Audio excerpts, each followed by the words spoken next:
The National Broadcasting Company and its independent affiliated stations present The Eternal Light, a program which comes to you under the auspices of the Jewish Theological Seminary of America.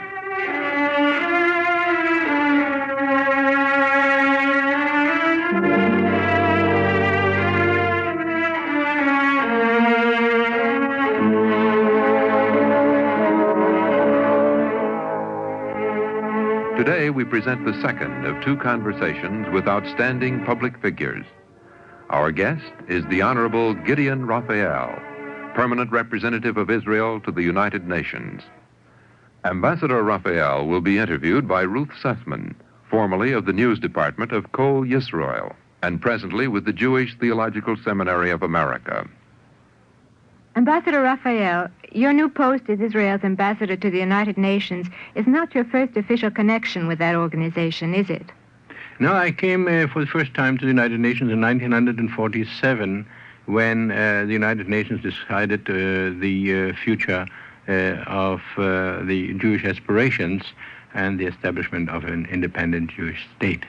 In other words, you were a representative to the United Nations from Israel even before there was an Israel. I was a member of the Jewish Agency delegation at that time. Then you have been affiliated with the United Nations practically since its beginning, and since the beginning of the State of Israel, sir.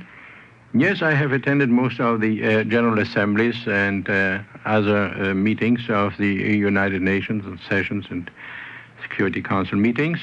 Not during all of these years, but most of the years from 1947, when the State of Israel was established, I was appointed member of the permanent delegation of Israel and stayed here from 1947 until 1953 as counsel of the delegation and then as Mr. Abba-Eben's alternate representative. Ambassador Raphael, where were you on the day that Israel declared its independence, that is on May 15, 1948?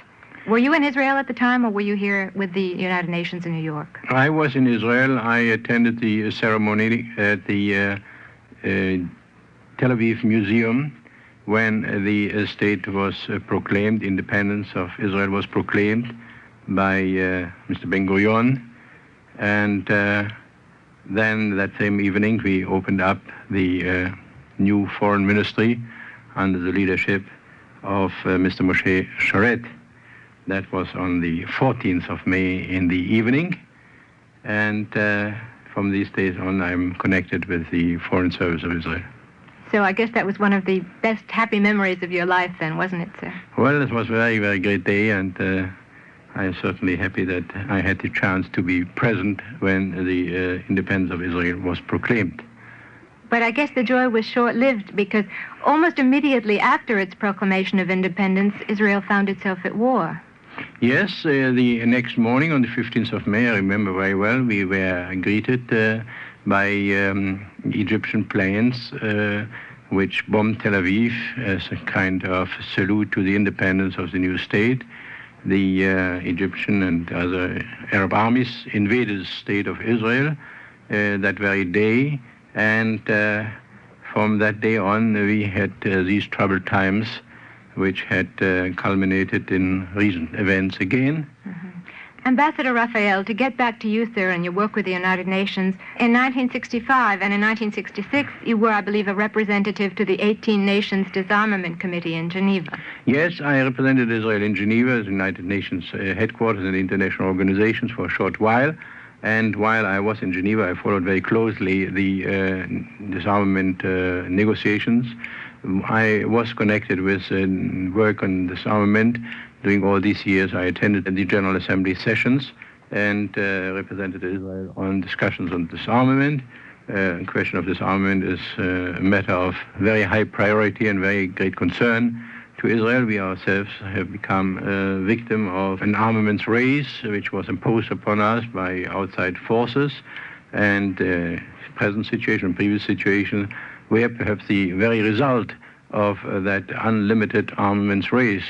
We hope that in the light of the recent developments and the experiences of the last few weeks, that a new start may be made in that field too, and that the people of our area have learned the lesson from accumulating armaments, which only have created that situation which resulted in the outbreak of hostilities. Mm-hmm.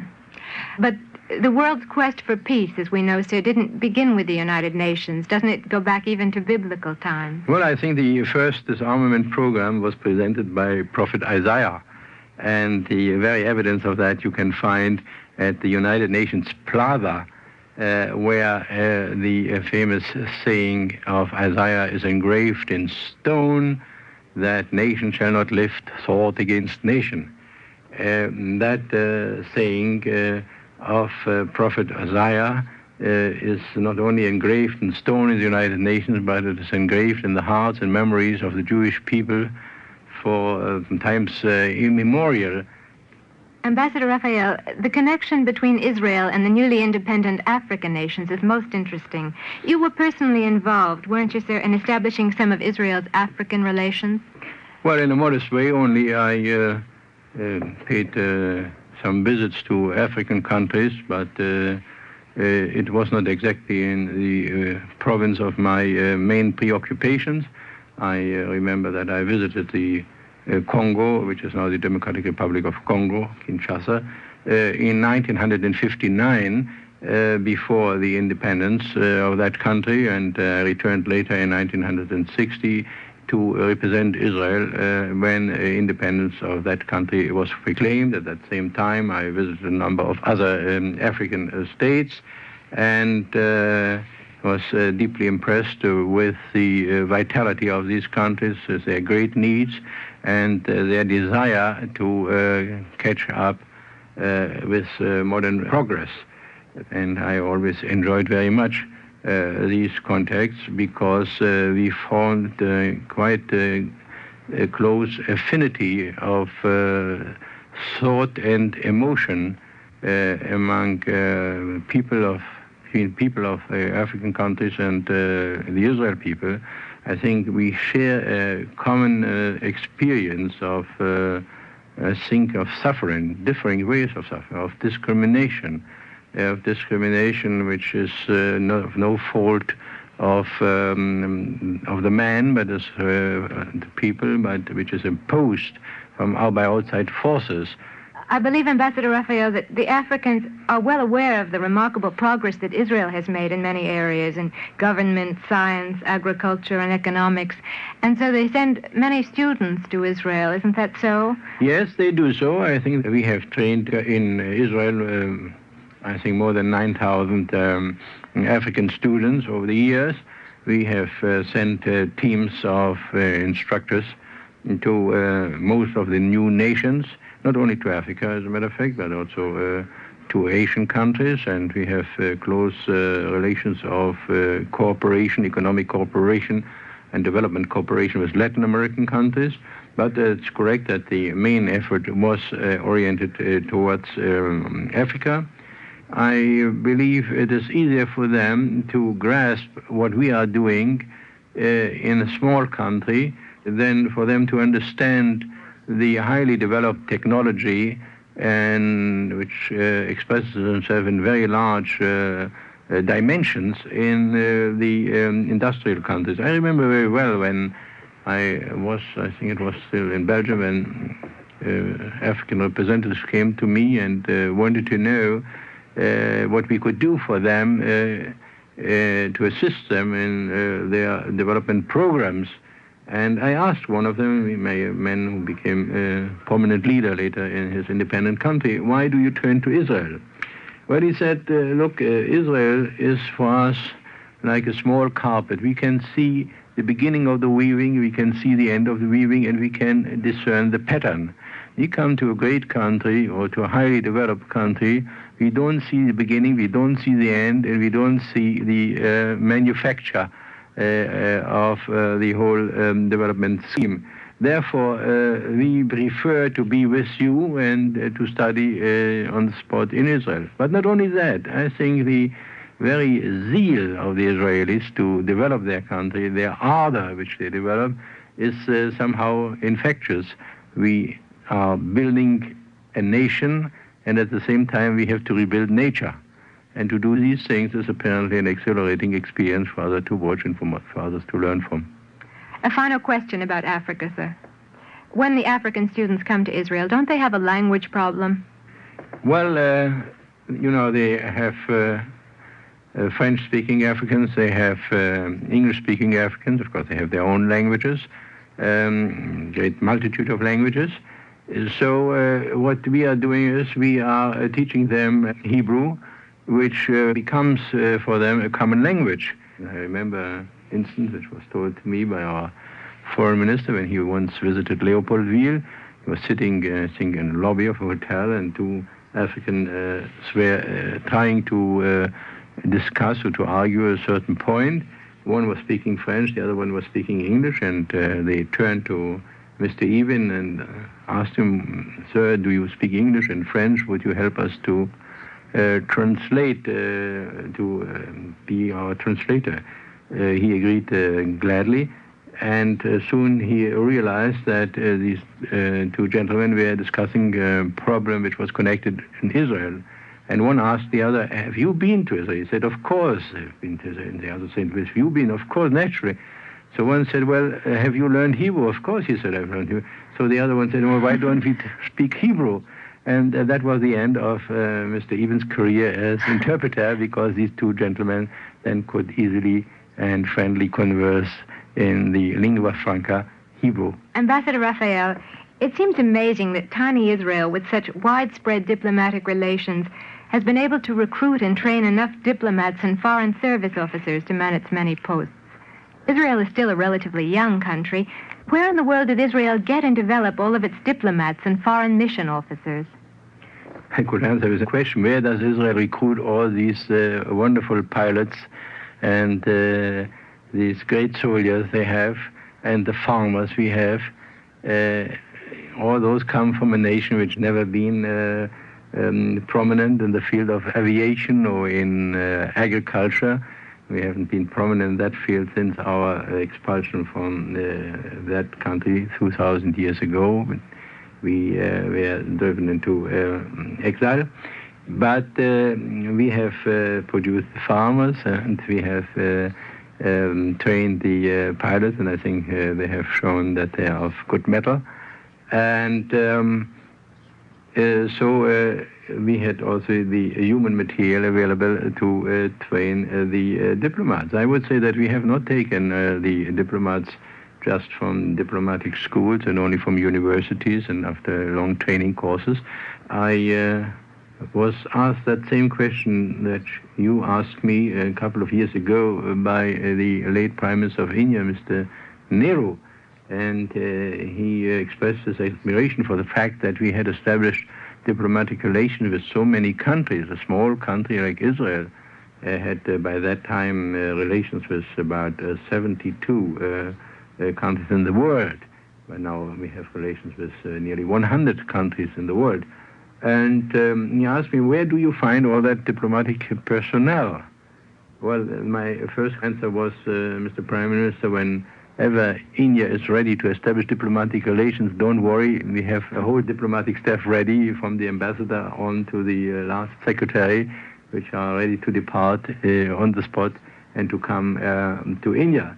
But apart from that, we are taking our people from behind the plow and from the university, from teaching. And as same as we have a citizens' army, we have a citizens' diplomatic corps. Speaking of taking people from behind the plow, sir, didn't I read that you yourself were once a tractor driver on a kibbutz? Yes, that would mean I was in front of the plow. In front of the plow, that's right. Yes, certainly I was. It was long before World War II. I was asked to undertake certain missions for Haganah, mainly in the field what was known at that time illegal immigration. It was not illegal because we had the right to immigrate. It was illegal because the British authorities had barred the entry of Jews in great numbers to the country. So in view of the great plight of the Jews in Europe, the beginning of the Hitler period, we had to organize our own means and ways of aliyah, of immigration, into our country. And you're not a Sabra, that is, you were not born in Israel, or what was then Palestine, were you? No, I was born 54 years ago in Berlin, and I came to Israel in early in 1934. I had left Berlin at the beginning of the Hitler period. I went to France to organize training centers for Chalutzim, for pioneer youth, which went to Israel, and myself, I undertook agricultural training there. And then when I came to Israel in 34, I joined the kibbutz. As a matter of fact, I was a member of a group which later established the kibbutz and the settlement in Emek Israel. Ambassador Raphael, was one of the reasons you left Germany in 1933 the rise of Hitler and Nazism? It certainly was connected, because that was the beginning of the Nazi period, and we didn't see any future to remain in Europe. As a matter of fact, we were always educated as youngsters already in concepts of Zionism, and Zionism meant in our times, and I hope it will mean it again, to go up to Eretz Israel and to settle there. But you would say then that the threat of Nazism to the Jews was obvious as early as 1933 or 34 when you left. I think so. I think that it was quite obvious what the Nazis were up to. They had clearly proclaimed their program. They had disseminated their propaganda, and they had announced their plans, and their plans included the elimination of the Jews. Do you feel that what is presently happening in the Mideast is related to what the Jews have learned in recent history? Oh, yes, most certainly. I think that Jews have learned that they have to defend themselves, that they have to be independent, they have to be strong, they cannot rely on anyone else, they have to stand up in the face of adversity and to resist firmly any attempts made against their survival. I understand, Mr. Ambassador, that during World War II, you were personally involved in the rescue of Jews from Nazi-occupied countries in Europe and from Arab countries occupied by the Nazis. Well, I was connected with efforts which were made to strengthen the Jewish resistance movement in Nazi-occupied countries. We sent quite a number of Israelis from Israel to these countries, to Hungary, to Bulgaria, to Romania, and other countries, to Austria, not only to strengthen the resistance of the Jews against their deportation and their extermination, but also in order to find ways to bring Jews out by all means available and to guide them to safety. I was reminded of that activity recently when the Bulgarian ambassador to the United Nations, for some reason unknown to me, referred in curious terms to my war record. And I just said to him that my war record included activities which were connected with the strengthening of the resistance movement in his own country against the Nazi oppressors. Let's talk about the communist countries, Mr. Ambassador. We've spoken of your experiences in Africa, in Asia, in Western Europe, and Israel. I understand that last year you were in Warsaw for a meeting of Israeli ambassadors to East European countries. How did you find the attitude of the communist countries towards Israel at that time? Well, it was a diversified attitude. I would say there were countries which belonged to the socialist camp, which showed much greater understanding than the main Soviet country, the Soviet Union, and which had developed closer ties in the field of cultural relations and economic relations with Israel. In particular, cherished the relations with Poland at that time. We saw hopes that relations with other Eastern European countries would favorably develop. In recent months, the relations with Romania particularly improved, so much so that we signed with them a rather comprehensive agreement on scientific and economic cooperation. By the way, Romania is the only Eastern European country which has not broken relations with Israel after the outbreak of hostilities in the Middle East.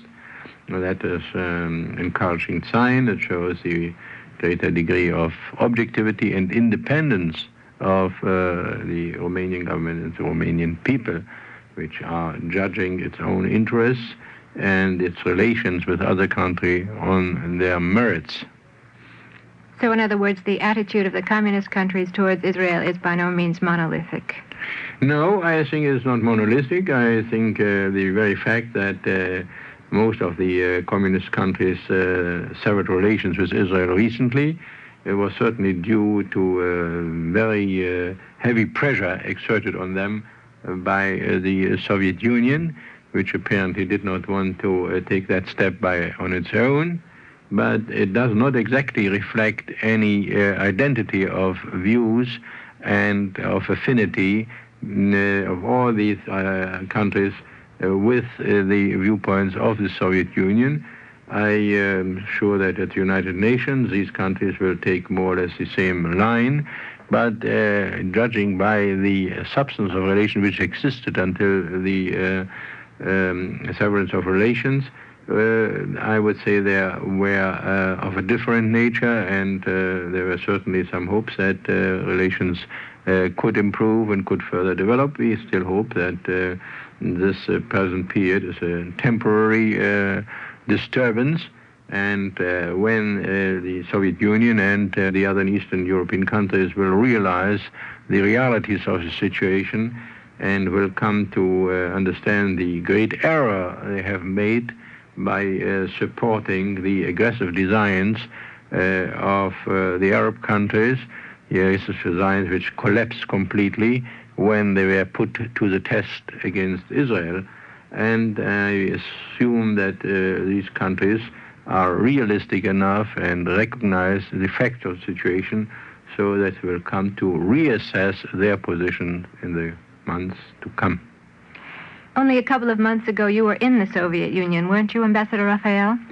Yes, I was sent by my foreign minister to the Soviet Union to have some discussions with, first of all, our ambassador and with high officials in the Soviet government to clarify the positions of both governments on very important questions, particularly concerning the Middle East. I also had an opportunity to visit parts of the Soviet Union, and in particular I was very glad to spend Passover in Moscow as a guest of our ambassador and to attend the services in the synagogue and to celebrate the Seder, the Passover evening, at our ambassador's embassy, and the second evening as the guest of the chief rabbi in Moscow. Passover with or without matzahs? Well, there was matzahs, but there were enough other things which caused quite some anxiety. I remember when I came here to the United States and established my first contacts with my colleagues, the ambassadors to the United Nations. That was immediately after my visit to the Soviet Union. I also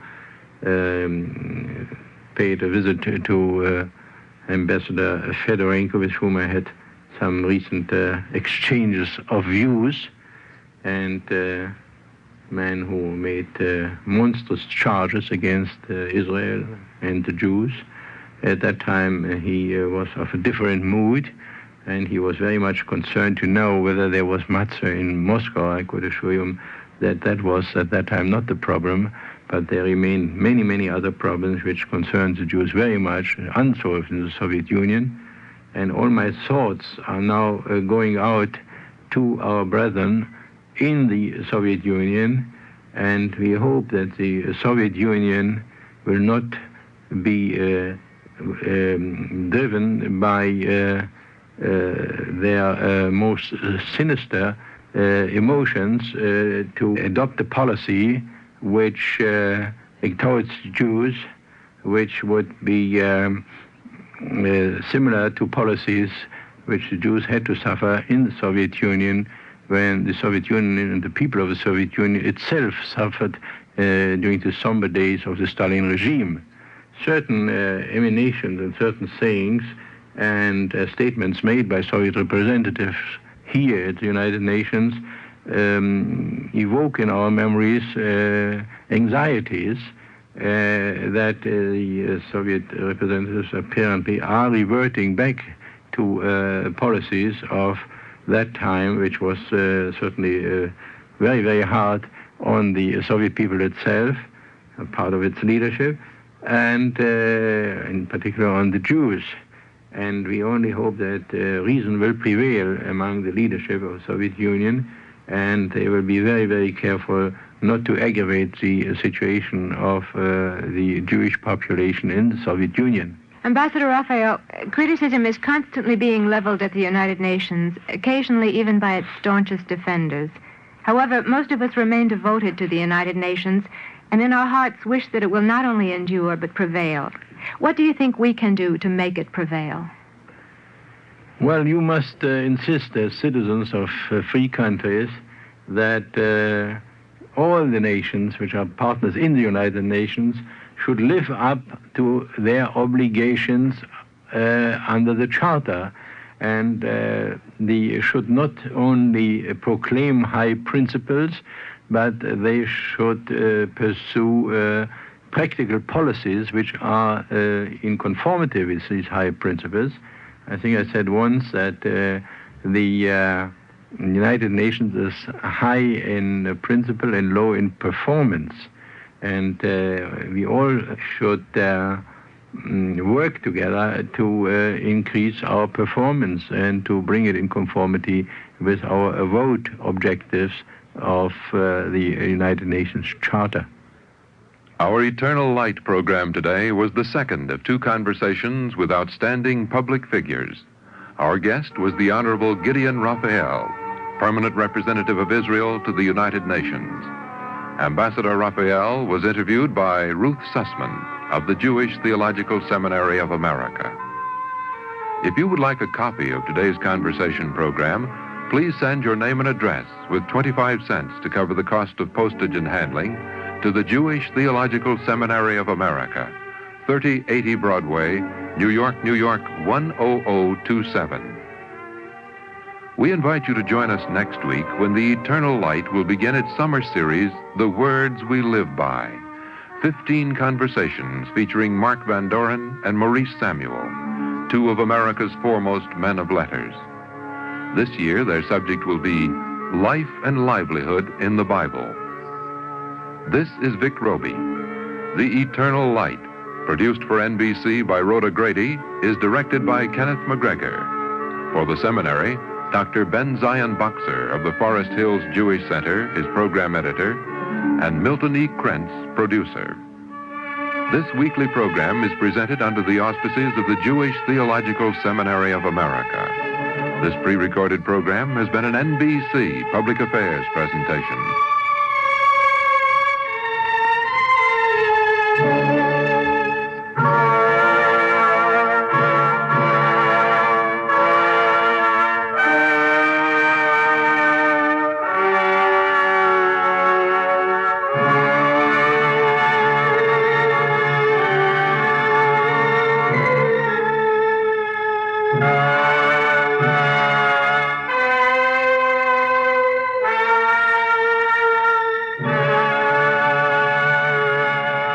Iban, the Foreign Minister of Israel, will meet the press today on the NBC radio network.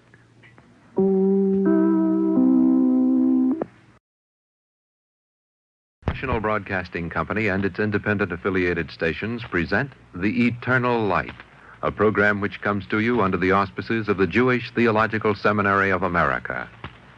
Today we present the first in a series of 3 discussions entitled Judaism on the Campus, a Crisis in Identity. Participating in today's discussion will be 3 college students. Ann Kruger of Brooklyn, New York, spent her freshman year at New York University. She is presently a sophomore at Harper College in Binghamton, New York, where she will study biology. Ted Feldman comes from Chicago. He is a senior at Roosevelt University there, majoring in psychology. Larry Ross, from West Orange, New Jersey, is a senior at Yale University. His major field is Latin American studies. Our moderator for today's program will be Rabbi Arthur Green, a 1967 graduate of the Jewish Theological Seminary, and currently a PhD candidate at Brandeis University in Waltham, Massachusetts. Rabbi Green. We've come to talk this afternoon about some of the problems of Jewish identity and Jewish religious identity specifically on the college campus. Now, I wonder first if some of you might tell me the relationship between Judaism on the college campus and the problems of religious identity in general on the campus. Do you feel that attitudes toward Judaism among Jewish students are parallel to or somehow different than attitudes toward, say, Protestantism or Catholicism among non-Jewish students on your campuses? Ted? Yes, due to the fact that the Jews are minorities on most campuses and in the population as a whole, the question of Jewish identity, of course, would take on a different role than that of a Protestant or a Catholic. Now, does that mean that Jewish identity is stronger because the Jew feels himself a member of a minority group, or perhaps weaker because he's afraid of minority identification? Seems it could work either way. It could, and depends on the situation. I see. What's your experience been at Roosevelt? Well, it's a secular institution. That is, it's not affiliated with any particular church, as many colleges are. Most of the Jews there are, should we say, secular Jews, and not really concerned with their Jewish heritage. That, I think, is an experience we've all had on the campus. Do you feel any particular kind of anti-religious pressure on campus from courses or from general climate of campus opinion? A pressure militating strongly against religious identification? I know my own college experience, I graduated Brandeis, tended to show a strong anti-religious bias within the intellectual content of coursework.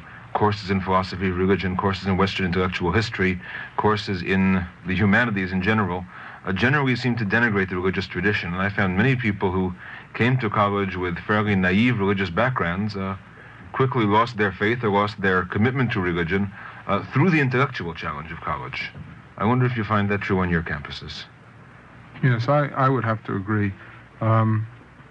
It's just, we get back to the old question of people with a 13-year-old mind conception of God, and the fact that their religious education has stopped at this age, if it ever began. At the same time, they're probing into the mysteries of philosophy and metaphysics. They've done this with the basic assumption that their religion has nothing to offer in this realm, and they're not even going to explore it.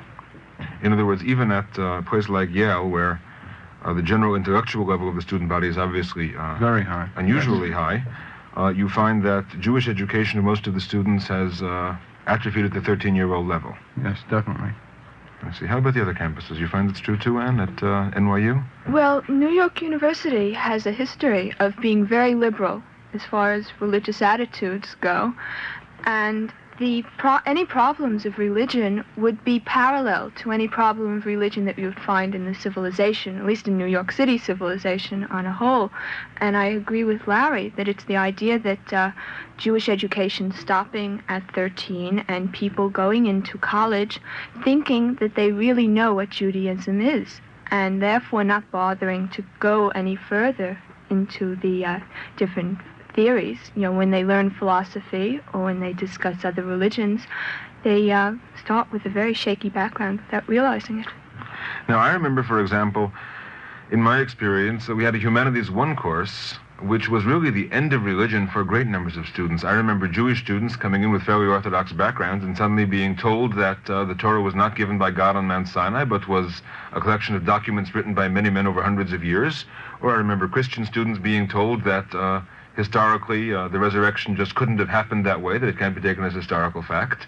And people walked out of class one day with a terrible shock, and that was really the end of their religiosity. I almost felt that they were waiting for that day in the class. They were waiting for the day when the old gods would be debunked and they would be freed from the childish religion they had. Do you find that a common experience, or is that perhaps unique to my experience? Anne? Well, I found my own personal experience was that although my faith wasn't shaken, I didn't come out of classes wanting to give up my religion. What happened was I didn't know the right arguments. That if someone presented me with the idea that, the Torah was just written by a group of people, I didn't know, what to say. In Hebrew school, they never brought up this problem, and I knew there must be an answer, but my background had just never given it to me. Larry, yes. Well, I'd agree with Anne. That was some of my feelings, too. I took a course on the Old Testament given by a noted Jewish scholar at Yale, and it seemed to me that he was trying to justify the Old Testament as a tremendous document, a human document, no doubt, because he presented it like the J, E, P, and D sources were accepted without any doubt by all noted scholars of Bible.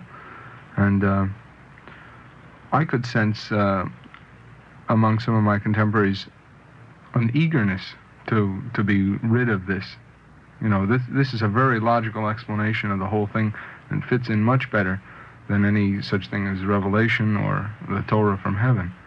That people wanted, they did want to be rid of this, confusing things. Right, now a lot of what we seem to be saying seems to boil down to a problem of Jewish education before the college years, rather than the problems of the college community themselves. Would you say that improved standards in Jewish education and perhaps more of an orientation toward meeting future intellectual challenges in Jewish education might seriously affect the quality of Judaism on campus? Ted? Yeah, I definitely would agree with that. The role of Jewish education has been played down so much that those students that are coming to college campuses are really unaware of their tradition. When they're confronted, they'll just say, I reject it, as the Shabbos, the observance of the various laws of Judaism, are not necessary. But to ask them why, or to say, well, what are the reasons for these laws? Have you really considered them or analyzed them? They can usually never give an answer. Because they haven't been prepared by the Jewish educations. Right, or by their homes. Of course. Anne, yes. Well, we discussed the idea that many children who go to Hebrew school, their education ends with bar or bat mitzvah, which I agree with. I think that's a problem, but when you get into a higher level, if people do go on, not many do, you still don't get into theology. Even when you're ready for it, and even when you're beginning to look elsewhere on your own, it's never brought up. I see. Well, I think we agree then that one of the real problems is a problem of education. Yes, Larry. Well, I don't think it's a matter of concern to parents. I mean, I'm perhaps too familiar with the patterns of suburbia, where for the parents the synagogue represents a Jewish center, and the religious side of it is completely de-emphasized, so that to talk to a community about the need for intellectual study in Judaism would be, to talk to deaf ears. What they find in Judaism is more or less a pattern for social affiliation, I think, as a remnant from the ghetto, I guess. As long as you've mentioned parents and parent-child relationship with regard to Judaism, we might bring up the whole question of religious rebellion and the relationship of religious rebellion to teenage and adolescent rebellion against parents in general. Do you feel that one of the phenomena we see on campus in the religious rejection is really a rebellion against parents at the first moment people have to be away from home and parental control? Do you feel that personal rebellion is reflected in religious attitudes? Anne? I don't think so that much, because at least from the background I've had, from the people I've come in contact with, they may rebel against the customs, at least what they've always observed as customs. Like, it's a custom to light the candles Friday night. It's a custom to go to temple on Shabbos. It's a custom. You don't learn the religious significance. I have never heard or never seen anyone, maybe I know the wrong people, who has been taught that Judaism is a way of life, that it's not something that's reserved for the Sukkah, and it's not something that's reserved for Hanukkah. It's a way of living every single day. You just never are taught that. Like Larry said, the temple is a Jewish center that's reserved for certain social functions, and even the religious significance is within the social more like the idea bar and bat mitzvah is the social occasion now more than is the religious occasion. Then you would again place the blame upon lack of education and educational failure rather than upon the psychological factor of rebellion. Yes. I see. Ted, yes. Yes, I sort of feel that the Jewish young men and women sort of view the religion of their parents in the parents' context. That is, they refuse to transfer the ideas of their parents, their ideas of religion, observance, into their own lives. All they see is the, quote, ghetto Judaism that might have been in the past, but they cannot see it brought into present. And when it comes to attempt to learn how this might happen, how they may be able to apply it to their present lives, they refuse to do this because all they have been brought up with is this, quote, ghetto Judaism. Larry. I've had a lot of experience confirming what Ted says and going even a step further, in that people have told me when I've been sort of pestering them to get involved in one sort of another Jewish activity, any Jewish activity, that they realize they're Jewish and they will plan to bring up their children in a Jewish manner, but only after they're married. It doesn't concern them now. Judaism is something that means affiliation with a synagogue, and that isn't for a single person, and it's certainly not for a college student. And that's really the extent of their Jewish commitment, aside from realizing at times that most of their friends seem to be Jewish for some odd reason.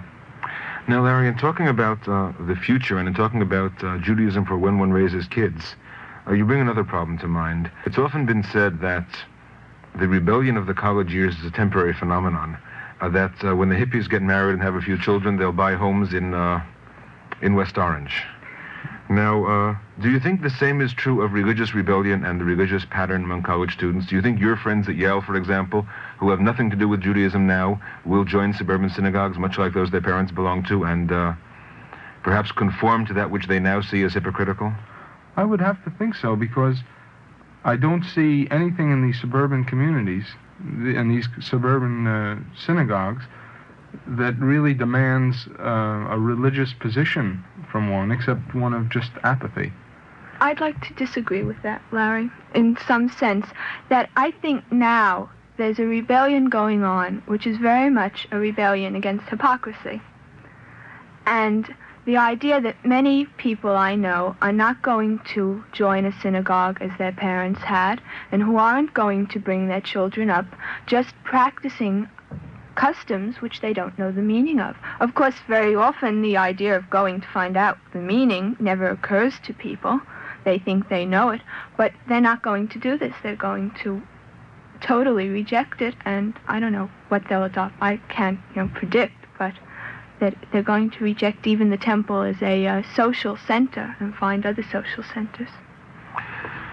Yes, Ted, what have you found in Chicago? Anything different? Well, I was just going to agree with Ann on that. The point is that the secular society, to this point, is able to provide enough for the individual to hold him together, that he is not going to be concerned about religion. Should the point come in time in the future where this will be different, then we might see a complete return, or even a partial return, to a religious view of life. I see. Now, let me move on from here to another related point. We don't seem to have anything very encouraging so far in our picture of the Jewish community in the next 10 or 20 years. We have, at best, if we can call it best, a return to the suburban synagogue which students have been criticizing all along, and at worst, a falling off of identification even with that synagogue with all its limitations. Yet it seems to me, again from my own campus experience, that there is a tremendous amount of religious search among certain students on campus. It seems to me that there are very many people in the humanities and in the arts who are involved with the questions and challenges of religion, who are into a search for the spiritual life. On the other hand, I find very few of those people, and I see them in terms of what they're reading, in terms of what they're doing, in terms of their artistic creations, I see very few of them turning to Judaism or Christianity for religious inspiration in their search. Have you found anything parallel on your campuses, and might you be able to explain it better than I could? Anne, yes. Well, I guess I can explain this from very personal experience, that I had gone through Hebrew school. I had had a year of Mashaleh, and when I got into college, I get the feeling that I'm not the only one who's searching for something, for some sort of unity, to find something, I don't know what, but that I thought I knew everything about Judaism, and although I was never a Catholic, I had come into enough contact with all of Western religion to, just lump it together, that all these ideas were old to me. At least I thought they were old. I was familiar enough with them to hold them in contempt practically, or to reject them. And I was looking for something which was deeper, because all the manifestations of these religions, not the religions themselves that I saw, were frightfully superficial, and that's not what I wanted. So I began looking into the religions of the East, and then in trying to remain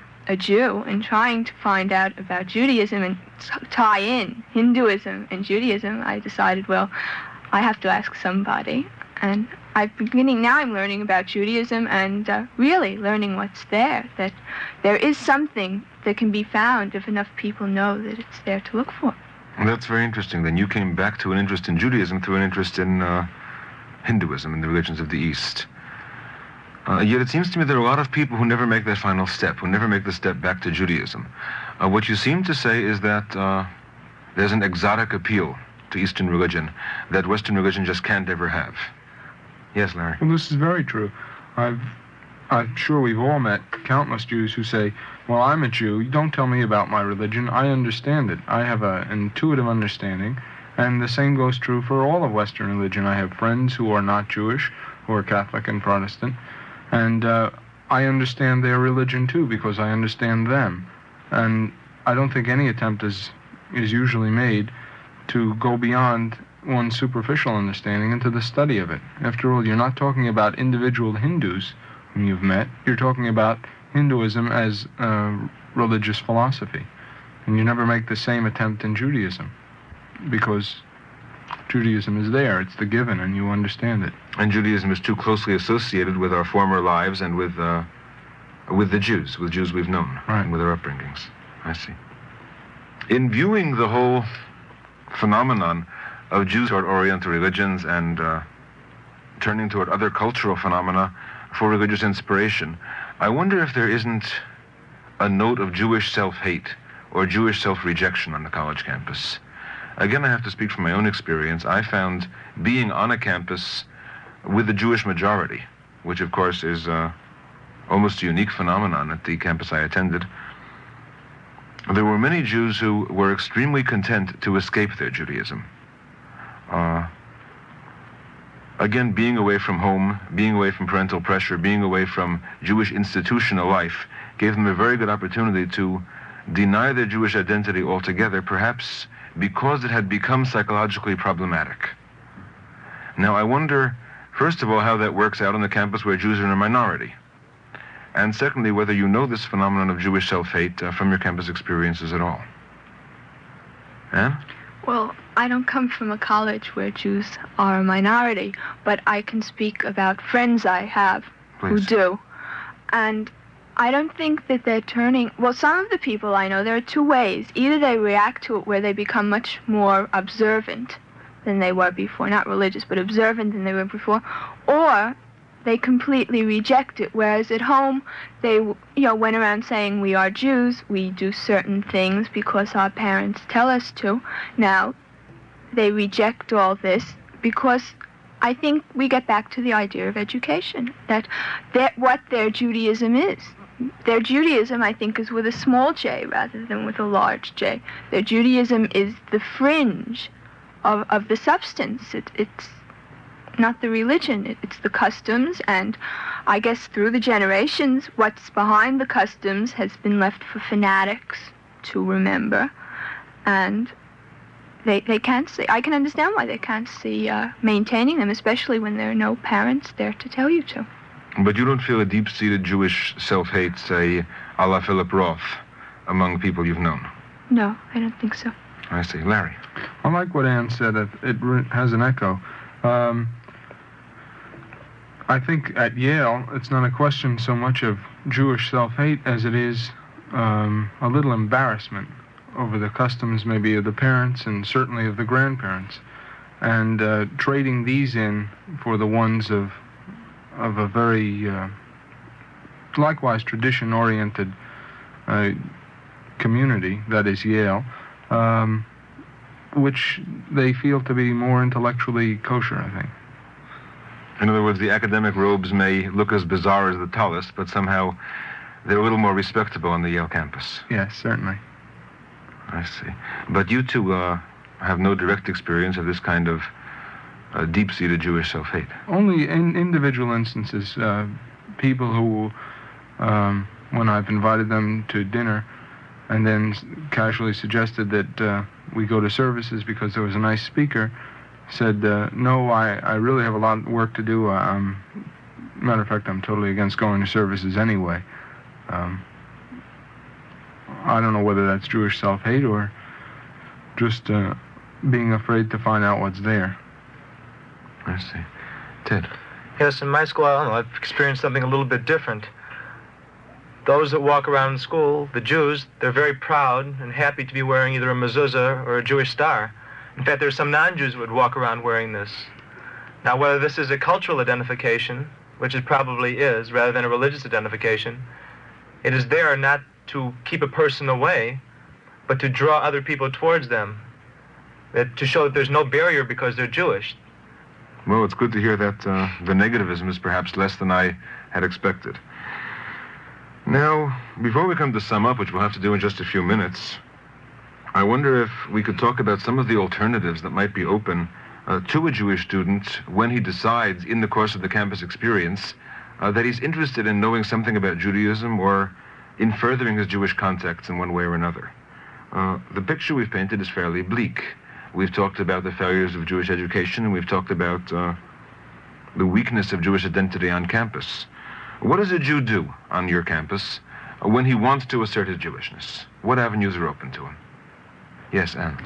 Well, at NYU, they have what's called the Jewish Culture Foundation, which is very nice if you're very sure of yourself. You know, if you're fitting into the suburban, Jewish idea, it's very nice. You can go there. But if you're shaky, if you have problems, psychological problems, if you really want to find out about Judaism, either you can, speak to the rabbi there. I hadn't done that, but I'm sure he could help.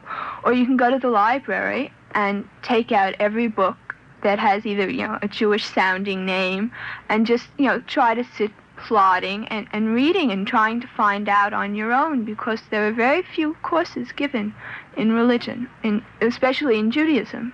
There's philosophy of religion, but it's not philosophy of Judaism in any way.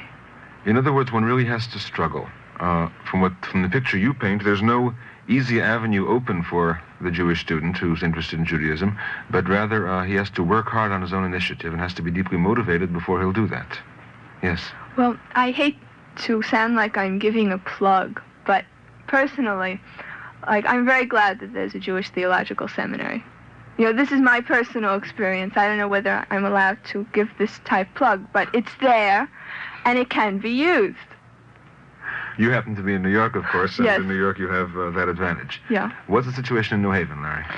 Well, as president of Hillel, I'm sort of... You have a plug to give, too. Yes, I was going to say. I'd like to believe that Hillel is a very viable alternative to a secular way of life. However, before this year, Hillel also had a lot of problems and was open to a lot of just criticism, a lot of which it got. I think a lot of people respect Rabbi Israel there. I certainly do. But I'm sort of concerned about the multiplicity of Hillel programs, all in the secular vein.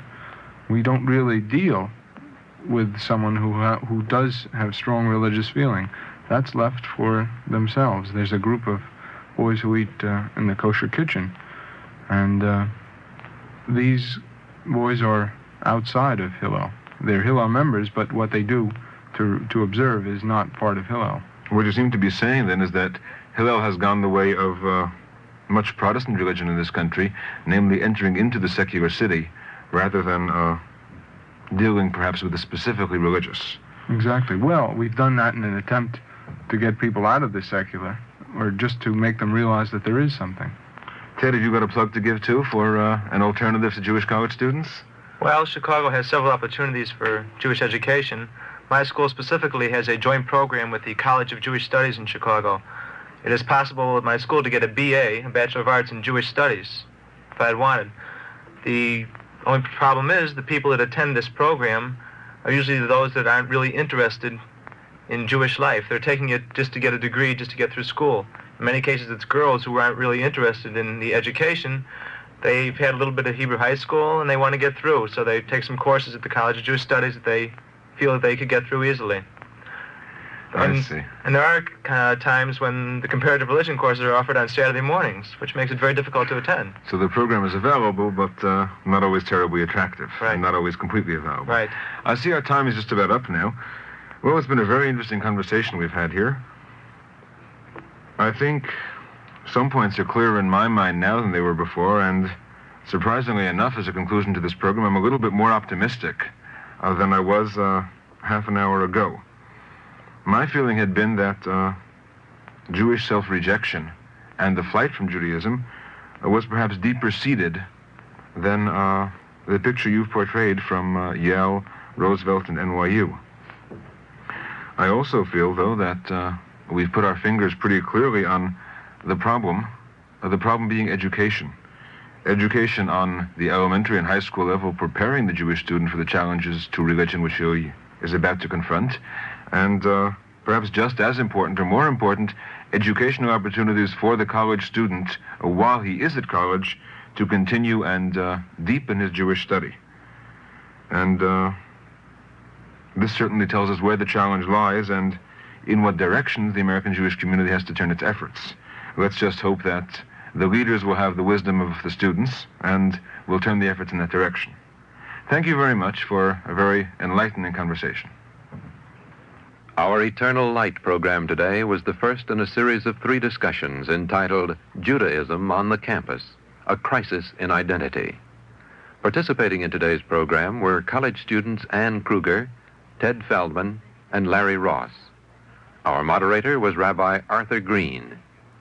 If you would like a copy of today's program, please send your name and address with 25 cents to cover the cost of postage and handling to the Jewish Theological Seminary of America, 3080 Broadway, New York, New York, 10027. We invite you to join us next week when the Eternal Light will present the second program in this series. This is Vic Roby. The Eternal Light is directed by Kenneth McGregor and presented weekly under the auspices of the Jewish Theological Seminary of America. This pre-recorded program has been an NBC Public Affairs presentation.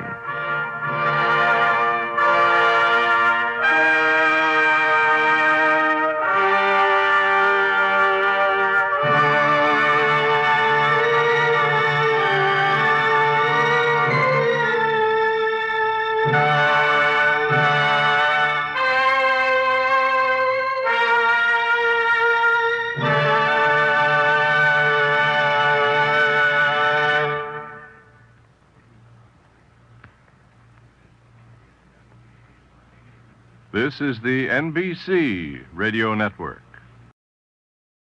Independent affiliated stations present The Eternal Light, a program which comes to you under the auspices of the Jewish Theological Seminary of America.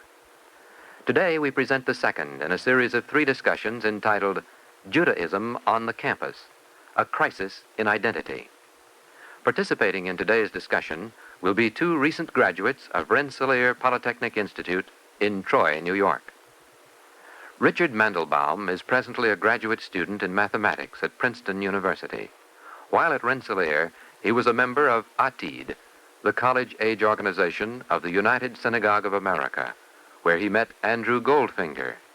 Andrew is now a graduate student in theoretical physics at Brandeis University. Our moderator for today's program will be Rabbi Herman L. Horowitz of Temple Beth El in Troy, New York.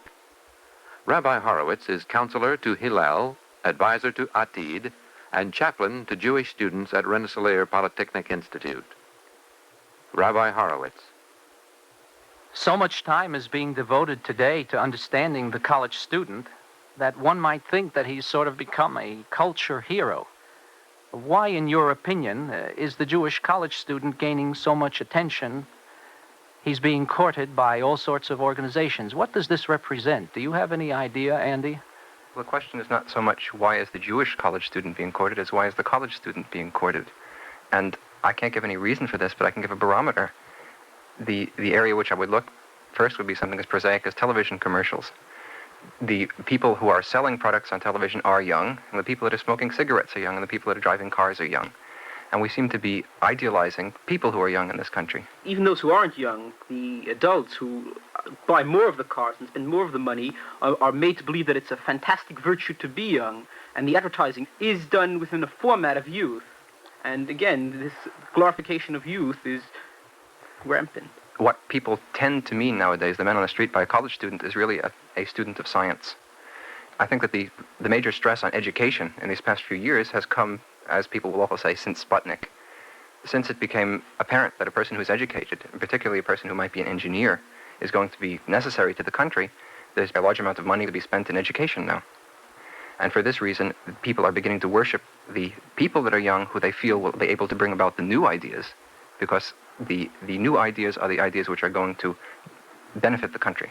It's also partly a question of fear or respect, a mixture of both, of things one doesn't quite understand as far as science goes. The young students, especially the engineers and the scientists, have become the new culture priests because of the fact they've become the technological priests. They are the ones who are deciding the course of future technology, and as a result, they're starting to decide the course of future culture.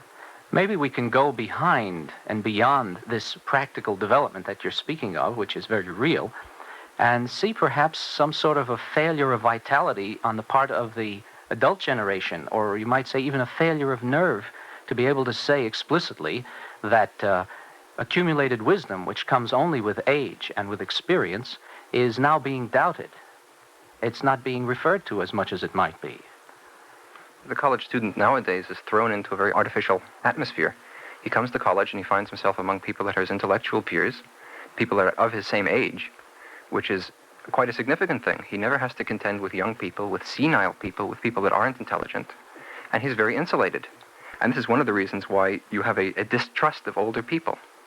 There's a belief that people are going to be able to, through their own ideas, come up with something which people haven't come up with in the past. Also, the older generation has to a large extent washed its hands of responsibility for bringing up the younger generation. And whereas before, when they looked to the universities and to the colleges to do their job for them, the doctrine of in loco parentis has been more or less totally rejected by the colleges nowadays. The colleges don't want to substitute for the parents. They want to educate. And they're not interested in guidance as much as perhaps teaching. Is the Jewish college student really very different from his parents, even though he says he is? The Jewish college student, as any college student, would hate to admit that he was in any way like his parents. Whereas, in fact, he has taken a lot more than he would care to admit. The past generation came to a country in which they felt they had to assimilate. I think we'll have to divide their dissatisfaction with Judaism into two factors, one of which is the fact that it was preventing them from assimilating. The other was the fact that it, as an organized system, was hypocritical and was practiced by people that don't understand it. Now, the Jewish college student nowadays does not find the same first difficulty that his parents did, because the Jewish college student nowadays is fairly well assimilated. But he still finds the second difficulty. He still finds that the people who are traditional are, for the most part, traditional without an understanding. He is disillusioned oftentimes with his own parents, who, after a long childhood of drilling into him the fact that, for instance, on Rosh Hashanah or Yom Kippur, he must be observant, he must refrain from daily activity which are prohibited, that as soon as he comes to the university, he may find the parent looking at him and saying, remember that there are some things which are important to the university, and that you have to balance this against your previous commitment. How often I've seen this in my own experience in counseling with college students, how parents will deliver a freshman to the doorstep of the school and discuss with him how much he can do away with in order to be a success, so to speak, in the academic world. Well, also, for a good many years, a good many generations, in fact, there's been this feeling that a Jew must remain inconspicuous. The Jewish college student of today carries this tradition on in full flower. I mean, he's also been taught by his parents that his Judaism shouldn't stick out, it shouldn't distinguish him from other people, he shouldn't do anything to indicate that he's a Jew in a too blatant sense, especially in terms of the Rosh Hashanah observances, the Yom Kippur observances, if he's a Sabbath observer, in terms of not trying to buck the system. It's especially a question of don't fight the system on account of your Jewishness. It's an opportunistic approach to one's Jewish commitment, whatever it might have been at the outset. Now, this leads us to another phenomenon, which you may have noticed on your particular campus. Jewish college students who may be very active in civil rights issues and in the question of peace, for example, are so often oblivious or close their minds to the problem of the struggle for life of Soviet Jewry. Now, to what do you attribute this, if not to this whole phenomenon of self-denigration through the assimilationist tendencies which the young people are simply acting out to an extreme? This is something which has always been very difficult for me to understand. Now, the reason which you've just outlined is something which I haven't thought about. When I have seen this occur, it always appeared to me to be a very sort of reflex action. And what it would stem from is that the current trend among enlightened, if I can use that word in big quotation marks, intellectual students who would call themselves politically aware or progressive, is to go against the intellectual establishment in the country. Now, the establishment in this country is, of course, pro-Western. Too often, the reflex of the person that becomes politically active is to go against almost anything that the establishment stands for without questioning it. When the establishment becomes opposed to the policies of the Soviet Union, the student will probably, in an argument with someone, try very hard to defend these policies. One of them happens to be the treatment of Soviet Jews. It is generally believed that Soviet Jews who choose to assimilate will have an easy time in the Soviet Union, while Jews that choose to be traditional, that choose to be observant, will have a more difficult time. As far as I know, this fact is not true, but it's something which is widely believed. Now, the student who feels that assimilation is a good thing will look at these few oddballs in the Soviet Union who are complaining that they don't get tefillin, that they don't have a chance to have Siddurim, prayer books, as out of date, as hypocritical, as not knowing what they're doing, and having no place in the world. Also, another thing is that for ages now, when political events have been going on in Europe, I mean, the first question the Jew would ask is it good for the Jews or is it bad for the Jews? It's initially perhaps it was a reaction to try to look at things in a more universalistic framework.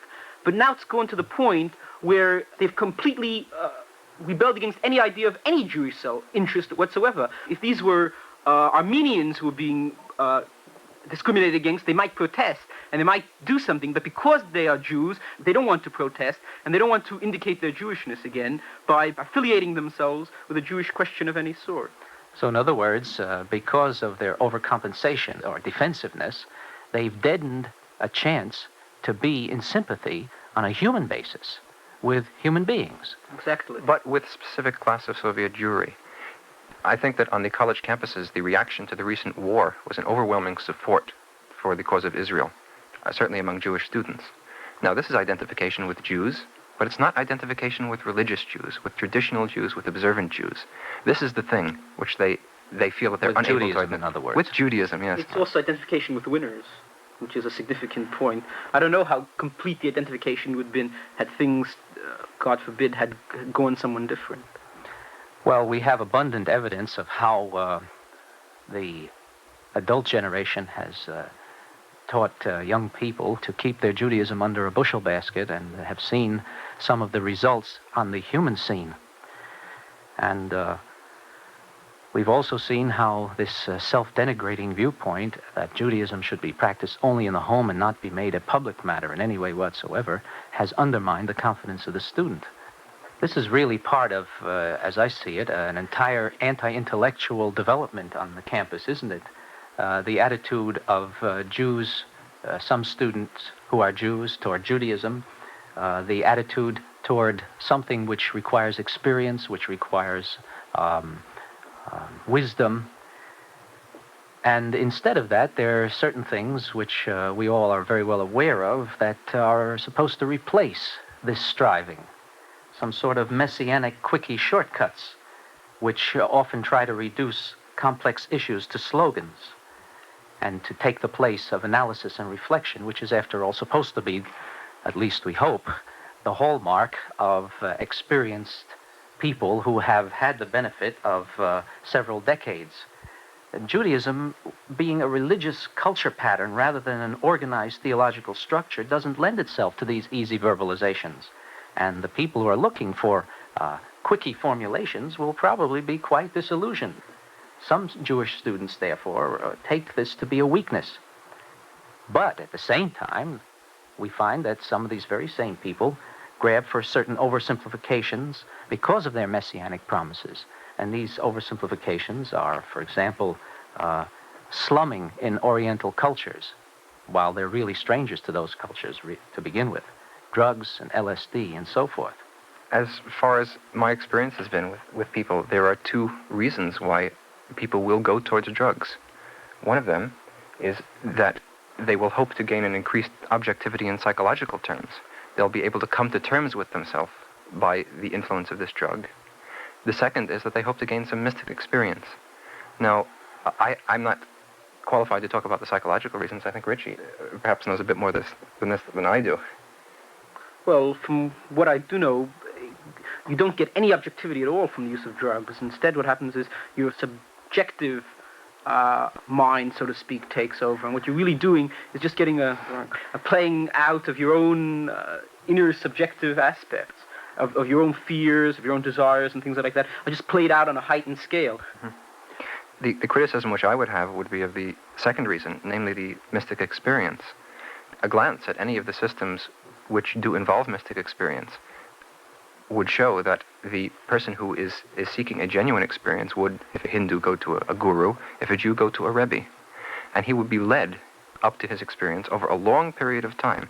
And during this period of time, the person who is leading him would learn about him, learn what his needs are, learn of the manner in which he must be led to the experience. After he had achieved the experience, its net effect would be in addition to his faculties, rather than a sort of transcendence of them. He would be left with his reason, although perhaps, I would say almost certainly, he couldn't apply his reason to the experience. He would be left with his emotions intact to some extent in which he could realize what was happening to him and which he could evaluate it. And he has to evaluate his experiences if he's ever to come back and work in the world. I think we ought to point to the fact that the Jewish mystic experience is very firmly rooted within the world because the very same people who are the most outstanding mystics, let's say, of the recent centuries, have also been outstanding legalists, have been the leaders in some respects in the literature and the practice of halakha, of Jewish law.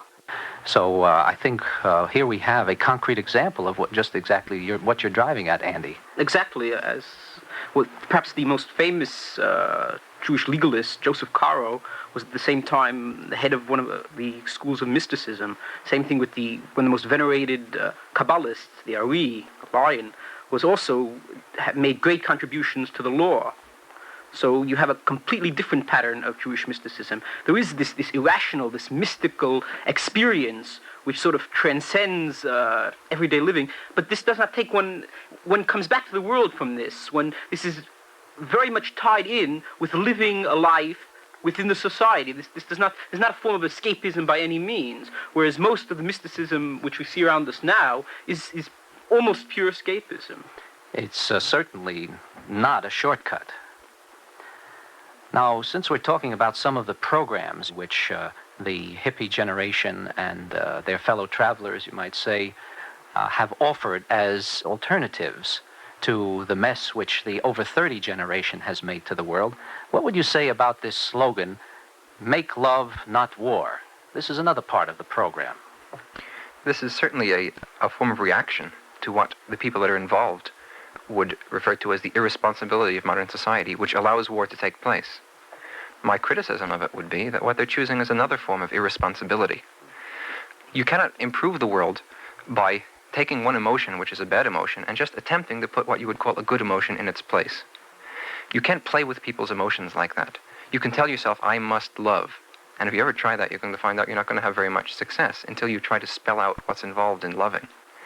The approach of Judaism has been to regulate the emotions through Torah, through a legal system, and that's something which is a little bit hard to swallow for most people at first. But it actually makes very good sense. The emotions that are involved in love, the emotions that are involved in hate are probably very, very similar. Unleashing one is going to get you in the danger of unleashing the other. You have to have some way of regulating yourself. Torah, expressing it in scientific terms, might be looked upon as a system of regulation which strikes a resonance in the world, which is in keeping with the nature of man, and so is able to lead him to a more perfect state. I'm glad that you brought this scientific insight to bear, because it is a very happy insight, I must say. What about this program that's part of the approach, the alternative of the hippie generation and those who are looking to them for answers?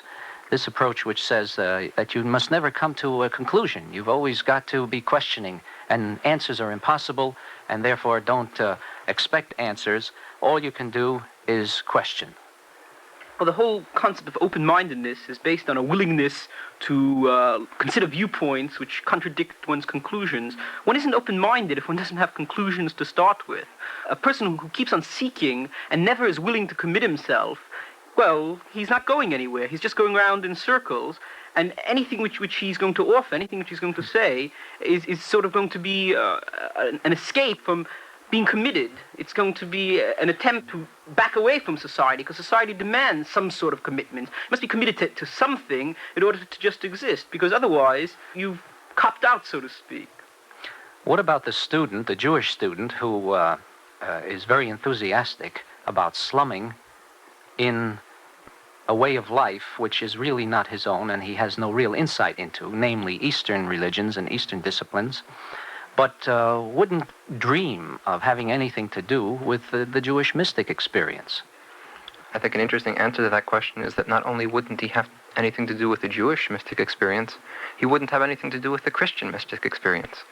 The reason for this is perhaps that he has a certain closeness to Christianity because it surrounds him, and he realizes that it's a discipline, that it's a demanding discipline, which is something he doesn't want. Now, the Eastern religions, which are certainly very demanding, and which require years and years of practice in order to eventually get oneself to a higher state, give the illusion of being kind of easy. They're far away. He doesn't have contact with them. He can pick up a popularized book on Eastern religion and learn a few cookie facts about it, and then he 75 cents. 75 cents. I think what came before the hippie generation was the Beat generation. The infatuation with the Beat generation was with Zen Buddhism. Now, the Zen Buddhist is going to be a person who's spending an awful lot of his time in an enclosed sort of life under the constant supervision of a teacher and following activities which involve every moment of his day from his waking to his going to sleep. This is not the thing which today's students want. They're being very dishonest. Now, let's go on to the question of what can be done, or what shouldn't be done, to speak to the real human needs of the college generation, and especially to the Jewish student. Well, is organized Jewish life really prepared to answer the questions troubling some college students, or the mood in which they find themselves today? Well, it isn't. Not at all, in fact. For the most part, organized Jewish life is centered around the congregation, is very middle class, it appears to the student to be very hypocritical. It doesn't offer him anything. He's trying to escape to some extent from the values of his parents. You have to suit his needs, and you have to offer him something which has much more vitality than this tired, worn-out congregational structure.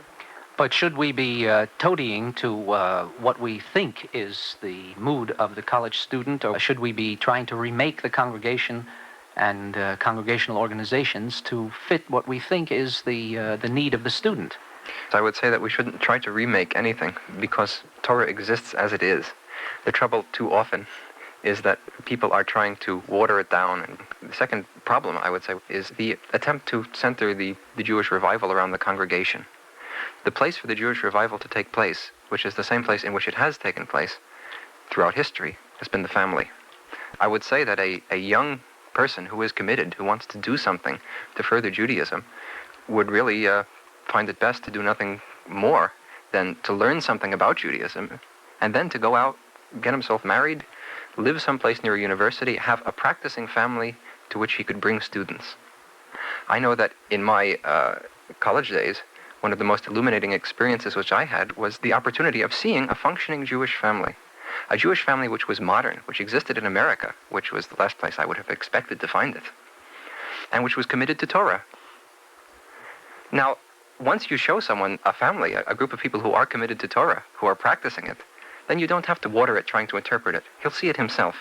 In other words, it's the unvarnished, undiluted integrity of Jewish living, of concretized Jewish principles as they're lived by real people who are in touch with the realities of life that can make the difference to a college student, and apparently has made difference in your lives. What about Jewish campus organizations? What would you think that Jewish campus organizations might do in order to bring this living authenticity to students? I think they should offer services which are uniquely Jewish in terms of study of Torah. What they shouldn't do is imitate what the other college organizations are doing. I mean, just in terms of purely running mixers, of purely having social functions. I mean, there is a place, certainly, for Jewish social organizations. But the way to really attract committed students is to offer the lifeblood of Judaism, not its frills. I mean, just a social organization is not going to attract people to Judaism. Do you think that this program will attract uncommitted Jews? First, allow me to say that I find that it would be very difficult to do most anything with a campus organization to make it effective. And the reason for this is, again, its artificiality, to begin with. You say organizations per se are artificial. Is that what you mean? No, I'm saying that organizations of students are artificial in that the reason for their artificiality is something which has been mentioned before. The unity of their age, something as simple as that. The fact that they are divorced from family life. Family life which is the core of Jewish practice. Now, I can speak from my experience. I have had the opportunity to be involved with campus Jewish groups. The first one was the Atid group, which is the college-age organization of the United Synagogue of America. More recently, I have had a different sort of experience. I have become involved with a Rebbe, in particular the Boston Rebbe, who is located in Brookline, Massachusetts. These two approaches which are involved are vastly different. The approach of the organization is to create a social atmosphere which has Torah in it, but which is, I'll have to repeat, an artificial atmosphere. It's an atmosphere of students at a college. The approach of a Rebbe is to bring students in to a home, to allow him to observe what's going on. And to see a real, live, viable option to his confusion and to his unstructured life Jewishly.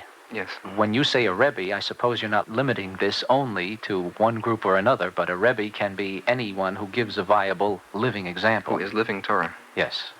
Would you say that the Atid organization that you belong to was more aimed at organizationitis, or would you say that it was centered about something a little bit more viable? I'm afraid I would have to ask myself what organization, because I belong to two. I belong to a particular chapter of Atid, and I belong to National Atid, and I found a difference between them. The chapter that I belonged to consisted of people that had no elected officers, that got together because they were interested in discussing Torah, in trying to find out about Torah, and trying to apply it. Their main reason for getting together was not social. They lived together for pragmatic reasons, and it was a very creative and a very exciting atmosphere.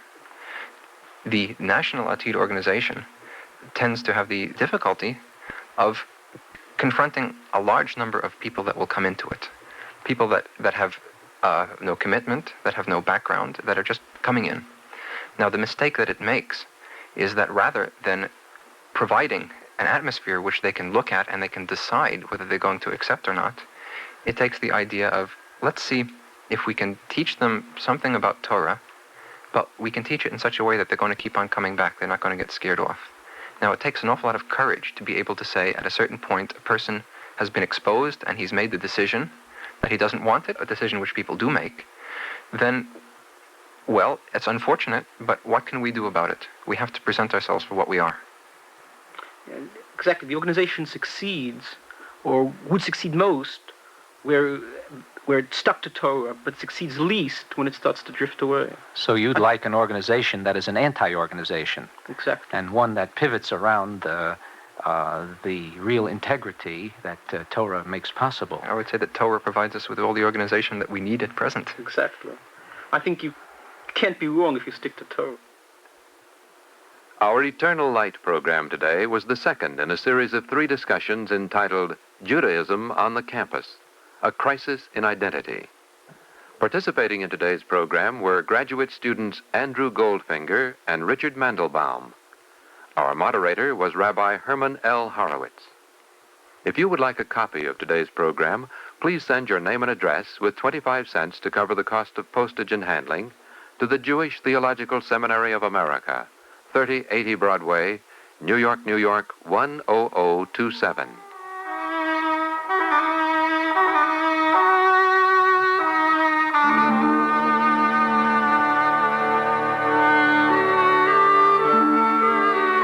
We invite you to join us next week when the Eternal Light will present the 3rd program in this series. This is Vic Roby.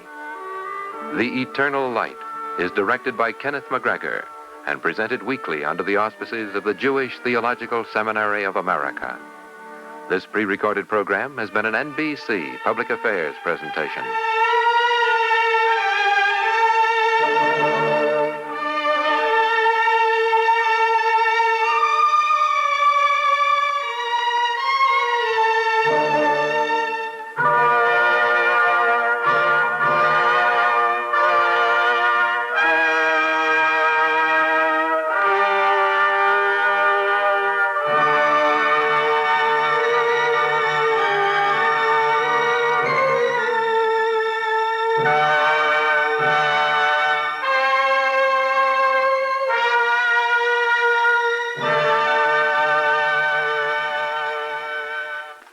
Is the Peace Corps an escape?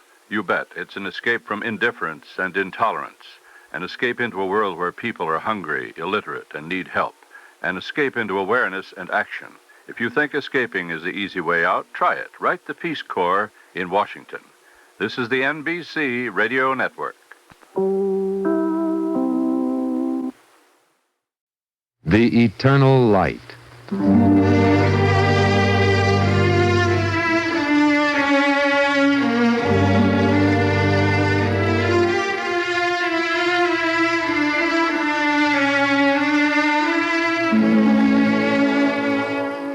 The National Broadcasting Company and its independent affiliated stations present The Eternal Light, a program which comes to you under the auspices of the Jewish Theological Seminary of America. Today we present the last in a series of 3 discussions entitled Judaism on the Campus, a Crisis in Identity. Participating in today's discussion will be 2 students from the University of Michigan in Ann Arbor. Sue Silber from Teaneck, New Jersey, is a sophomore. She is vice president of the Atid organization on campus. Lawrence Boxer is president of the University of Michigan's Atid chapter. He is a sophomore from Detroit. Moderator for today's program will be Rabbi Harold White. Spiritual leader of the Beth Israel Center in Ann Arbor, Michigan, Rabbi White is also regional director of Atid. Rabbi White. As rabbi in a university community, I personally feel very fortunate in not having lost contact with the academic community. I must confess, however, that living in the midst of the University of Michigan and being surrounded by college students does make me regress at times to my own undergraduate days at Wesleyan University in Connecticut. As a basis for our initial discussion, therefore, I'm rather curious to see if some of the problems which faced me 16 years ago are still existent for today's university student. Chief among them academically was my introduction to the realms of philosophy and the humanities, an introduction which was also a challenge to the foundations of my religious belief. I recall rather vividly my indignation at a certain professor of humanities who insisted upon referring to my Torah as the Old Testament and who labeled my God as a God of vengeance and wrath, in contrast to the God of love of the New Testament. Much to my surprise, the great conflict proved not to be between religion and the natural sciences, but rather between religion and the social sciences. I'm curious to see what experiences you have had in this area. Sue, I know of your interest in psychology. Would you share with us some of the conflicts which perhaps you have faced within your college career? Before I go on to psychology, to get back to your professor at Wesleyan, I'm wondering if he's still around, however, has transferred himself to Michigan, because I had a very, very similar circumstance in a course in Great Books, at which time we were reading some of the medieval literature, including Dante. And the whole introduction to this phase of history in our professor's mind was this tremendous awakening on the part of the spirit of man to the truths of the New Testament, to love, this whole tremendous benefit that Christianity brought to the world because the Old Testament was so lacking in a fundamental thing called love. And frankly, I felt like I was one among many, all who seemed to be going along with what the professor was saying, taking notes very carefully. And I was sitting there completely amazed and felt very, very isolated. I remember at one point in talking about Dante's hell, finding that I belonged there. We can understand that. Yeah, I was really floored. And what amazed me most was that I brought up the idea that there was really no hell in the Old Testament for pretty interesting reasons, and I felt that this led me to lead certainly as moral a life as someone who necessarily believed in an afterlife. This is something I had been taught and something I had certainly believed. Well, no sooner had I finished saying that I could live a moral life this way than a boy raised his hand in the back of the room and said that he also was Jewish, but that he had been taught the exact opposite thing, that there certainly is a hell, that his rabbi had told him there's a hell, and he knows he's living a good life because there's a hell, partially. And if this didn't knock me for a loop, I don't know what could have. This is, of course, indicative of many of the traumas, I suppose, that one comes in contact with upon being assaulted with different ideas of all sorts, and certainly not limited to the classroom. I agree that there is much more of an assault from the humanities and social sciences than from the natural sciences, mostly because of the disparity in the two areas. I found that the whole idea of being challenged with new ideas was very, very beneficial, really, although it was traumatic in the first place when one reanalyzed and thought about what others were challenging. My own convictions became that much more secure. I remember in the dorm, I had friends of all different religions, and we would have a weekly meeting where my one friend who was son of a minister, a Congregationalist minister, another who was the daughter of a priest from the Greek Orthodox Church, another friend who was quite atheistic, and I used to sit around, also a Catholic, I almost forgot. Used to sit around and discuss things, and we would all feel so much better afterward, and we'd come out with lots of incongruities, and thus understand our own religions that much more. I also found that the whole atmosphere here at Michigan was so different than home, where I was in a very, very cosmopolitan, Jewish-type atmosphere in the New York vicinity, and then all of a sudden I was here where there weren't certainly as many Jews. I heard expressions which I'd never heard before, and I had to kind of stand up for my people.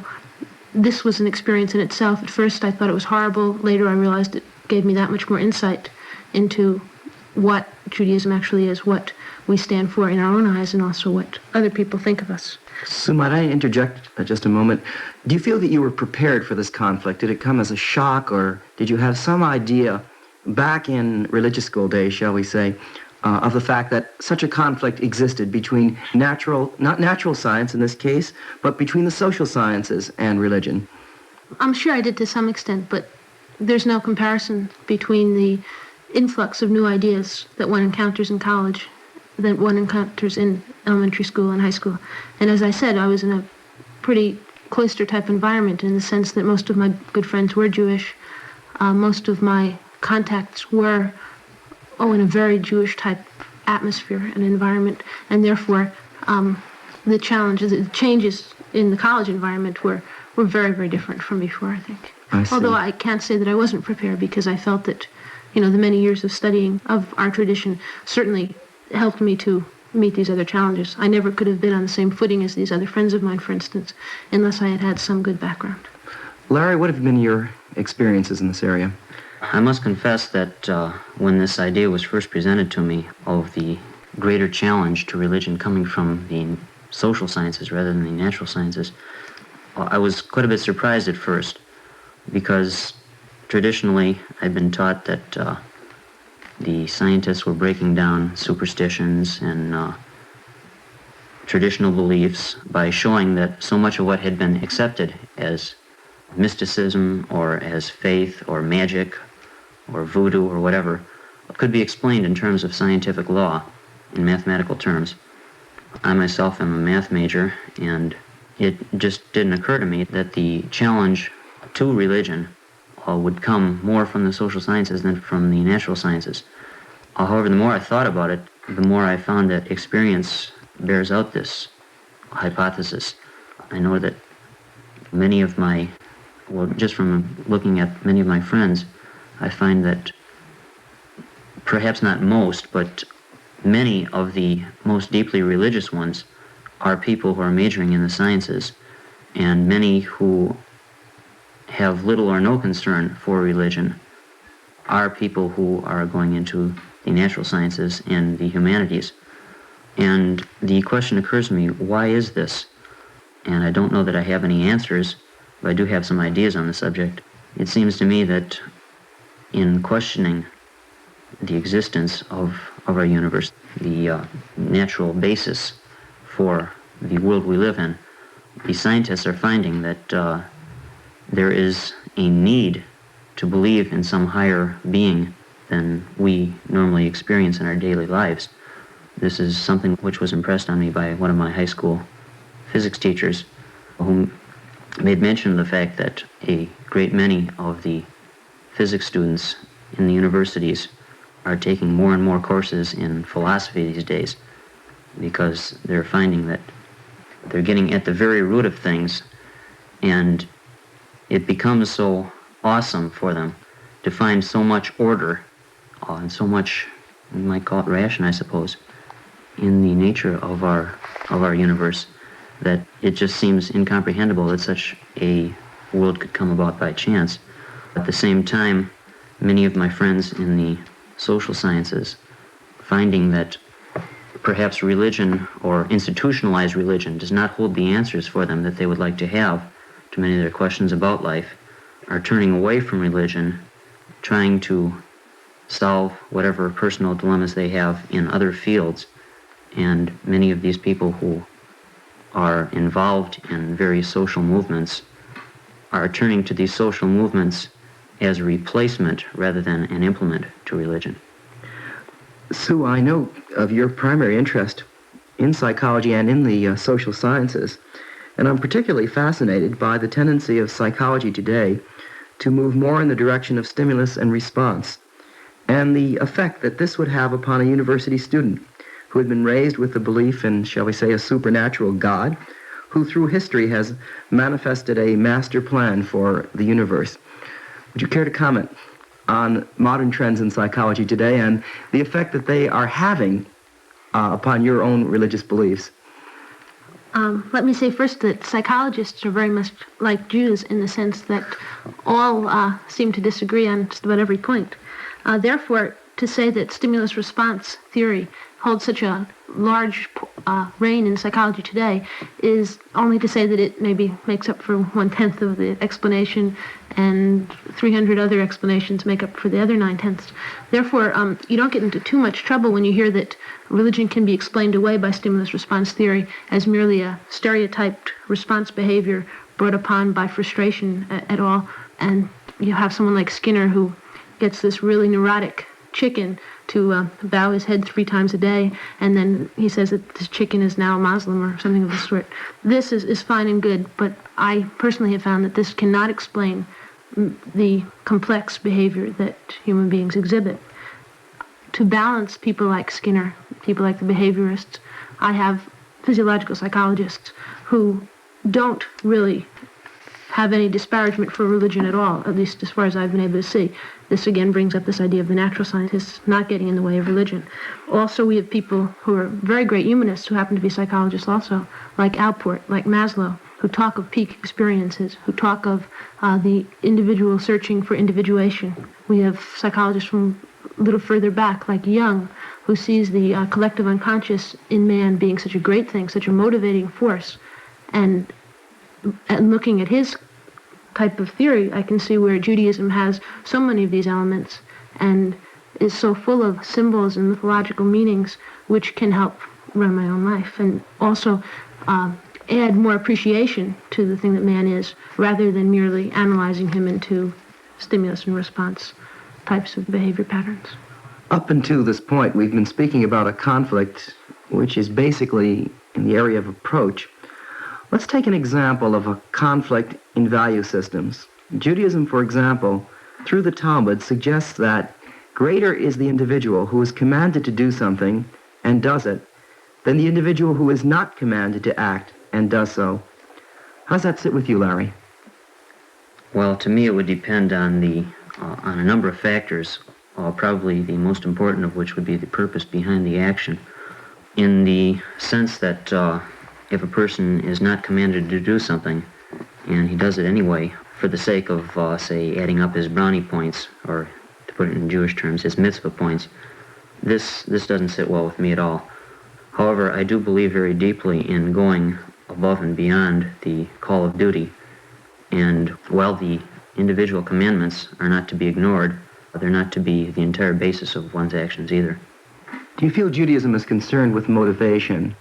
I would say my own brand of Judaism is concerned with motivation. However, one has to be very careful in making a statement of this sort, in the sense that the means justifying the end the end justifying the means is not traditionally a Jewish value, nor is it one that I would accept point blank either. I would say that in macroscopic terms, the end of an action is, well, it's easier to measure, and therefore in macroscopic terms has greater importance, but I would hesitate to make a comparison between the relative importance of the motivation and the ends of an action. In your own religious school training, however, were you taught, for example, that one had to be motivated to pray in Judaism? Is prayer the fulfillment of a mitzvah? Prayer was fulfillment of a mitzvah, but I don't think that the fulfillment is nearly as great if it's a through the motions type of action. And I think that the purpose and the motivation behind the prayer not only makes it much more meaningful to me and to others, but it also, I think, well, you might say it keeps people Jewish, in the sense that a sincere prayer or a sincere service, a sincere performance by the cantor on the bima makes an expression of prayer or an entire service much more meaningful to the congregation, to the individuals, and in this sense is going to keep people coming back to the synagogue. As a rabbi, I'm delighted to hear a layman state that, by the way.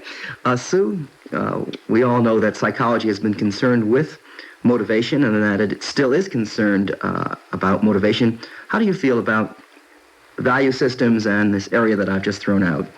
First of all, let me say that although psychology, yes, is determined in motivation, motivation has to be defined in all cases by the action which it brings about. In other words, you can't look at the black box and say there's motivation in there and describe it. You have to look at the action, such as pressing a lever, such as going to services, and say that because it happened, it must have been motivated. The way you measure motivation is by how great the impediments are toward doing something, how much an organism will do to overcome them so that it can accomplish its goal. Now, what I find then is that action is primary and the motivation can only be inferred. And therefore, to become a little bit of a scientist, I'd say that scientifically looking at Judaism or looking at Jewish views toward action, the action is the prime thing. If we go out of our way to help someone else, the important thing is that we're helping someone else, not the reasons that we might be doing it. Either we get a lot of satisfaction out of helping someone else, or we expect a good turn in the future from that person toward ourselves, or the like. And therefore, I guess I agree with Larry in the sense that motivation certainly puts that much more icing on the cake, but the original dough has got to be cooked through action.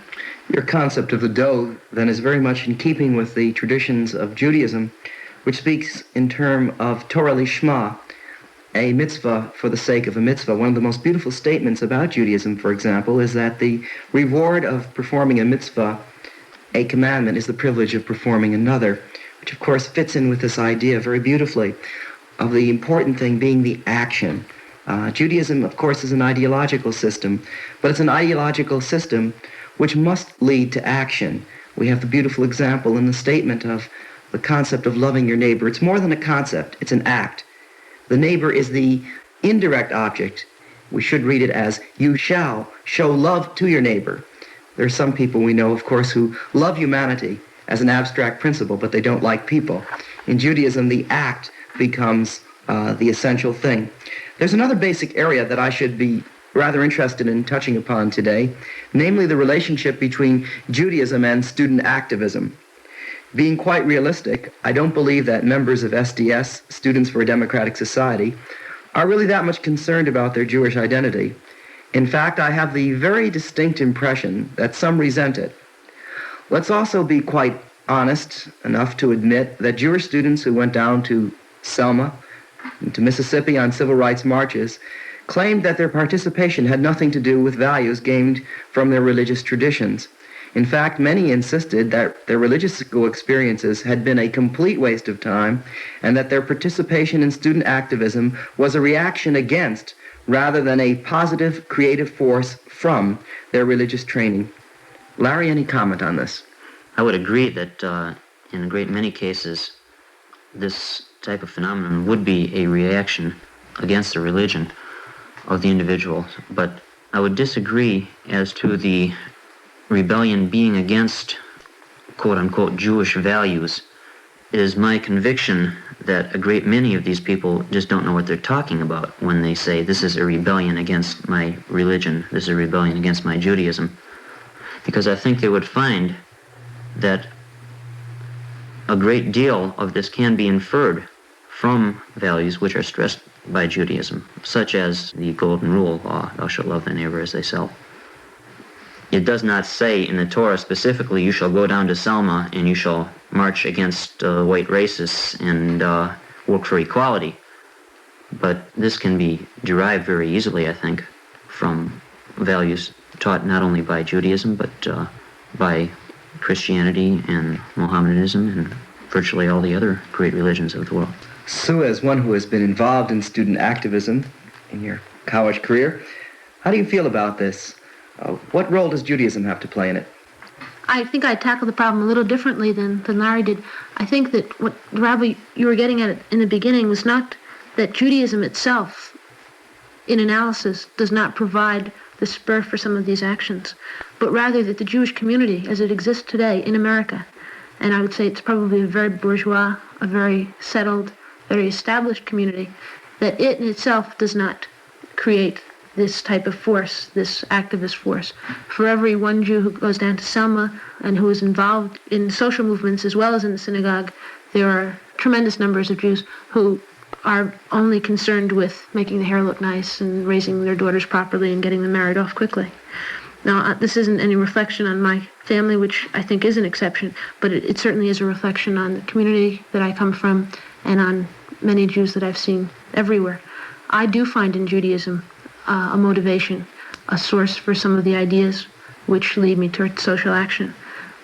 I think that the greater issue here, possibly, that Larry brought up is the idea that many of our activists got no education in true Judaism at all, but rather were given a bunch of hackneyed phrases, were told to memorize this part of the Bible, were thrown little aphorisms throughout their Hebrew career, and thus, of course, they rebelled against it. It's only when we get educated to think for ourselves about the principles and are taught them deeply and as adults that we realize that they have a lot of meat in them and they can lead to lots of action. If I may add one more factor which is involved here, I think that many of the activists who have no concern for Judaism may be rebelling not against Jewish values but against institutionalized Judaism in the sense of the middle-class, suburban, bourgeois society which is greatly apathetic towards the social problems which these young people wish to face. Larry, did you feel that the synagogue is a reflection of this middle-class bourgeois society? To a great extent, yes. We're seeing more and more synagogues with their congregations moving to the suburbs, running from the influx of the inner-city Negroes into their area. And while we stress our liberalism to a great extent, perhaps this is mostly a public relations job, and there is a great deal of hypocrisy involved, I believe. And this, to a great extent, is what many of the activists are protesting. Sue? I think what they're protesting, yes, is that many Jews seem to know the truth, but they don't do the truth. This is one way of summarizing, I think, what many of my friends who are activists seem to feel. They get tired that just prayer goes on in the synagogue, which seems to them a very limited, at best, type of activity, while on that same Saturday morning they could be out tutoring a child, working in a hospital, going on a peace march. It's been said of the synagogue in the 20th century, especially in the last decade, that the synagogue has become as bureaucratic as many institutions in our society. I think that what you are saying today is a justifiable criticism of the synagogue as an institution, which certainly we as rabbis should be the first to treat and to try to correct. I'd like to thank you for your participation in this panel discussion, and we certainly hope that it will lead to fruitful results. And now we take great pleasure in presenting Rabbi Neil Gilman, Registrar of the School of Judaica in the Rabbinical Department of the Jewish Theological Seminary of America. Rabbi Gilman.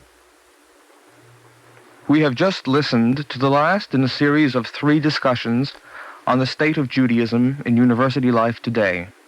Somewhat belatedly, the Jewish community has begun to show concern for the problems facing the Jewish university student. The college years represent a critical period of growth for any young adult. It is here that one's values are shaped, one's lifestyle formed, and one's commitments established. The leadership of our Jewish community in the next generation will come from this group of men and women. Paradoxically, the ancient Jewish tradition speaks directly to many of the fundamental concerns of the college generation in our day. The emphasis on the inherent value of study in the intellectual life, the concern with the moral dimension to human problems, the activist stance toward social dilemmas, the pluralistic approach to ideologies, all of these characterize current thought on the campus, and they embody authentic Jewish values as well. Our task, then, is to convey an honest, intelligent, and informed reading of the Jewish tradition to the Jewish college student. Far too rarely do universities provide courses in Jewish thought, Jewish history, or the traditional Jewish texts as part of the regular curriculum. Far too often are Jewish concerns relegated to the periphery of college life instead of where they properly belong, in the classroom, in the library, or in the office of the professor. It is unfair to expect the student with at best an elementary or high school education in Judaica to deal intelligently with the challenges with which the college experience must confront him. As an illustration of what can be done, the Jewish Theological Seminary has initiated a series of institutes of Jewish studies for college students during the summer months. We offer courses in Jewish history, philosophy, Hebrew, and Bible, taught in English on a level which presupposes a minimal formal Hebrew background, but a maximal concern for relating our tradition intelligently to the questions of our day. This new program has attracted many bright young men and women from all parts of the country to our campus in New York. But it is only a beginning. If we are to make an impression on present-day college life, the Jewish community must mobilize much more of its resources of money, time, and energy than it has to date. The scope of the problem demands nothing less, for the future of our community is at stake. Our Eternal Light program today was the last in a series of 3 discussions entitled Judaism on the Campus, a Crisis in Identity. Participating in today's program were University of Michigan students Sue Silber and Lawrence Boxer. Our moderator was Rabbi Harold White. If you would like a copy of today's program, please send your name and address with 25 cents to cover the cost of postage and handling to the Jewish Theological Seminary of America, 3080 Broadway, New York, New York, 10027. We invite you to join us next week when The Eternal Light will present Hosea by Joseph Mindell, the first in a new dramatic series entitled Judgment and Justice. This is Vic Roby. The Eternal Light, produced for NBC by Rhoda Grady, is directed by Kenneth McGregor. For the seminary, Dr. Benzion Boxer is program editor, Milton E. Krentz, producer, and Ruth Sussman, program coordinator. This weekly program is presented under the auspices of the Jewish Theological Seminary of America. This pre-recorded program has been an NBC Public Affairs presentation.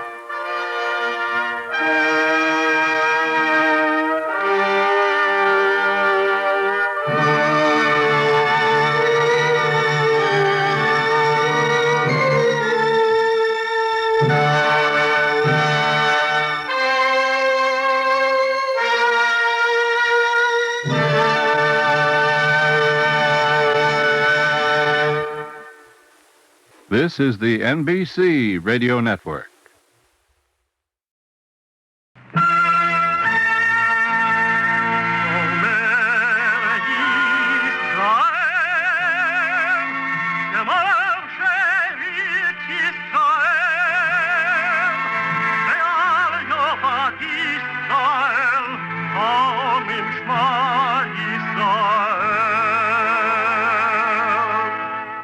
And the Lord spake unto Moses, saying, Command the children of Israel that they bring unto thee pure oil olive beaten for the light, to cause the lamp to burn continually in the tabernacle of the congregation.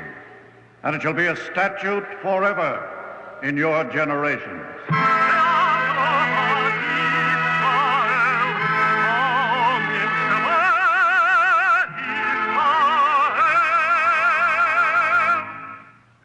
The Eternal Light. The National Broadcasting Company and its independent affiliated stations present The Eternal Light, a program which comes to you under the auspices of the Jewish Theological Seminary of America. Our program today, Hosea, was written by Joseph Mindell. It is the first in a series entitled Judgment and Justice.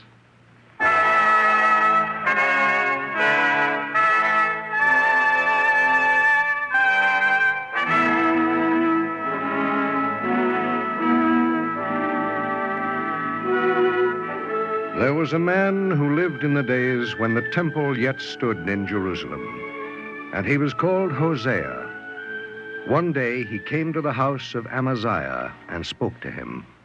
Amaziah, you have many fields of wheat and barley. I do not hide them, Hosea. And many cattle and sheep. Are you the assessor, Hosea? I pay my taxes. I do not begrudge you your possessions. Amaziah, this is Joash. He came with me. I know Joash. Yesterday, his one field was ready for the harvest. May it be a good harvest, Joash. This morning, the wheat burned down. The whole field of wheat. Did you hear me, Amaziah? I heard. It is unfortunate. He has a wife and children. Hosea, you take a long time to come to the point. Joash needs help. Obviously. I've had a good harvest. Joash, I can sell you enough wheat for bread and for seed to plant in the spring. He has no money, Amaziah. Let him speak for himself. You heard Joash. I'll sell you the wheat.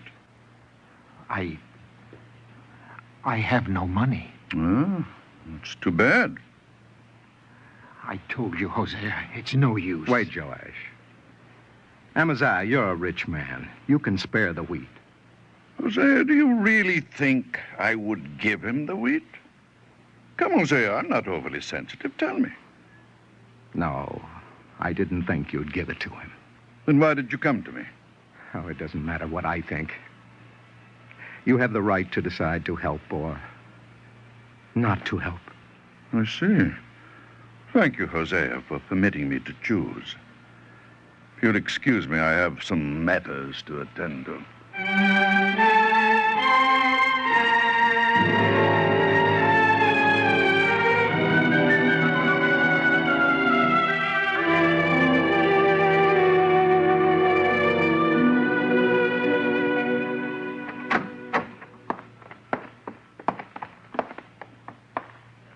Gomer!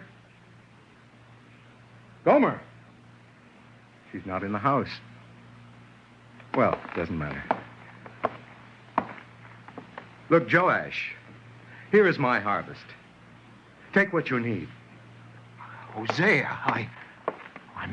No, I can't. Take at least a few baskets of wheat. You must. For your family. But I don't want to deprive your children, your wife. You have little enough. But you have nothing, Joash. We'll manage. Oh, Hosea, well, shouldn't you... Oh, that is, don't you want to talk with your wife first? Why? Well, maybe she is not willing to... Why should you think this Gomer would refuse to help you? Oh, I shouldn't have said it. I'm sorry. All right, take the wheat. I'll take the wheat. And thank you. Only, Hosea... Yes? I must take it. But you are under no compulsion to offer it. Joash, it isn't only Amaziah who must make a choice.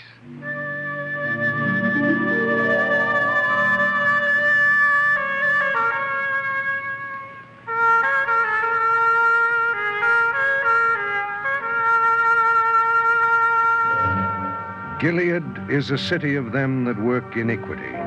It is covered with footprints of blood. Joash carried the wheat through the city to his house. And it happened that in a place where the streets narrowed, he was met by a man who hid his face. What's in the basket? What do you want? Wheat, huh? Good wheat. No, it is not mine.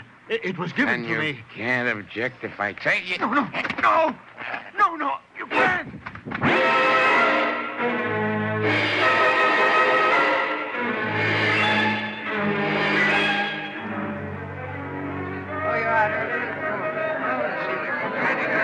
You sow the wind, and you shall reap the whirlwind. Who is the thief? Tell me, who is the thief? Be careful, Hosea. Are you accusing me? Don't be foolish, Amaziah. Why should you steal a handful of wheat? Maybe Hosea is talking to me. I speak to all of you. Each of you is like a thief. When the field burned, did even one of you come with a measure of wheat for Joash? We have our own troubles. Who was there when Joash lay on the ground to lift him up and wipe the blood from his face? Hosea, it gives us no pleasure that Joash has troubles. We're sorry for him. Sorrow rests lightly on your heart. The misfortune is his, not ours. If you refuse to help sustain life, you take life. To be indifferent is to be a thief. Now listen to me. Why should we listen to you, Hosea? We've heard it before. Amaziah's right. Next, you will accuse us of worshiping false gods. Then you'll say it's wrong to swear falsely. Or even to give a present to a friendly judge. You forget that this is a world of men, not angels. Hosea, I'll make a bargain with you. Turn all the rest into angels, and I'll put on wings, too. You are stubborn in your evil ways. Enough, Hosea. Who are you to talk like this? It is not I who speak, Amaziah. Hear the words of the Lord. For the Lord has a controversy with the inhabitants of this land. How do you know this, Hosea? The Lord has spoken. To you? To me, Amaziah. Quiet! Let him be heard! Hosea, how many times did the voice of the Lord come to you? He spoke once, he spoke 1,000 times. What does it matter? They are the same. How was it the Lord spoke to you and not to me? He spoke to you as well, but you did not listen. Ah, you are a prophet. You know who I am and what I have to tell you. Then tell us. Quiet, everybody. Tell us what the Lord said. There is no truth, no mercy, no knowledge of God in the land. Swearing and lying and killing and stealing and committing adultery. Swearing and lying and committing adultery. The people break all bounds and blood touches blood. Hosea. Well? Should a man who does not know the alphabet be a teacher? Say what you mean, Amaziah. Should a man presume to correct the ways of a nation whose own house is tainted?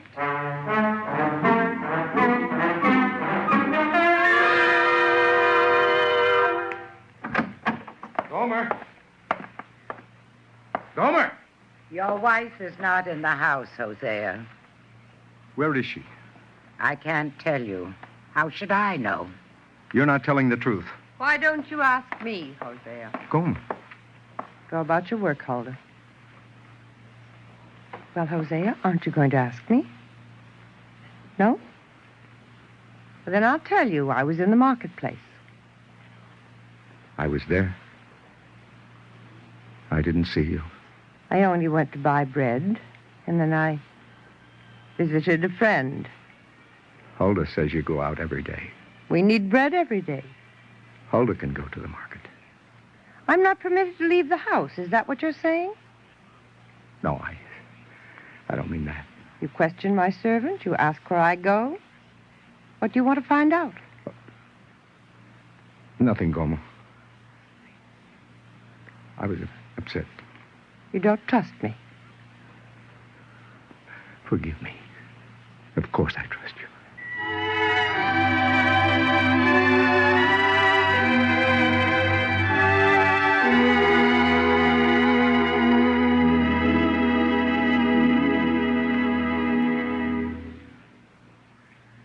I have to go now, Daniel. No. Hosea will be expecting me. No. Let him wait, Gomer. Oh, why are you taking off the bracelet? You know why. You don't like my present? Silly, it's beautiful. But I can't wear it at home. You're afraid of Hosea, aren't you? Oh, what an idea. Well, you don't have to be. Hosea is so concerned with lofty matters. The fool can't see what's under his nose. He's not a fool. It's just that he trusts me. Gomer, this He even is a said strange place to act the loyal wife. Now, don't talk like that. Daniel, let's not quarrel. Well, you keep defending Hosea. I'm not...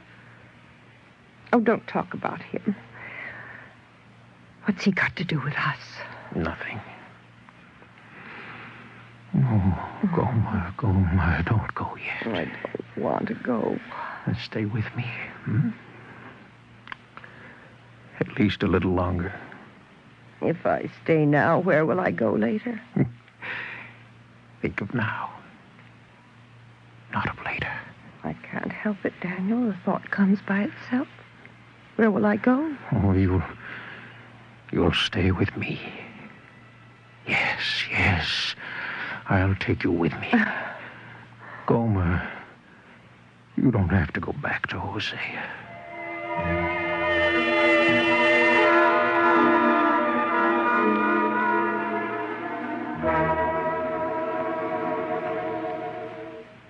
Huldah, where is my wife? The meat is cooked. Sit down and eat, Hosea. It's getting dark. Where is Gomer? You keep asking me. I'm her servant, not her... Wait, Hosea. Where are you going? To find Gomer. Don't go. She's my wife. Maybe something has happened to her. Nothing has happened. Don't go. Keep the food warm. I'll bring Gomer back. Hosea, it will be better if you don't find Gomer.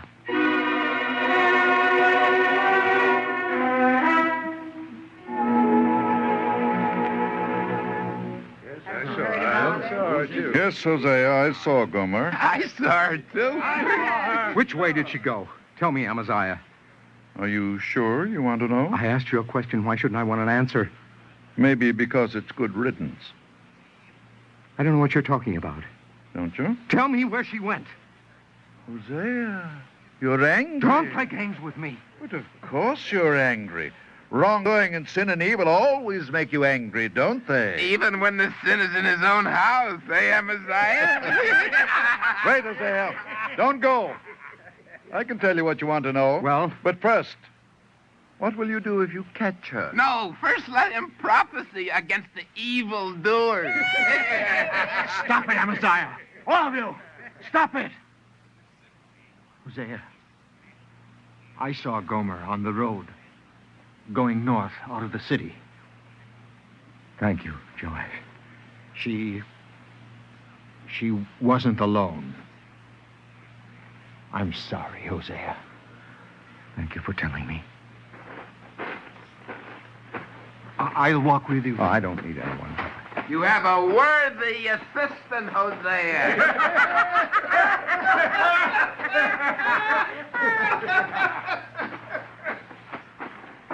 Hosea. It's dark. What difference does it make? Oh, come home with me. In the morning, you can look for Gomer. Go away, Joash. Leave me alone. You are very angry. Don't I have reason to be angry? Answer me. Hosea. Oh, no, don't. How can you answer for me?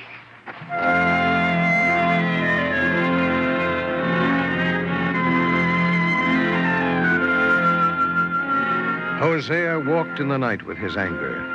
The voices in his ears were angry voices that answered no questions. In the morning, as it grew light, he came to the place where Gomer was. Why are you sitting here at the edge of the road, Gomer? Gomer? I'm waiting, Hosea. For me? No. I waited for the sun to come up, and now it's light. I'll watch it get higher, and then it will set, and it will be dark. And I'll wait. For whom, Gomer? For no one. For anyone. You're alone. He's gone. Yes. Even the bracelet is gone. What did you expect? I thought... It doesn't matter. And what do you expect me to do now? Nothing. I haven't said I expect anything. No, you don't have to say it. It's written on your face and your eyes. Pity me, they say. I haven't said it. Don't believe my eyes. Your tears whimper, I'm sorry. I don't want to cry. The tears come of themselves. Then dry your tears or turn your eyes away. Tears are a bodily defect, Hosea. They flow knowing nothing of right and wrong. But I know I have no right to expect anything, not even pity. You say it too easily. And yet I have pity for a bird, for a calf separated from its mother. Pity even for a thief caught in his stealing. It's easy to be sorry now, Gomer, and the consequences have caught you. Do you think so? Do you think it was easy to sit and wait? To remember and understand? Do you think it's easy to speak?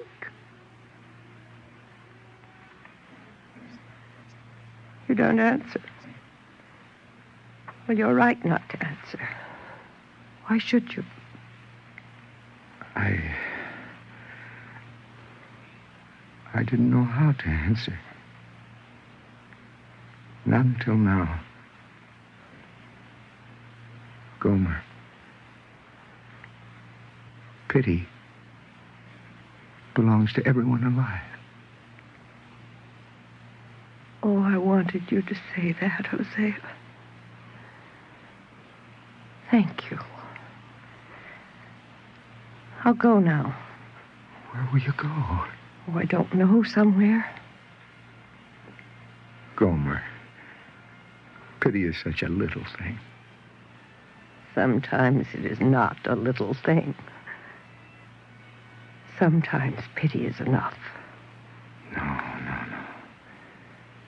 It is never enough. Come, Gomer. Let us go home.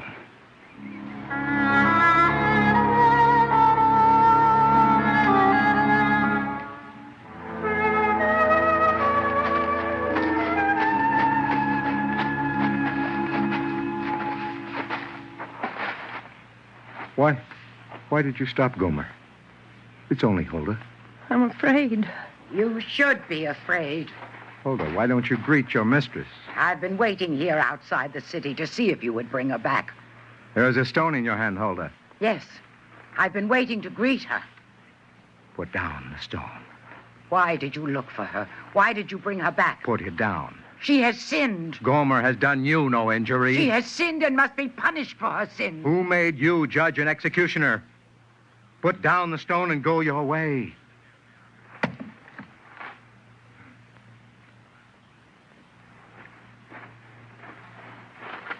Come, Gomer.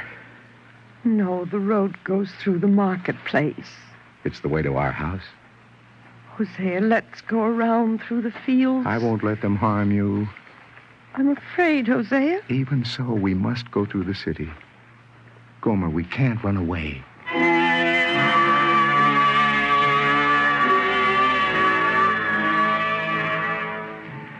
They walked through the city. In the streets, the people talking stopped their buying and selling and stood aside to let them pass, and then turned and silently followed to the door of Hosea's house. Go into the house, Gomer. Don't go. We want to talk with you, Gomer. She's tired. Tomorrow will be time enough. No, we'll finish it today. Talk to me. Hosea, we are not as easily moved as your servant woman by your command. It will be better if you all go home. You're overwrought. And you're so calm, Hosea. What happened to your anger? I am no longer angry, Amaziah. Strange how quickly your anger disappears when the evil you see is in your own house. It's very simple, Amaziah. It's only that Hosea was lonely for his wife. How did you persuade her to come back, Hosea? Did you promise not to beat her? Or did you buy her a new shawl? Listen, you other women! Remember that all men are not as understanding as Hosea. Is understanding a crime in your eyes? Hosea will now preach a sermon. Is forgiveness an offense you cannot bear? Hosea, you begin at the wrong end. Before understanding and forgiveness comes repentance. Gomer, you preach about repentance.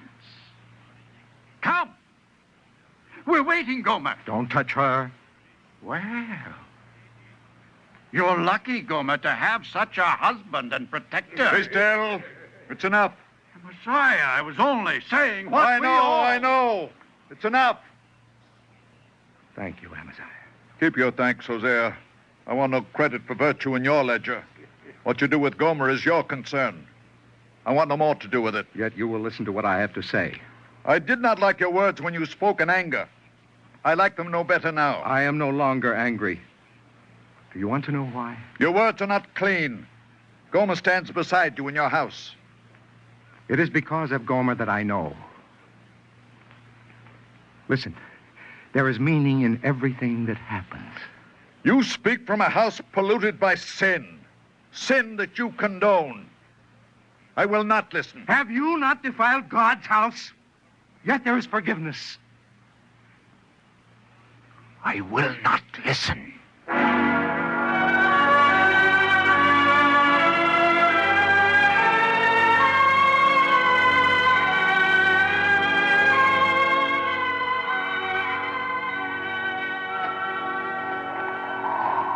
I brought you a cloak, Hosea. It's cold. Thank you, Gomer. Hosea. Oh, why are you still here, Joash? Do you have a stone to throw? My hands are empty. Or a curse on your lips for Gomer? You forgave her. She repented, and I forgave. Two things equal and equally difficult. Then why should I have a grievance? I'm sorry, Joash. I spoke out of bitterness. Hosea, tell me the meaning. Don't you see it? There is forgiveness, you said. For anyone? For me? For all who ask it. Oh, Hosea, God must be so angry. I will not execute the fierceness of mine anger, saith the Lord.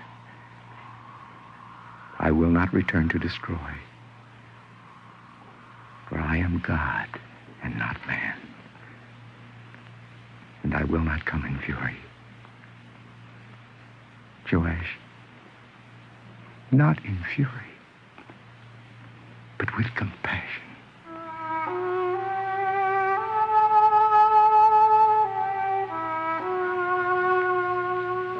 Of all the people in the city, only one man remained to hear Hosea. Yet the words are not lost, for they are spoken in the prayer on the first Sabbath of the new year before the Day of Atonement. Return unto the Lord thy God, for thou hast stumbled in thine iniquity, and accept that which is good.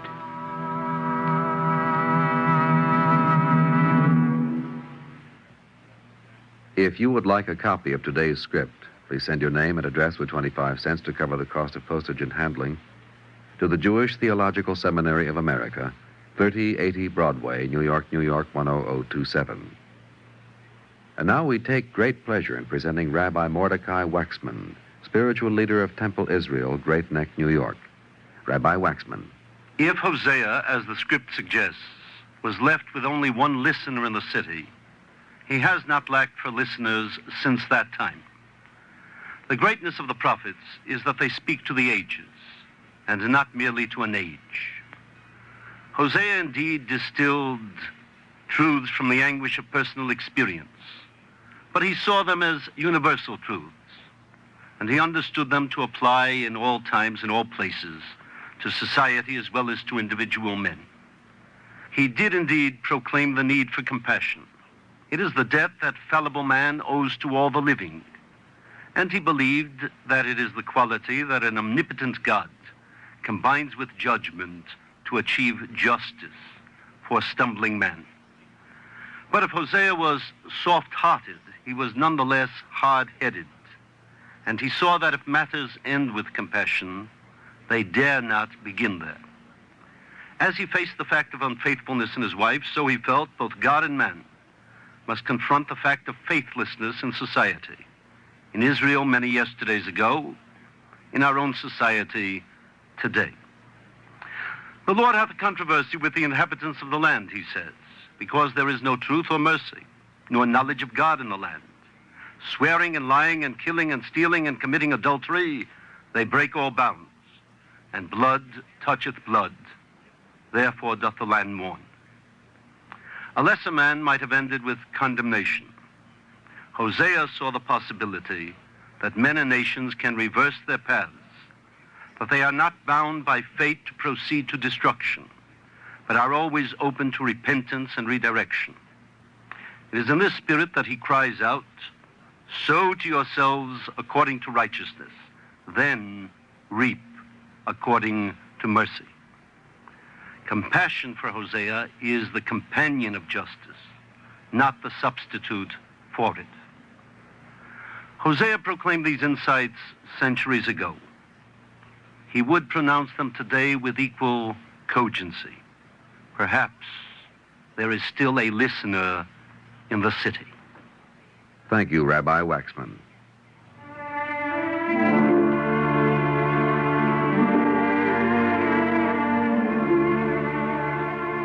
Our Eternal Light drama today, Hosea, written by Joseph Mindell, was the first in a series entitled Judgment and Justice. Cantor David Putterman sang the liturgical introduction. Featured today was Lawson Zerbe as Hosea. Others in the cast were Santos Ortega, Owen Jordan, Joseph Julian, Roger DeKoven, Ethel Everett, Elspeth Eric, and Donald Buca. The narrator was Court Benson. We invite you to join us next week when the Eternal Light will present How Uriel Got into Heaven by Morton Wishengrad.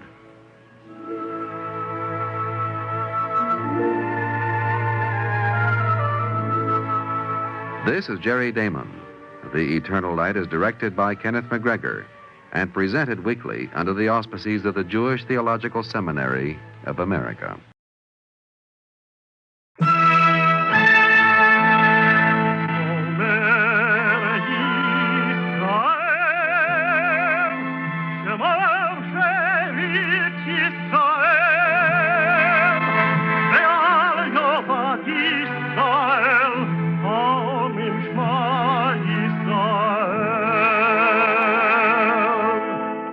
And the Lord spake unto Moses, saying, Command the children of Israel that they bring unto thee pure oil olive beaten for the light, to cause the lamp to burn continually in the tabernacle of the congregation.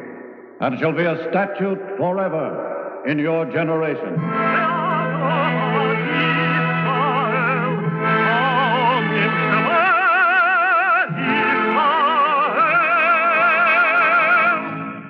The Eternal Light.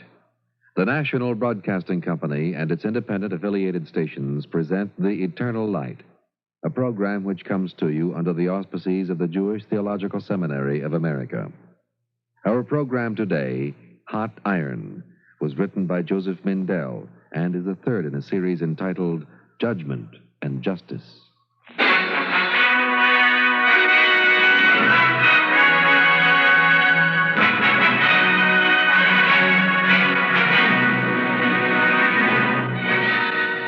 When he was young, he wrote pretty stories for children, but he grew older. I am no maker of fairy tales. And I feel that the only way to attack evil is with a hot iron. He was a hot iron, pouring out his passion to flood a world grown indifferent to evil. First, I place a nail. Then, with a stroke of the hammer, I drive this nail an inch into the brain of the public. And then, with another stroke, I make it go another inch. Loved and hated, honored and reviled, he expended the years of his life in setting the nails of truth. It is only a man who makes an impression, not a book. We need men, not books. His name was Emile Zola, writer of books and a man. You could see him 100 years ago almost anywhere in Paris. In the streets of the poor, the salons of the wealthy, high on the rooftops in the glow of the city's lights, down in the odorous dark of the Paris sewers. You might have seen Emile Zola one day in Les Halles, the great sprawling markets where the food is brought that nourishes a city. Madame! Pardon me, madame. Who, me? Yes, I want to ask you... Madame, he said. Did you hear him? Madame Suzette, Queen of the Fish! Shut up, all of you! Now what do you want? Yes, tell me, do you lift these barrels of fish by yourself? Maybe you'd like to help me. Oh, of course, I'll just take off my coat. Oh, never mind. You'll dirty your fine clothes. What kind of fish are they, and where do they come from? How should I know, as long as the bellies are hard and they don't stink? But if they do, what do you do with the spoiled fish? Here, what are you doing writing all this down? You're an inspector. No, believe me, madame. Suzette, I only ask because I want to know. I'm not doing anything wrong. I'm a hard-working woman trying to earn an honest living, such as it is. Yes, and how much do you earn a day, Suzette? Why are you asking all these questions? How many hours do you work? Where do you live? Who takes care of your children all day? And are you very tired when you get home, my poor Suzette? Be on your way. We don't like snoop. Oh, I am no snoop. I only want the world to know how you labor, all of you. How you struggle and suffer. I want to tell of your misery. Yes, and of your strength. As you work to feed Paris, while Paris reclines in its boudoir, sipping a demi-tasse. You are angry, monsieur. Yes. Injustice and indifference always make me angry. Then you must be angry very often. As for me, I do not expect anyone to be concerned about me and my struggles. They must be concerned. I will make them concerned. Yes, you are perhaps of the Chamber of Deputies. No, Madame Suzette. I am a novelist.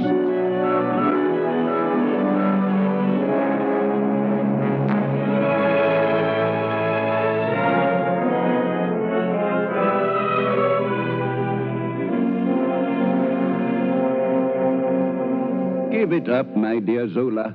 You are no novelist. No? It is my considered opinion, as a literary critic of, if I may say so, of no little standing. And of no few words. I beg your pardon. Granted, since you cannot help yourself. I don't know why I bother to talk to you. Perhaps because my novels disturb your equilibrium. Your novels, as you call them, are nothing but collections of filth and obscenity. Everything I have written is true. Sordid accounts of sordid misery. My method is to show life as it really is. And to do this, I must first observe what life is. Ah, yes. We know Zola the Observer with his pencil and notebook in the literary salons, at the soirees of society. And also in the sewers of Paris. Each man to his own taste. Truth is not a matter of taste. Utterly irrelevant. A writer should seek to entertain his readers, to uplift, to stir the higher emotions. Oh, yes, I agree. The highest emotions. Compassion for suffering, sympathy for the weak, wonder at the passion of life, disdain for falsehood, anger at injustice. My dear Zola, you are too full of hatred to be a writer. Yes, hatred is wholesome and good. It is the indignation of those who are outraged by mediocrity and stupidity. You cannot kill a book or words that speak the truth. You can try to bury them through silence or scandal, but they will be revived in their time.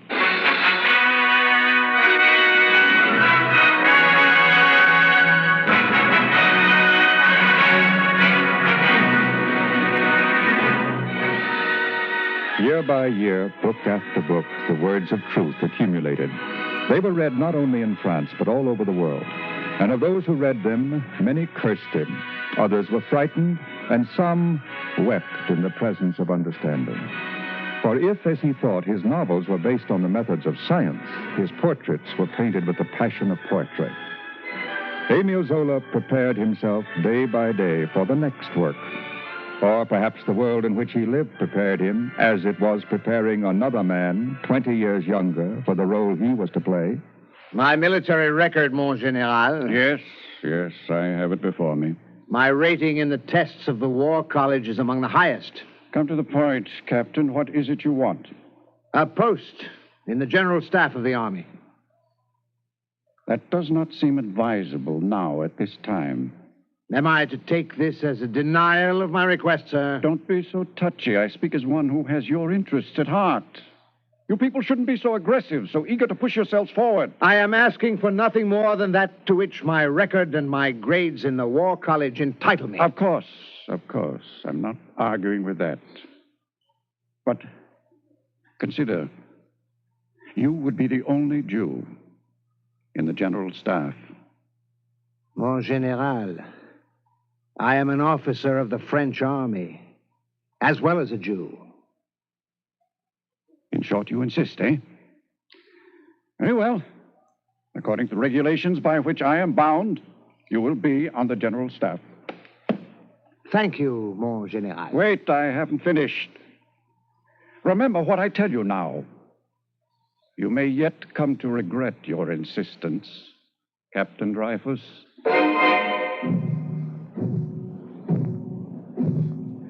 The convergence of the two lives was still in the future. Émile Zola had never heard of the young captain of artillery, but he knew the France in which both lived and the atmosphere in which a royalist, anti-republican, anti-Semitic newspaper could call itself with impudent irony free speech. We know whose sinister manipulations have brought about the present financial crisis, and we know what should be done with this alien race. Zola knew what it was to hear now and then in the streets of Paris new and dangerous sounds. And in these times, with these sounds in his ears, Zola sat down to write a newspaper article. Emile, maybe it is not... now, Emile, promise me you will not be angry. Of course, Henri. If you will promise to say nothing to make me angry. Well, Emile, maybe it would be better not to publish this article now. Go on. I'm listening. Well, the very title itself, Pour les Juifs for the Jews, is... You don't like the title? Well, at a time like this, when there's so much feeling, maybe it's not expedient. No? What I mean is, your new book is coming out soon. You see? I see. I must be still now, so as not to displease people who might someday buy my book. I must be expedient, Will you twist my word? The word was yours. The article can wait. Yes, perhaps. But the Jews of France, can they wait? Emile, It is most inconsiderate of the Jews to choose this time to be mistreated and persecuted. That's it, isn't it, Henri? That's it. Emile, I was only thinking of your good. I know, my friend. Therefore, I must speak out for my sake. And for the sake of those others who do not speak. Few spoke out. And even fewer knew of the events of the autumn of 1894, when it was discovered that a member of the French General Staff was selling information to Germany. Certainly, Emile Zola did not know of the investigation, nor the trial, nor the outcome. The prisoner will rise. Captain Dreyfus, you have been found guilty of espionage and treason. I am innocent. Silence! Alfred Dreyfus, you are sentenced to imprisonment for the remainder of your natural life. What? And to be degraded from the commission you dishonored, and from the army of the French Republic. Adjutant, tear the insignia from his uniform. You are degrading an innocent man. His sword, Adjutant. Break it in two. I am innocent. Long live France! Long live the army!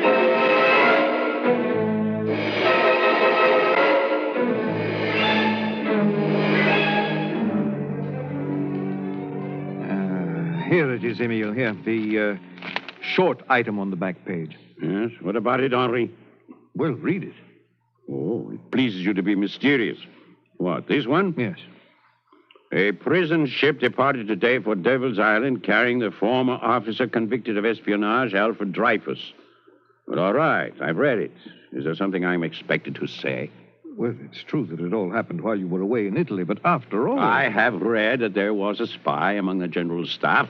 That seems to be reasonably clear. And I have read that this, what's-his-name, Dreyfus was tried and convicted, that's all. And not quite all, Emile. My friend, I am not so obtuse that I do not see where you are leading. Dreyfus is a spy. According to the public record, he is guilty, Jewish or not. Yes, I know. Ah, you are troubled, my friend, eh? Well, maybe it is I who am obtuse, Emile. You wrote, pour les Juifs. Because I'm against the persecution of Jews for being Jews, and of any people for being what they are. Yet now you seem to be indifferent. Henri, if a man is honest, he is my friend. If he's a thief, I do not defend him. Well, maybe it is not always clear who is a thief. In any case, you've given me a powerful motive to remain honest. Emile? Emile, you didn't hear a word I said. I was thinking, Henri, how it must be there on Devil's Island.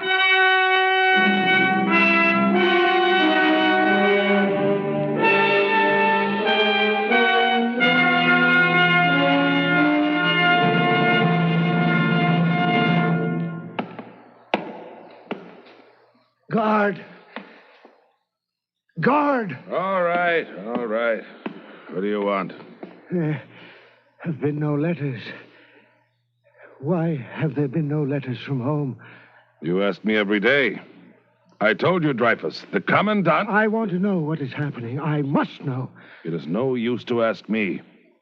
They have forgotten me.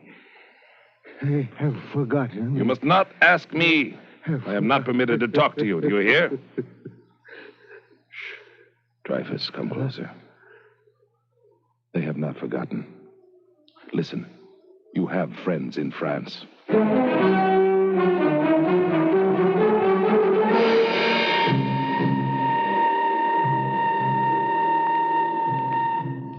Monsieur Zola, We are friends of Dreyfus, but not one of us knows him as a man. I myself have never even seen him. Neither have I. Still, Dreyfus has need of friends, Monsieur Zola. He is innocent. Monsieur Lazare, you ask me to decide between two unequal alternatives. Was it not you who wrote, "In the matter of truth, there is no choice"? Yet I must believe either that Dreyfus is guilty, or I must believe that a dozen men in the highest places in the army and the government have conspired to commit an act so dark and evil that the mind refuses to accept it. Monsieur Zola, there was espionage. The General Staff needed a spy, and they found Dreyfus, a Jew. But Lazare, he was tried by a French court and convicted. Yes. Well, we will not take any more of your time. One moment. You have more to tell me? A great deal more, monsieur. Well, I want to hear it. All the evidence against Dreyfus was not revealed to him or to anyone, in order, the court said, to avoid difficulties with Germany. Some of the evidence was false.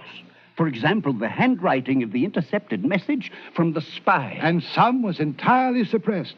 Evidence about another man, the real spy. Now then, do you want to hear more, Monsieur Zola? Gentlemen, I thank you. Let us make plans. There is work to be done.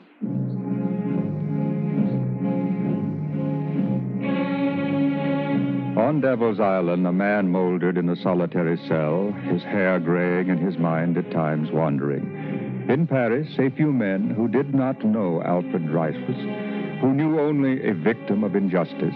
A few men abandoned everything else and worked, friends of justice, to find new evidence and shout it to the people of France. Silence has become impossible.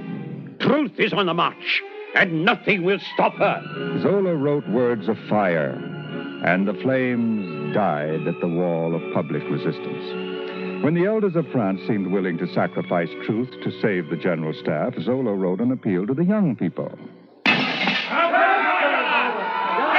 And youth answered as their fathers did, drowning the voices of the few who followed Zola after justice. Close the window, Henri! Gentlemen, I will finish reading my article for tomorrow's paper. I accuse the General Staff of the monstrous crime of convicting an innocent man. I accuse the handwriting experts of having made lying and fraudulent reports, unless a medical examination will certify them to be deficient of sight and judgment. I accuse the War Office of having led a vile campaign in order to misdirect public opinion. And lastly, I accuse the courts-martial of having violated all human right in condemning a prisoner on testimony kept secret from him. Monsieur Zola, this is a masterful... Wait, Lazare. Wait, I have not finished. As to the men I accused, I do not know them. I have never seen them. I feel neither resentment nor hatred against them. I have one passion only, for light, in the name of humanity which has borne so much and has a right to happiness. There. What do you think, gentlemen? If any words can move the people of France, these are the words. If, Lazare, if? You have lost faith in the power of words when they are true words. Now listen, there is one more paragraph. In making these accusations, I am aware that I render myself liable to Articles 30 and 31 of the libel laws, which punish acts of defamation. I expose myself voluntarily. I am waiting. You will not have to wait long, Monsieur Zola. The government will bring you to trial. Good. Isn't that what we want? We who are here with you, what can we say? It is you who will be on trial. Yes, it is something to think about. But once in court, we can reopen the case of Dreyfus and let the free air blow away the smell of evil. You do not say anything, Lazare. For so long we have been thinking of Alfred Dreyfus. And now I find my thoughts are of Émile Zola. Then put them out of your mind. Our only concern is that the people of France will have the opportunity to hear the truth.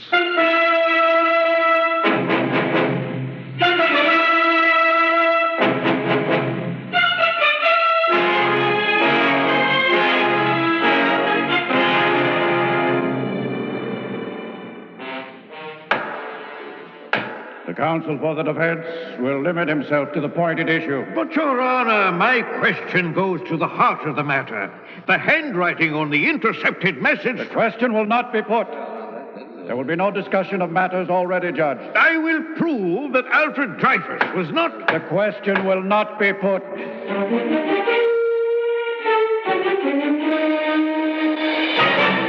Madame Dreyfus, I will ask you to tell the court whether your husband was in Paris at the time when... The question will not be put. I demand the right accorded to murderers and thieves to call witnesses to have them heard. The defendant will be seated. It is not your place to speak. Someone must speak out. You will obey the law of this court. I do not know your law. I don't want to know it. Please, Emile, control yourself. If the court please, I will repeat the question. The question will not be put. The question will not be put.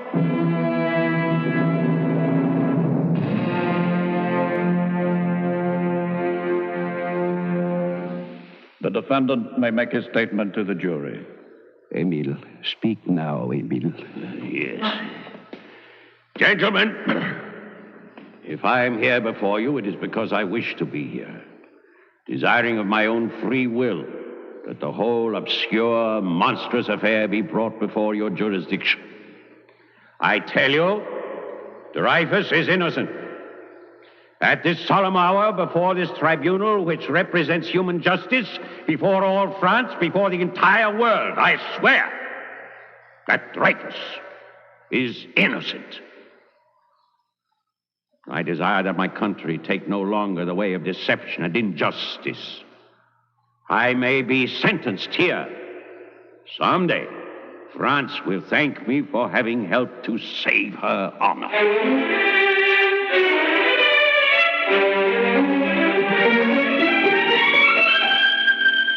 Emile, quickly. A carriage is waiting at the side door.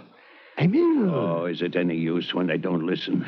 The verdict was ready from the beginning. Hurry, hurry. There's no time to lose. Then I am to go to prison. So be it. Still, they will hear my voice. If you don't come at once, Emile, no one will ever hear your voice again. Yeah. What? What are you saying, Lazar? The mob. The mob is waiting for you at the front steps. We will leave by the side. No. Please, now, please, Emile, no heroics now.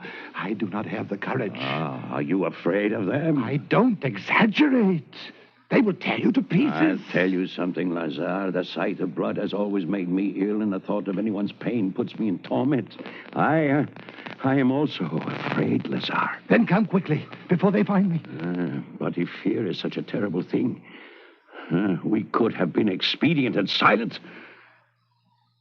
Open the door. Yes. Open it, Lazar. Well,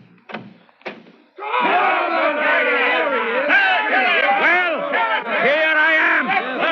What do you want of me? You have sent Alfred Dreyfus to a living death. If you take my life as well, what will you be killing? Emile Zola, an ugly man with a ragged beard and a habit of speaking many words. No. You will be murdering truth and burying justice and making a world for yourselves and your children in which fear and darkness will swallow all that remains of the humanity of human beings. Listen to me, listen, my countrymen. Life does not flourish in the midst of falsehood, and strength does not arise out of injustice.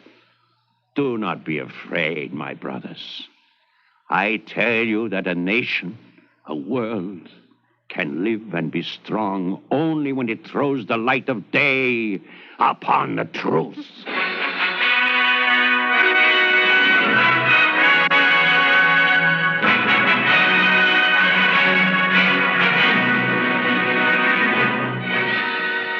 Emile Zola fought evil with a hot iron. He poured out his passion to flood a world grown indifferent to evil. In his time, the wrong that was done to Alfred Dreyfus, and thereby to all men, was undone by a world that he awakened. When he died, many mourned who once cursed, and these words were spoken at his grave. He was, for a moment, the conscience of man.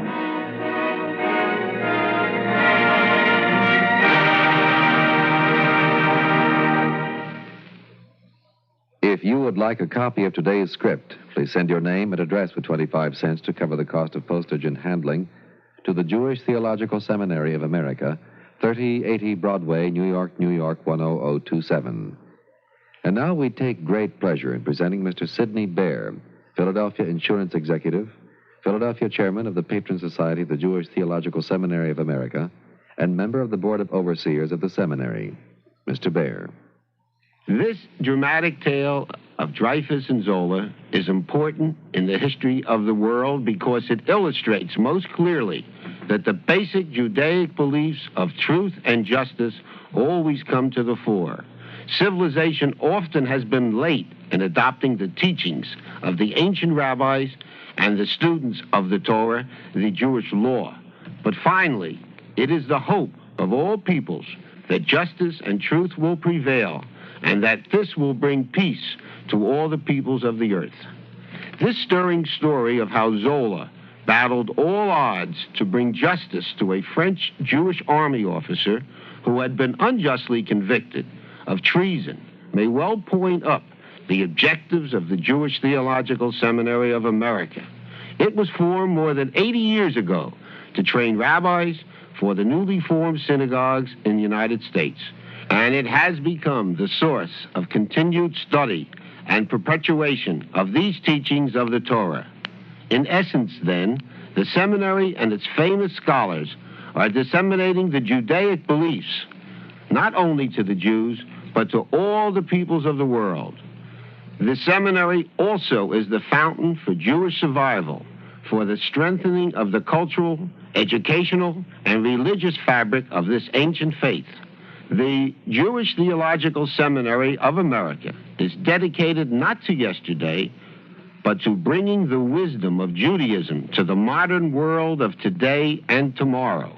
An integral part of this wisdom is the theme of today's Eternal Light program, truth and justice. Because of this, I have dedicated my community work to the seminary. Thank you. Thank you, Mr. Baer.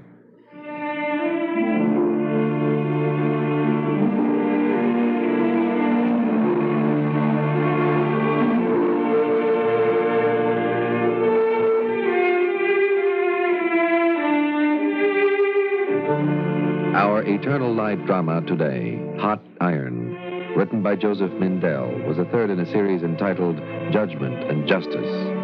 Cantor David Potterman sang the liturgical introduction. Featured today was Stutz Cotsworth as Zola. Others in the cast were Amy Sedell, Roger DeKoven, Guy Rep, Robert Dryden, Merrill Joels, William Griffiths, Ivor Francis, and James Dukas. The narrator, House Jameson. We invite you to join us next week when the Eternal Light will present the Transgression of Judel Kinderschein by Peter Barry.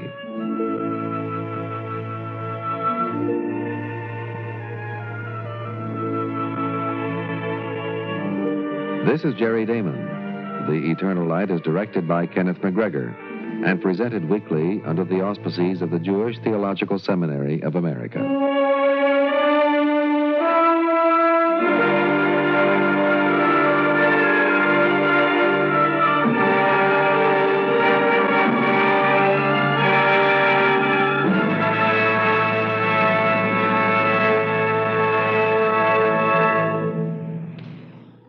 This is the NBC Radio Network.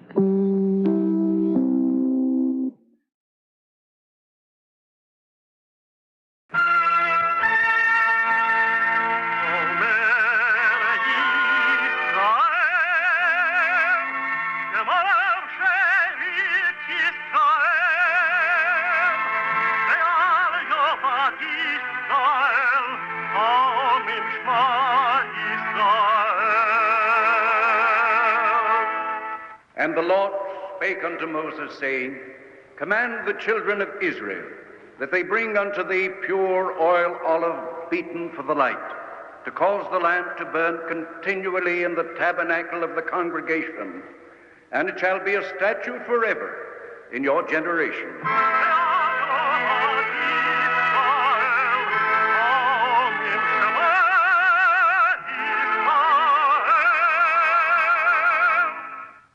The Eternal Light. The National Broadcasting Company and its independent affiliated stations present The Eternal Light, a program which comes to you under the auspices of the Jewish Theological Seminary of America. Our program today, The Transgression of Judel Kinderschein, was written by Peter Barry and is the fourth in a series entitled Judgment and Justice.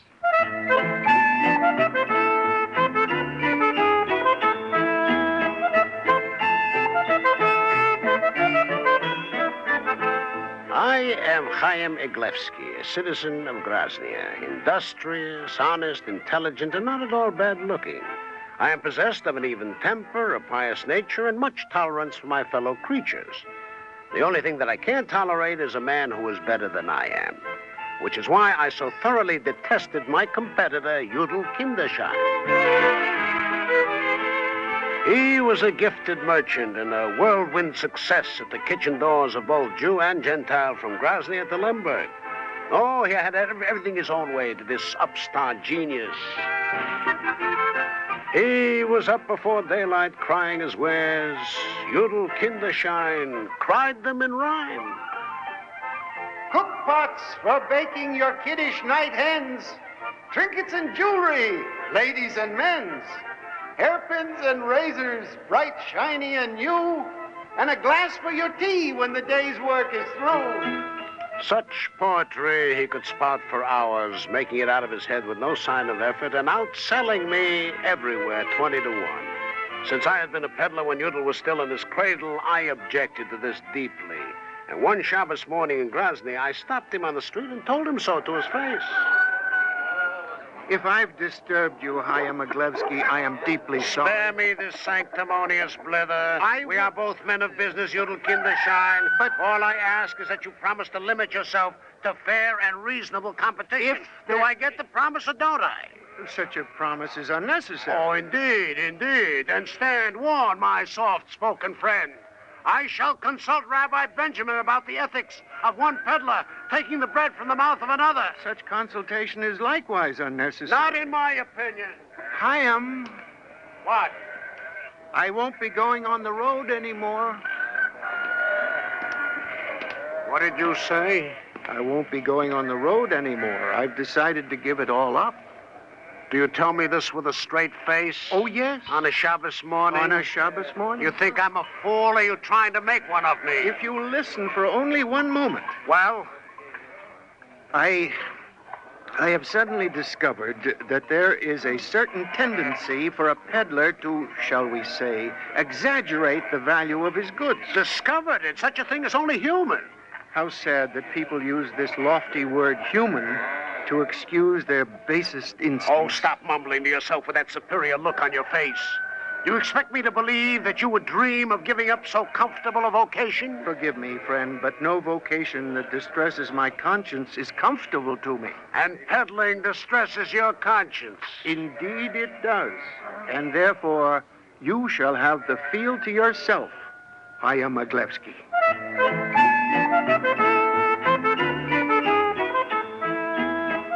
I was astonished by Kinderschein's decision, but his wife, Miriam, she was staggered. You decide such a thing without even discussing it with me, Judel? Can a man discuss whether or not to remain true to his principles? But Judel... I've always avoided temptation, and I shall continue to do so. But you shall also continue to be the father of a family, the husband of a wife, and the master of a house, I suppose? If God is willing. These are all good and pious things. And how, pray tell me, shall these good and pious things exist without money? I shall find another way of earning our living. A way in which such things are not likely to happen. What was that last? Nothing.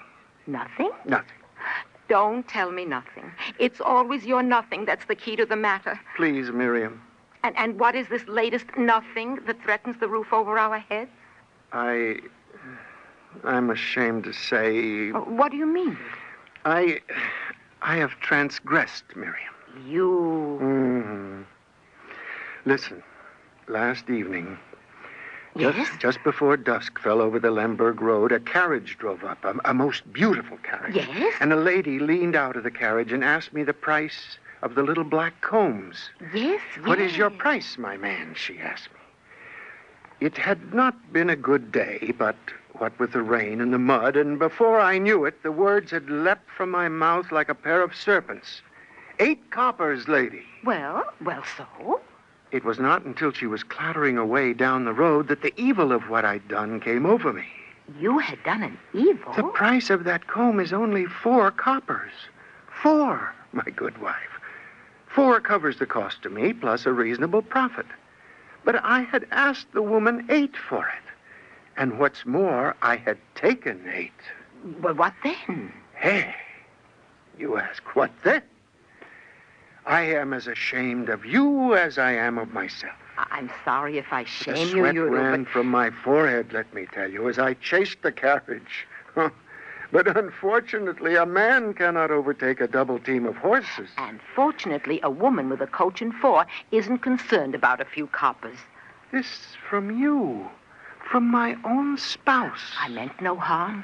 I only ask, could she possibly suffer from the loss of such a little bit of money? No, she could not suffer. It was not she who had doubled her price. It was myself. I see. Do you see? Think, Miriam, think a moment. What if the woodcutter and the butcher should double their prices? How many thousands would freeze and starve? I have sinned. I have sinned. For the first time in all my life, I have done unto others as I would not have them do unto me. But so small and evil. You made a tiny extra profit from a wealthy customer. Oh, Judel, such a thing is part of peddling. Yes, it is. It is. And therefore, Judel Kinderschein is a peddler no longer. They said he was a hero. They said he was a saint. But I said nothing. I could say nothing. My dislike for him had mounted to a rage that stuck in my throat like a fishbowl. In September, his household had been warm and well-fed, wife and children, plump, rosy. By December, they were pale and haggard. And when I'd see Miriam shivering in the marketplace, thin and threadbare, my heartbeat pounded my reason to shreds. I could imagine her days filled with the whining of hungry children, and her nights...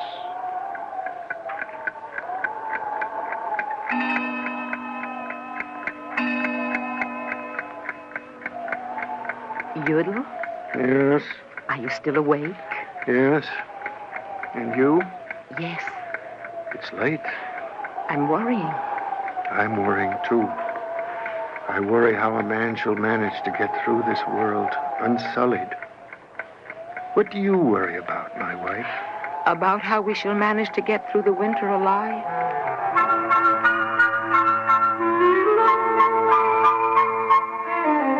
It was no easy winter to get through.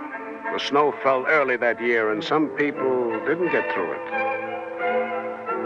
One morning, a week before Hanukkah, old Mendel Kotler, blessed be his soul, was found half buried in a 3-foot drift in the dooryard of the synagogue.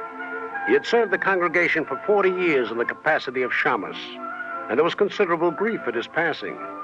And then, 3 days after the funeral, Rabbi Benjamin called a meeting of the elders. We shall not fail to miss him or to mourn him. But meanwhile, life goes on. And as Mendel would surely agree, a synagogue must have a shamus. In short, we are here to appoint his successor. If I may speak, Rabbi Benjamin. The floor is yours, Yasha Seligman. Thank you.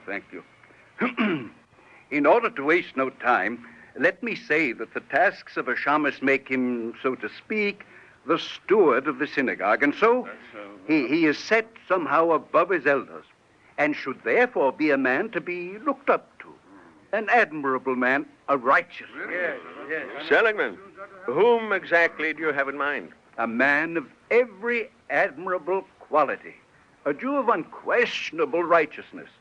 Our suffering brother, Judel Kinderschein. Very good choice, a very good choice. Judel Kinderschein. I was afraid of this. Afraid? Surely you cannot think him unfit. That's neither here nor there. His name has been suggested and must be approved or disapproved by this body. What say you to Judel Kinderschein up from Ehrenberg? Why, I think he's the perfect man. I say yes, unconditionally. And you, Eli Raphael? It would take longer than this night to recite all the virtues of Judel Kinderschein. I say yes, absolutely. And you, Chaim Eglevsky? I say no, unconditionally and absolutely. Why should he say no? That's a perfect choice. Indeed? Do you question his fitness, Chaim? I question everything about it. Hold on, Eglevsky. Let's not be too fast about questioning others. No personalities, if you please. Where are personalities? It only so happens that I bought a watch from the peddler last Tisha B'Av that stops on the average of 3 times a day. That watch is perfectly good. You only have to give it a shake occasionally. A shake indeed, huh? I bought a watch, not a lulav. Gentlemen, let's stick to our business. Now, would you be good enough to tell us your objections, Eglevsky? Well, I could say that Kinderschein makes my blood boil. Yes. That he antagonizes me and he sets my teeth on edge. But such objections, I suppose, aren't really valid. No, they're not. You agree that he's a religious man? Yes. Surely you must be able to tell us at least one imperfection in a person you detest so intensely. I would if I could. Am I to conclude, then, that he's perfect? As far as I know. Morally and ethically? How can I say otherwise? Well, think, Eglevsky. Think. I am thinking. Few men are without sin or blemish. I'm afraid that he is.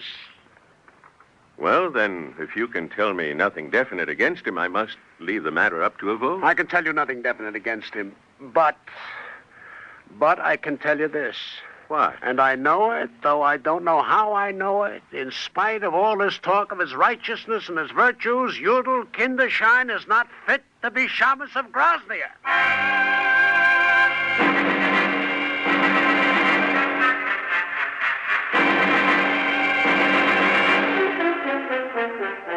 But that night he was elected Shamus of Groznia.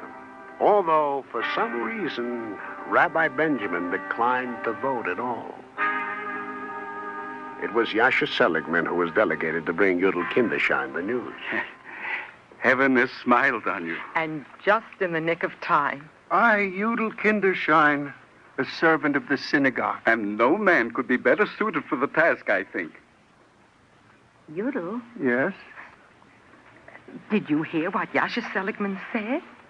Yes. It was amusing to see how certain people, not to mention any names, Chaim Eglevsky tried to stand in Judel's way. Chaim? What did he say? Nothing worth mentioning. Yes, what did he say? Well, it had very little effect after I stated unconditionally that you were a completely righteous person. Well, I must be getting home sooner or later.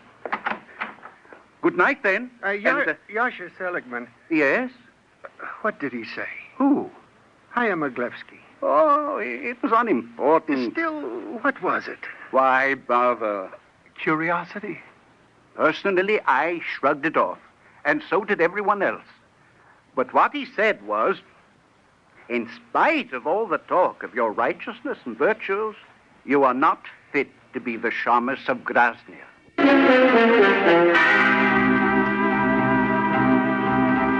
That was Saturday evening. Around midnight that night, Miriam woke to find Judel's place beside her empty. She was about to leap up when she saw his figure shadowed against the clean, bright shine of the wintry moonlight.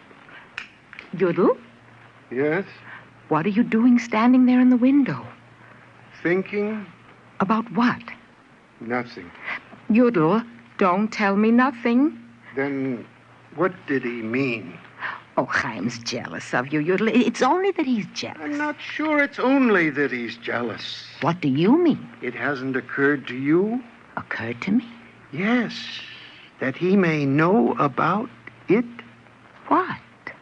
My transgression on the Lemberg Road. Oh, you're But Miriam, he's a peddler, isn't he? The same lady in the same carriage may have driven up to him, mayn't she? He could have offered her a little black comb, and she could have said that she had already bought one. I can hear him now saying, 8 coppers? Who charged you such a price? In a twinkling of an eye, Aglevsky knew my guilt, my wretched guilt. That's why he says I'm not fit to be shamus. Now, Judel, please, listen And you to want to me. know something else? You want to know something else, my wife? Aglevsky may be right. Right? When he has worse guilt himself 10,000 times over. And if he does, what then? A peddler takes his guilt only into the marketplace, Miriam. But a shamus takes his guilt into the house of the Lord.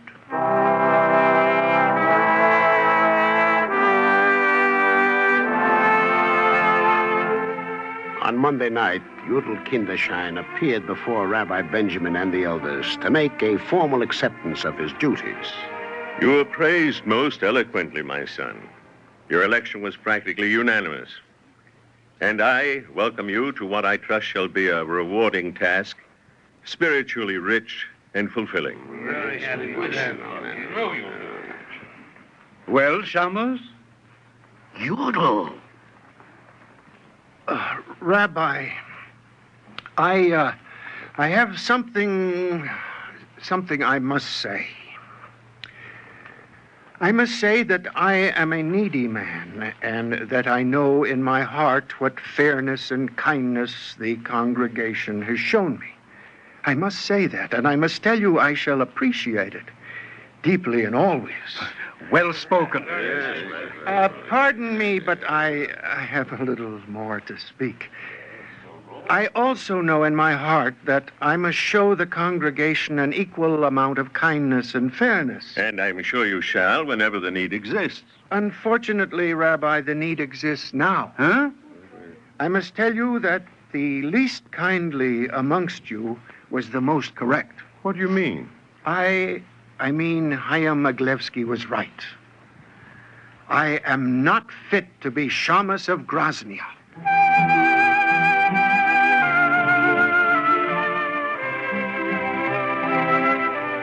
He told his story then fully and completely, and the tears rolled down his cheeks as he described the lady in the carriage, the little black comb, and the 4 extra coppers. For my part, I was stunned by his childishness, and I glanced around the room to make sure that the other elders were as embarrassed as I was to have a grown man recite such a silly story in public. And when at last he halted, there was a long, dead silence, which Yasha Seligman was the first to break. Well, Judel? Yes?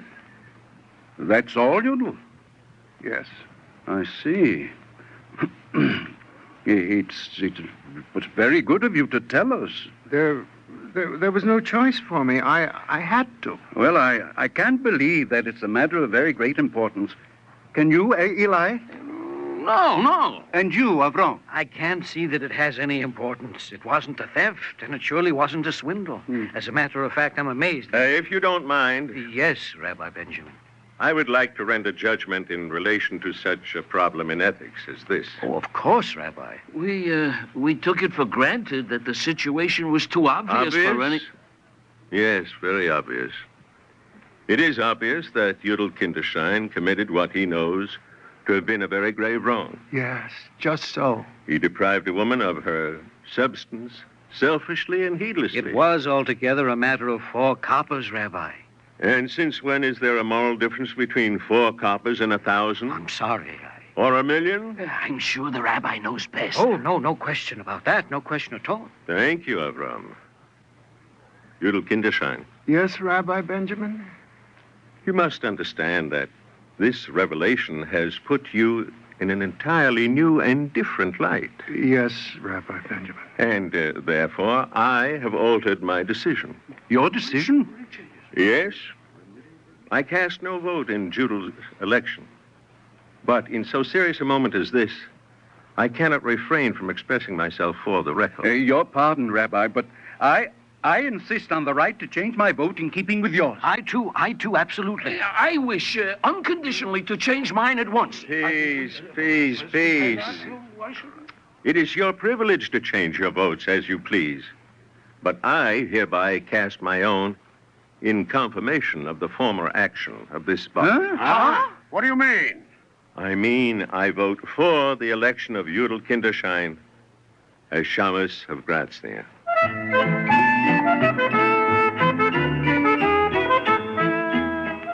Judel's face was practically indescribable. Let me say that he looked both stunned and overjoyed, delighted and disbelieving. Indeed, he scarcely seemed to hear as he was instructed in his duties, and he departed like a man in a dream. The elders, in silence, followed one by one. I was alone with Rabbi Benjamin as he gathered his papers together, took off his spectacles, and crossed to put out the lamp. Rabbi. Yes? I want to talk with you. Oh? Are you going to reprimand me for voting for Kinderschein? Reprimand? Who am I to reprimand a rabbi? In fact, as little as I have liked him in the past, I'm no longer honestly sorry for Judel's good luck. You're fortunate. It is ill for a man's soul to be sorry for the good luck of another. But I'm very badly confused. About? You, Rabbi. Oh? You said that the wrong he committed was a very grave matter. You said he had been heedless and selfish. You deplored it before all the elders. And then, without warning, suddenly you cast your vote for him. My dear Eglevsky, the confession he made was trifling, unimportant. Well, then why didn't you say so? And if I had? Why, he could have remained the blameless and virtuous saint. Indeed, he could have. But I shouldn't want a blameless saint for the Shamus of Grozny. No. Why not? Very simply, my son. It isn't good that a man should think of himself as blameless. Such a character runs the risk of being intolerant. He judges harshly, forgives slowly, and if you ask me, is happiest in his own self-righteous company. It is a cold, inhuman attitude for any man to hold. But for a shamus, it's unthinkable. A shamus, you see, must deal with people, and like anyone who deals with people, serves them, teaches them, leads them. And he should have a skeleton or two in his own closet to help him understand and love his fellow men in all their small, endless, natural imperfections. Now, do you understand a little? Maybe. Say that only God can be perfect, but the Shamus of Grozny must be human. If, Chaim, I had a desire to tell him he'd really done no wrong, to comfort and reassure him, but I knew it would be unwise in the end, for him and for the whole congregation. I think I was right, Chaim Eglevsky. Judel Kinderschein needs his transgression.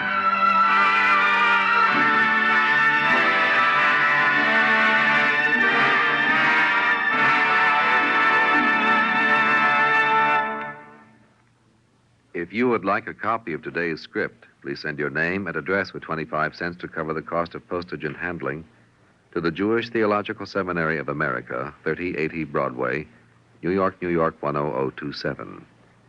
And now we take great pleasure in presenting Rabbi Max Gelb, spiritual leader of Temple Israel, White Plains, New York. Rabbi Gelb. The play we have just heard is a dramatic presentation of the basic moral dilemma facing man today, which has not changed in essence from what it was in the simple setting of the old shtetl in Eastern Europe. It touches upon two aspects of this dilemma. The first is portrayed in the opening scenes, in which the peddler Eglevsky accuses his more successful rival, Judel Kinderschein, of unfair competition and unethical practices. Kinderschein, a man of great integrity, responds by taking the radical step of giving up his trade entirely. He confesses his tendency to exaggerate the value of his goods and to charge more than their fair price. Is not this the moral dilemma facing every business in our free society, propelled by the twin forces of competition and success? Surely our moral progress is yet far from catching up with our highly sophisticated art of salesmanship. And a businessman is confronted daily with the difficult choice between goodness and success, between strict honesty and greater profits. It is, however, in the second part of this play that we catch a glimpse of another, perhaps deeper aspect of this moral problem. Here we listen to the elders of the synagogue discussing Kinderschein's qualifications for a position of trust and service to the community. The rabbi abstains from voting for the paradoxical reason that not a single fault has been found with this candidate. He gives his approval only after Kinderschein confesses to the one deed in which his selfishness violated his integrity. It isn't good, the rabbi explains, that a man should think of himself as blameless. Such self-righteous men inevitably tend to become harsh, unforgiving, and even cruel towards their fellow men. And, as during the McCarthy era in the 1950s, the harm they do is often greater than the evils they seek to eliminate. There is no man upon earth who is righteous and never sins. This biblical truth applies to the authentic public servant and leader. He is one who is humble enough to admit his own moral failures and, knowing that life is hard and temptation strong, teaches with love and guides his people gently. Only thus can he strengthen them for the common struggle to achieve a better, more ethical, and more humane way of life. Thank you, Rabbi Gelb.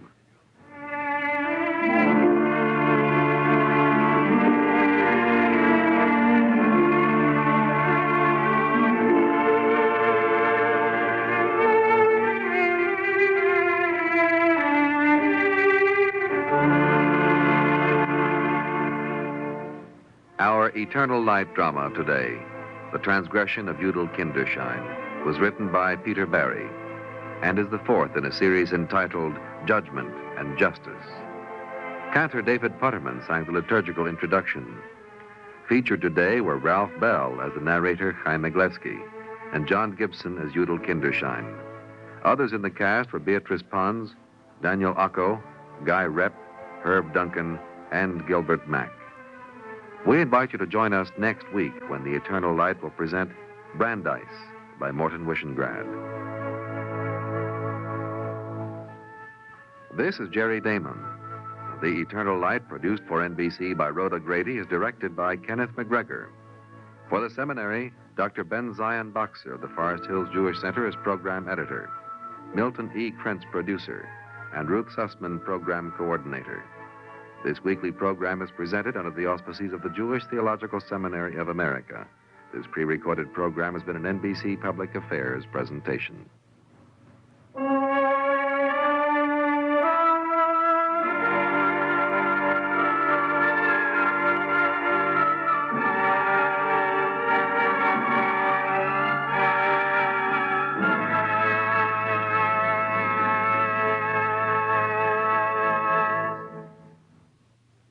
This is the NBC Radio Network.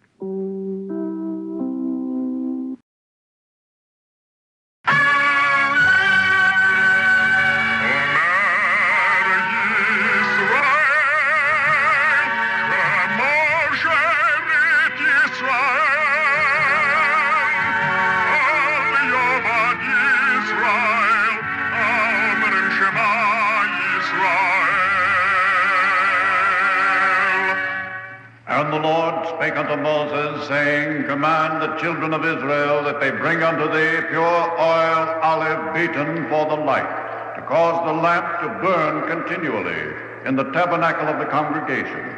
And it shall be a statute forever in your generation.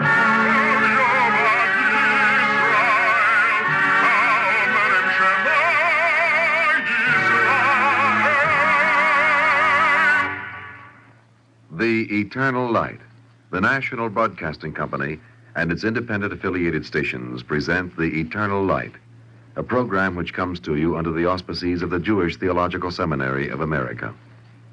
Our program today, Brandeis, was written by Morton Wishengrad and is the fifth in a series entitled Judgment and Justice.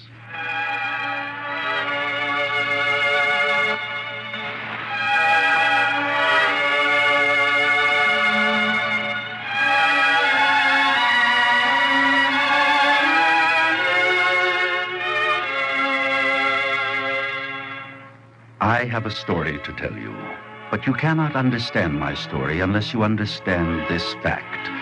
And the fact is this. Every step you take toward the future leaves behind a footprint of the past. And there is no escape from the past, nor should there be, for a man cannot escape his heritage.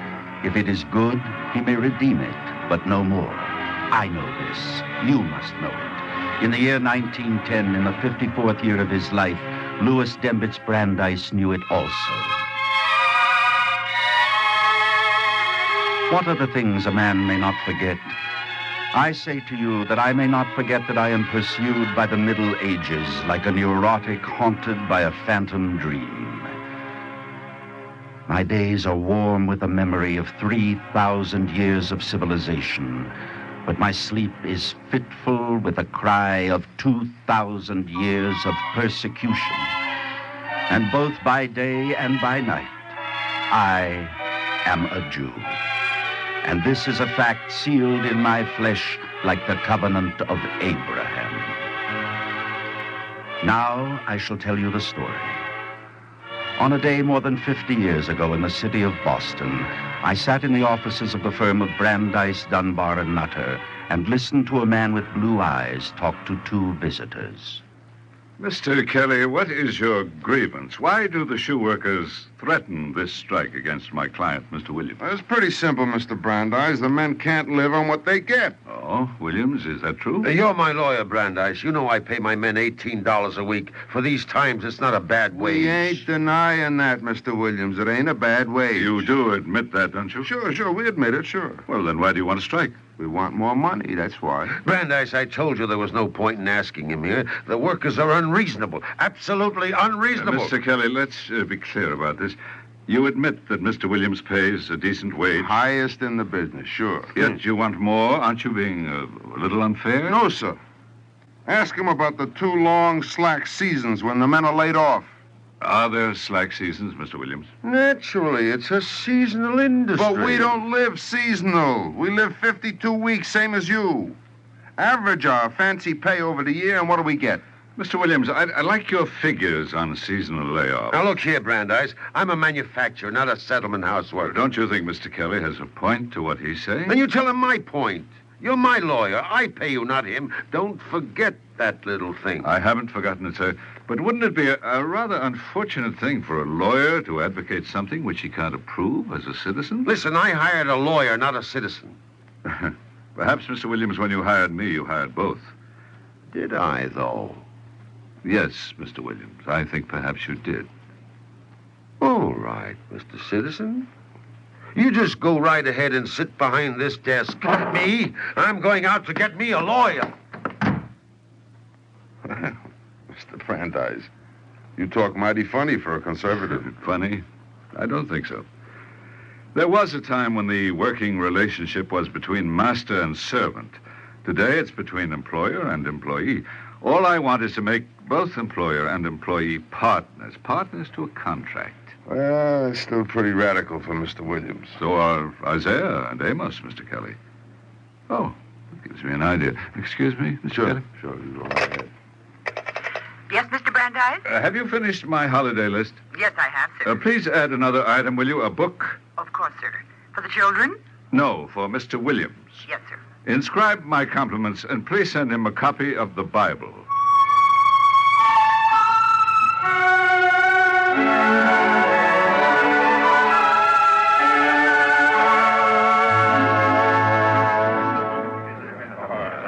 Whitman, suppose you do the talking. All right, Abbott.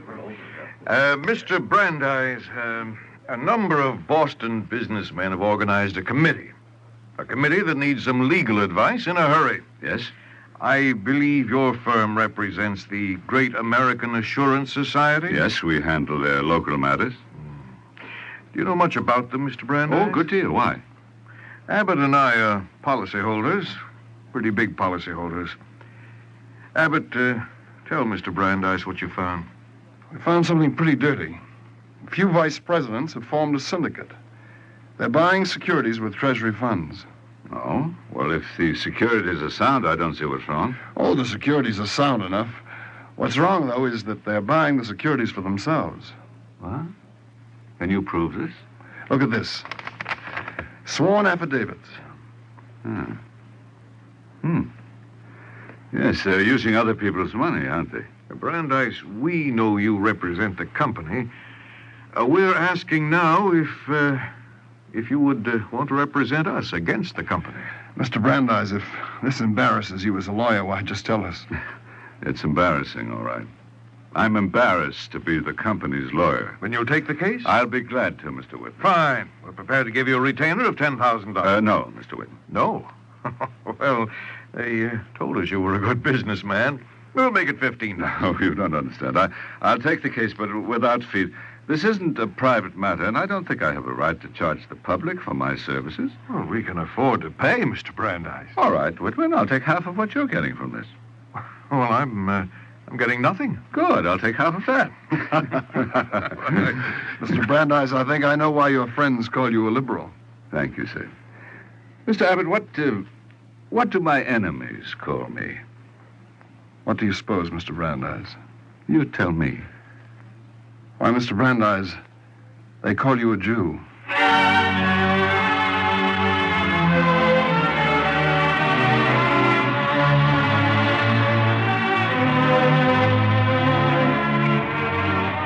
Louis Dembitz Brandeis smiled. To be called a Jew, it was amusing. Had not Uncle Louis Dembitz been one of the 3 men in 1860 to nominate Abraham Lincoln for president? Had he not himself, as a young man, sat at the feet of Emerson and Lowell?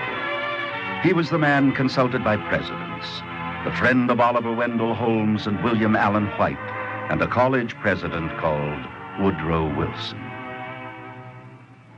Yes, it was amusing to call this tall, slender, blue-eyed man a Jew. His synagogue was a court of law. His scriptures were legal precedents. His altar was social justice. Louis Brandeis smiled a puzzled smile and then dismissed the incident. But it kept recurring.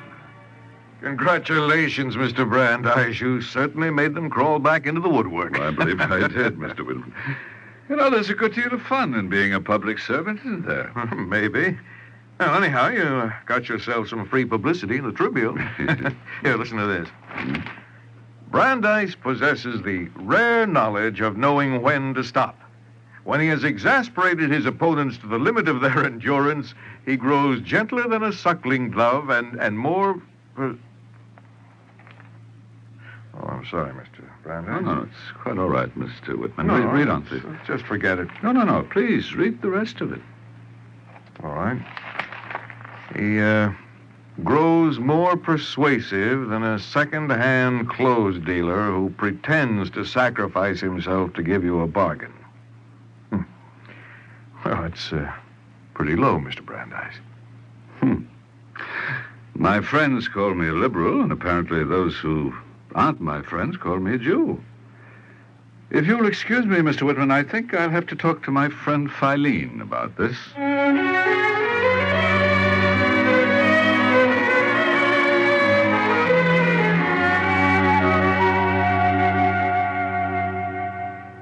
Philine, have you got a ready definition of a Jew? Yes, I seem to be in need of a definition.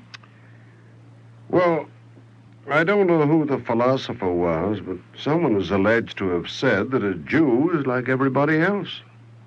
Only more so. I think I'd like to meet some Jews. That's a real coincidence, Brandeis. How would you like to go to New York and arbitrate a labor dispute? No, I wouldn't. I've got my hands full fighting the Railroad Trust. What's the coincidence about the New York thing? You've heard of the ILGWU? That's quite a mouthful. It stands for the International Ladies Garment Workers Union. Well, what about them? The New York cloakmakers are on strike. It happens that many of the workers and employers are Jewish. Well? That's your chance to find out something about the Jews. The situation shrieks for an arbitrator. Yes, it might be interesting at that. You called, Mr. Brandeis? Yes, please ask Mr. Dunbar if he wouldn't mind taking my notes and dictating the rest of my Ballinger Glavis brief, I'm going to New York.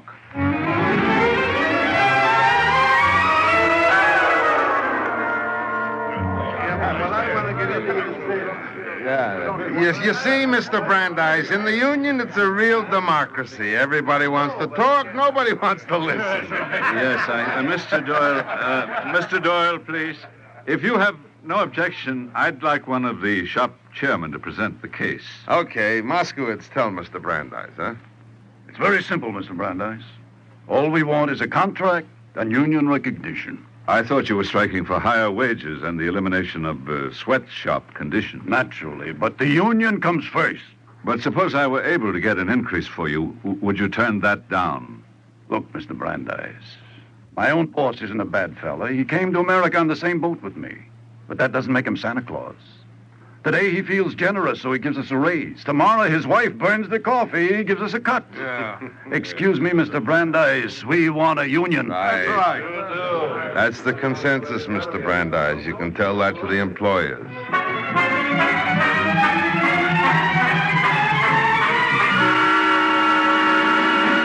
Mr. Brandeis, what the workers want is absolutely out of the question. Then you refuse to sign a contract? We refuse to recognize the union, period. No, that's too bad. I'm afraid the strike will continue. Between you and me, Mr. Brandeis, I don't want the others to hear this. Maybe if I were a worker, I'd continue with the strike. What? You? You don't think I was once a worker? Why do you think I became an employer? Conditions in this industry are terrible. I'm really amazed. I thought I'd heard all the answers, but this one is absolutely new. The trouble with you, Brandeis, is that you were born in Kentucky. Oh? Now go back and tell those idiots they can strike until they're blue in the face. In Yiddish, there's another way to say it. You can tell it to them in English.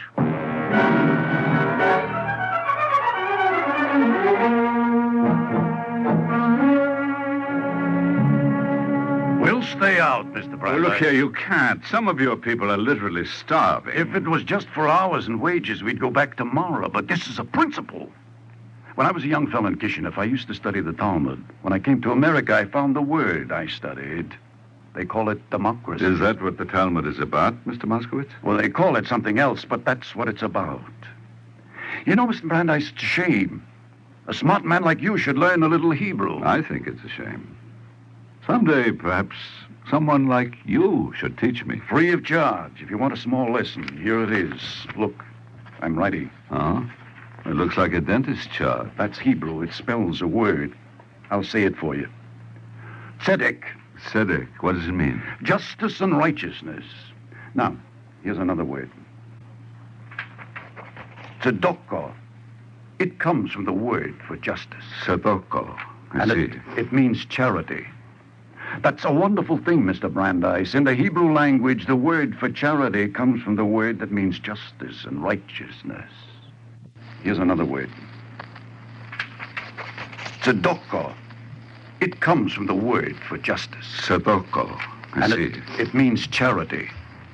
That's a wonderful thing, Mr. Brandeis. In the Hebrew language, the word for charity comes from the word that means justice and righteousness. Now, please go back to those fine bosses of ours and tell them for us a little less tzedakah and a little more tzedek.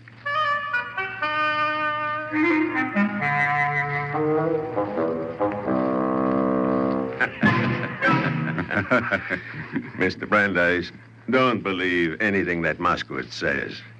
At night, he's studying to be a lawyer. What is Mr. Moskowitz doing the day? He's an operator. Between you and me, he's a botcher. It'll be a fine day for my business when he gets his diploma. What I can't understand is why your association refuses to negotiate. There's such an extraordinary amount of hostility on both sides, yet there seems to be so much kinship and understanding. You know something, Mr. Brandeis, when two people are enemies, it's not such a terrible tragedy. But when they're enemies because they both want the same thing, then it is a tragedy. Please, go back and see if you can talk some sense into those crazy lunatics.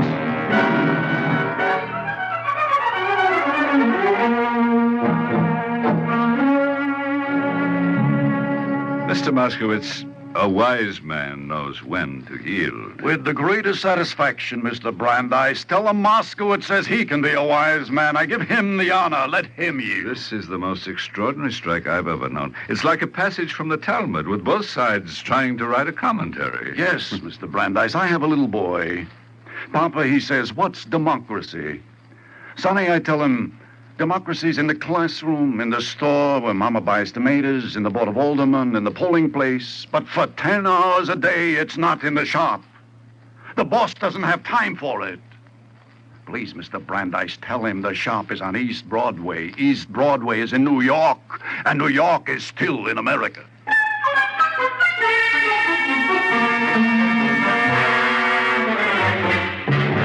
And so, gentlemen, you see, I'm a little tired of being an intermediary. I brought you both together. Like old times, eh, Moskowitz? The association has approved an increase. Hours will be cut. Shop sanitation will be improved. Mr. Moskowitz, I think these are very generous concessions. Oh, they are, Moskowitz. We're willing to do whatever we can. What's the catch? See, 1 year in law school, and he wants to know what's the catch. That's what they teach in law school. Mister, I know you from the old country. What's the catch? The association will yield on all demands except union recognition. Uh-huh. They want to build a fine house for us. The only thing they don't want is that the house should have a foundation. Moskowitz, don't be a stubborn mule. Mr. Brandeis, he goes to synagogue. Let him tell me if the words are only for Saturday or if he's supposed to practice them every day. But he does see things. I think he's making substantial concessions. Of course. It's a regular merry-go-round. We want a union. We want a contract. That comes first. Mr. Moskowitz, I think you're right about this. I recognize it as a lawyer and as an American. You can say also as a Jew. On whose side are you arguing? Since it's going to cost me money, I'll argue on both sides. Then you are willing to come to terms? Maybe, but I'll have to talk to the other employers. Good. It's not a pleasure to be on strike. Listen, you Talmudist, you said enough. Mr. Brandeis, look at him. Do you think he's the only one who can speak a little Hebrew? Maybe I can quote a little, too. Sion b'mishpot tipodeh. Sion b'mishpot tipodeh. Don't break your teeth, Mr. Brandeis. Sion b'mishpot tipodeh. Zion will be redeemed through righteousness. Moskowitz, with a head like yours, couldn't you be a better operator and not such a botcher?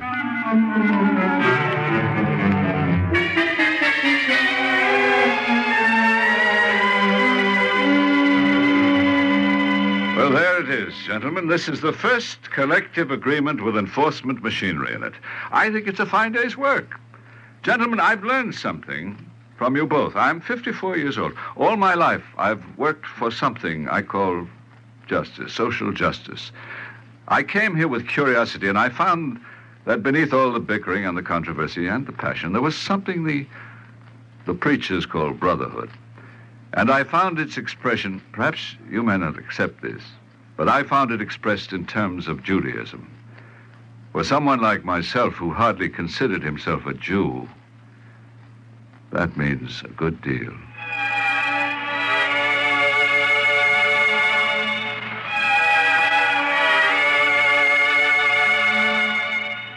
This was a beginning for Louis Dembitz Brandeis. In the 54th year of his life, an idea burgeoning in a great man's mind. A man thinking, applying the scientific method, mixing, compounding, testing the idea, formulating a concept in the crucible of his conscience. Truly, is not this the spark of divinity that makes man only slightly less than the angels? And because he was not a closet speculator, because he was a man of action, he made his decision. Philine. Yes. I seem to have discovered a heritage. Yes? Yes, I want to be worthy of the Jewish name. It isn't wealth. It isn't station. No, nor honor, nor ambition. None of those things. It's like seeing a vision. Knowing that what is mean is not for us. Knowing that we must speak again for social justice and for righteousness. Like Holmes, I would say that self-respect demands that we live not only honorably, but worthily. But Brandeis, This is what you've tried to be all your life. Yes, as an American. All my life I've heard people speak of Americanism and Judaism as separate from each other. I know now that it is not so, Philemon. Place the pattern of Americanism over Judaism. They match. A Jew is an American. In the best, in the truest, in the deepest, richest sense of the word. And Philemon, it makes me very proud. What man alive has never held up a mirror to his own conscience and said to himself, "This is what I truly believe. These are the things I will not compromise. These are the banners I must carry.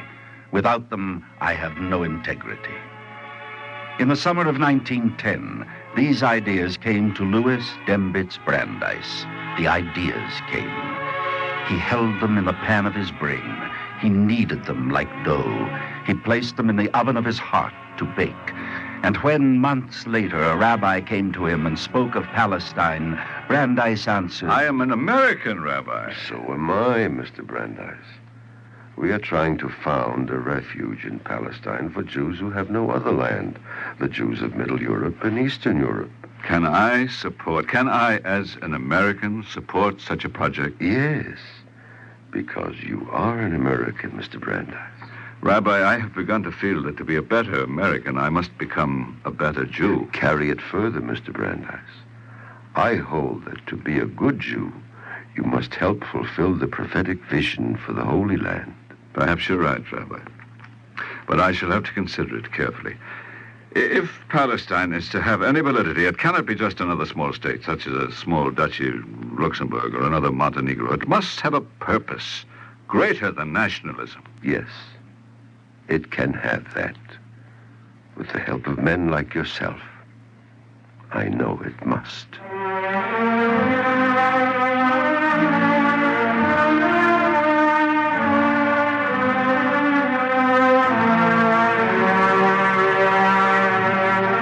In the 58th year of his life, virtually in the hour when President Woodrow Wilson summoned him to the Supreme Court of the United States to take his place alongside Oliver Wendell Holmes, Louis Dembitz Brandeis, jurist, moralist, liberal, Jew, American, accepted the cause of Zionism and became its leader in America. And he spoke with the words of Achad Ha'am. I live for the sake of the perpetuation and happiness of the community of which I am a member. I die to make room for new individuals who will mold the community afresh.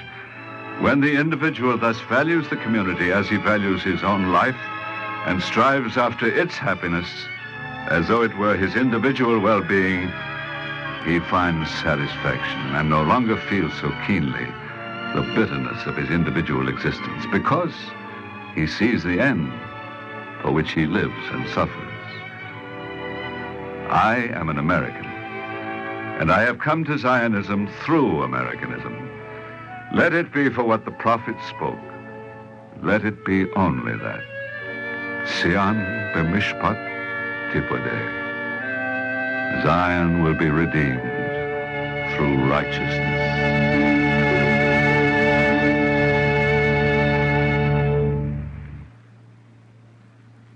If you would like a copy of today's script, please send your name and address with 25 cents to cover the cost of postage and handling to the Jewish Theological Seminary of America, 3080 Broadway, New York, New York, 10027. And now we take great pleasure in presenting Rabbi Israel M. Goldman, spiritual leader of Chizuk Amuno Congregation, Baltimore, Maryland. Rabbi Goldman.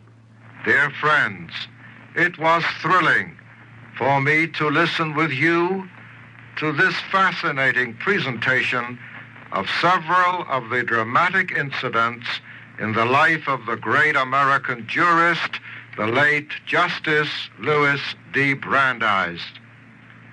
Brandeis stands out as a great American jurist.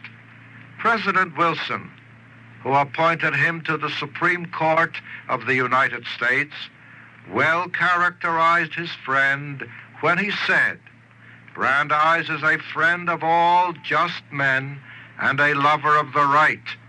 And he knows more than how to talk about the right. He knows how to set it forward in the face of its enemies. Indeed, Brandeis brought about many practical reforms.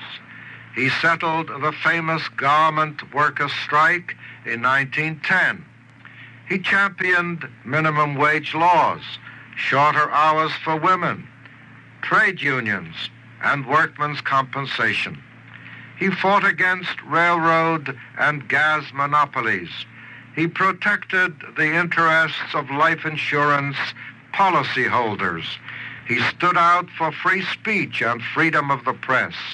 He espoused unpopular causes which some powerful men and powerful interests of his time disapproved, but upon which time itself has placed its stamp of approval. But Brandeis was not only a great American jurist, he was also a great American Jew. He became the leader of American Zionism and had much to do with furthering the establishment of the State of Israel. When the late Dr. Chaim Weizmann first met him, he exclaimed, "There is something of a Messiah about him." In truth, Brandeis was completely the embodiment of the noblest ideals and highest aspirations of the Jewish people, of which he was so fully a part. Thank you, Rabbi Goldman.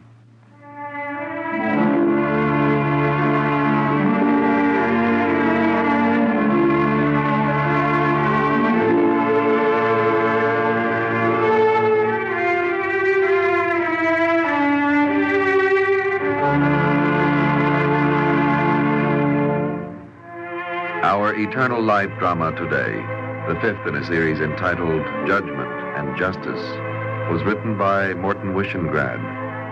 Cantor Robert H. Siegel signed the liturgical introduction. Featured today was Paul McGrath as Brandeis.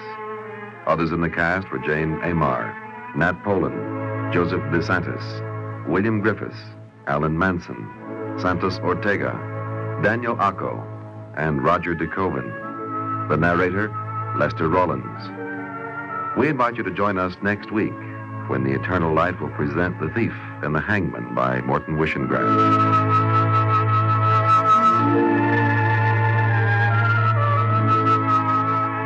This is Jerry Damon. The Eternal Light is directed by Kenneth McGregor and presented weekly under the auspices of the Jewish Theological Seminary of America.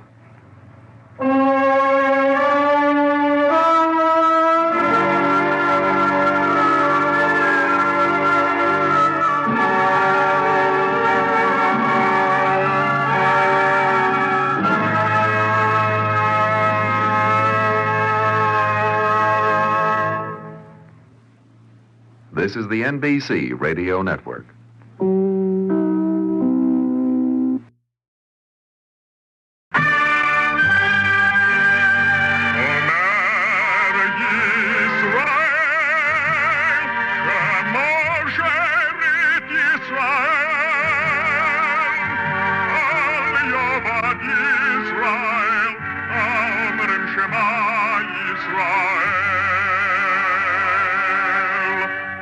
And the Lord spake unto Moses, saying, Command the children of Israel that they bring unto thee pure oil olive, beaten for the light, to cause the lamp to burn continually in the tabernacle of the congregation.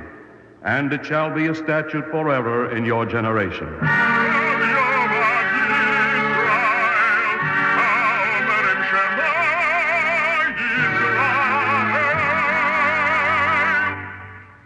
The Eternal Light. The National Broadcasting Company and its independent affiliated stations present The Eternal Light, a program which comes to you under the auspices of the Jewish Theological Seminary of America. Our program today, The Thief and the Hangman, was by Morton Wishengrad and is the last in a series entitled Judgment and Justice.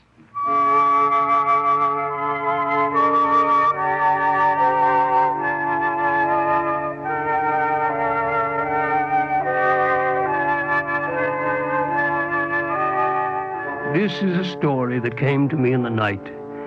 I dreamed that the seconds were spilling from the clock and that the dead minutes were bundled into sheaves and stacked in space. And the sheaves were gathered hours, and the hours were folded years, and the years were buried deep beneath the centuries. A lonely wind came over space. No birds sang among the rushes. The tide was at the ebb, and the earth was bald, where the grass had fallen out. And then I saw a man, and he made a sound. My name is Micah. And I knew then that it wasn't a dream. I knew that it was long ago in a kingdom far away, very long ago. So long ago that it could have been tomorrow.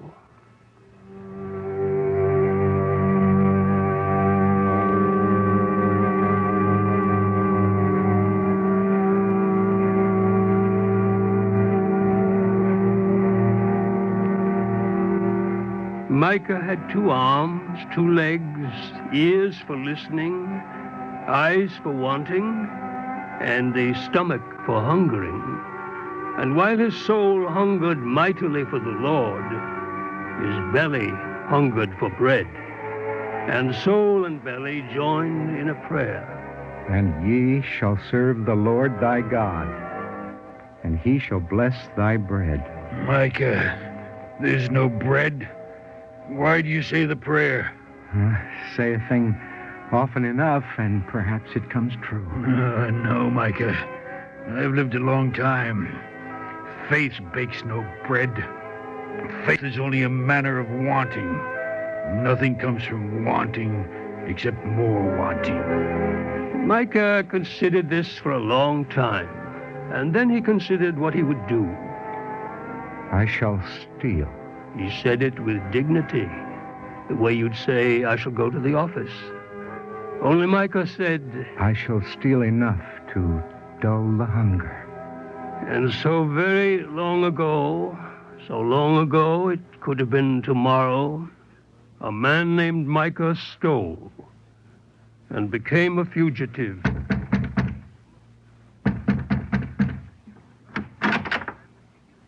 What do you want?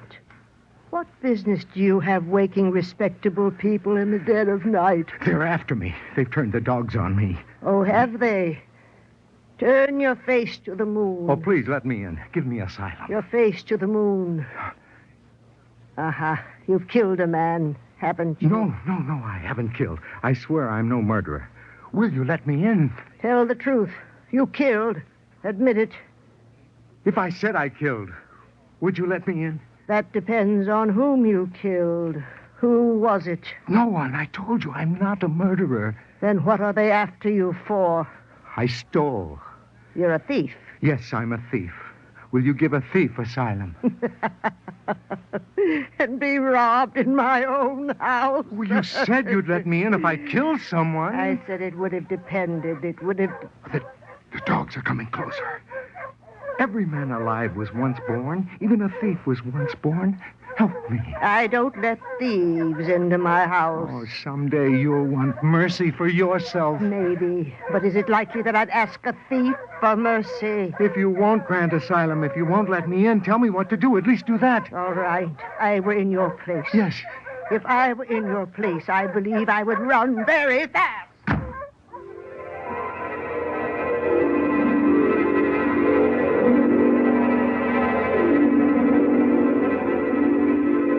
There is a crime here beyond theft and beyond flight. The crime is poverty. The crime is homelessness. The crime is the necessity for supplication. Micah ran on 2 criminal legs through the night, and he ran to the top of a mountain. This was an error, for it's at the top of a mountain that all paths unite. And here his pursuers found him.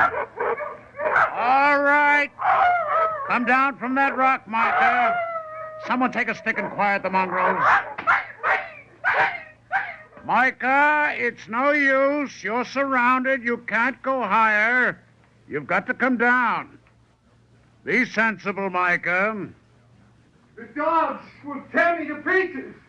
They will if I tell them to. Will you tell them to? Maybe yes, maybe no. I'm an officer of the law. What does that mean? Micah, every man after the pain of his birth puts his fate in the hands of the law for maybe yes and maybe no. Come on down and take your chances, Micah. I have to jump. Mm-hmm. You'll have to jump. Now quiet the mongrel. Someone will bash his skull in. Get up, Micah. My ankle is broken. Get up, Micah. There, you see. When one leg is useless, it is still possible to stand on the other. Kindly raise your hands. Sergeant, inform the prisoner that we are on King's business and that we are accustomed to having our commands obeyed. Hands over your head! I have no weapons. Still higher!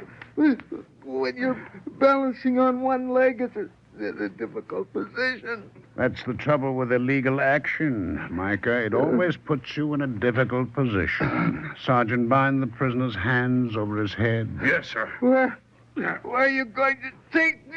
To a place where you will see, and then you will not see. It's a riddle, Micah. I stole flour and salt to make bread. Hangman's bread. There is a law, Micah. In this kingdom, theft is punishable by hanging. Sergeant, carry him away.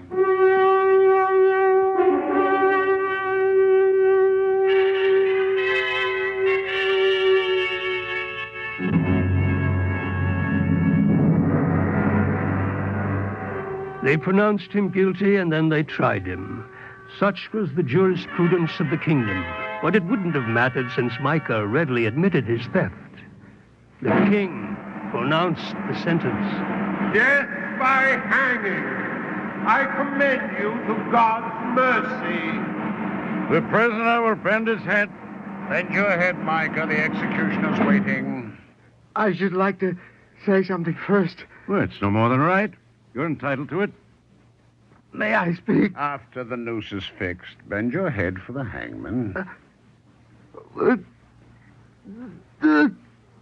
Difficult to speak when a noose is around your neck. No self-pity, Micah. The executioner waits. Say what you have to say. I wish to say a few words about hunger and poverty. My name is Micah. I think that means who is like the Lord. In a sense, every man is named Micah, for every man is of the Lord. But then why are we poor and hungry if we are made in the divine image? Because we lose our divinity. Because we're always so busy turning over rocks and looking for grubs to stuff in our mouths. How can a man be divine if he has to spend so much of his time trying to outwit his belly? Can you tell me? Why don't you ask the Lord? You'll see him before I will. Tighten the noose, Hangman. But I haven't finished. I wanted to... Sergeant, signal the drummer. Drummers! Well, Hangman, what are you waiting for? The law clearly stipulates that a doomed man has the right to make a statement. He made a statement. It might come to the highest court. They might rule that he didn't finish his statement. He'd be dead, wouldn't he, finished? Personally, I'm inclined to agree with you. But you never can tell about the highest court. Now, if you have no objections, I'd like to loosen the knot and hear what else he has to say. It's a waste of time. Not his time. Oh, all right. Well, thank you very much. How's that, Micah? Better? You have a chance to finish. Thank you very much. Could you unbind my hands? Well, out of the question. Well, there's something in my pocket. How am I going to get it out? This pocket. If you please. That's it. It's nothing but a seed. That's right. We're waiting, Micah. Before I die, it's my only request. Before I die, I want to plant this seed. It's important. We'll require a better reason than that. There's only one seed like that in all the world. My father gave it to me. It is the seed of the tree of life. The mystic tree called Chaim. Why, even in death, a man wants to leave life behind. Oh, it isn't a great thing to ask. Let me put the seed into the ground. Micah, you are the only seed that will be put into the ground. The request is denied. Hangman, proceed. Again, the noose was tightened, and Micah faced eternity with an unplanted seed in his hand.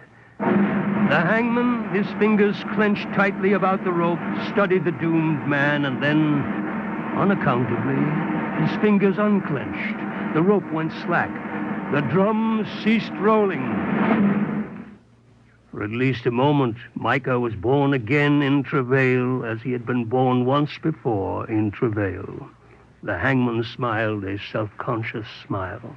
It's because I'm rather fond of trees.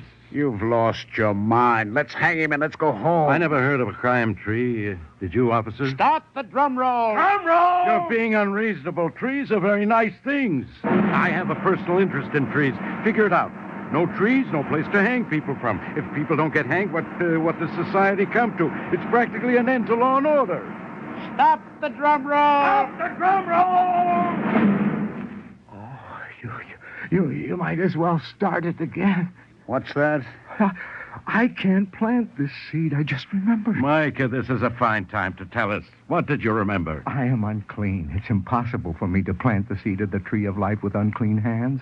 Life depends on hands that are clean. Mine aren't. Well, they're cleaner than mine. Hangman, you don't understand. My hands are stained with theft. I can't plant the seed. I order you to plant the seed. You can't. I've stolen. A man who has stolen is forbidden to plant the seed of life.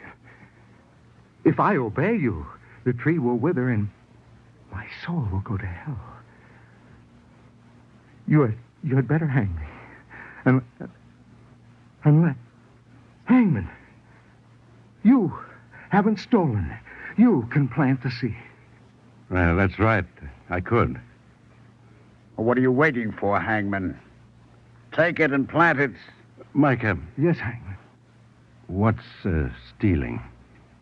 Taking something that doesn't belong to you. Like my life. I was afraid of that. I didn't mean to embarrass you. No hard feelings, but I get the point. Officer, I believe you'll have to plant the seed. Why me? You're an officer of the law. You haven't stolen. Go ahead, plant the seed.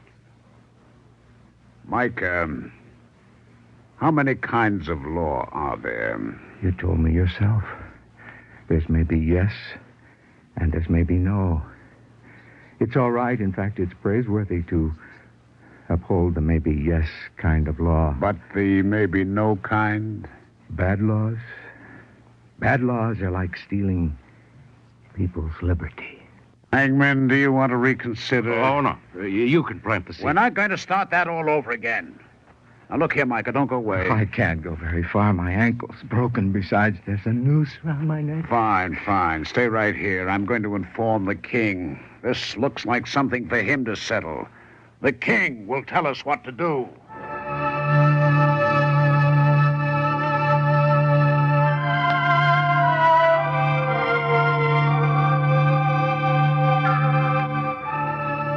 Micah and you and me and every man, we all wait, balanced on one leg, a noose around our necks for the judgment of the king. From the day of birth, the noose is there, and judgment impends. And only those who are never born are never judged by their fellow men or by their king. They came, the officers of the law, and the pursuer of men, the ministers of the realm, and the king. Micah waited while the king was apprised of the problem. You say it is truly the seed of the mystic tree, Chaim, the tree of life?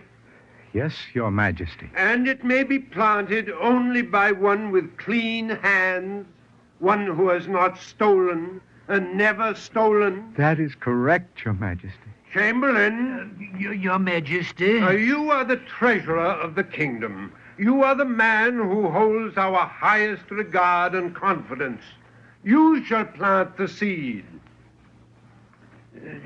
No, sire. Are you a thief, sir? Your Majesty, I cannot answer. Are you an embezzler? No, I have never touched a coin of the taxes I've collected. Then you are not a thief. Micah, does His Majesty speak the truth? No, Chamberlain. For you have taxed for maybe yes, and you have also taxed for maybe no. And the things for which you have falsely taxed have falsely taken the bread from the mouths of the poor. Your Majesty, I cannot plant the seed. I am a thief. Sire, let Micah be hanged and be done with it. No, it is important that the tree of life be planted. Citizens, is there any among you who has never stolen? If so, let him come forward now and plant the seed of the mystic tree, Chaim. I ask for an honest man. Let him come forward. Well? There isn't anyone, Your Majesty. Shall I go ahead with the hanging? Wait. Hangman, is there one man in the kingdom who has never stolen? Only one, Your Majesty. Good. Name the man, and you shall be rewarded. Yourself, sire. A king does not need to steal. Your hands are clean. Sire, you are the one to plant the seed. Micah, Yes, Your Majesty. give me the seed. I shall plant it. Do you wish to? You question my right? I question the cleanliness of your hands. A king is not a thief. A king is a ruler. A ruler is one who holds power. Say what you mean, Micah. Sire, you are a thief. You will die twice for that. Every man with power over his fellow man steals from his fellow man. Each man is an absolute end in himself. Who appointed you? Appointed you divinely with power over the plenty, the hunger, the life, the death of men, conceived equally in the womb and destined equally for the worm. Your Majesty, who made you arrogant? When you are subject to God, as I am subject, and the hangman is subject. Your Majesty was given power to serve man, but Your Majesty stole power to rule men. And Your Majesty is a thief, sire. Hangman, plant the seed. I cannot, Your Majesty. I have stolen life. Officer, plant the seed. It is my command. Sire, I dare not. I uphold some good laws, but also some bad laws. And bad laws are thievery. Bad laws steal man's freedom. Chamberlain, it is your turn again. I am an old man, Your Majesty. Age grants certain privileges and confers certain immunities, but not immunity from falsehood, and no privilege of silence in the presence of truth. Your Majesty, we cannot plant the seed of life. You and I, all of us, we have stolen. We can never make reparation. Our hands are not clean. I see. Micah, is this what you wanted? I'll say it. The hangman is a thief.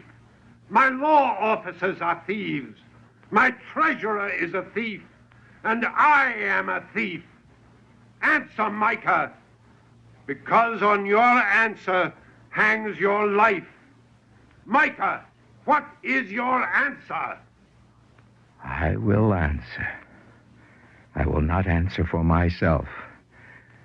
I answer for those like me. They are many times dead. They are many times unborn in death and in life. They are the poor and the hungry. Micah, answer for yourself. Your Majesty, tax collectors, law officers, hangmen of society. I, Micah, I stole because I was hungry. Why did you steal?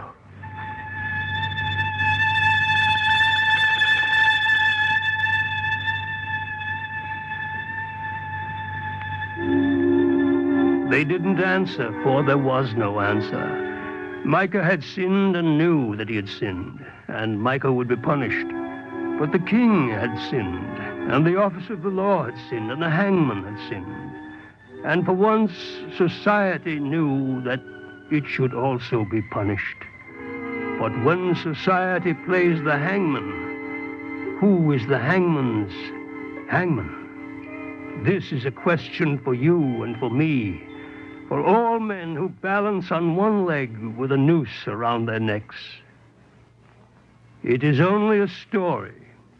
It belongs to the spilling seconds and the dead minutes that lie buried under a space of time. It happened long ago, very long ago. So long ago, it could have been tomorrow.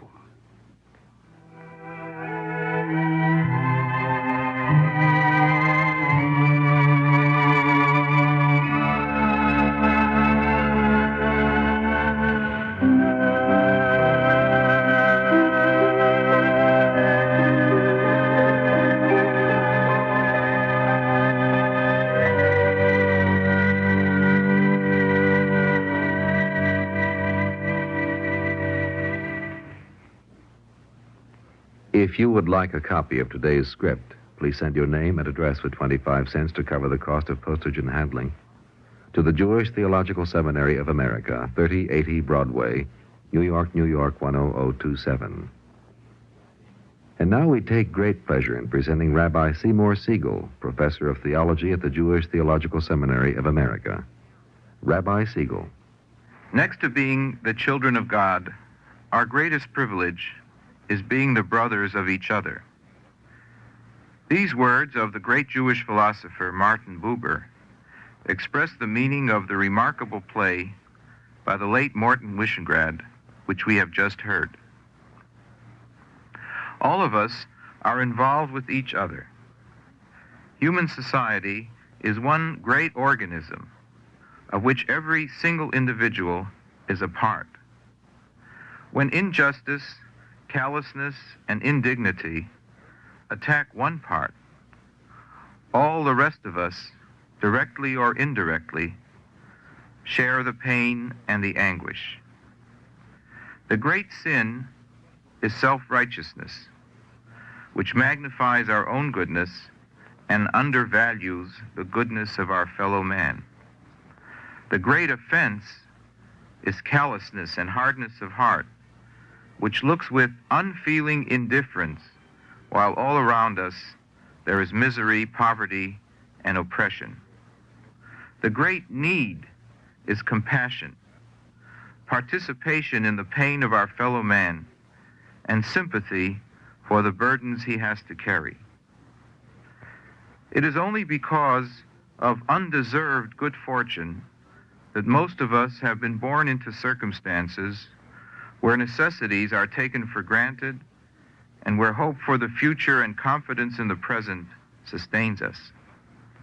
Why then should we cruelly turn our backs or point an accusing finger at those who have been deprived by the same fortune of the basic necessities of life, bread for the body and dignity for the soul? Justice, justice shalt thou pursue. This is one of the great commandments of religion. It is the great need of every hour and especially of our own time.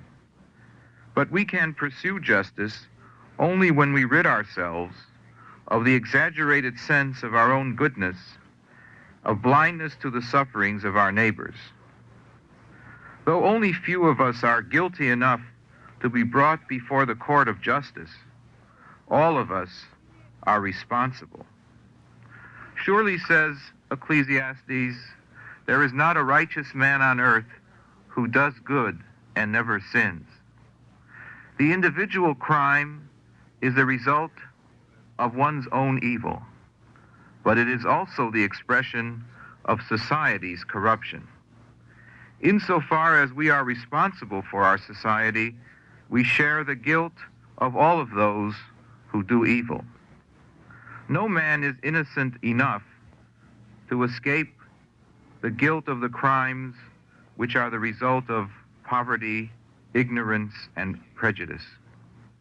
We can only remove this guilt by cleansing the society of the circumstances which force some men to do evil, and by which some have too much and others not enough.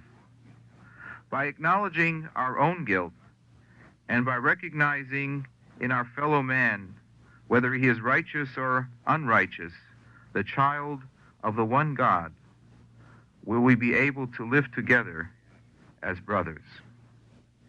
Thank you, Rabbi Siegel.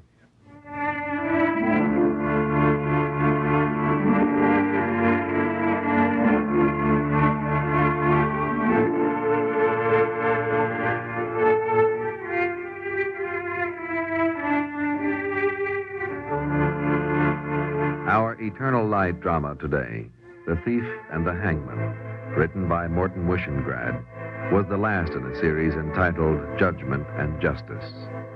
Cantor Robert H. Siegel sang the liturgical introduction. Featured today were Lawson Zerby as the thief Micah and Ralph Bell as his pursuer.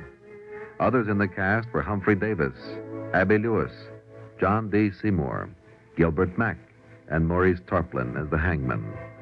Our narrator, John McGovern. We invite you to join us next week when the Eternal Light will present The Bridge by Joseph Mindell, based on incidents in the life of Thomas Mann, and first in a series entitled The Writer and His Times. This is Jerry Damon.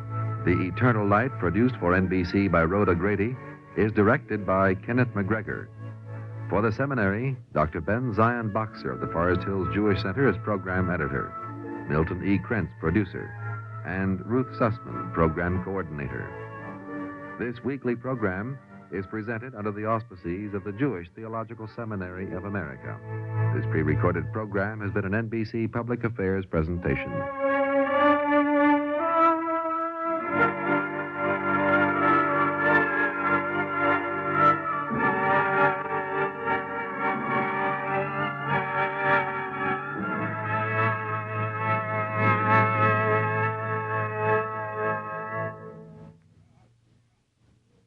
This is the NBC Radio Network.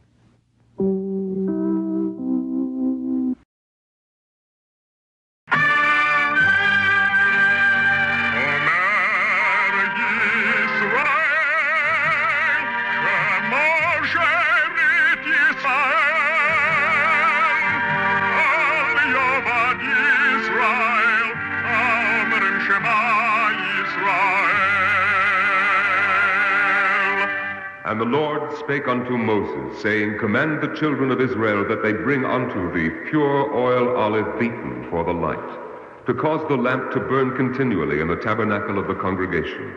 And it shall be a statute forever in your generation.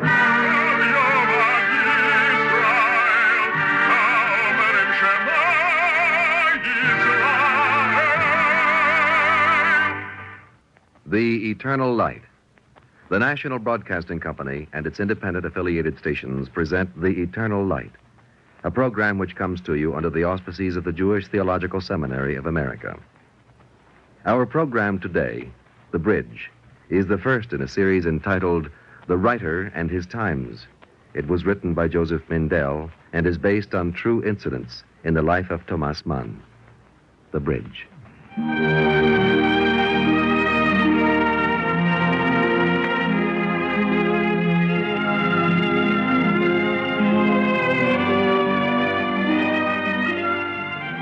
An artist builds a bridge between life and mind.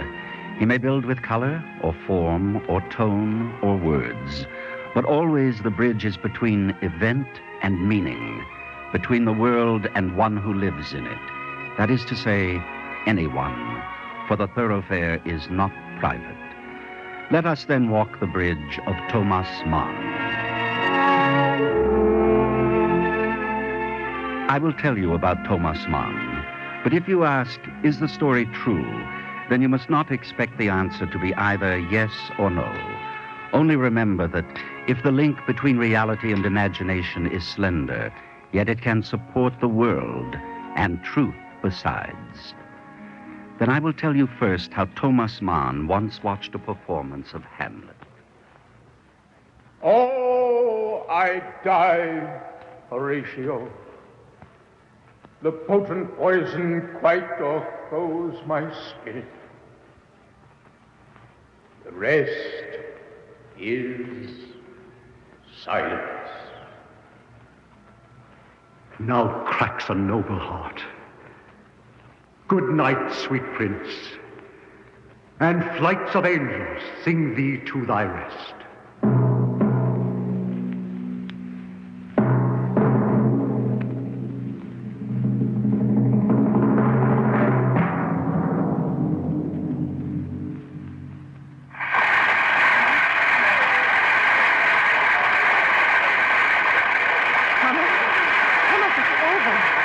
Yes, Katya. We're going to come. Yes, of course. Let me help you with your cloak, my dear. We're going backstage, don't you remember? Oh? I would rather not see Hamlet. That is, Herr Junge, not just now. You promised we must go, Tom. I suppose we must. Well, pardon us, if you please.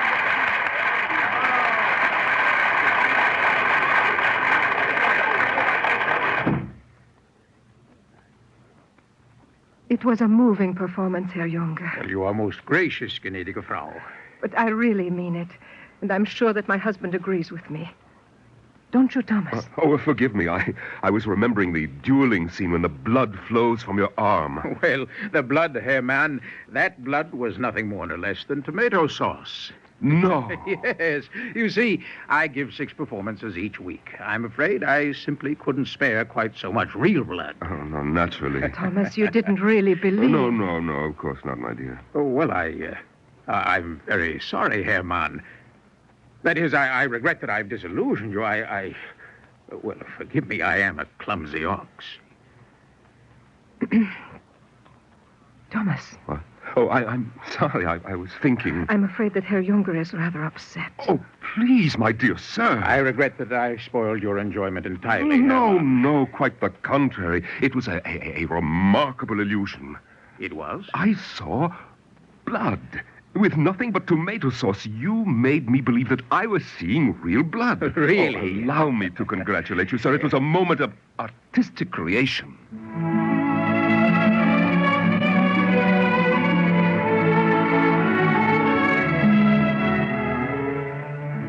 It was not always easy to know when Thomas Mann was serious.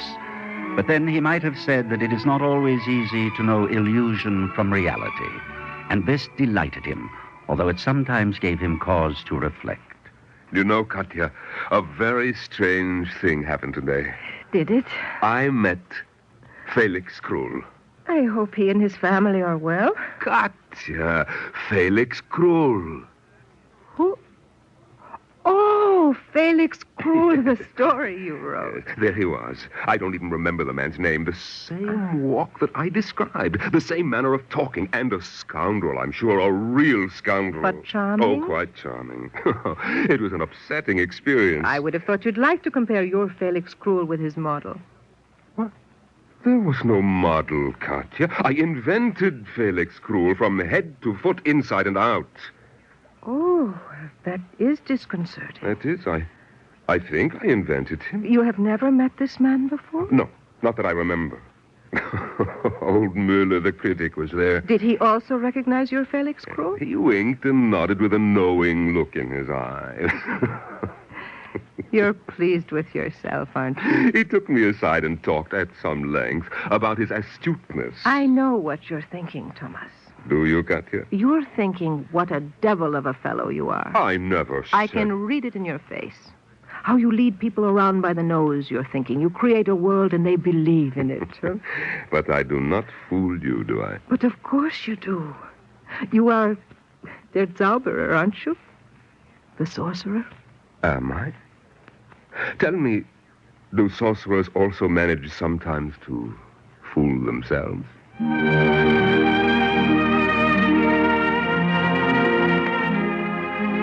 writer builds a bridge, but it may be that he does not always know how he builds it, nor does he always know in the beginning if it crosses from one shore to another. For Thomas Mann, the beginning was when at 25 he wrote his first novel and sent it to a publisher. You? You are Thomas Mann? You were expecting me, I hope. Yes, but of course, only... I thought you would be an older man. Oh, is that important? What? Oh, no, not at all. I asked you to come and see me. Yes, it was very good of you, sir. But that does not mean I've decided to publish your novel, you understand? Yes, I understand. If I may have the manuscript... Oh, no. Sit down, young man. I want to talk with you. I knew your grandfather a consul. And your father, senator of Lübeck, wasn't he? 3 times mayor of the city. Twice. Yes. Fine man, highly respected merchant. Tell me, do you think it is, what shall I say, proper for you to write a story about your own family? But it is not the story of my family. Oh, come on, Herman. I've read your manuscript. The old man a consul, his son a senator, both merchants. You have taken liberties, of course, but still.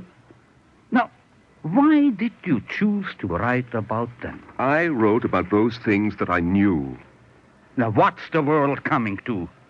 Do they no longer teach young people to be logical? It is not a question of logic. On the one hand, it's not your family, you say. On the other hand, whom else can you write about? You can't have it both ways. Which is it? Well, I think it is both. I have written what I know and what I have imagined. And I hope that what I have made is more than the sum of the two. Herman, I would like to read your manuscript again. It may be that I will, after all, publish your book.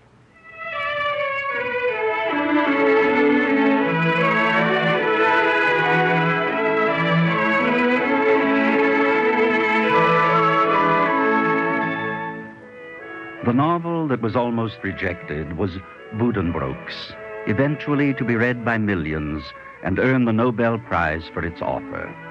It was the first arch of the bridge that Thomas Mann built with care and delicacy, and sometimes with changes in direction.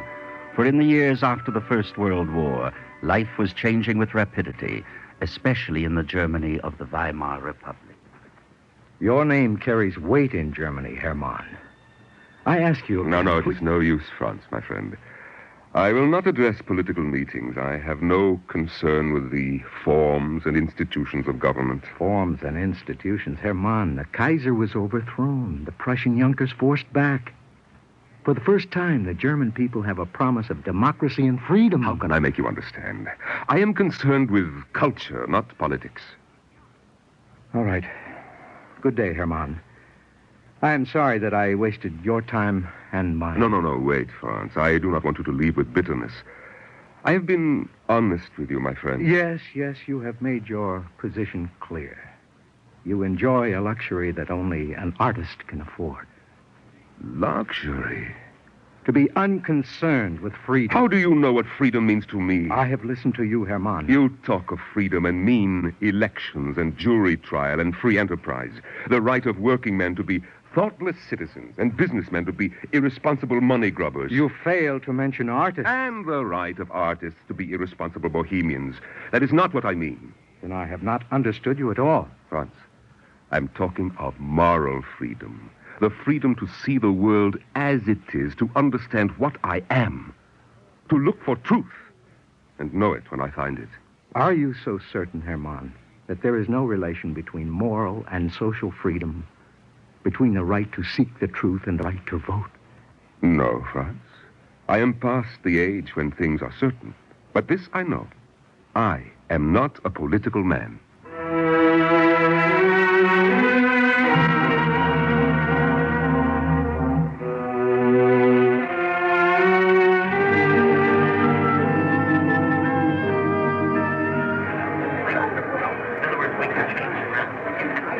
The audience is restless. Why are you shaking your head, Franz? I was remembering how only a few short years ago you were convincing me that you were not a political man. And now you are to address a meeting. Do you find it strange? Well, perhaps it is.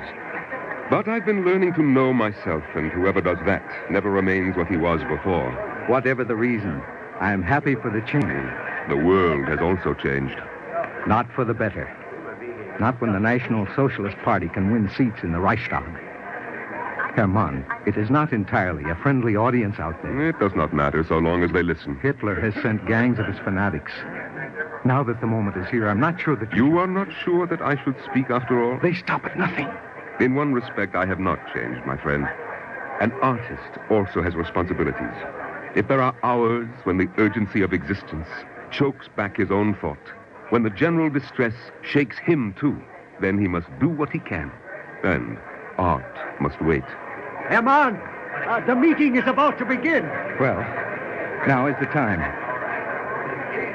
They are waiting, Hermann. I was thinking of what I said just now.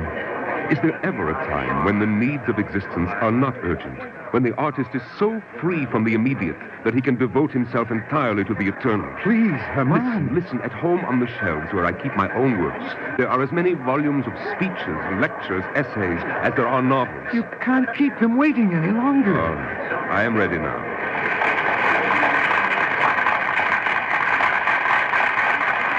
Good evening. Good evening, my friends. At an hour that is late for Germany and the world, I come to make an appeal for reason.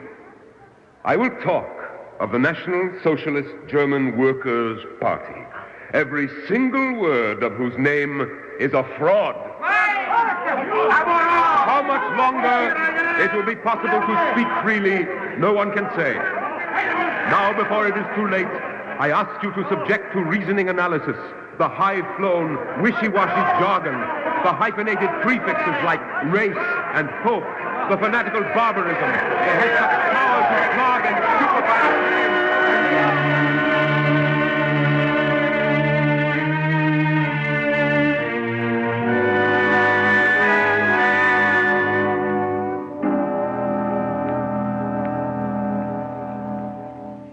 Katya, there is Germany, only a few miles.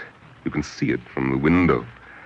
And here is Switzerland. Do sit down, Thomas, and relax. It's peaceful here. No hatred and violence and barbarism. It is still part of the civilized world. Then enjoy it while you can. Our vacation is almost over. 3 years ago, I appealed to reason. In 3 years, they have taken over all of Germany. Katya, what is wrong with us that we permit such things to happen? Excuse me. Hello? Oh, yes. It's from Munich. Yeah. Maybe it's the children. Hello, Erica? Oh, how good to hear from you. I am well, and Father, too. Mm-hmm. Oh, now, Erica, you know, a little rain. All right, a storm, whatever it is. It won't keep him away from his desk. Thomas, she says we are to stay in Switzerland. That bad weather is coming. Let me talk to her. Hello, Erica. Yeah, we are planning to leave in a day or so. Yes, I heard. But, yeah, I see. Erica, my dear, be careful. Be very careful. Yeah. Auf Wiedersehen. Thomas, I want to go home. No, my dear. It's only a day sooner. I want to be with the children. They are making arrangements to join us. Bad weather is coming. Very bad. The house cleaning, Erica says, will be too much for us.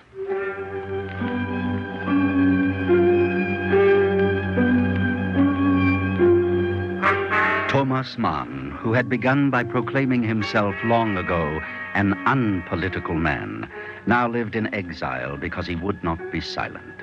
Words long unused in our time were heard again: exile, emigre, refugee. And when they met, these exiles, these emigres, the words they spoke were dark with hate. But since he was Thomas Mann, there was also something more. Hatred is the only right, the only possible reaction of those who love civilization. My feelings need no logical justification, Herman. And yet I think that those are not our best hours in which we hate. We are not given a choice. Ah, but we are, Franz. When my hatred is overcome by the need for freedom, for reason and objective contemplation, I am intrigued by how big a role one man, such a man, plays in history. Intrigued? Consider, my friend. Here is a man, 10 times a failure, lazy, incapable of work, a disappointed bohemian artist who has learned nothing and will learn nothing, who cannot sit a horse or drive a car or fly a plane or do anything that men do, even to begetting a child. Oh, please, Herman, I find it impossible at this time to take the philosophic view. Then the loss is yours, Franz, not his. We must have a proper perspective. And besides, philosophy is a powerful stimulant to the sense of irony, which is the native element of all art. Herman, there is, after all, a distinction between art and life. Mm-hmm. Not so great as people think. Nevertheless, I find nothing to be amused about. Don't you? Just think. He must be rather annoyed that my last book, The Magic Mountain, is outselling Mein Kampf. But not for long. Only until the burning of the books, when all of Mann's writings were banned. And while the Japanese were ordained honorary Aryans, Mann was declared to be no longer a German. But still he spoke, this time through a silent exchange of letters, a dialogue in space, across the boundary between civilization and barbarism. Here's one of the letters. To Herr Thomas Mann, writer. This, at least, you are still forced to acknowledge. As Dean of the Philosophical Faculty of the University of Bonn, I inform you that as a consequence of your loss of citizenship... Does the Third Reich still have citizens or slaves? Your name is stricken from the university's role of honorary doctor. I have long since lost any pleasure in this academic honor. Your right to use this title is cancelled in accordance with the regulations concerning the conferring of degrees. I hold a more recent honorary degree of Doctor of Letters from Harvard University. Without boasting, I must quote the reason for sustaining, together with a very few contemporaries, the high dignity of German culture. You do not say anything, Herr Dean. Nevertheless, there are things that I must say, not to you, whom I do not know, but to the German people. And by hidden and secret means, the people of Germany received his words and read them and repeated them. I am supposed to have dishonored the Reich in acknowledging that I am against these miserable creatures who happen to have the outward power to deprive me of my citizenship. They have the effrontery to confuse themselves with Germany when, after all, perhaps the moment is not far off when it will be of supreme importance to the German people not to be confused with them. As a man who... Where did you get that paper? What's the difference? Listen. As a man who seldom or never, either by tongue or pen, lets the name of the deity escape him, yet... SS men. Let's get away from here. No, don't be a fool. We're two friends talking in the street. Then hide that paper, quick. I don't have to look at it. I know the words by heart. This is what he said. Yet let me close this letter with a brief and fervent prayer. God help our darkened and desecrated country and teach it to make peace with the world and with itself.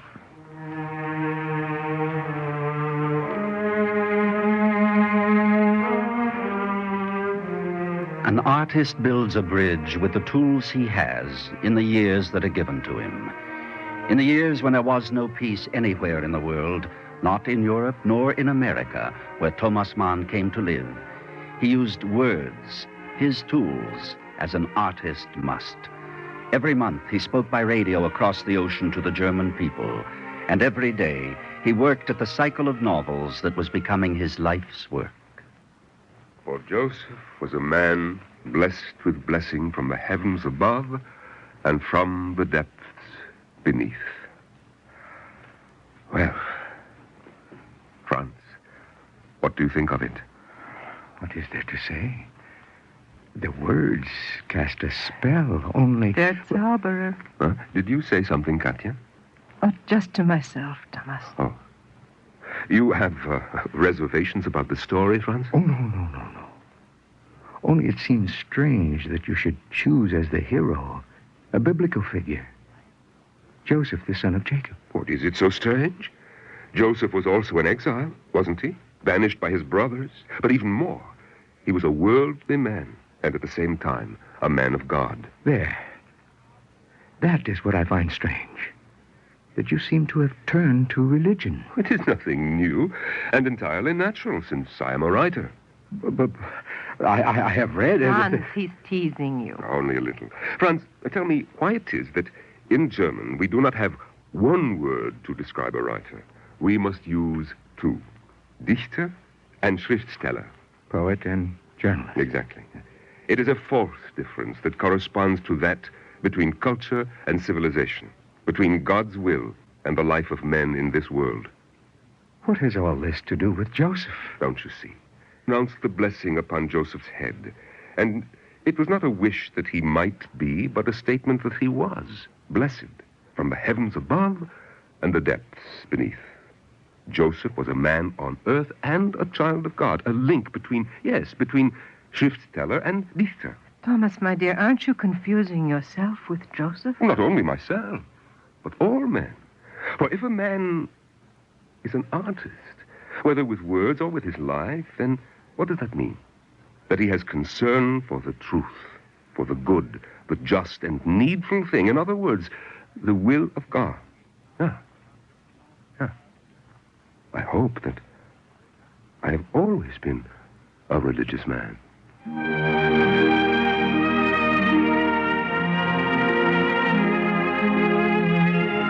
He was not attached to a piece of life, so that he could see clearly all of life.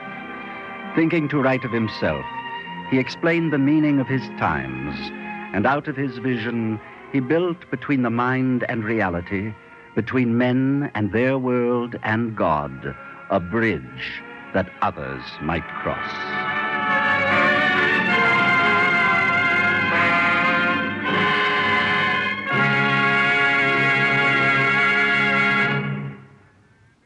If you would like a copy of today's script, please send your name and address and 25 cents to cover the cost of postage and handling to the Jewish Theological Seminary of America, 3080 Broadway, New York, New York, 10027. And now we take great pleasure in presenting Rabbi Seymour Friedman, assistant to the president of the Jewish Theological Seminary of America. Rabbi Friedman. It was not intended for man to live alone, but to be a member of society. This creates for him many duties with respect to his relationship with his fellow man. In the final analysis, his life is not his own to do with as he pleases. Man's conduct affects his neighbors as their conduct affects him. This truth is illustrated by a parable based upon the verse in the book of Numbers, "Shall one man sin, and wilt thou be wroth with all the congregation?" The Midrash compares it to a company of men on board a ship. One took a drill and began to bore a hole under him. The other passengers asked, "What are you doing?" He replied, "Am I not making the hole under my seat?" "Yes," they retorted, "but the water will enter and drown us all." Thomas Mann sincerely sought not to be political, not to become involved in the turbulence surrounding him. But he soon realized that man's fate is interwoven with the destiny of his fellow man. As he in his time, as man throughout the millennia, we too today face the difficulties of a world asunder. It is easy in this mass, faceless, computerized society to be indifferent to the woes of our fellow men, to be concerned only with our own well-being. But we may be in mortal danger of drowning by the shallowness, bleakness, and deprivation of the lives of our shipmates in the turbulent seas in the world. Only when we, as did Thomas Mann, continue learning to know ourselves, the blessed of God as Joseph was the blessed of Jacob, will we not remain what we were before, but become involved in the issues of our time. Thomas Mann was a religious man, a man of integrity, of independent thought, a protester against the inhumanities perpetrated by man, a spokesman for the preservation of spiritual and moral values. Let his life be a symbol for us, so that we may sincerely strive and seek for truth and integrity, so that we, the children of Jacob, be blessed, and thus God's world be blessed. Thank you, Rabbi Friedman.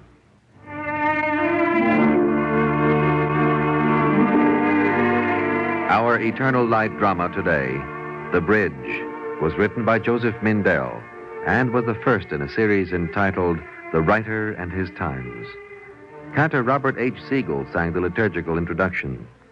Featured today was Norman Rose as Thomas Mann. Others in the cast were Donald Buca, James Monks, Terry Keane, Theo Getz, and Lawson Zerby. The narrator, Lester Rawlins.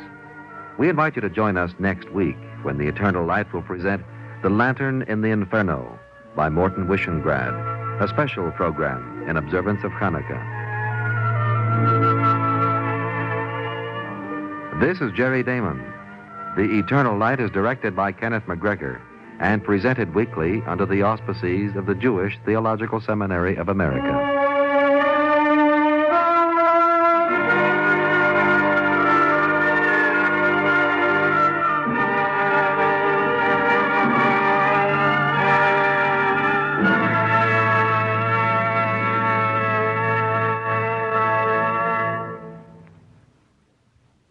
This is the NBC Radio Network.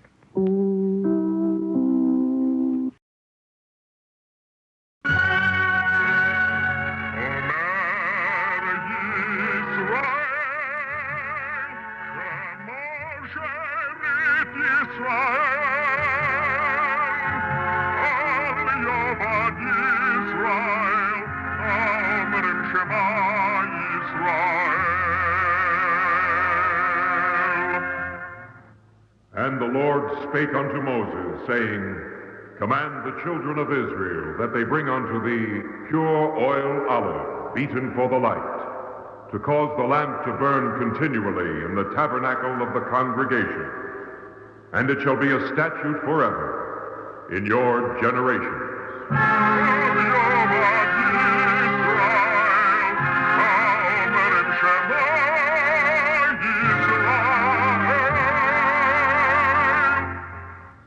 The Eternal Light. The National Broadcasting Company and its independent affiliated stations present The Eternal Light, a program which comes to you under the auspices of the Jewish Theological Seminary of America. Our dramatic program today, The Lantern in the Inferno, featuring Joseph Wiseman, was written by Morton Wishengrad and is presented in celebration of the festival of Hanukkah.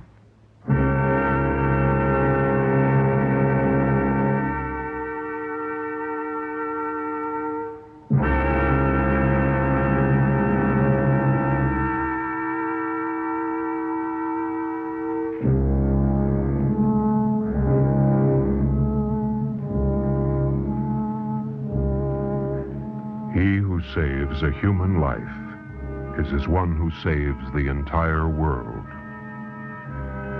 This is the story of a Palestinian girl named Hannah Senesh, who saved a world.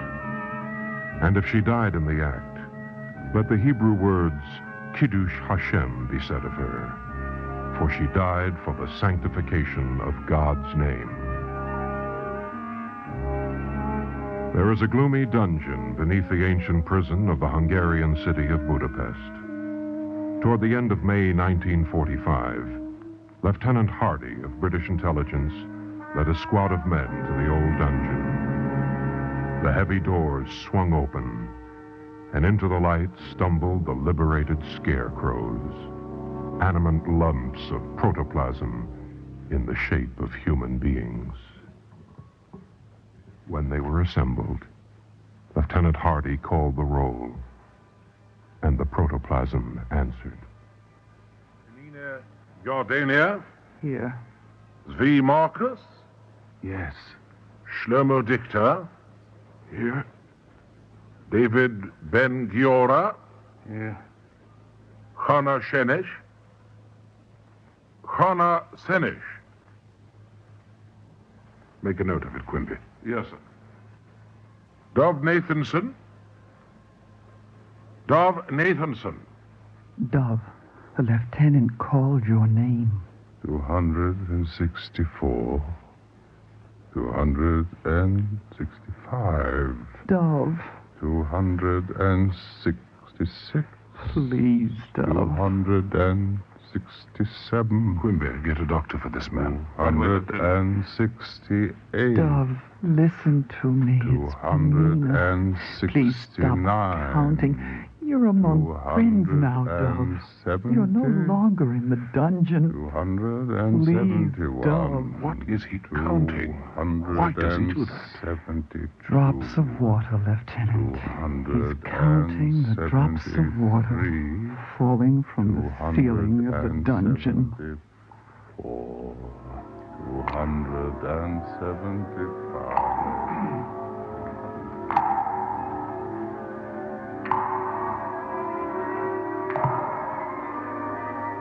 I mustn't lose count. 293. I mustn't lose count. Dov, you're going mad. Dov, you mustn't lose count. Dripping, dripping.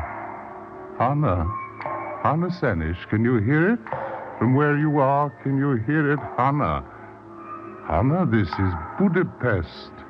Palestine is so far away, very far. I wonder, in our cooperative colony at Stockholm, do they remember you? 304, 305, 306. Only a year ago, Hannah, from the cooperative of Stockholm, we could see the Mediterranean. It was your 20th birthday. And instead of celebrating, you and I and Penina and Svi and the others of Haganah, we sat and we listened to the British officer who had come that morning.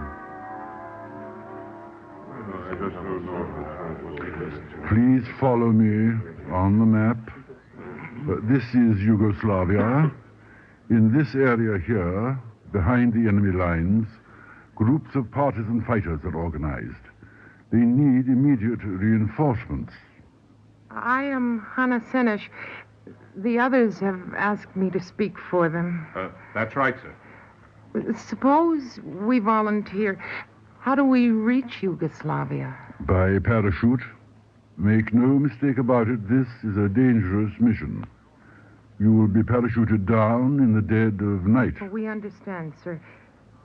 Is our mission limited to specific objectives? Yes and no. The specific purpose is to dynamite and destroy these 3 centers of enemy communications. Here, here, here. You will also be expected to do everything possible to disrupt the enemy's transport. One more question, sir. Yes? Well, some of us here are anxious to rescue Jewish children who are trapped in Yugoslavia and Hungary. This mission is confined to Yugoslavia. Well, I understand, sir, but Hungary borders on Yugoslavia. Oh. Well, go on, please. Well, we think that while we're in Yugoslavia, it may be possible to organize rescue stations for children right up to the Hungarian border. If your work does not interfere with the primary purpose of this mission, by all means. It seems to me that we're all trying to save lives. Well, will you undertake the mission? See? All right, Hannah. Dove? I'll go along. Penina? I think we all agree. I'm sure we do. We have 17 men, sir, and 3 women. Very good. Tomorrow, after sunrise, 2 lorries will be waiting here. Take no clothing, only what you wear. I shall expect you in Cairo on Tuesday morning.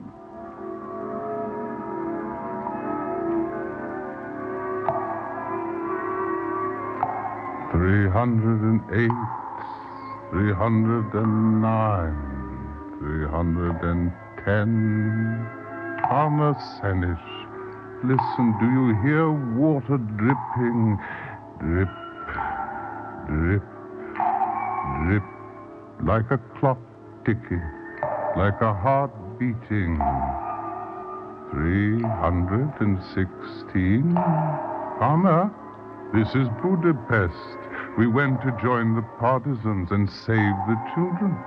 But this is Budapest. And before Budapest, so long before, we were in Egypt and to be trained.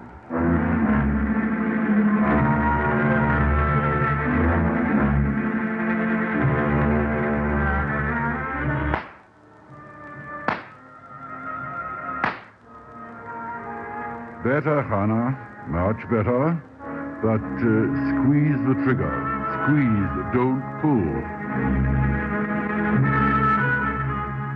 Nose fuse. Right. Primer detonator. Right. Booster charge. Right. Arming wire suspension lug. Good enough. All clear this end. All clear from here. Heads down, everyone.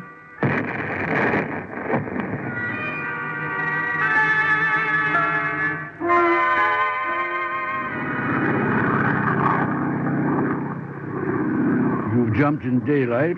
Now you jump in the darkness. Ready, Hannah? Ready, sir. Don't freeze to the ripcord. Jump.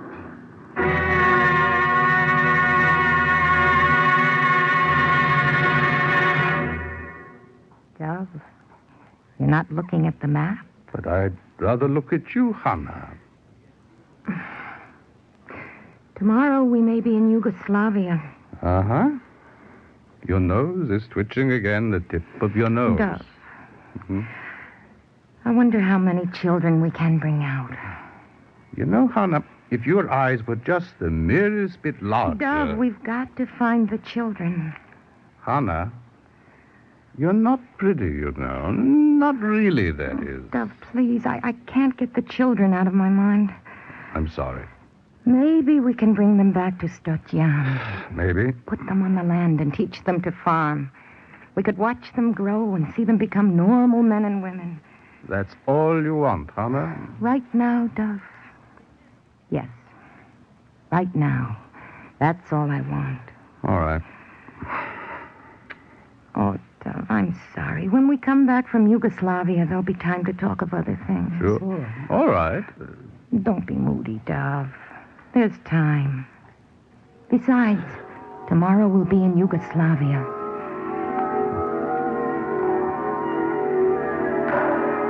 There'll be time, Hannah. Yes, there's always time. Time for 337, 338. That night, the planes took off from Egypt. Our clothes were black, parachutes black, black night, darkness. And the Lord said, stretch out thy hand toward heaven, that there may be darkness over the land of Egypt, even darkness which may be felt. And Moses stretched forth his hand, and there was 349 drops of water falling. 17 men, 3 women, falling through the darkness into the night of Yugoslavia.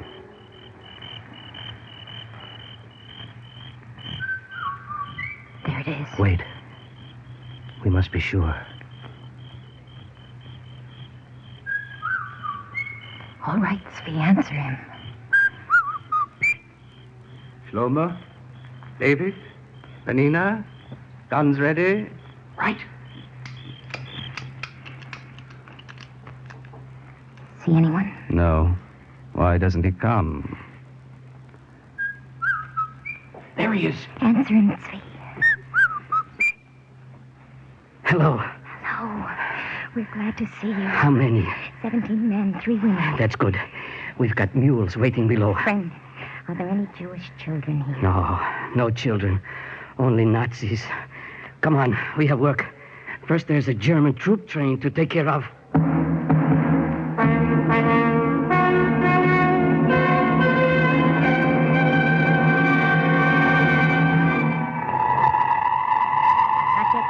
Not yet. Not too soon. Wait. Speed, now.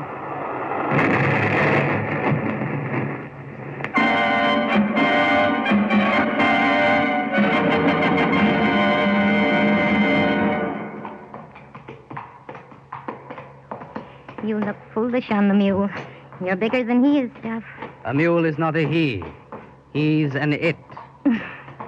Well, you still look foolish. Well, you ought to be used to it. How many weeks have we been riding these Yugoslav taxi cabs? I'm not sure. I'm not sure of anything anymore.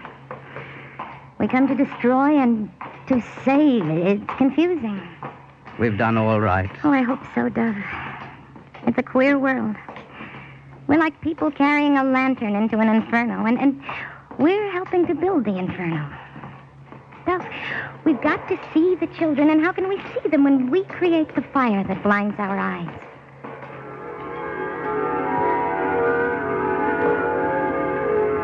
Father Sanish, a lantern in the inferno. 362, 363. 3 primary objectives, that's what the British officer said, Hannah, didn't he? 3 explosions. Primary mission completed. Only, where are the children? Where were the... 379, 380, 381...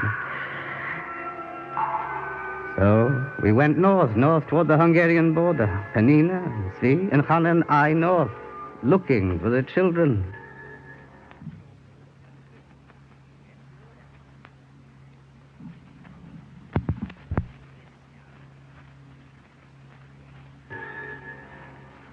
Zvi, what did you find out? Something. Across the Hungarian border, the city of Szeged, 30 Jewish children are hidden there. What else, Zvi? Spread your map, Penina. Now look, this is where we are, north of Subotica. If we can get the children to Subotica, we can make contact with the partisans. There are relay stations here at Topola, Sombor, Spobran, and then due west right to the coast. Once we get the children to the coast, fishing boats will take them out, but the big job is in Szeged. What do you think, Dove? How do we work past the border guard? That's the rub. Nazi patrols there are thicker than bedbugs. We'll have to split up. I don't like that, Hannah. I don't either. But it's better that way. If one of us is stopped, at least the others will get through. Yes, it's the only sensible thing. If we get through to Szeged, where do we meet? There's a big church off the main square. We meet at the church.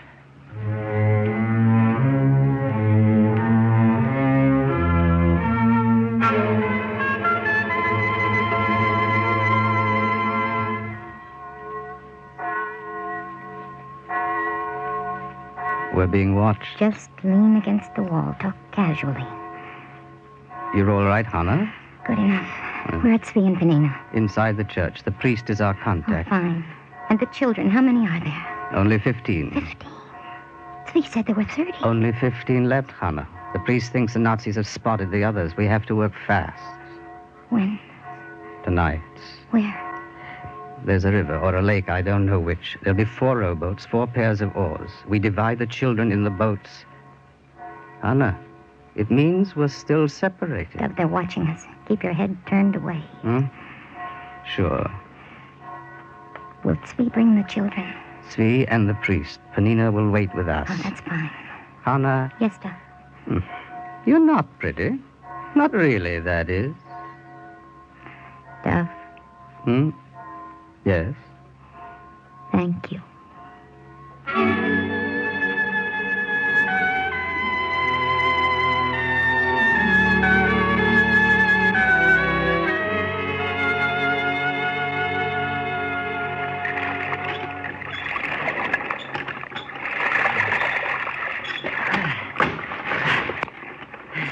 Why did you take so long? We were worried.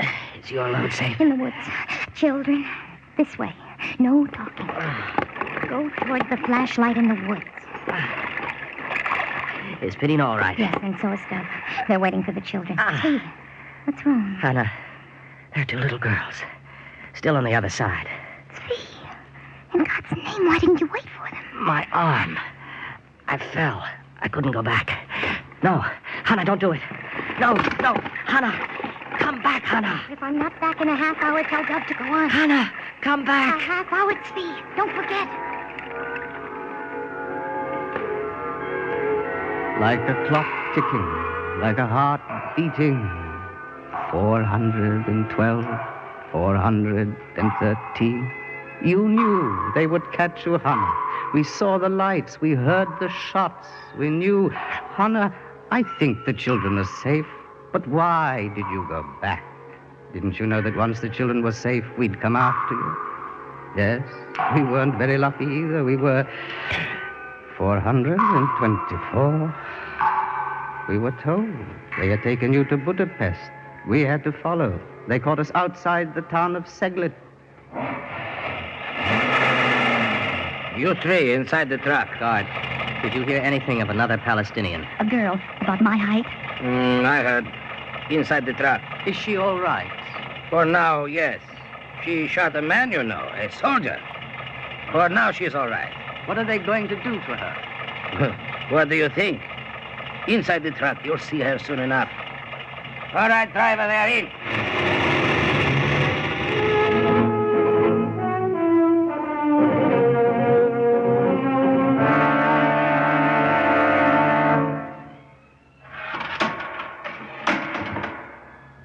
Dove? Yes.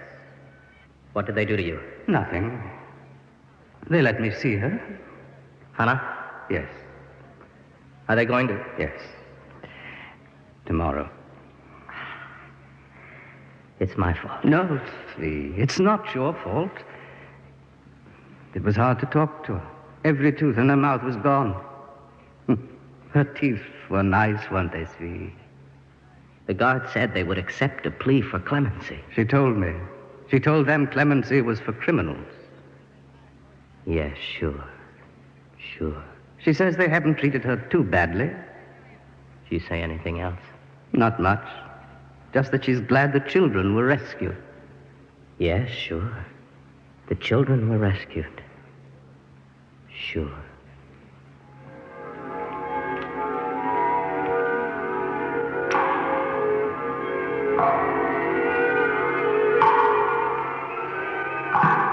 Hannah, we could hear it. 3 shots. Just 3 shots, then nothing. Like a clock ticking, like a heart beating. 438, 439. Counting the drops. Nothing to do but count the drops. 443, 444.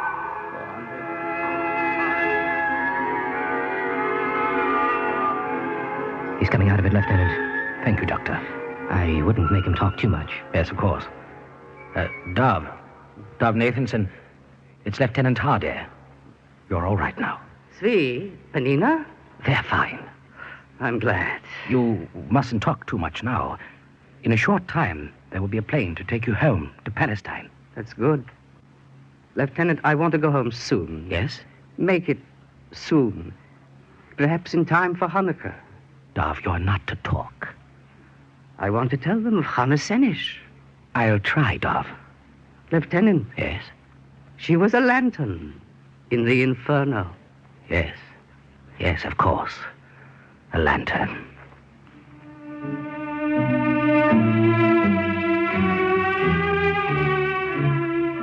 In many places, these last 8 days, the Hanukkah candles of the Feast of Lights have burned very brightly.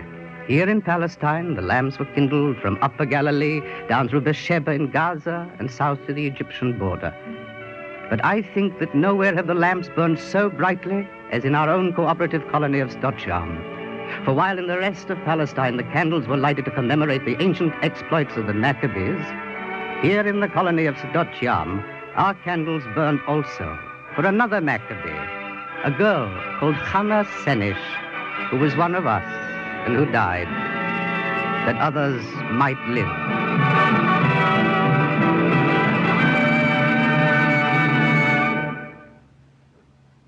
If you would like a copy of today's script, please send your name and address for 25 cents to cover the cost of postage and handling to the Jewish Theological Seminary of America, 3080 Broadway, New York, New York, 10027. And now we take great pleasure in presenting Dr. Simon Novak, spiritual leader of Emmanuel Synagogue, Hartford, Connecticut. Dr. Novak.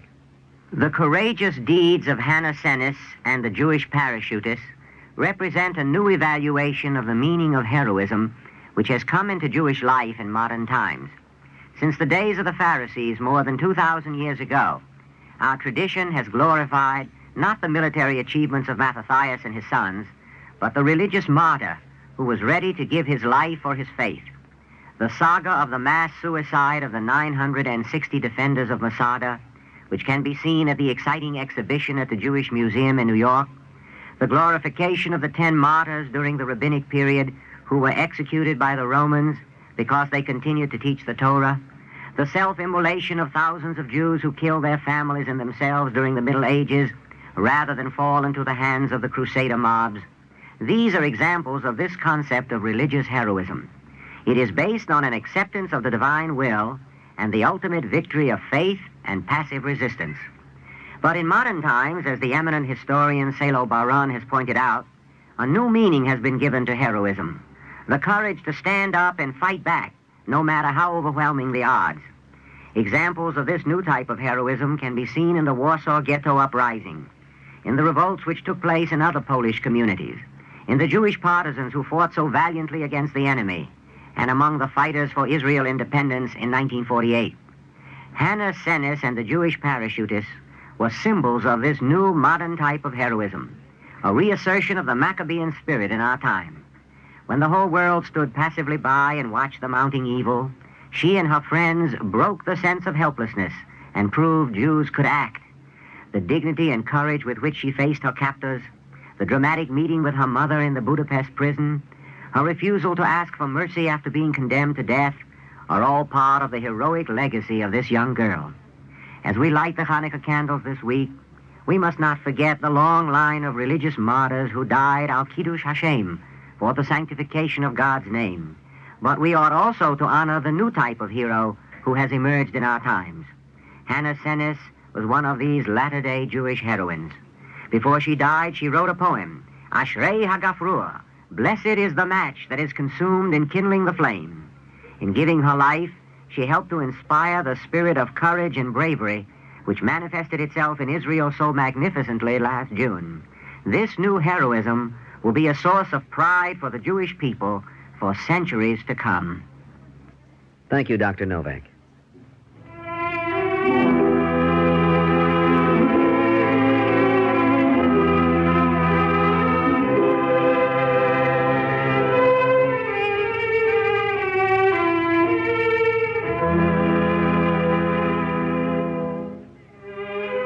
Our Eternal Light drama today, presented in celebration of Hanukkah, was written by Morton Wishengrad. Cantor Robert H. Siegel sang the liturgical introduction. Featured today was Joseph Wiseman and Dove, and Joan Laser as Hannah. Others in the cast were Alan Bergman, Amy Sedell, William Redfield, Rex O'Malley, Gilbert Mack, and James Dukas. We invite you to join us next week when the Eternal Light will present Yahl by Joseph Mindell, based on incidents from the life of Isaac Peretz, the second in a series entitled The Writer and His Time.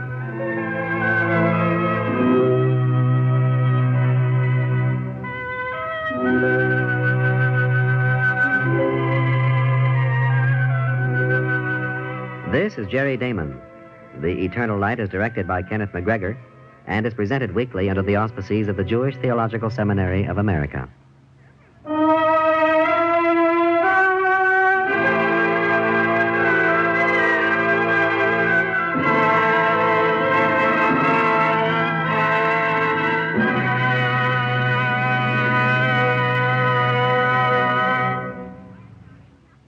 This is the NBC Radio Network.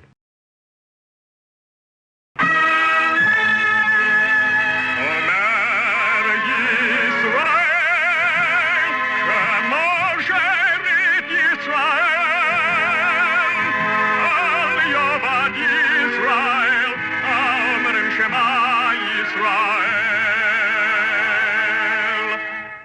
And the Lord spake unto Moses, saying, Command the children of Israel that they bring unto thee pure oil olive beaten for the light, to cause the lamp to burn continually in the tabernacle of the congregation, and it shall be a statute forever in your generation.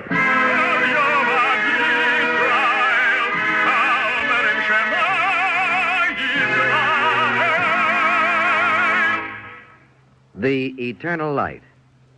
The National Broadcasting Company and its independent affiliated stations present The Eternal Light, a program which comes to you under the auspices of the Jewish Theological Seminary of America. Today's program, the second in a series entitled The Writer and His Time, was written by Mark Siegel and is called Yahl.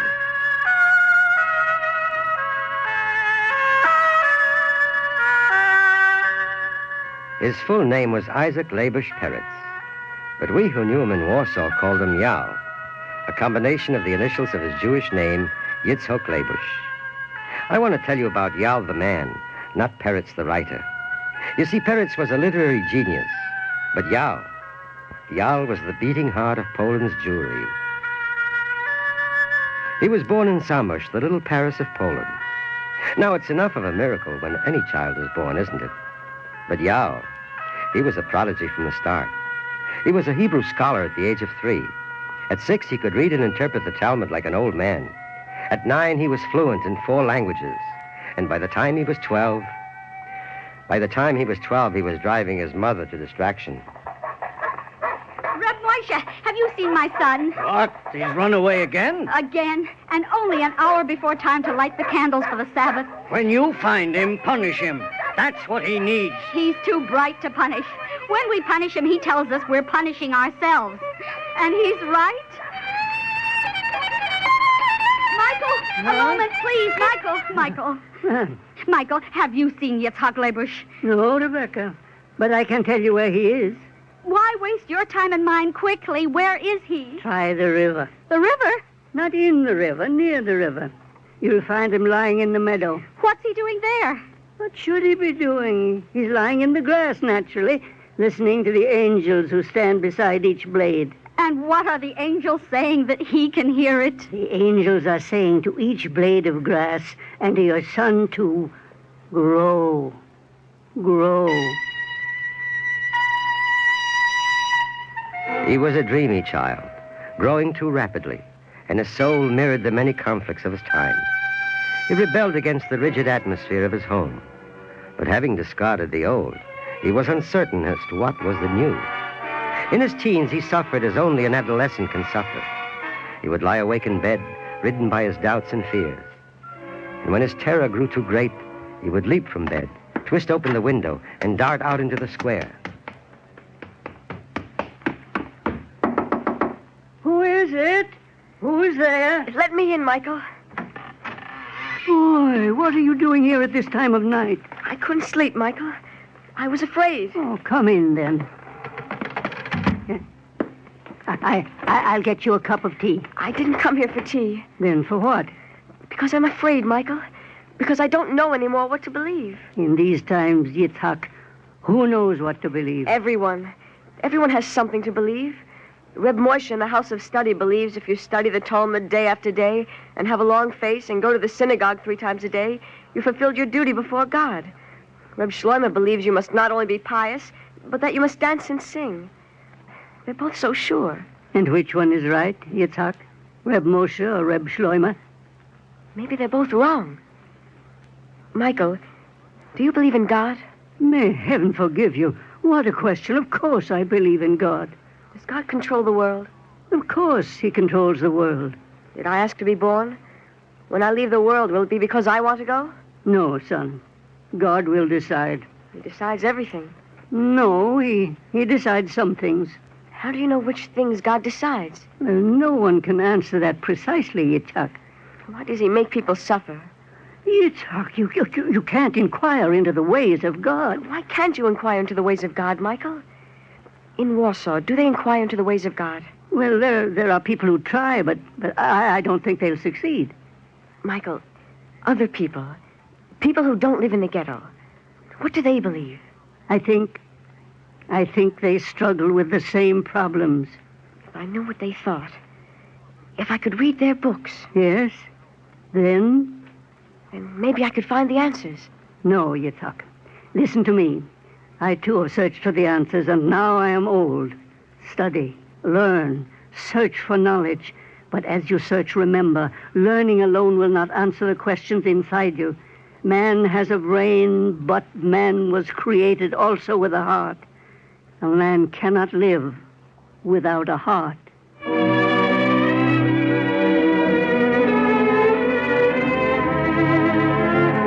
Michael the fiddler was a man of many parts. And when he died, he left a legacy to Yahl. And that legacy was a rusty key to an attic library of books from the world beyond the ghetto. Yahl's knowledge of world history and literature, of science and philosophy grew. Yet he did not always follow the cult of clear reason.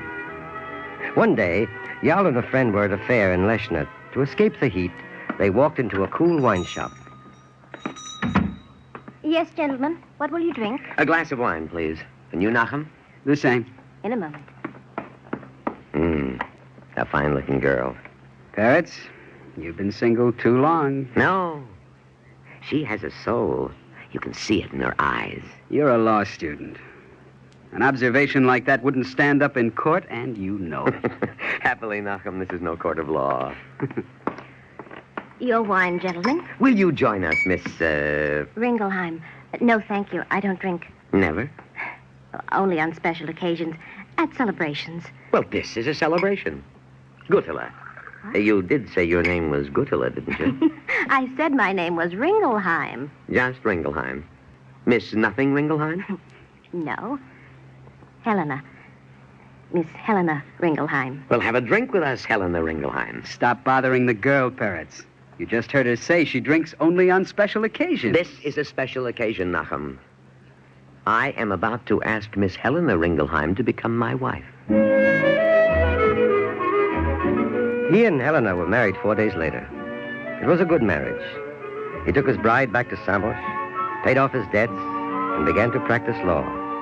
Day by day, his practice grew. In the evenings, he played chess with Nachum. There. That's that. That's what? The game, Nachum. I don't see it. Here. If you take the knight, I take your queen. Mm-hmm. If you don't take the knight, I move the king, bishop 4, and you're checkmated. On the one hand, I lose. On the other hand, I lose. Is that it? If you work at it, to win is easy, Nachum. You should know, Peretz. You always do. At chess. And in the law courts? Yes. In the law courts, too. Then where do you lose? Inside, Nachum. When I was a boy here in Zamosh, Nachum, there was a wonderful old man who was my friend. Once he said to me, a man cannot live without a heart. Nachum, I'm 35 years old, and I'm living without a heart. You're not being fair to yourself. You're the... But all around us there is injustice, persecution, and I sit here and play chess. Every time you stand up in court, you resist injustice. Yes, as an individual. But, Nachum, a man isn't a free dot in the universe. He's one ringlet of a net. And the net is his generation and his people. If I struggle, it's a lonely struggle. Lonely? You have Helena. You have your friends, your home. Nachum, I will ask you a riddle. If I had my home, if I really had my home, how is it that I feel homesick? In 1887, acting on an anonymous complaint against Isaac Labish Peretz, that he had made anti-Russian statements, the Minister of Justice of the government of His Imperial Majesty the Tsar ruled that Yahl should be denied the right to practice law. The case was appealed in St. Petersburg.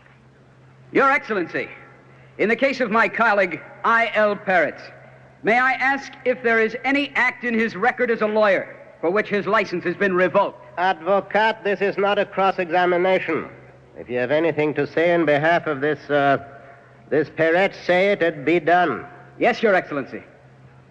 For 10 years, he has pursued the practice of law. His ethics are beyond question. His performance is one of great ability. You say his conduct has been good? Exemplary. And he is an able attorney? Among the ablest. So much the better then, Advocate. Russia will then have one able lawyer less.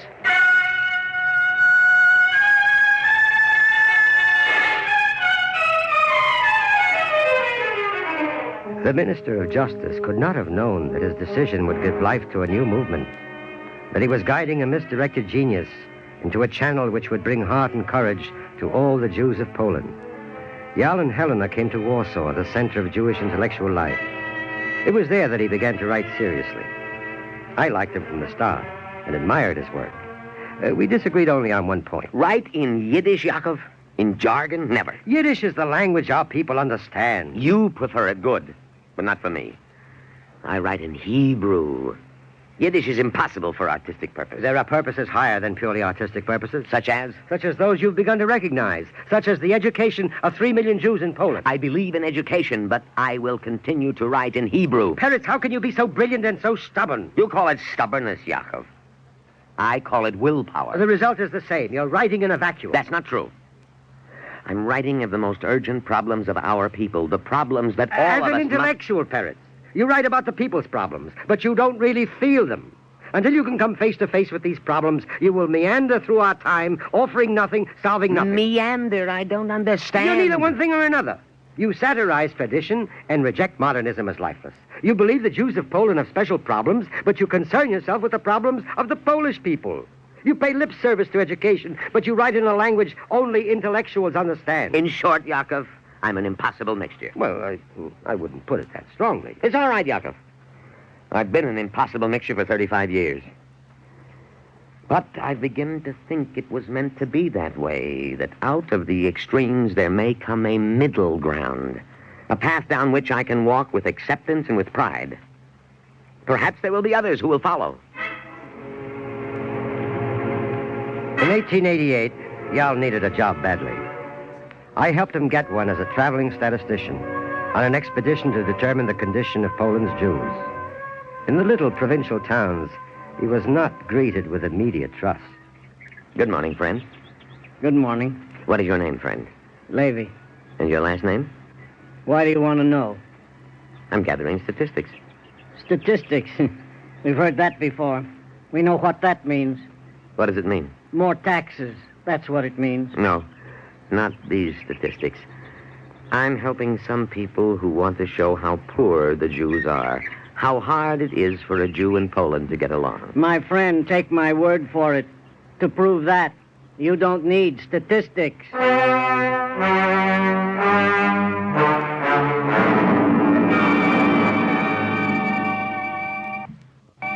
Your name? Chaim. And your business, Chaim? What business? What do you live on? One just lives. On what?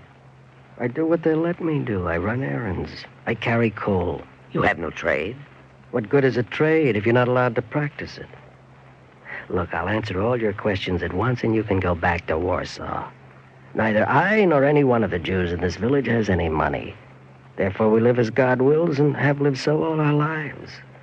And if there's a child to be married, we have a wedding and dance in the mud.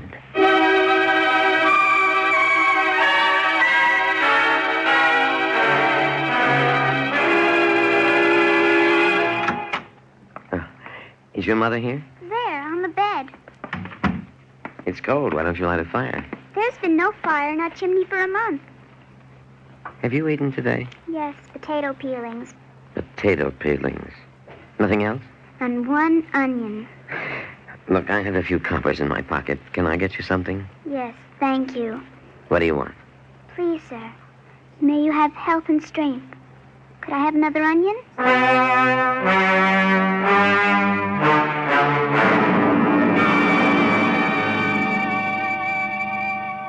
Jacob, what good are the statistics? Perhaps they're no good, yeah. Can they answer the question, how many empty stomachs, how many people starving for a crust of dry bread? You've seen it. Now you know. Yes, I know. I shut my eyes and I see them. Neglected children, babies in cradles screaming their throats out, sick people unattended. Yaakov, something must be done. May we have the strength to do it. What I've seen, that alone will give me the strength. I don't understand, Yahl. You've come back with a report of poverty and starvation. Those are external conditions. And yet the people survive scorn and hunger and brutality. Why? Because they have an inner light. Behind the sad faces, there is a shining faith. Their faith is the reservoir from which we shall draw our strength. But, Yahl, I've known that. I've always known it. It's more than that we should draw strength from them. We must also help them realize how powerful their faith is, how the strength which lies within them can better their conditions. Oh, that's not so easy. No, not easy. And yet, for the first time in my life, I know what I must do. If I fail, I will at least fail as a servant of my people, not in mere isolation. Oh, and Jacob, I owe you an apology. An apology? For what? For not realizing that to reach our people, I must write in the language they understand. From this day on, I do not confine myself to Hebrew. I will write also in Yiddish. I shall make the language of captivity speak in the cause of liberty.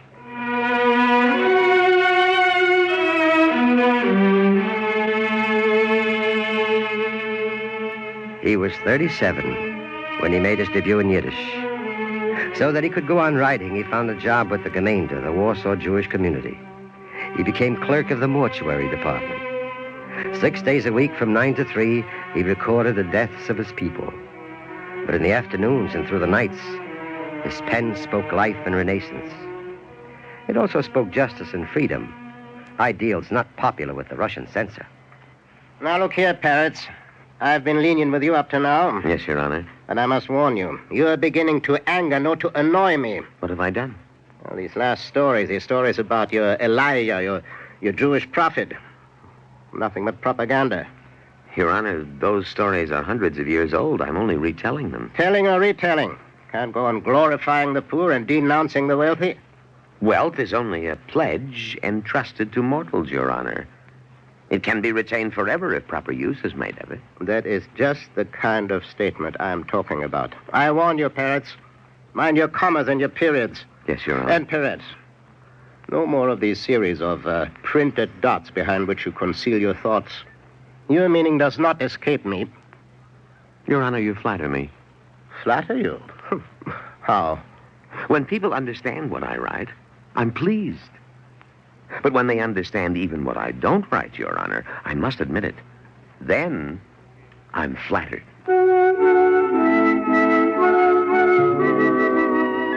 Whether it was what Yahl wrote or didn't write, he was understood. In his little Hasidic tales and in his poems and essays, 3 million Polish Jews found a mirror of their faith. His reputation grew, and as the years passed, his home on Siglana Street became a kind of university for a whole new generation of younger writers. That's what I'm trying to say. But, Yahl, how can you do it? How can you separate the plight of the Jewish people from that of the Polish masses? You can't. Well, then your hope is with the partisans of reform. They are my hope, Shloime, yes, but they are also my fear. Well, why should you fear them? When the oppressed are victorious, they sometimes turn into oppressors. And every oppressor sins against the human spirit. Yahl, the real answer to our problems isn't the answer in Palestine. I feel the pull of Zion. But even if Zion is reborn, millions of Jews will continue to live among other peoples. These Jews must be citizens of the lands of their domicile. They must participate in the life of the people in whose midst they remain. Yahl, I have still another question. Ask it, Shloime. Don't you think Yiddish should be the Jewish national tongue? No, I do not. I choose to write in Yiddish because right now 3 million Jews understand no other language. But abandonment of Hebrew would be like severing the roots of the tree to which they belong. Yahl, many of us seek I don't a common know quite ground. how to explain it. It wasn't only writers and intellectuals who came to put their faith in Yahl. Somehow, all of Poland's Jews came to feel that this one man, this little man with the big head and the soft, sad eyes, had faced all their problems and come up with the answers born of a deep faith in his own Jewishness and in theirs. On April 3rd, 1915, He went to his office in the Gemeinde. He had been overworking in behalf of Jewish refugees displaced by the World War.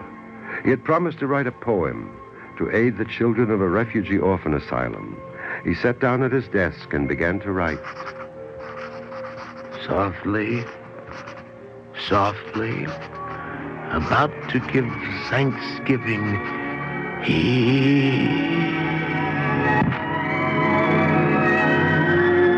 We found him, a smile on his face, his pen in hand. I told you I would tell you about Yahl the man, not Peretz the writer. It was the funeral of Yahl the man that 150,000 Jews of Warsaw attended. From noon to 7 o'clock at night, they followed Yahl through the streets. All kinds of Jews from all walks of life, scholars, dreamers, Talmudists, aged men, children, simple artisans, Zionists, vagabonds, men of affairs, and the paupers of the street. They followed him with wet eyes and with painful hearts. He was their pleader and defender. He was the poet of the Jewish soul and the dreamer of a time of justice still to come. Today, everybody must plow, sow, and cultivate his own patch of earth. Although, or rather because, we hope for a morrow in which there will be a common granary for mankind. The time will come. The time must come. The thunderstorms will pass away, and the earth will give us its strength. The heavens their warmth and light.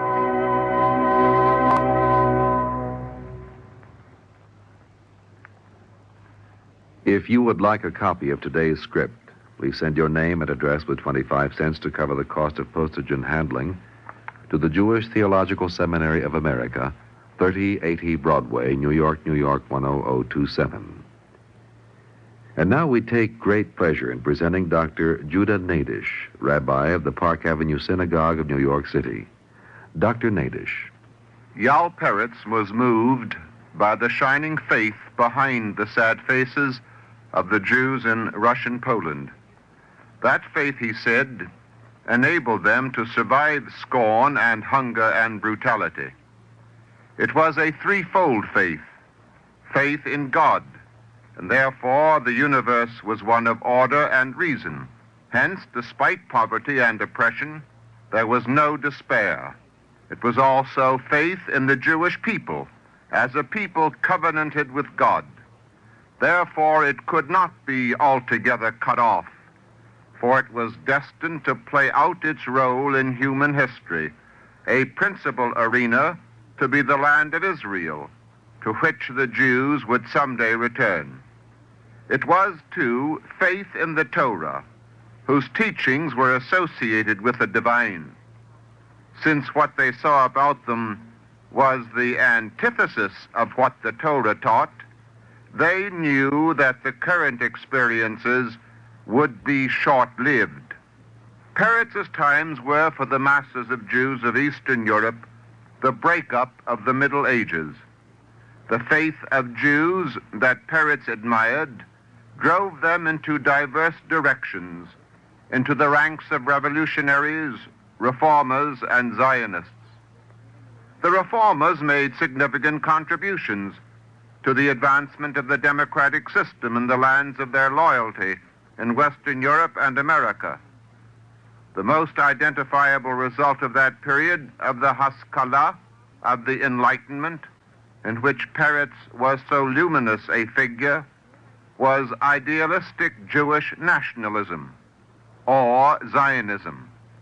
That movement developed the drive, creativity, and sacrifice which produced the state of Israel not quite 20 years ago. Many do not understand that the attachment of Jews to the land of Israel, however, is not just a modern phenomenon. The love of Israel, the longing for it, are part of Judaism from the beginning, from the days of Abraham. the land of Israel is bound up with the destiny of the Jewish people as a people covenanted with God, an arena for the fulfillment of Jewish history and purpose. It is understandable, therefore, that when the relationship between the Jews living in Israel and the land of Israel is threatened, or indeed the very annihilation of those Jews is proposed, that Jews the world over should rise to extend a helping hand. So too do men of goodwill of other faiths who understand the place of Israel in Judaism and in the heart of the Jew stand up for Israel's cause. May such understanding grow. Thank you, Dr. Nadish.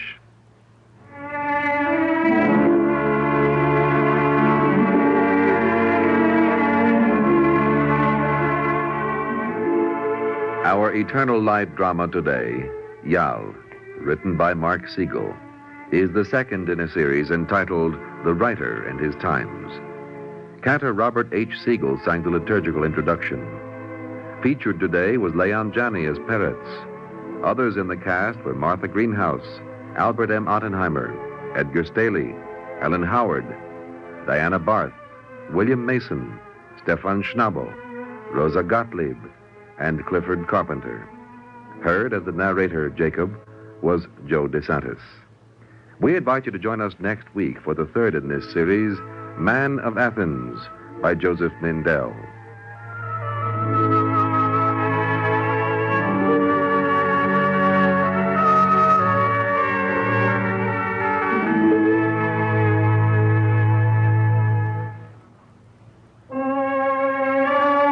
This is Jerry Damon. The Eternal Light is directed by Kenneth McGregor and presented weekly under the auspices of the Jewish Theological Seminary of America.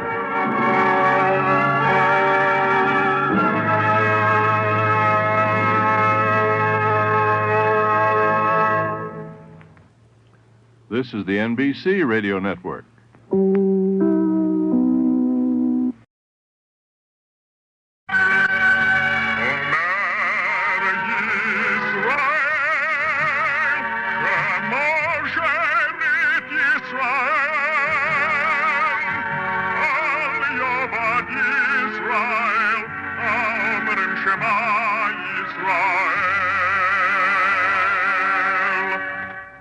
And the Lord spoke unto Moses, saying, Command the children of Israel that they bring unto thee pure oil olive, beaten for the light, to cause the lamp to burn continually in the tabernacle of the congregation.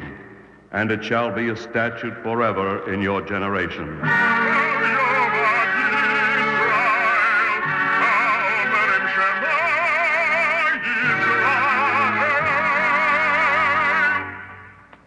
The Eternal Light. The National Broadcasting Company and its independent affiliated stations present The Eternal Light, a program which comes to you under the auspices of the Jewish Theological Seminary of America. Our program today, Man of Athens, was written by Joseph Mindell. Is the third in a series entitled The Writer and His Time.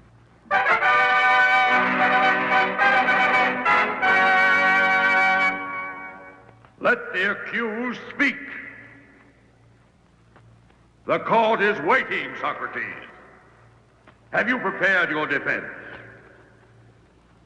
I am 70 years old, and I've been preparing my defense all my life.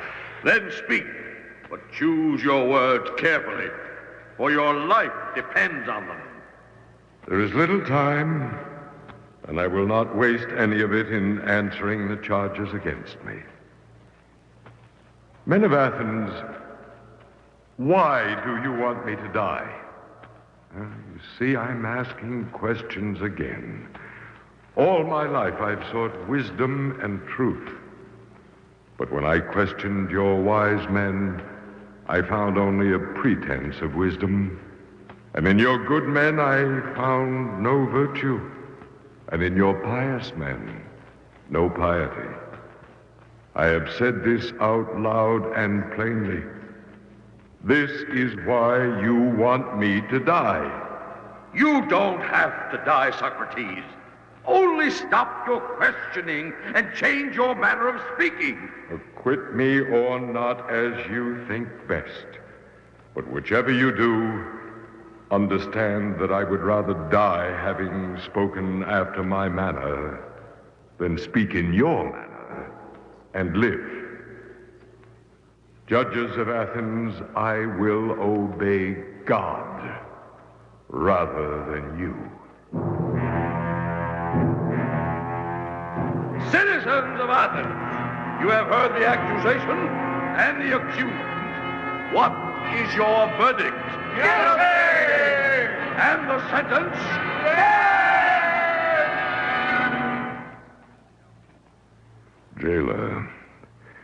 Jailer, will you tell me something? If I can, Socrates. About the poison, the hemlock. Oh. I've had no experience in these matters. But there's still time, Socrates. More than an hour till sundown. Yes, I know, but tell me now. Socrates, you won't rage and swear at me like others who have been here in the prison? Well, why should I? It's not your fault.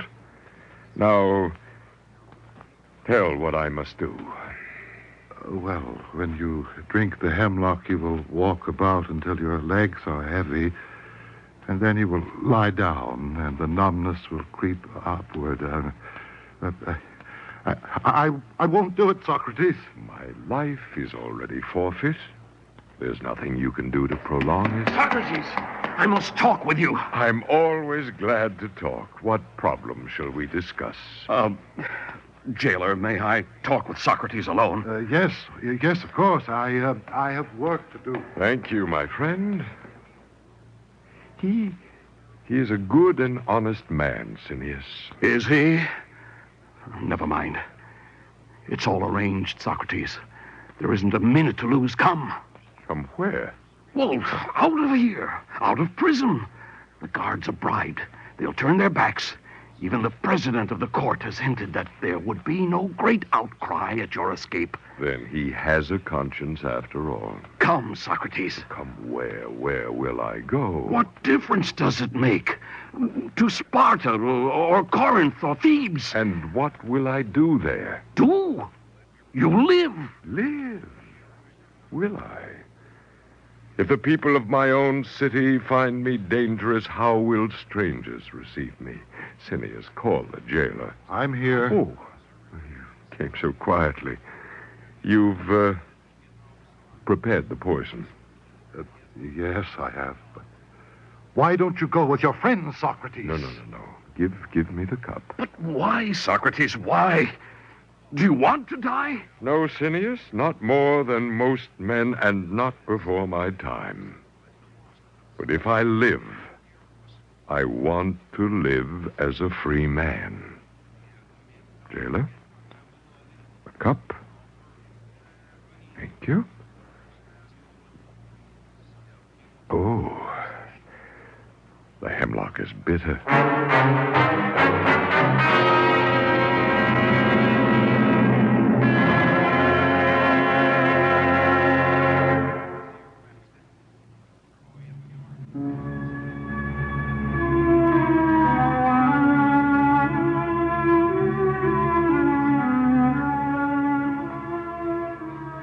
Listen carefully.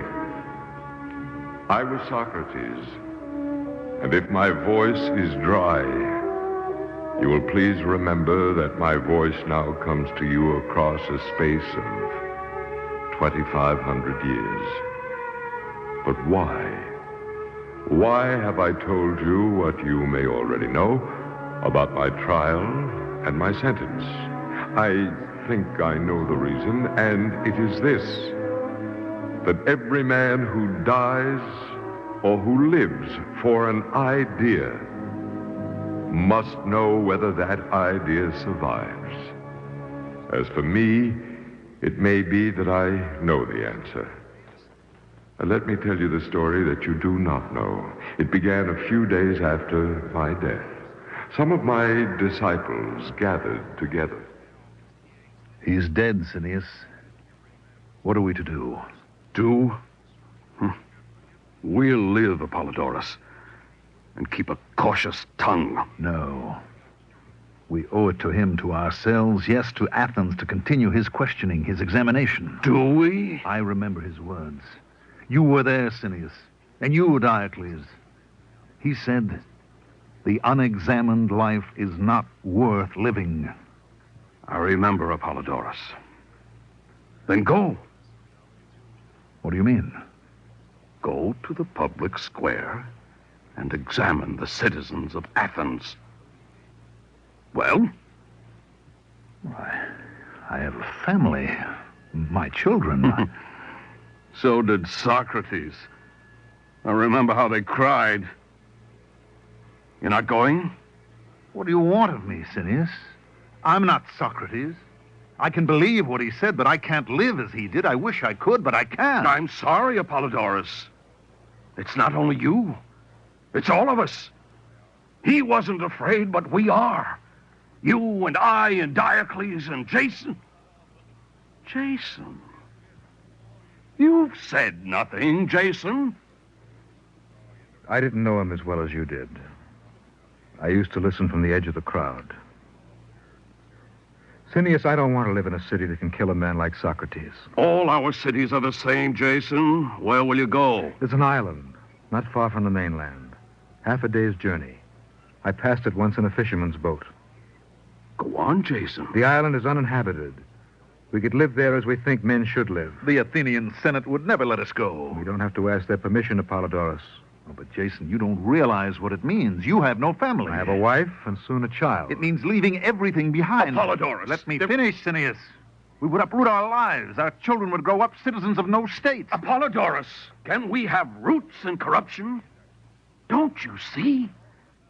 On our own island, our children will grow up free. Because on our own island, we'll live as free people.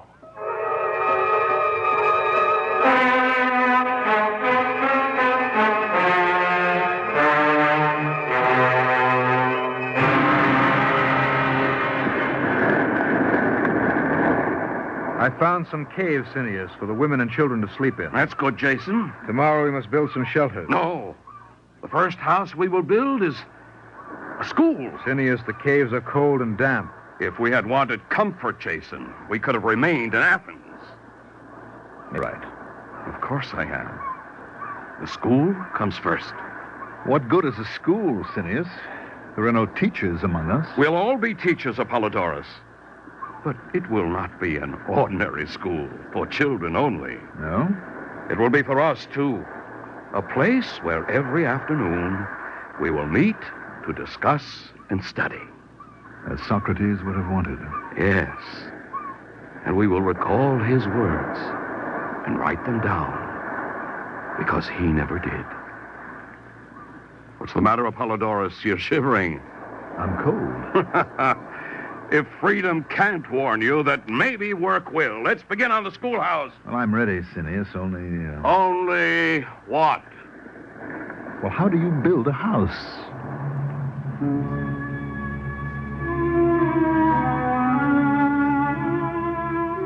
You mustn't judge them too harshly. Few men are very far ahead of their times. In my day, in the city of Athens, men like these did not build the houses or tend the olive trees or fish the seas. But on their little island, they learned. 8 families, 22 people. They built the schoolhouse and shelters for themselves. It was hard, and they made mistakes. But they continued to build. Oh, here, Jason, take it. Cleo, you know you shouldn't lift these heavy stones. Oh, I want to help like everyone else. It's too near your time. Oh, there are still 3 months, Jason. Well, never mind. You sit down now. I'll work for both of us. Oh, what happened? Oh, I broke another blister. What's so funny? You. All of us. Well, I'm happy to amuse you. Here we are, building a whole new world with tender hands. What are you two so gay about? My hands are so sore I can't lift a pebble. I wish we had a slave or two.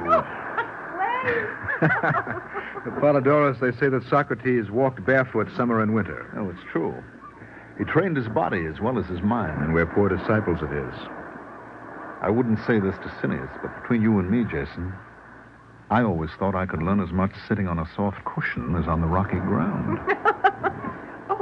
Oh. Cleo. My back, the pain is so sharp. What is it? Cleo, is it? No, I don't think so. Oh, I feel sick. Apollodorus, explain to Cineas. Tell him I'll start work earlier tomorrow. I'm taking Cleo to the house.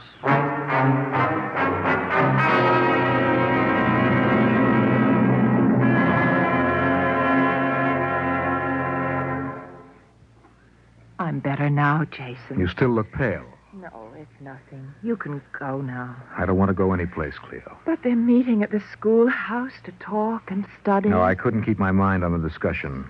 I'm still worried about you. Is the pain gone? I'm all right. I think you should go. But why? Because they'll notice that you're not there. Of course. And they'll talk. What do you think they'll say? Well, maybe that you're neglecting your most important duty. I see. Then let's have our own discussion right here. Tell me, Cleo, if it's a boy, what shall we call him?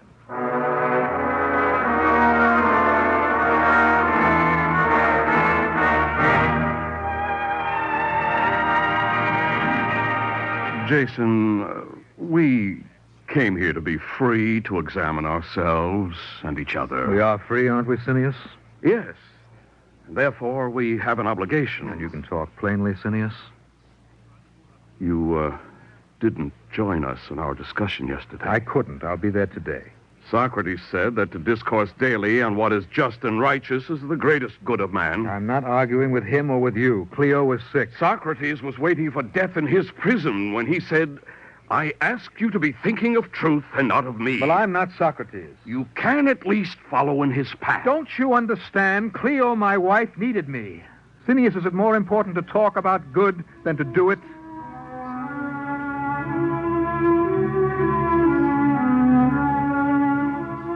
Is that what I said?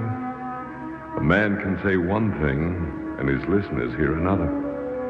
And yet, when Xantippe bore our first son, I was in the Agora talking. She was not a pleasant woman, Xantippe. Still, maybe I should have been with her. Well, the island colony prospered.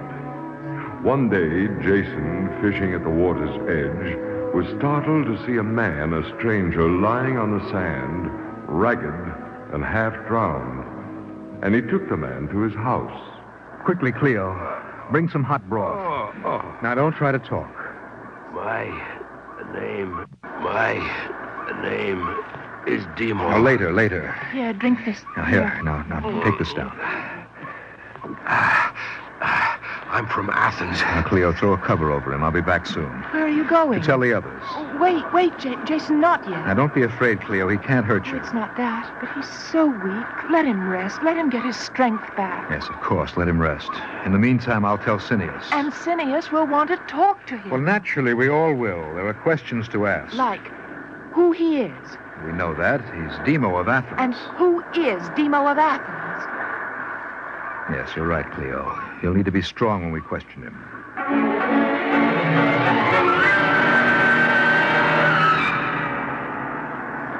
Who sent you, Demo? No one. No one sent me. Was it the Athenian Senate? Please. I've already told you, the ship foundered and sank so quickly I was the only survivor. Strange that you alone, of all the passengers, survived. You could have been put ashore at night, in the dark. But I wasn't. You must believe me. No, Demo, we don't have to believe you. Cineas, it's foolish to take chances. Apollodorus, Cineas, all of you, what are you thinking of? One thing only, Jason, to protect ourselves against Athens. How, Cineas? By acting like Athenians? We needed to be reminded. Maybe Demo was telling the truth. And maybe not. But even so, what harm can he do? Do free men also have to be afraid? Demo, you have reason to be thankful to Jason. We have an extra boat. It isn't far. You can sail it back to Athens. But, Cineas, maybe he doesn't want to go back. Well, Demo, No, I don't. not to Athens. Then where? I want to stay here, on this island, and be free.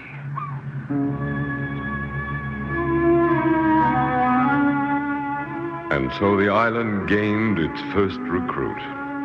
Demo was a quiet man, helpful, considerate, a willing worker in the tasks that never seemed to end. Let's lift together, Demo. There. Demo, I've been thinking. We came here for a reason, but your coming was accidental. I have a reason now, Jason. I know. But all you own is in Athens. I have more here. Your friends, your family. Don't you ever want to go back? No, Jason, never. All right, Demo. You don't have to. The others won't make me go back, will they, Jason? Will they? Of course not. Especially not a man who can lift 200 pounds of stone.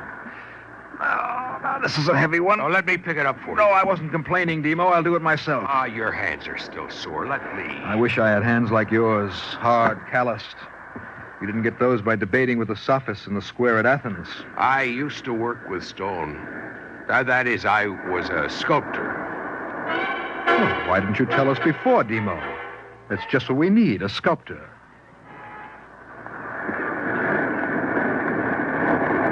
Right here on the cliff overlooking the sea, Demo. This is where we think the monument to Socrates should be. What kind of monument? Phineas. All the men of his time. He was the wisest and most just and the best. I can say it only in words. You're a sculptor, Demo. You must say it in stone. I understand. You'll be relieved of all other work, of course. Oh, no. It's a very important thing you're doing, Demo. We're grateful. Have you finished the design of the monument? No, not exactly. That is, it's in my head. Oh, I'm not hurrying you, Demo. An artist must work at his own pace. I'm still looking for a suitable block of stone, Phineas. Tomorrow we'll all help you look. You mustn't. I mean, only a sculptor can recognize it.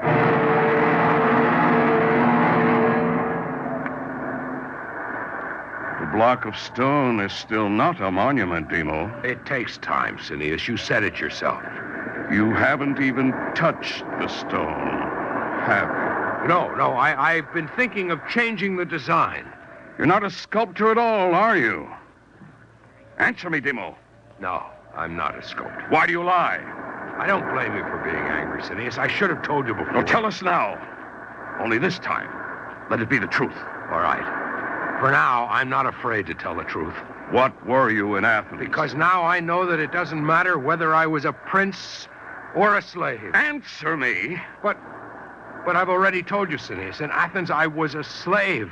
But it doesn't matter because... Did you say something, Phineas?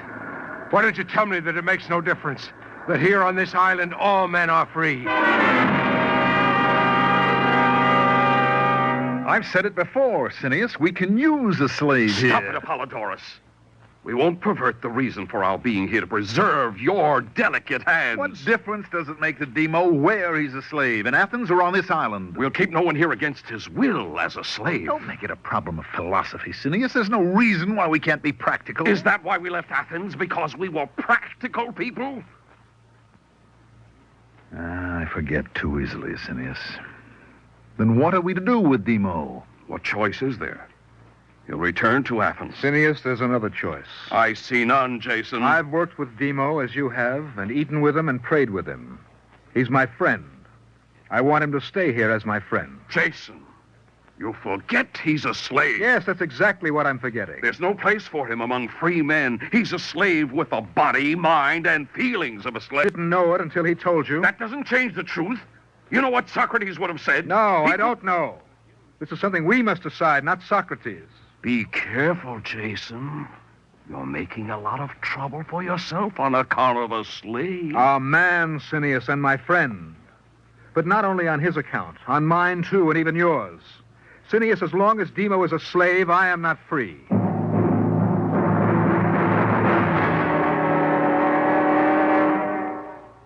Jason, we needn't quarrel any longer. Tell him, Demo. I caused you trouble, Jason. I didn't want to. It wasn't you, Demo. But there's no more trouble now.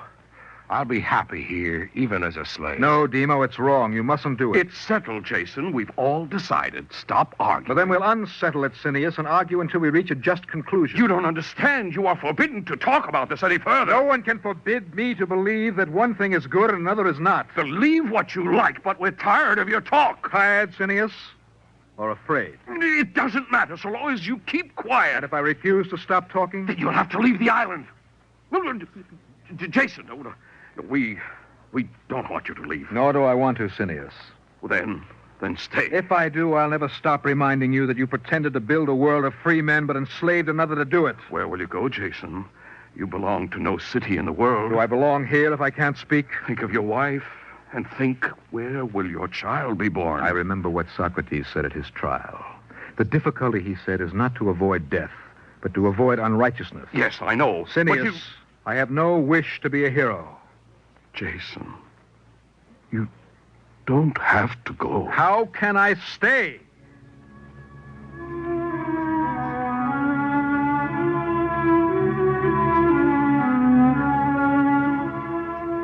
And Jason went. But if I did not know it in my life, nevertheless I say it now. Even in Jason's defeat, there was hope, for something survived. An idea. And it survived because one man believed in it and fought for it. I think the fight can never be won for all eternity in any single age. I think that every generation must fight it over again in its own day. You who have heard my voice across the years, you look to it in your time.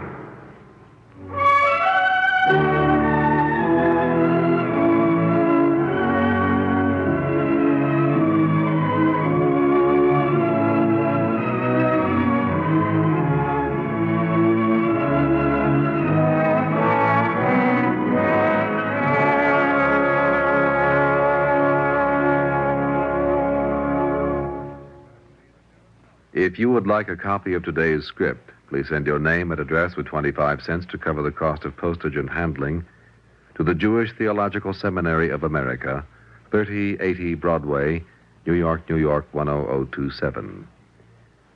And now we take great pleasure in presenting Rabbi Arthur H. Newlander, spiritual leader of Congregation Darchei Noam, the Bayswater Jewish Center, Far Rockaway, New York. Rabbi Newlander. Last week, during the Hanukkah festival, we Jews spoke about the clash between Hellenism and Hebraism. The Maccabees, upholding the standards of the Torah, fought against Antiochus, the Syrian Greek, who represented the pseudo-Hellenistic civilization. It was a struggle between monotheism and idolatry. Judaism won. However, the confrontation between Hellenism and Judaism on a friendly level took place centuries before and has continued to the present time. The exponent of the best in Hellenism was portrayed a few minutes ago in the presentation of a Man of Athens. Socrates was a great teacher of the highest aspirations of man as they were conceived by the Greeks. Ezra, a contemporary of Socrates, was reconstructing the spiritual life of the Torah and laying the foundations of rabbinic Judaism in Jerusalem. Ezra was the great teacher among the Jews, as Socrates was among the Hellenes. Their methods differed, but they both aspired to teach their fellow men the way of the good life. Socrates asked questions. He believed that to teach is to put problems. He hoped that his questions would lead his disciples to come upon the true, the beautiful, and the good. Ezra's educational principles differed from that of the Man of Athens. He believed that to teach is to affirm. He taught the precepts of what is true and beautiful and good as he found them in the Torah. For most human beings, Ezra's method is the more practical. Most people must be taught what the good way of life is. The Socratic method may achieve good results only in academic circles. When Judaism is on the battlefield against idolatry and hedonistic trappings of an imitation Hellenism, as represented by Antiochus, the struggle is a life and death struggle, and assuredly the higher culture must be victorious. But the confrontation between Socrates and Ezra can result in fruitful achievement.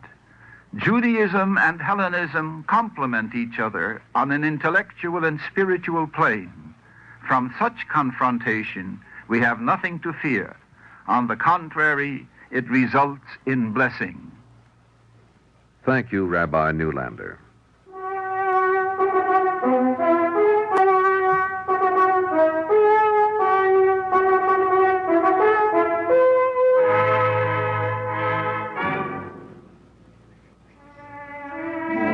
Our Eternal Light drama today, Man of Athens by Joseph Mindel, is the third in a series entitled The Writer and His Times. Cantor Robert H. Siegel sang the liturgical introduction. Featured today was Arnold Moss as Socrates. Others in the cast were Marion Seldes, Mason Adams, Robert Reddick, Mandel Kramer, Gilbert Mack, Ivor Francis, and Merrill Joels. We invite you to join us next week when the Eternal Light will present City of David by Joseph Mindel, the first of a series entitled Jerusalem the Golden.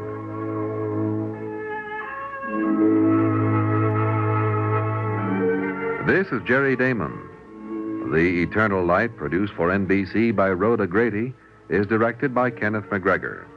For the seminary, Dr. Ben Zion Boxer of the Forest Hills Jewish Center is program editor, Milton E. Krentz producer, and Sheila Feigenbaum program coordinator. This weekly program is presented under the auspices of the Jewish Theological Seminary of America. This pre-recorded program has been an NBC Public Affairs presentation.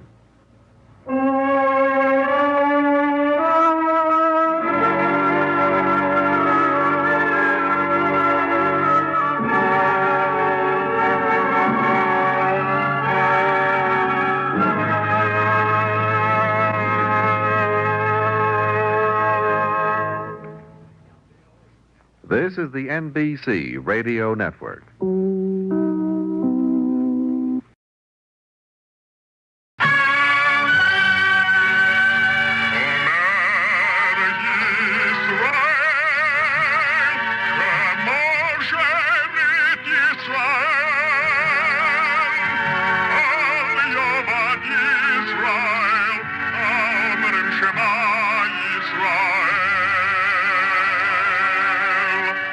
And the Lord spake unto Moses, saying, Command the children of Israel that they bring unto thee pure oil olive beaten for the light, to cause the lamp to burn continually in the tabernacle of the congregation. And it shall be a statute forever in your generations.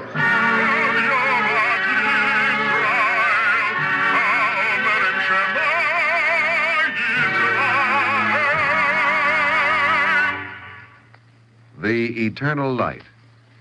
The National Broadcasting Company and its independent affiliated stations present The Eternal Light, a program which comes to you under the auspices of the Jewish Theological Seminary of America. Our dramatic program today, City of David, was written by Joseph Mindel and is the first in a series entitled Jerusalem the Golden.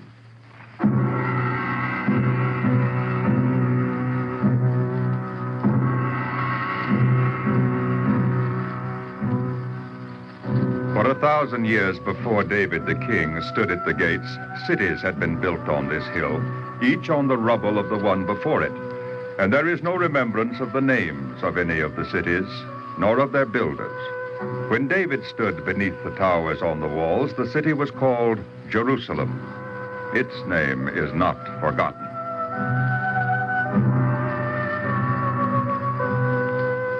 How shall we speak of Jerusalem? In what time, from what place? Shall we look for words in the music of the Psalms? Walk about Zion and go around about her. Count the towers thereof. Mark ye well her ramparts. Traverse her palaces, that ye may tell it to the generation following. Shall we speak to all the generations, lifting our eyes to the visions of the prophets? For behold, I create Jerusalem a rejoicing, and her people a joy. And I will rejoice in Jerusalem, and joy in my people. And the voice of weeping shall no more be heard in her, nor the voice of crying. Shall we weep with the words of exiles torn from the city of David? By the rivers of Babylon, there we sat down, yea, we wept, when we remembered Zion. Upon the willows in the midst thereof, we hanged up our harps. How shall we sing the Lord's song in a strange land? If I forget thee, O Jerusalem, let my right hand forget her cunning. Let my tongue cleave to the roof of my mouth. If I remember thee not, if I set not Jerusalem above my chiefest joy. And shall we not repeat again words beyond time and place? Out of Zion shall go forth the law, and the word of the Lord out of Jerusalem.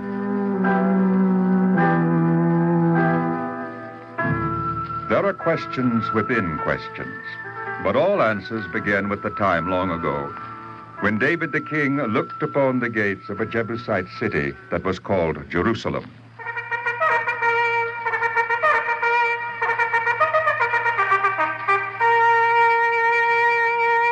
Well, Joab, They are placing archers on the city walls. I can see that for myself.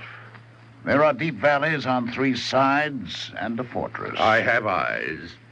Joab, you know what I'm asking. The city is well situated for the defenders inside.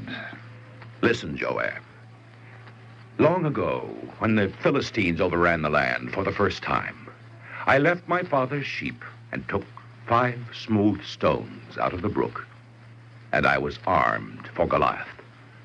But now I fight with armies, with soldiers and generals, and I must rely on others. Look at the city again, Joab, and answer my question as a general. I thought I was answering it. Any city can be taken if one is willing to pay the price. You are evasive. No, you are David the king. If you command me to take the city, I will try to obey. Only you do not approve. It is not for me to judge. Still, as I look at it, it seems such an ordinary, undistinguished city. Is that what you think, Joab? Yes.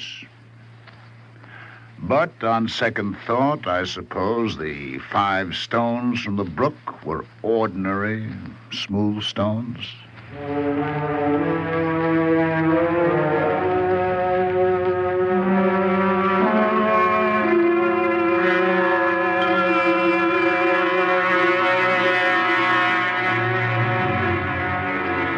You understand what you ought to do, Captain? Joab, let me lead the company of infantry through the canal. I have given you your orders, Captain.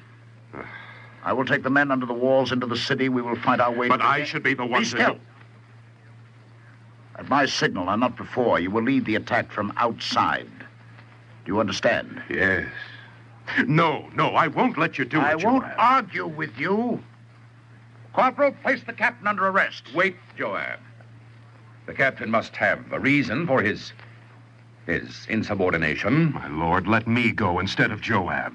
He is in command, Captain. But because he is the commander, he should not expose himself to such danger. He has a point, Joab. I cannot lead an army from the rear, as you well know. I cannot dispute the fact. Still, if your example spreads, I will lose many officers. That may be, but you will win many cities. Captain, you have your orders. Yes, sir. Remember, wait for my signal.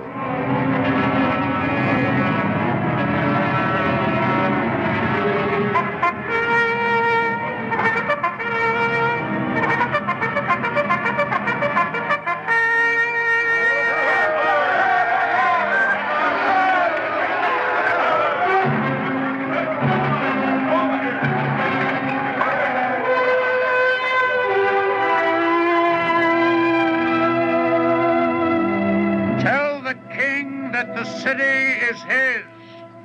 Jerusalem is David's city.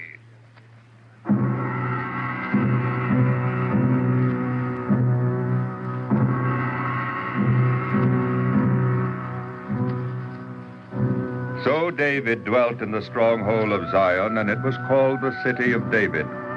Contrary to the established custom of victors, the Jebusites were neither slain nor exiled, but permitted to live in Jerusalem, as if to foretoken the emergence from strife of a city of peace. As it is written, Hiram, king of Tyre, sent messengers to David, and cedar trees and carpenters and masons, and they built David a house. Even for King David, it is an elaborate palace for a temporary dwelling. True, Joab, true. But then, I see it is not temporary. You do not intend to return to Hebron. No. Jerusalem will now be my capital city. You shake your head, Joab. May I speak? You are most formal when you're about to disapprove. The Philistines are again in the land. Their armies threaten Nebalat, Gimzo, Abdullam, half a dozen other cities. And therefore I should not leave Hebron? Is that what you're saying? Your ministers, the court, the scribes and their records, all of them are in Hebron. This is no time to leave the seat of government to widen streets and decorate palaces in an insignificant city far from home. Home, Joab. Judah and Israel, south and north, both are my kingdom. Your kingdom is under attack. The Philistines are moving east to drive a wedge between the northern and southern provinces, and Jerusalem is... Go on. Jerusalem is closer than Hebron to the center of the kingdom. Jerusalem will be our base of operations, the center of resistance against the Philistines. It is a brilliant conception. Have I said something wrong? I'm not sure that I like your enthusiasm more than your disapproval. I'm sorry that I do not please you. Don't sulk, Joab. Men are not always soldiers, and cities are not only military bases. When the fighting ends, what then? Then you can go back to widening the streets and building palaces. You think it's as simple as that? I am an expert in war, not in peace. Yes, it's well known how much easier it is to build for war, for killing and dying, for life and living. More is needed than broad streets and the king's palace, or the presence of the king, the court, the government. Joab, bring Nathan to me. I want to speak with the prophet Nathan.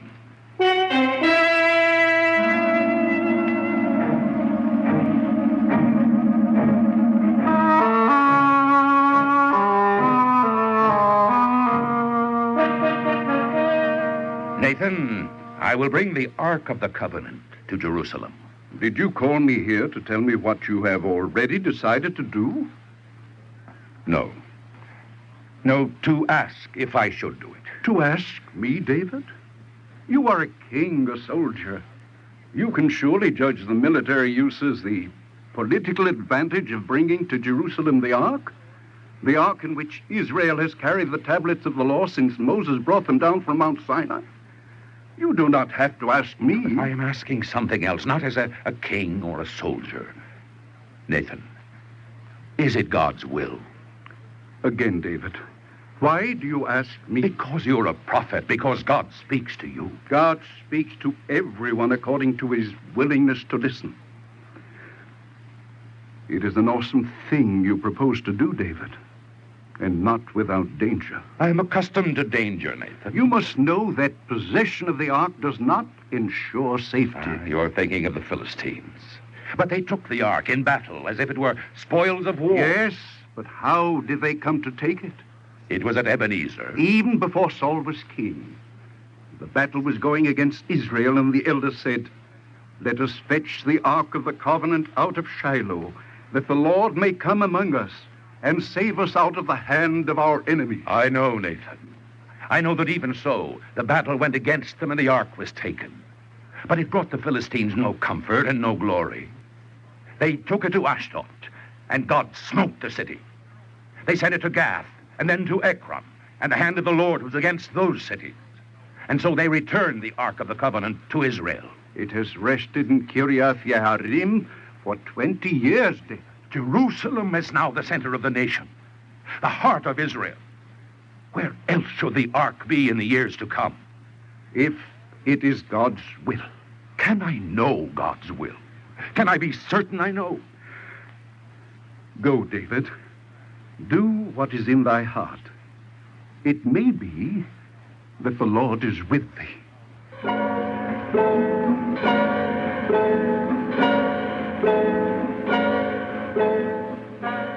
And David gathered together all the chosen men of Israel, 30,000, and went with them down to Baale-Judah. They set the ark of God upon a new cart drawn by oxen, and David and all the house of Israel played all manner of instruments made of cypress wood, and with harps, and with psalteries, and with timbrels, and with sistra, and with cymbals. And suddenly, David was afraid. Why are we stopping here? I have been arrogant, Joab, as if I could know the divine intention. It is only a little way to the city. How should the ark of the Lord come to me? Who lives there in that house? It is Obed-Edom, the Gittite. Carry the ark to his house. If there is danger, will you lift it from your shoulders to place it on his? Do as I tell you, Joab. For a time, the ark will be in the house of Obed-Edom. Is he your scapegoat to pay for your wrongdoing? If there is punishment, it will be mine. He will not suffer for me. Set the ark down. How long will you leave it here? I do not know. Perhaps until I am no longer afraid.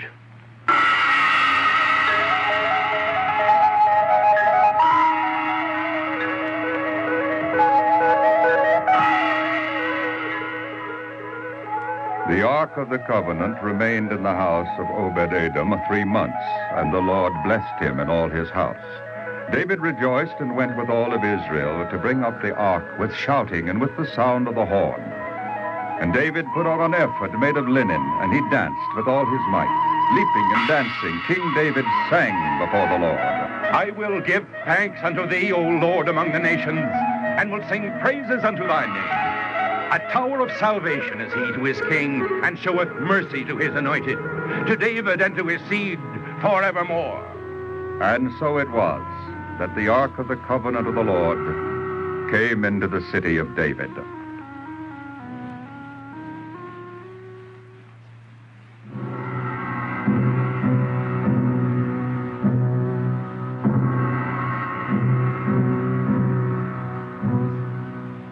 This was the work that David did, but his hand was guided by the past.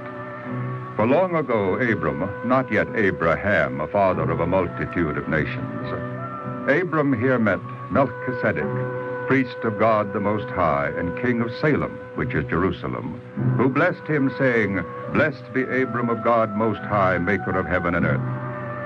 And it may be that David knew he established Jerusalem again, and not for the first time, as a great and holy city, for he sang, The Lord hath sworn and will not repent.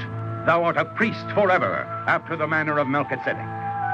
Certain it is that when David built his house in Jerusalem, the city became the heart of Israel. But he brought there the ark of the Lord.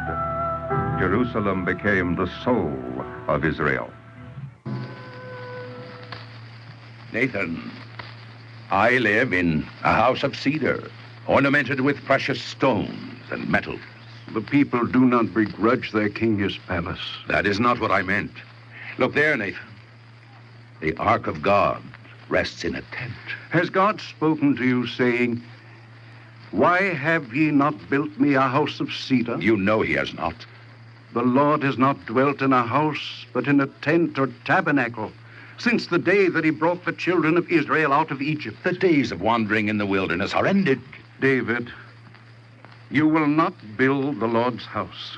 Do you command the king? Listen to me. You were a shepherd following the sheep, and now you are a king over Israel. I give thanks continually, Nathan.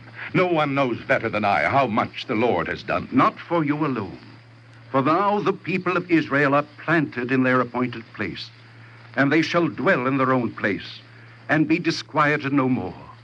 Neither shall the children of wickedness afflict them any more, as at the first. This is not your manner of speech. These are not your words, Nathan. Shall I say that they are the words of the Lord come to me in the night? Are they? Will you then hear them differently? Will you, David? Then listen again. When your days are fulfilled, and you sleep with your fathers, your son will rule after you, and the throne of his kingdom will be established forever. And your son will build a temple, the Lord's house. Why, Nathan? King you may be, but whom do you question? David the king, who is also a man, needs to ask, why not I? And I asked Nathan the prophet, who is also a man. As men, prophets may be no wiser than kings. Still, I ask. Then I will tell you what I think. Man is a being bounded on all sides. He can only see so far. He can only imagine so much. He can achieve only so little of what he conceives. I do not understand your answer. David, the Lord made a covenant with Abraham, saying, I will make thee exceeding fruitful, and I will make nations of thee, and kings shall come out of thee. And I will give unto thee and to thy seed after thee the land of thy sojournings, all the land of Canaan for an everlasting possession. And I will be their God. I know the blessing of Abraham, Isaac, and Jacob. Did Abraham, Isaac, and Jacob in their lifetimes see the people of Israel become a multitude of nations? Did they see Canaan become an everlasting possession? Even to Moses it was given only to see, but not to walk in the promised land. Is it an answer, David? It will suffice. But perhaps there is more. Perhaps there is. You see these hands, Nathan. Long ago, fresh from the sheepfold and the fleece of lambs, they took 5 stones from the brook and with them killed Goliath. You saved your people that day. I have been in battles and wars, even to this day. And these hands have shed much blood upon the earth. The wars were not your doing, David. Such hands should not build a house unto the Lord. This is what you knew but did not say. Your son will be a man of peace. My son will build the Lord's house. But I can at least prepare the way.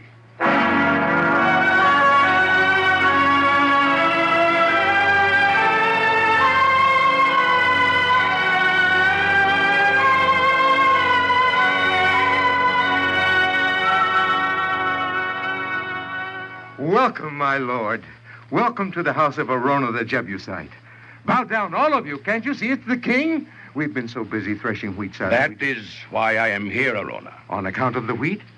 Your threshing floor overlooks the city. Oh, yes, it is in a high place, my lord. I want to buy the threshing floor. I do not understand. To build an altar to the Lord. Well, then let my lord the king take the threshing floor. I give it freely. I thank you, but I will buy it for the full price. And I give also the threshing tools for wood for the fire, and the oxen for burnt offerings, and the wheat for the meal offerings. No, Araunah. Can I make offerings to God that cost me nothing? Well, do that which is good in your eyes, my lord. I will sell you the threshing floor. Then I will build an altar and offer a peace offering. The rest I leave to my son in his time.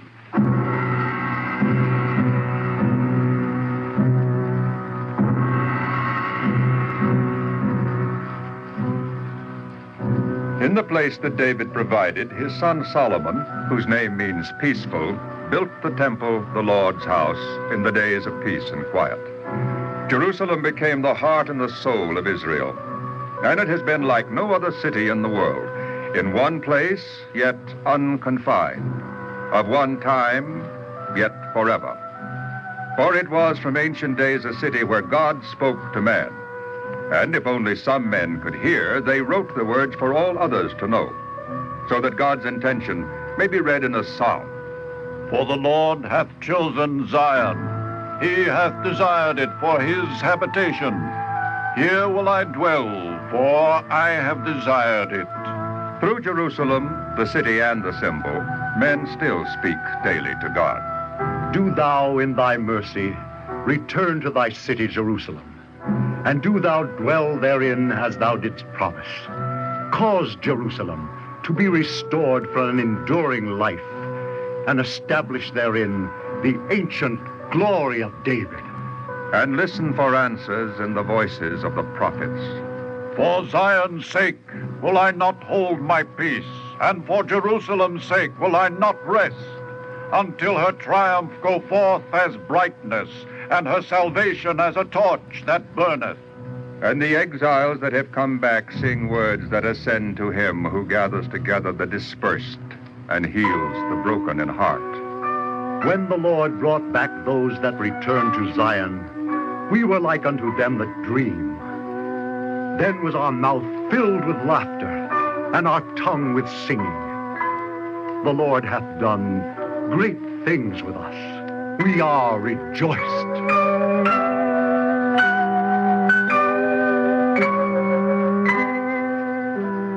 How shall we finally speak of Jerusalem?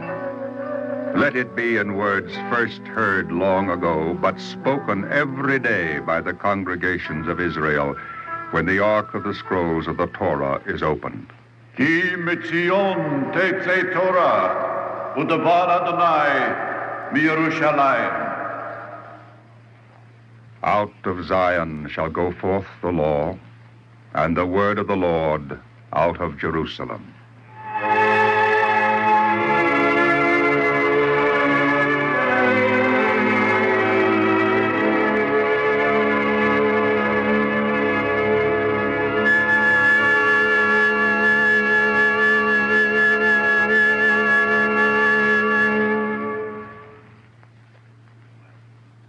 If you would like a copy of today's script, please send your name and address with 25 cents to cover the cost of postage and handling to the Jewish Theological Seminary of America, 3080 Broadway, New York, New York 10027.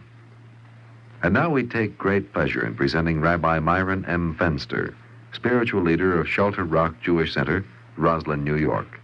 Rabbi Fenster. The wise modern still seeks value and verity in the rich legacy of ages gone by. Even today, the story of David's moving affection for Jerusalem stirs the hearts of men everywhere. Within its gates and by its walls, pilgrims pray and heroic foot soldiers wept, while a hushed world searches desperately for its peace. The city of David is still that place to which we turn as we look to the time prophesied by another of Jerusalem's proud sons, when swords will become plowshares and men shall learn war no more. The wisdom of King David in the choice of Jerusalem as a capital city was clearly drawn in our program today. Geographically, Jerusalem was the center of the nation, the link between the northern province of Israel and Judea, her southern neighbor. Besides, whoever travels to Jerusalem must be an oleh, a climber upward to reach its heights. He must, as the biblical pilgrim, look unto the mountains. Hopefully, like him, he will find in the faithful city help from the Lord who made the heavens and the earth. But it was only with the coming of the ark, with its memories of the covenant of Sinai, and with its tablets of the law, that Jerusalem acquired its soul. Priests ask, who shall ascend the mountain of the Lord, and who shall stand in his holy place? Pilgrims answer, clean of hands, pure of heart, only those who have not taken God's name in vain, who have not sworn deceitfully. So great was David's influence that the Talmud tells us King David still lives. He lives wherever the love of Zion and the love of its law abides in the hearts of men. Little wonder that in Jewish lore and legend, God himself builds a heavenly Jerusalem corresponding to David's earthly measurement. This heavenly Jerusalem is promised as a paradise to the righteous, and toward which the world is told to work and wait. For 100 generations we have dreamt of Jerusalem rebuilt, to be worthy to bask in the light of thy splendor, as a favorite melody reminds us. Now in our day, we are privileged to have a new song to sing on David's beloved soil. It speaks of Yerushalayim Shel Zahav, of Jerusalem of shining gold and of shining copper against the sky, of a capital city restored to its ancient glory in a modern land. It calls us to work and pray for that blessed time when shoulders will be put to plowshares, so that in the words of the new song, we may be the harp upon which melodies to Jerusalem will be sung. May the clear and dry air of Jerusalem continue to make its inhabitants wise. May it be golden, and may we all be worthy to walk in its light. Thank you, Rabbi Fenster.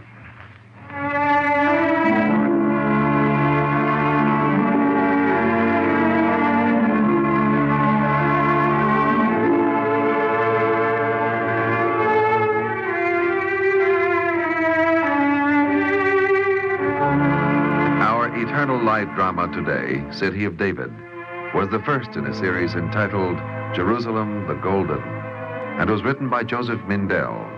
Cantor Robert H. Siegel sang the liturgical introduction. Featured today was Carl Weber as King David. Others in the cast were Roger De Koven, James Monks, Ralph Bell, Alan Bergman, Guy Rep, and Lawson Zerby. The narrator, House Jameson. We invite you to join us next week when the Eternal Light will present the second in this series, The Western Wall by Joseph Mindell.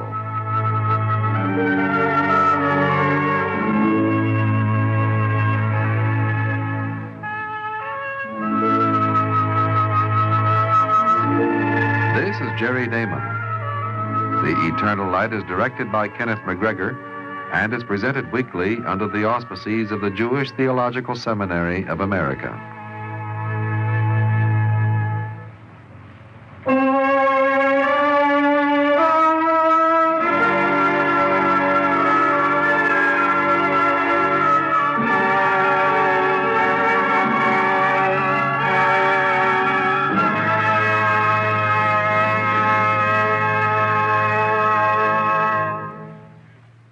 This is the NBC Radio Network.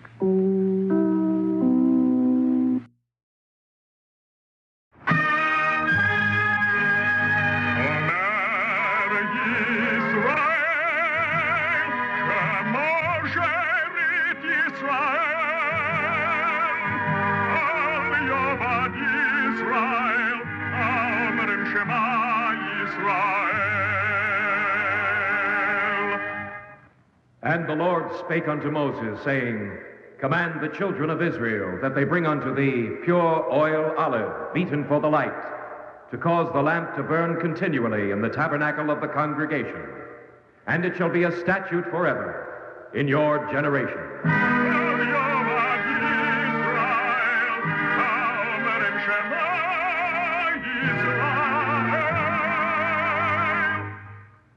The Eternal Light. The National Broadcasting Company and its independent affiliated stations present The Eternal Light, a program which comes to you under the auspices of the Jewish Theological Seminary of America. Our dramatic program today, The Western Wall, was written by Joseph Mindell and is the second in a series entitled Jerusalem the Golden.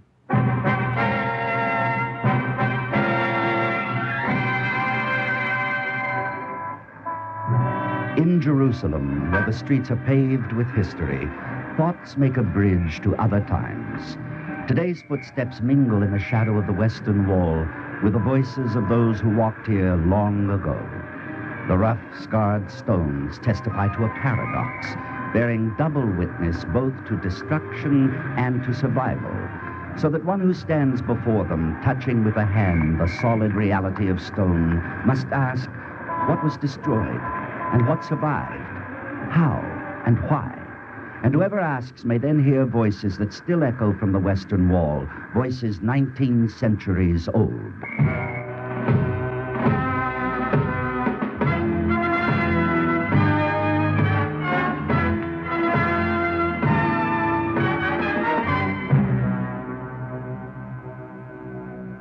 Your platoon is responsible for this section of the wall, Joshua, from the gate to the tower at the corner. Joshua. I'm listening, Matthias. Are you? Without turning your head? Joshua, the Romans will not disappear if you glare at them. There's a reconnaissance party riding around the walls. Is that all? You are easily distracted. Look at the leader of the party, Matthias. Look at him. On a prancing horse with pennants waving and trumpets blowing, as if he were who he is, Titus, son of the emperor, commander of the Romans. I saw him more than once in Galilee when he forced us out of one city after another. Titus himself, almost within arrow shot of the walls. He's only human, and therefore curious to see Jerusalem with his own eyes. But he has only a company of horsemen with him. Before you think rash thoughts, Joshua, remember the entire Roman army just behind him. Yes. From the gate to the tower, you said. Did you also say how many men? You heard me, Joshua. A platoon. Matthias, how many men are out there waiting to see Jerusalem at closer range? Well, you're entitled to know. There are 3 legions camped on Mount Scopus, another on the Mount of Olives, and a 5th legion on the way. Our intelligence is very detailed. The Romans make no secret of their strength. Then you also know about their weapons. I've seen them and the work they do. Catapults, missile throwers, battering rams, and other siege engines. Well, now you know everything, Joshua. Let me only remind you that for those who have a city to defend, only one mood is more dangerous than rashness.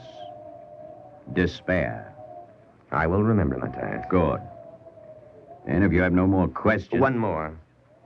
I know about the Romans, but what about us? Tell me, Matthias, what do we have? Well, don't you know, Joshua? We have the walls of Jerusalem.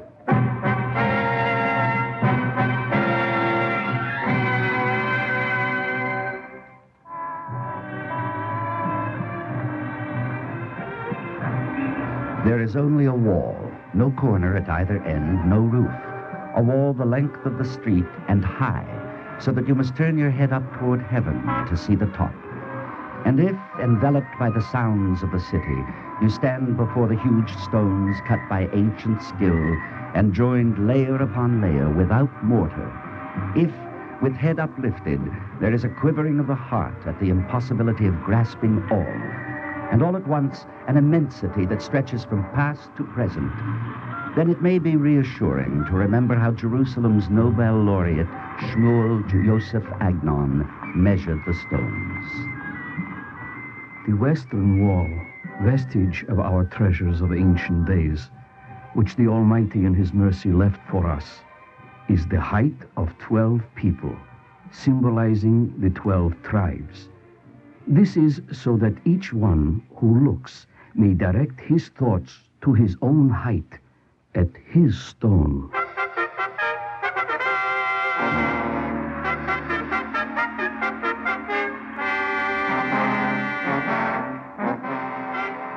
There he comes, Joshua. Where?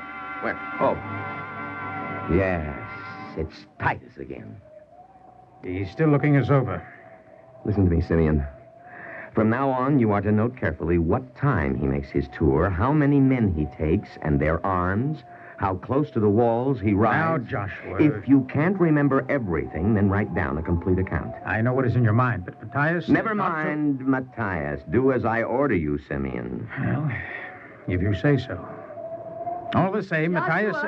Raphael, you don't belong here at the wall. Now, Joshua, that's not a way to talk to your wife. I came to see my husband. It's a natural wish. Is it? Did you come to spend an amusing hour with me, watching the Romans sharpen their swords? Other men come down from the walls when they can, to eat, to rest, to be with their families. I see. Then no doubt you have brought fresh linen and hot food for the brave defender of the wall who has not come home. Why are you angry with me, Joshua? I'm angry on account of the wall, because a wall encloses and a wall shuts out, and neither way provides safety. You're not angry, but you shout and send me away. If I came down from the wall, Rachel, to be with you, then, knowing how few are the days, if I came down, I would never leave you to return to the wall.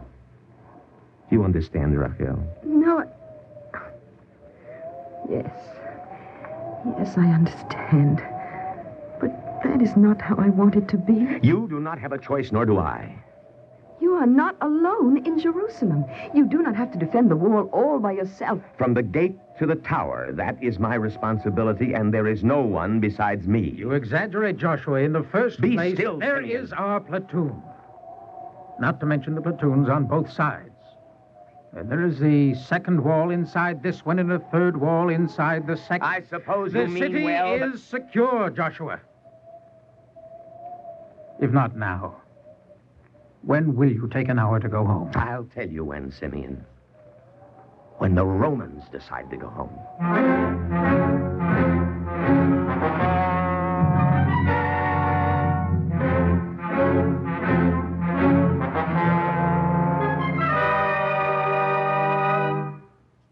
I tell you, Trifle, we Romans ought to go home. Just you and I, Rufus, or the whole Roman army? You joke if you like, but we camp here while every day Titus rides around the city just looking at the walls. We get our food and pay, don't we? Polish your armor and be thankful there's no fighting. Well, what's a soldier for if not to be fighting? What is it? What's happening?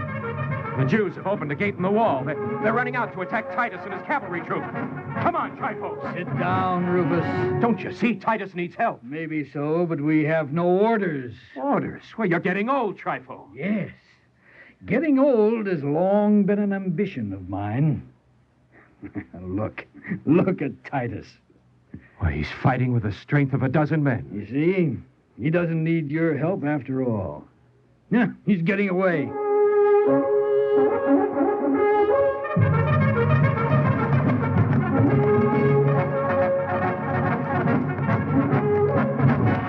Sergeant, tell all my captains to report to my tent at once.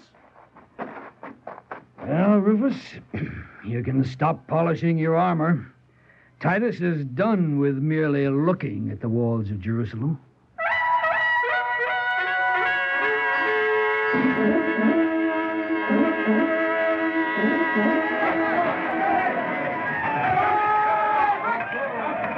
Archers! Aim for the soldiers manning the catapults. Never mind the infantry. Don't let them bring the battering rams up to the walls. You there! Yes, Matthias. You may answer yes or no when I tell you what I want. It's a dangerous mission. Help him! Cut out the arrow and bind his wound. He's dead. A dangerous mission, you said. Not safe, like fighting here in the wall. Do not take death lightly, my friend. That tower overlooking the Roman forces. I want you to climb to the highest point where you can see the catapults. As you say, Matthias. I haven't told you what to do. Oh, I can guess. When I see the stone leave the catapult, I call out a warning. Be careful. What did you say? I said... Joshua! Send Joshua to me. Here. I'm here, Matthias. But I cannot leave my section for long. Yesterday you left the wall without hesitation. There was sufficient reason. Was there? When you opened the gate, you risked opening the city to the Roman legions. There is always risk. But the prize was Titus himself. Rome would have sent another general or 5 others and 10 more legions. How many lives paid for the attempt? There is always a price to be paid. You can't win a war without fighting. You presume to instruct me, Joshua? I fought in Galilee, and I know the price that must be paid. My brother fell in the Battle of Tiberias. My son outside of Jericho. I meant no disrespect, Matthias. No one questions your courage. Only my judgment. Now listen, Joshua. I will instruct you. Count the Roman soldiers and their weapons. Then calculate the price they can pay and the terrible burden of any price that we must pay. What are you saying? That we can only wait behind the walls until the Romans break them down? No. Maybe tomorrow I myself will send you through the gate again. But the risk and the gain must be commensurate, and in our terms, not theirs. So far, Joshua, the Romans have taken the entire country, except the fortress of Masada in the deserts. And except Jerusalem? Yes. As long as we hold Jerusalem, the heart of Israel still lives. What is it, Joshua? What are you looking for? Listen. Listen, Matthias. I hear nothing. Absolutely nothing. Everything is stopped.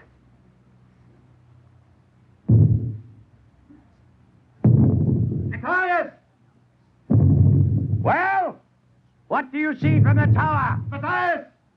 I see that the battering rams have reached the wall!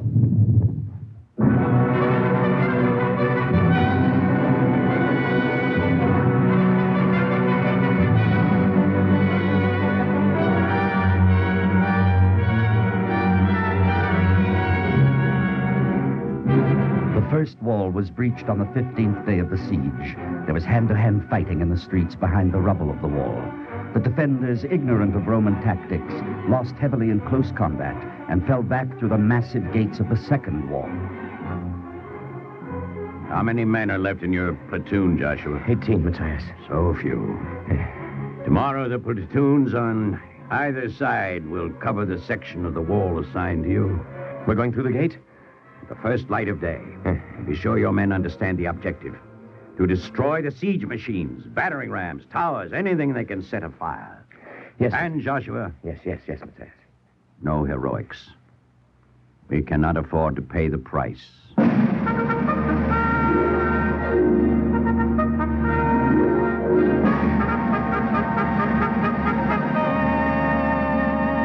Raphael!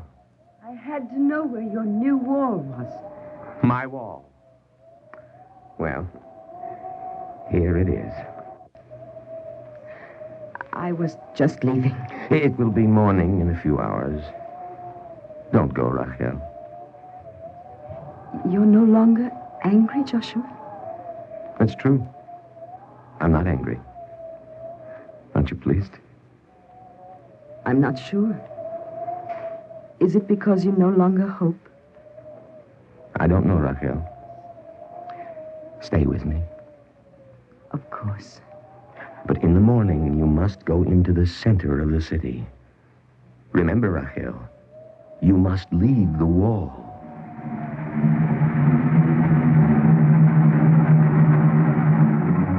Night was sleepless and more oppressive than the day, but it was silent. But every morning, the battering rams began their attack on the walls, and every morning the defenders rushed out upon the siege machines with axe and torch, then returned behind the wall to unaccustomed stillness. They bring up 2 new machines for each one that we burn.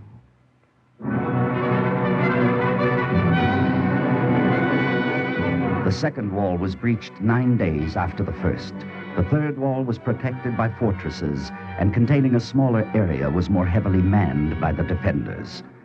Then Titus drew the Roman lines closely around the city, letting no one in, so that food became scarce and famine was a new and silent death. Silent except for the thousands driven by hunger who found a way through the Roman lines, only to be hunted down by the legionaries. The poor people. Oh, the poor people. Turn your eyes away, Raphael, Why do the Romans torture them? Oh, why, Joshua, why? so that we may see how cruel they are and be persuaded to surrender. Doesn't it make you angry, Joshua? There's nothing we can do to help them. Doesn't anything make you angry any longer? Raphael. You've given up everything. Anger, hope, the wish to live. No, Raphael. I was angry when I thought I had no choice. When it seemed to me that survival depended on the wall. Don't you mean on 3 walls? But what survives? Not I nor anyone. No person lives forever.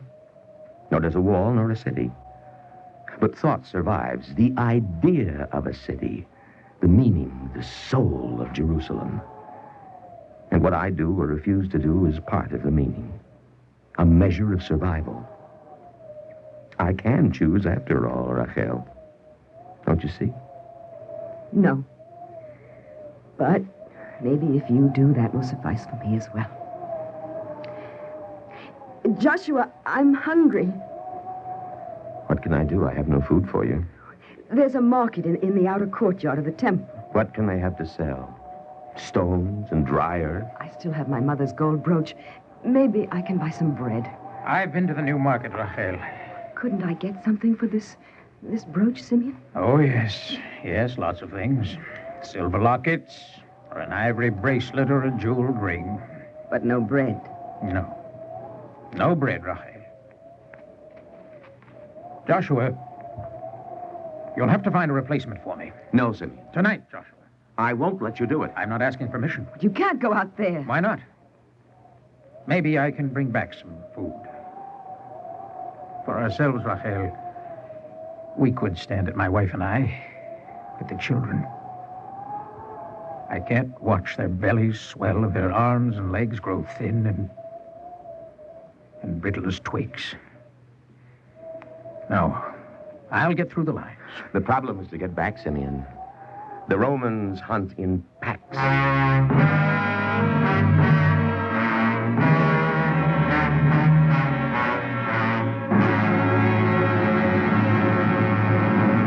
Search him, Rufus. All right. Let's see. No, nothing, Trifle. Not even a stolen cucumber. This one didn't get very far. We always catch you people. What made you think you could escape us? Answer when I speak to you. Because a fox is cleverer than a dog pack. Watch your tongue. Because you're deficient in destruction, but you do not know what can be destroyed and what cannot. Solomon's temple had stood for 400 years when Nebuchadnezzar, king of Babylon... Quite the scholar, aren't you? ...took Jerusalem and burned the temple and exiled the children of Israel, thinking that he destroyed them all. Leave him alone, You're getting soft, Rufus. Let him talk. But the second temple was built in the days of Ezra and has already lasted 500 years. But that's all. Titus, son of the emperor of Vespasian, will burn it to the ground. With my help, of course. What do you say to that, my scholar? That's enough, Trifle. Turn him over to the sergeant. And let him have all the pleasure? It's enough, I said. Sergeant, here's another one for you. What's the matter with you, Rufus? Well, to tell you the truth, he frightens me. All of them there in that city frighten me. Roman legionary frightened by the likes of him? Trifle, with all the miseries they've endured, disasters, defeats in battle, famine, with all that, you heard how he spoke to us.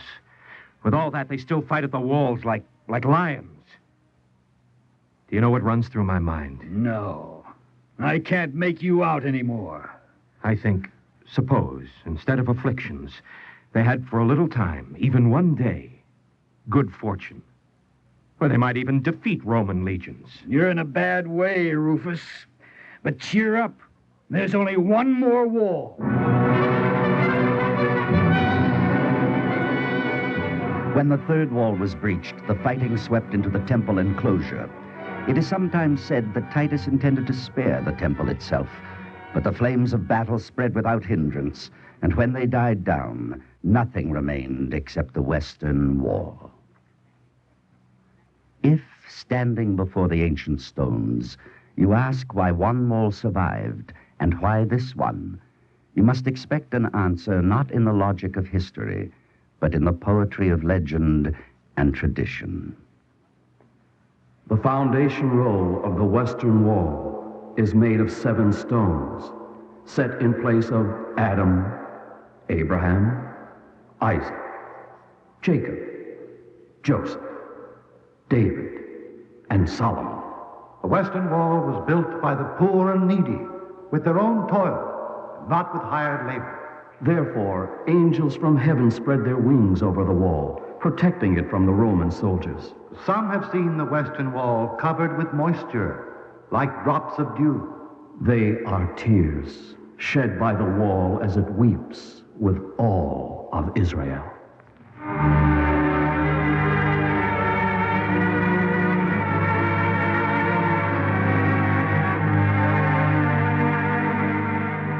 Stone survives, a wall, a city survive. But in what realm is survival? It is told that more than 100 years before Titus, when the Romans took Jerusalem for the first time, Pompey arrived, perhaps with a learned Roman guide, to inspect the temple. This is the outer court, Your Excellency. I see, said Pompey. And this is the inner court. Yes, said Pompey. Here is the sanctuary. Pompey nodded. And this, Your Excellency, is the Holy of Holies, where they kept the tablets of the law that Moses brought down from Mount Sinai. Pompey stepped past the curtain into the sacred enclosure. But there is nothing here, he said. I should perhaps have mentioned, Your Excellency, that long ago King Nebuchadnezzar destroyed the tablets of the law when he destroyed Solomon's temple. Then, said Pompey, this is nothing but an empty place. But he was wrong. It was the Holy of Holies.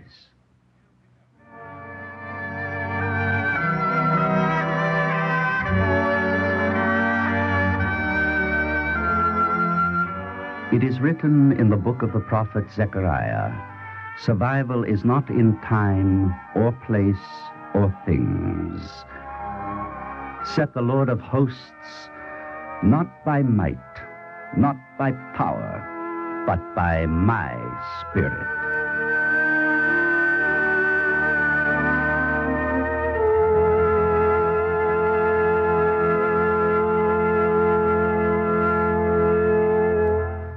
If you would like a copy of today's script, please send your name and address with 25 cents to cover the cost of postage and handling to the Jewish Theological Seminary of America, 3080 Broadway, New York, New York, 10027. And now we take great pleasure in presenting Rabbi William Frankel, spiritual leader of Beth Hillel Congregation, Wilmette, Illinois. Rabbi Frankel. In the days of antiquity, 3 cities were the spiritual capitals of Western civilization. They were Rome, Athens, and Jerusalem. Now, the visitor to Athens and Rome is impressed by the many visible remnants of historic edifices and monuments which give testimony to the past glory of the 2 cities. By contrast, little is left of the Jerusalem of the days of the kings and of the prophets, of the first and second Commonwealth. Nothing is left except one single wall. During its 3,000 years of history, Jerusalem was more than once completely destroyed, burned to the ground. But again and again, the city has risen from the ashes. For Jerusalem is more than a city. It is more than a maze of homes and streets and alleys. Jerusalem is an ideal. Jerusalem is a concept. The rabbis in the Talmud refer to it as Yerushalayim Shel Mala, the Jerusalem on the Most High. When the city was destroyed and its people driven into exile, it continued to live on as an idea. A concept is not confined to city limits. During his long wanderings, wherever the Jew pitched his tent, he took Jerusalem with him. And now, the Jerusalem on the Most High has returned to the geographic Jerusalem. The idea and the city have been reunited, God willing, for all time to come. Amen. Thank you, Rabbi Frankel. Our Eternal Light drama today, The Western Wall, written by Joseph Mindell, was the second in a series entitled Jerusalem the Golden. Featured today were Stotts Cotsworth as Matthias and Leon Janney as Joshua.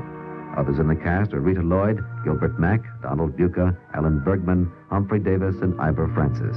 The narrator, Lester Rollins. We invite you to join us next week for the third in this series, written by Joseph Mindell, Journey to the Holy Land. This is Jerry Damon. The Eternal Light is directed by Kenneth McGregor and presented weekly under the auspices of the Jewish Theological Seminary of America.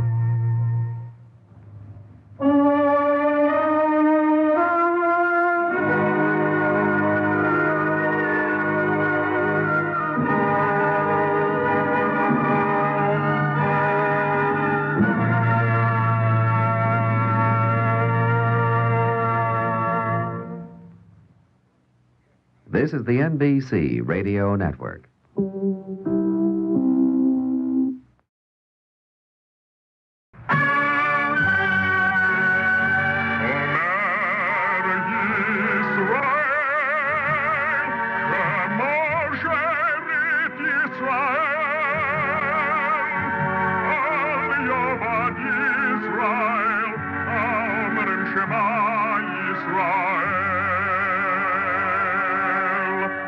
And the Lord spake unto Moses, saying, Command the children of Israel that they bring unto thee pure oil olive beaten for the light, to cause the lamps to burn continually in the tabernacle of the congregation. And it shall be a statute forever in your generation.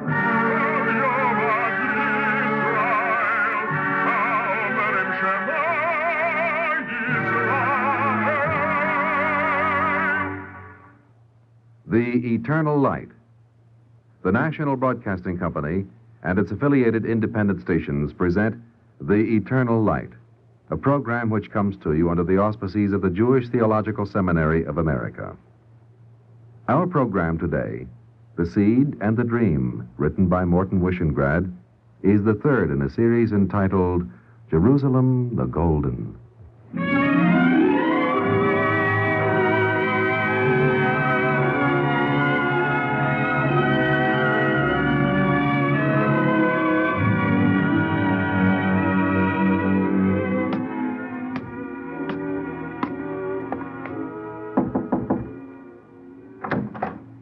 Yes? What do you want? Excuse me for troubling you. My name is David. Well? Perhaps you do not understand. I am Benjamin David. What about it? Didn't they tell you? Didn't who tell me what? You are living in my house. Oh, none of that, my friend. This house belongs to me. I paid the Germans 60,000 marks for it. I got a bill of sale. You bought my house from the Germans? That's right. I bought this house during the occupation. They sold it to me. But they sold what wasn't theirs to sell, nor yours to buy. Look, my own house was bombed. A man has to have a place to live, doesn't he? The 60,000 marks was everything I had. Do you have 60,000 marks? No, I don't. Even if I had, why should anyone pay for what is already his? You people certainly have a problem.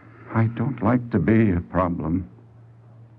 Yeah, well, that's how war is. Yes, you're right, sir. Only, for you, the war seems to have stopped. I wish I could help you, but you know how it is. I know. I want you to know I don't have any grievance against you. You're a generous man, Mr. David. Am I? Well, perhaps it's easier for people who have nothing to be generous. Good day, sir. Good day to you, Mr. David.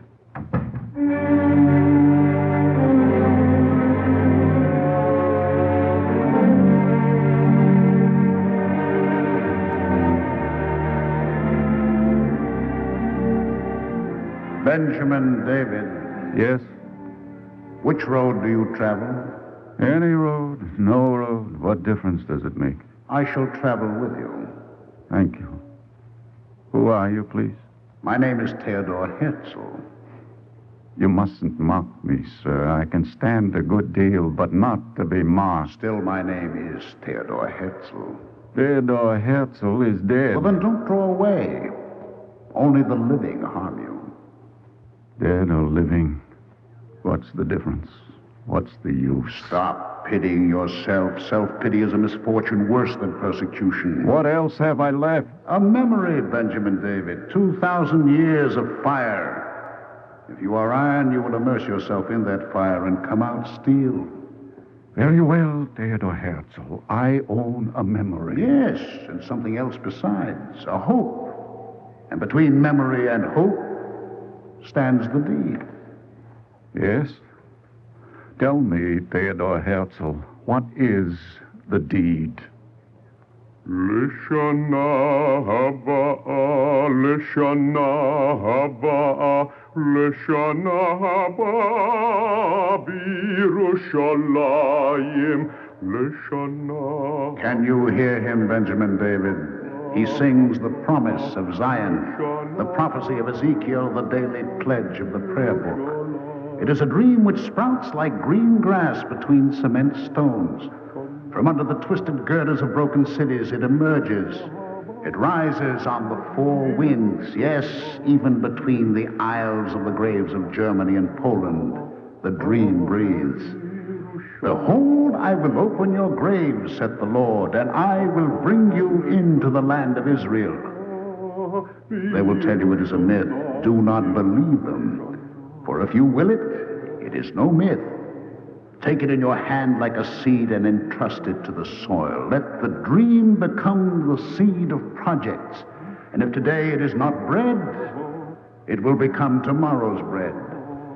Benjamin David, my living brother, I see a land of the seed and the dream, sunlight and open cities and workers in the field, where Israel no longer is a sorrow, but instead a song.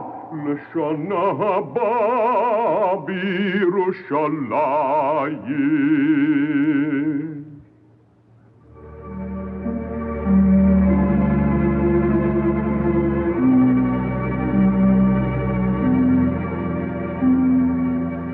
Benjamin David, how does a dream begin? In sleep. On a day in the year 1895, I, Theodor Herzl, Paris correspondent for the Neue Freie Presse of Vienna, author, playwright, man of the world, was fast asleep. And on a day in January, I stood on the parade grounds of the École Militaire and beheld 4 soldiers conduct a man called Dreyfus before his commanding general. Captain Alfred Dreyfus, you will hand your sword to the officer of the day. The prisoner's sword, sir. Alfred Dreyfus, you are unworthy to bear arms. In the name of the French Republic, I degrade you from your rank. I, Alfred Dreyfus, solemnly swear that you are degrading an innocent man. Officer of the day, let the sentence be carried out. Break his sword. Tear away his insignia. Yes, sir. Tear it away, but I am no traitor. In your hearts you know I am no traitor. You have sentenced me because I am a Jew. Death to all the Jews! I'm every single one of them.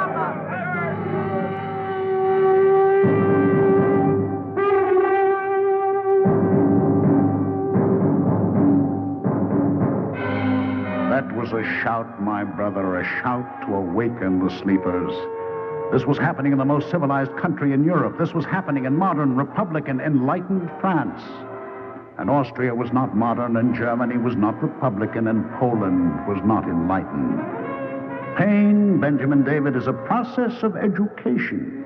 The tear falls, and it is a peculiar juice, for where it falls, the soul arises. I could sleep no more, my brother. The night was long, and I was full of tossings to and fro. My flesh was clothed in worms, and I was consumed in the fire I did not create. I addressed a letter to the greatest Jewish philanthropist in Europe, and Baron Moritz de Hirsch answered. I went to speak to him. I've admired your work, Mr. Herzl. Thank you, Monsieur le Baron. This is not an idle compliment, Herzl. You have a deft touch. What I admire about your plays are their lightness and sophistication. Monsieur le Baron, I didn't come to discuss my plays. Oh? What did you come for? To propose a solution of the Jewish problem in Europe. Oh, very admirable. Is there a solution? Yes.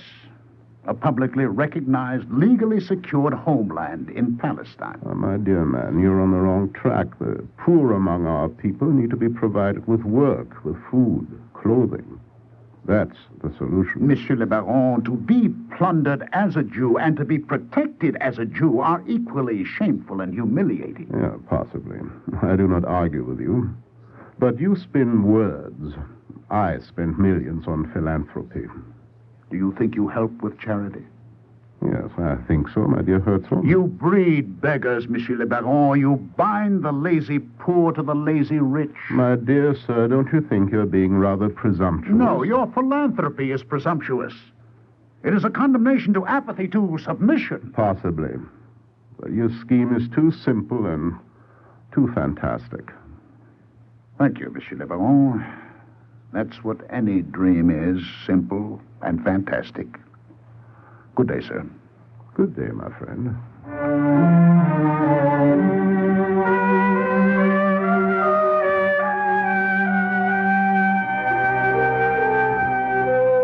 Baron Rothschild will see you, sir. Come this way.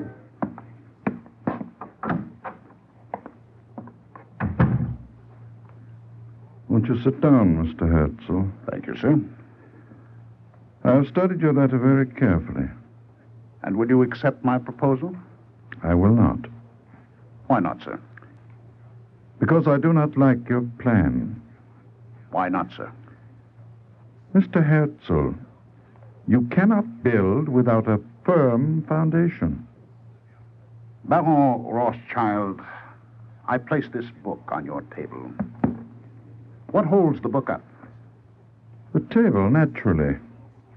That's just what I mean. That's also what I mean. Little things like an apple or a book need a firm foundation to rest on, or else they fall. Well, Herzl? Sir, the earth swims in space and does not fall. The secret lies in movement. You cannot steer a ship that does not move, but you can steer movement. Indeed. And you want to steer? Oh, that doesn't matter, but someone has to teach our people impatience. 2,000 years are enough. Let the faint-hearted and the doctrinaire continue to drag the chains of civility and degradation. Herzl, you will forgive me, I am sure, but I don't understand poetry. I understand tangible things. I will forgive you, sir, but you do not forgive yourself. What do you mean? You tremble at the thought that you may be deprived of your rights, stripped of your possessions. You tremble because you are a special focus of contempt, and because you know that the situation will change only for the worse. Perhaps, but I do not choose to commit myself. You commit yourself when you hold yourself aloof. There are no neutrals in this world. I shan't take any more of your time. If you won't see this thing, if Baron de Hirsch won't, perhaps others will. Herzl, do you always speak in riddles? No, sir.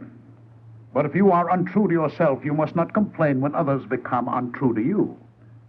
My dear Herzl, let me give you some advice. Be careful you do not become a fanatic. No, Baron. A fanatic is a man who redoubles his efforts as he loses sight of his objective.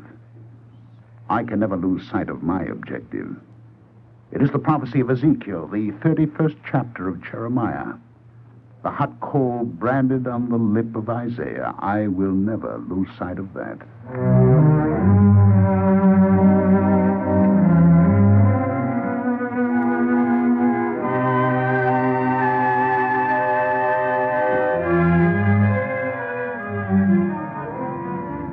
So you are this new tempest of Zion. If you call me that, Your Majesty, I am. Why do you come to this citadel of your enemies? Because you are my enemy. Oh, good answer. Do you expect the German government to assist your Palestine venture?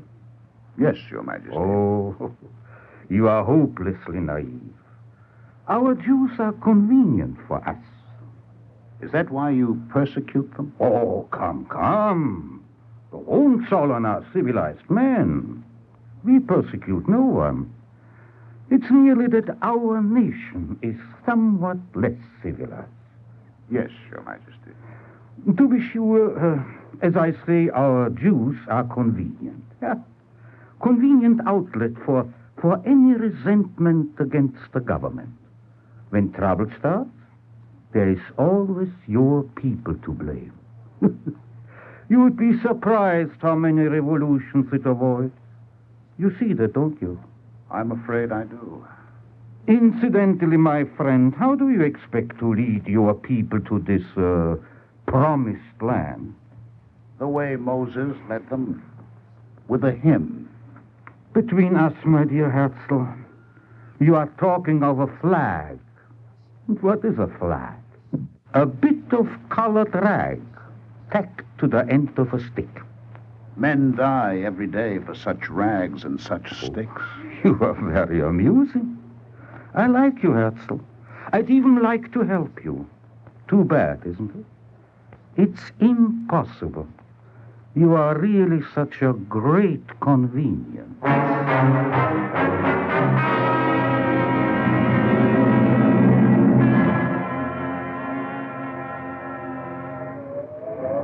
Benjamin David, where are you? Here, Theodor Herzl. Listen to the wind. It blows cold. You haven't understood what I am saying. This is a road to be traveled. Walk further. Walk to the end, Benjamin David. The road winds over the borders and beyond the seas to Zion. A man can't walk a road by himself. I am with you, Benjamin David. But you are dead. In Poland, in France, in Romania, even in Germany, there are some that are not dead. They might just as well be dead, homeless like me. What's the good of it all? To endure, to suffer, to see yourself liberated, and for what? For further misery. Stop pitying yourself. Get up and march. I'm too weary. If you can't march, at least stand. Stand on your feet. All right. I'm standing. But the wind is still cold. Face it. Stand into the wind and open your prayer book. What for? Benjamin David, I remind you who you are. Open your prayer book and read. On your feet and read the words. Oh, Lord, sound the great horn for our freedom. Lift up the ensign to gather our exiles, and to Jerusalem, thy city, return in mercy. Rebuild it soon as an everlasting building, and speedily set up therein the throne of David. Blessed art thou, O Lord, who rebuildest Jerusalem. I have finished. You are not finished. You cannot be abject in prayer. The word is not to be denied. The word, Benjamin David, is Torah Chaim, the living word and the living love that is no longer imprisoned in a book. Yes. You are right, Theodor Herzl. I shall walk further. Let us go on. Lishana Habba'a, Lishana Habba'a, Lishana Habba'a, Birushalayim. Yes, let us go on with the words of the daily prayer of Israel again in your ear. Let us traverse the bridge from the memory to the hope, from the dream to the seed and the fruit of the seed, and travel as straightforward men. Benjamin David, your progress will be laborious and full of affliction, but prove your courage and your steadfastness, for you cannot repudiate your bond. I took the first step, Benjamin David. In the year 1897, I met with Max Nordau to begin the deed that stands between the memory and the hope. You're sure about this, Herzl? We will call a Congress, the first Congress since the dispersion. They will say you are mad. You're going to publish openly to the whole world that the problem of the Jewish people must be solved by the Jewish people. Yes, Nordau, a people striving for existence, for honor, for liberty. A people who wish to mount to a higher grade of civilization, to forge an opening for the coming of social justice, who wish to weave progress for mankind on the loom of their suffering. You will be opposed, Herzl. Yes, we will be opposed by our own people, but not by our poor who are naked with desperation. And nor now to achieve anything at all is difficult for those who are not a little desperate. Issue the call for the Congress.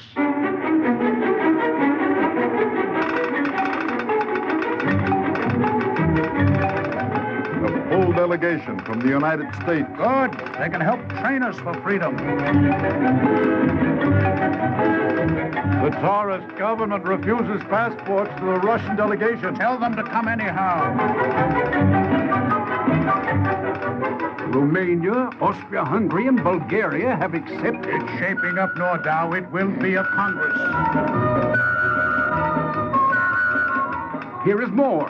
Holland, Belgium, the Scandinavian countries, and Palestine. We have written to the city of Munich, Herzl. Permission to hold the Congress there should come in 2 days.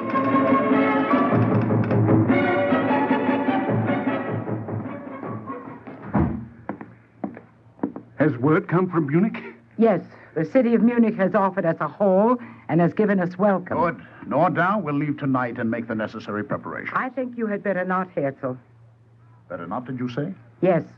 The Jewish community of Munich has just petitioned the municipal government to rescind its invitation. Well, this is a bad time to joke. No, it is true. They think it might offend their good neighbors. But the Bavarian government approves, you say. Huh? Nevertheless, the Jewish community opposes the holding of the Congress in Munich. Herzl, we can fight anyone but our own people. They must be insane. Don't be upset, Nordau. These people go to their synagogues every day. They recite the prayer for Zion in God's name. But they mean anything but Zion. It's curious how men will belong to Judaism and fight it at the same time. What are we to do? Transfer the Congress to Basel, Switzerland. There's still time, Nordau. Herzl, I'm remembering what you said to Baron Rothschild. If you become untrue to yourself, you must not complain if others become untrue to you.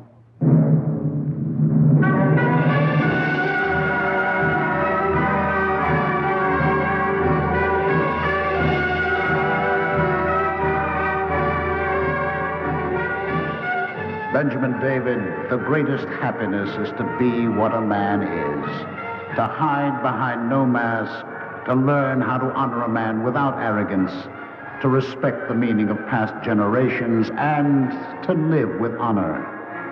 Where are the assimilated Jews of Munich, Benjamin David? Be careful as you walk the road, for you tread on their unmarked graves. The trail is steeped in blood. How many disasters are needed to prove it?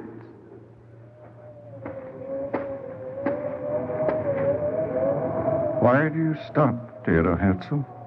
I have taken you as far as I can go.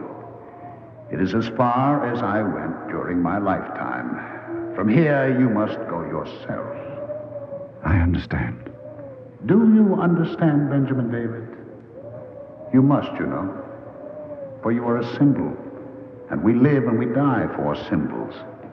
And the bit of rag that we tie to the stick. Yes, I understand. That's good. Remember that before you may come to the land of Zion, you must first come to Judaism. I shall remember. Good. Now you are standing.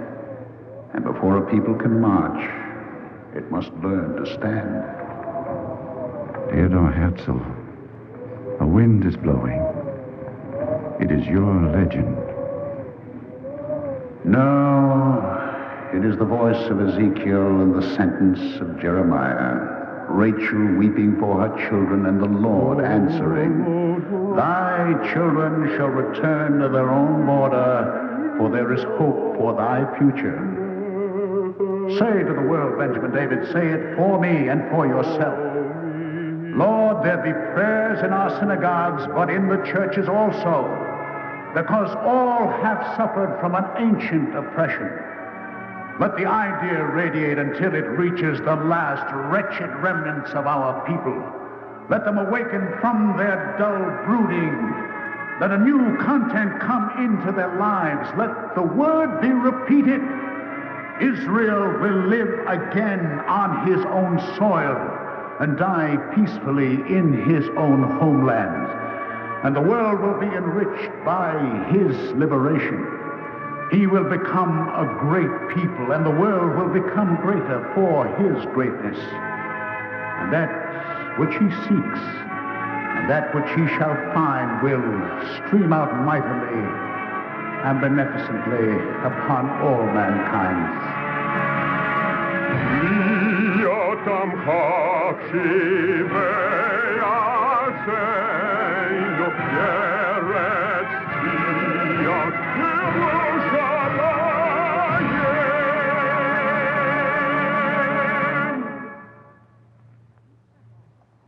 If you would like a copy of today's script, please send your name and address with 25 cents to cover the cost of postage and handling to the Jewish Theological Seminary of America, 3080 Broadway, New York, New York 10027. And now we take great pleasure in presenting Rabbi Samuel Schaffler, spiritual leader of Temple Gates of Prayer, Flushing, New York. Rabbi Schaffler. 20 years ago this spring, the dream of Theodor Herzl took on flesh. The dream became a vivid, vital, throbbing reality. Medinat Yisrael, the state of Israel, was born. Yet it would be an egregious error to think of the state of Israel simply as the stage upon which the drama of Theodor Herzl's dream was actually enacted. And it would be equally unwise to think of the modern state of Israel solely as the fulfillment of a movement called modern Zionism. The Jewish religion, Judaism, cannot be understood at all if we neglect the component called Ahavat Zion, the love and the longing for Zion. Jewish life, for centuries, was stamped and seeped with this love and this longing. In the cold of the European winter, the Jews celebrated Tu B'Shvat, the Arbor Day, which commences the early arrival of spring in Israel. He prayed for dew and for rain by the calculus of Zion. His religious calendar was rooted in the soil of Israel. The holy days he celebrated and the history he commemorated were indelibly inscribed on the granite hills of Judea. At times of joy, the Jew wept for Zion. At weddings, for example, he broke a glass to remind the Jew that his joy was incomplete without Jerusalem. And at death, a tiny bag of the soil of Israel was interred with him. Before he was born and after his death, the Jew and Israel were one. And it was not for a celestial or ethereal Jerusalem that the Jew prayed. It was for the Jerusalem of David, the Jerusalem of stone and granite, the city of alleys and streets, the actual Jerusalem of this world for which he prayed. The Jew before Herzl dreamed of Zion. Herzl quickened the dream and helped the seed sprout. But the dream was more than Herzl's, and Israel is more than Zionism.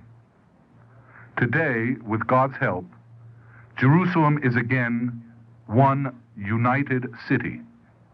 That dream is a reality. Perhaps that other dream, the dream of a peace for all mankind, flowing from this sacred city, shall also become a reality in our day. Thank you, Rabbi Schaffler.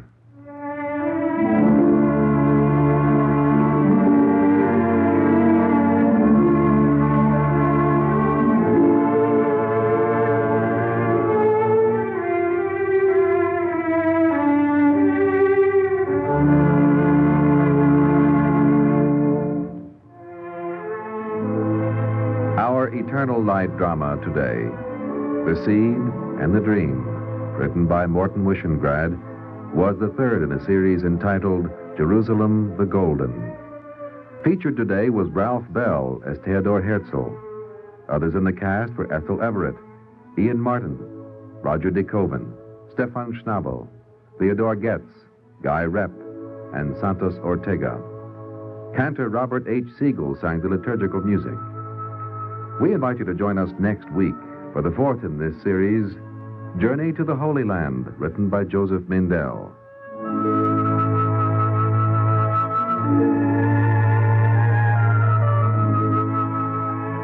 This is Jerry Damon. The Eternal Light is directed by Kenneth McGregor and presented weekly under the auspices of the Jewish Theological Seminary of America.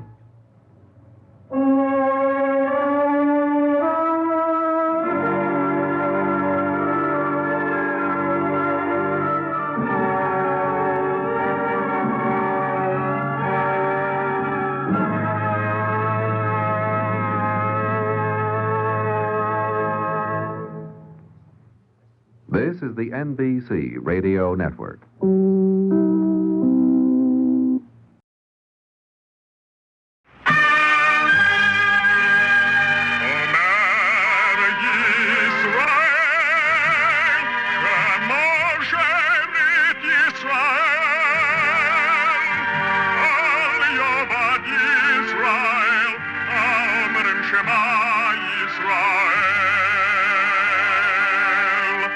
And the Lord spake unto Moses, saying, Command the children of Israel that they bring unto thee pure oil olive beaten for the light, to cause the lamp to burn continually in the tabernacle of the congregation.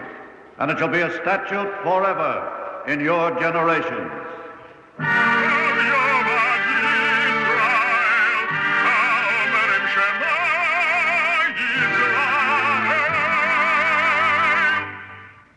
The Eternal Light.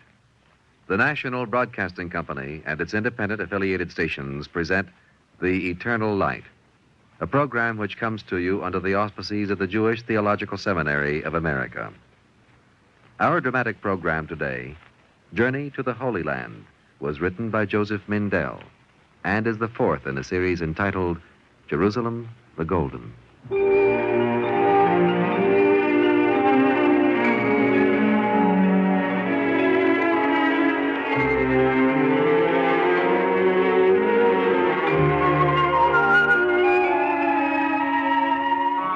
When Menachem Mendel was 11 years old, he studied in the house of Rabbi Dov Ber, who was a disciple of Rabbi Israel, the great Baal Shem Tov, founder of Hasidism. Once, sitting at his books, Dov Ber heard the boy in the next room walking about with such jaunty, such mischievous footsteps that he came to the doorway to look at him. Menachem. I'm here, Rabbi. So I see. Your cap is a tilt on your head. Oh, is it? Well, aren't you going to straighten it? Yes, of course. Tell me, Menachem, how many pages of the Talmud have you learned today? 6. Well, if after 6 pages the cap slides to the edge, how many pages do you think are needed to make it fall off?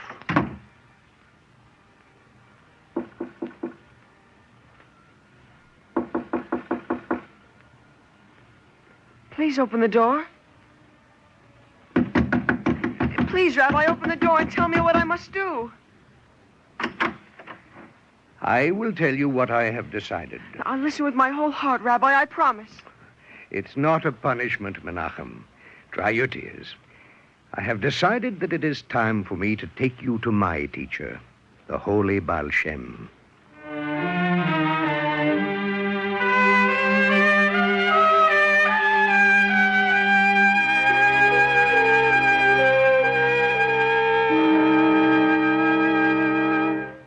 I have been waiting, Dov Ber. I am sorry, Rabbi Israel. We were delayed on the journey. I meant no reproach. I look forward to seeing him. And you, of course. There he is, in the back. Oh, on the last bench? With his cap a little crooked? Only a little. Will you talk with him now, Rabbi? It is time to begin the Sabbath service. Well, then, perhaps later, in the evening. Rabbi? This pupil of yours, this boy with a smile on the corner of his lips, he does not seem to be overawed. Well, I explained to him before we came, and more than once that... You don't have to apologize, Dov Ber. You do not bring all your pupils to me. Heaven forbid that I should waste your time with most of them. Exactly. Therefore, I will call him to me when the Sabbath is over, so that there will be time enough to say all that must be said to this Menachem Mendel of yours. After all, he has made a long journey.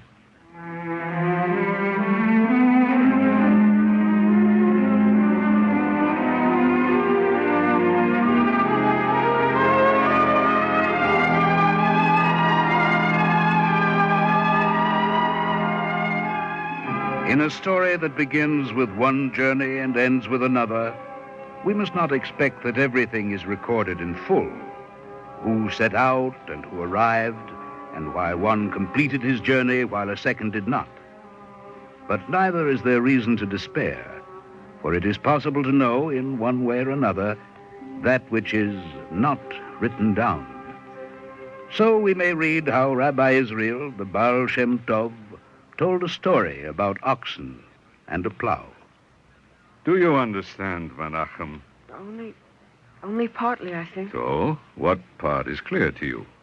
All that I heard, but Go on, please. I'm not sure that it is everything you meant. Ah, he sees and he hears, but that is not enough for him. What kind of a Hasid have you brought me, Dov? I'm sorry, Rabbi. I'm very sorry. Be still, Menachem. You are being praised. Oh. Oxen and plow. What more could I mean? Answer the Baal Shem. It's something about me. Ah, you hear, Dov? I hear. Listen to me, Menachem. It is about you, about your life. The things you will do, the things that will happen to you. Rabbi, Listen, in time you will understand. I promise you, you will understand. Are you frightened? No, I don't think so. Then sit here beside me. Dov, leave him with me. We will sit together for a little while. Menachem, Mendel, and I.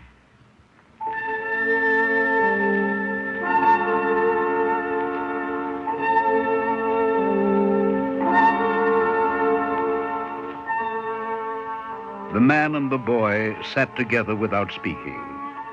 Then the Baal Shem took Menachem's face between his hands, looked deep into the boy's eyes, and at last slowly nodded his head.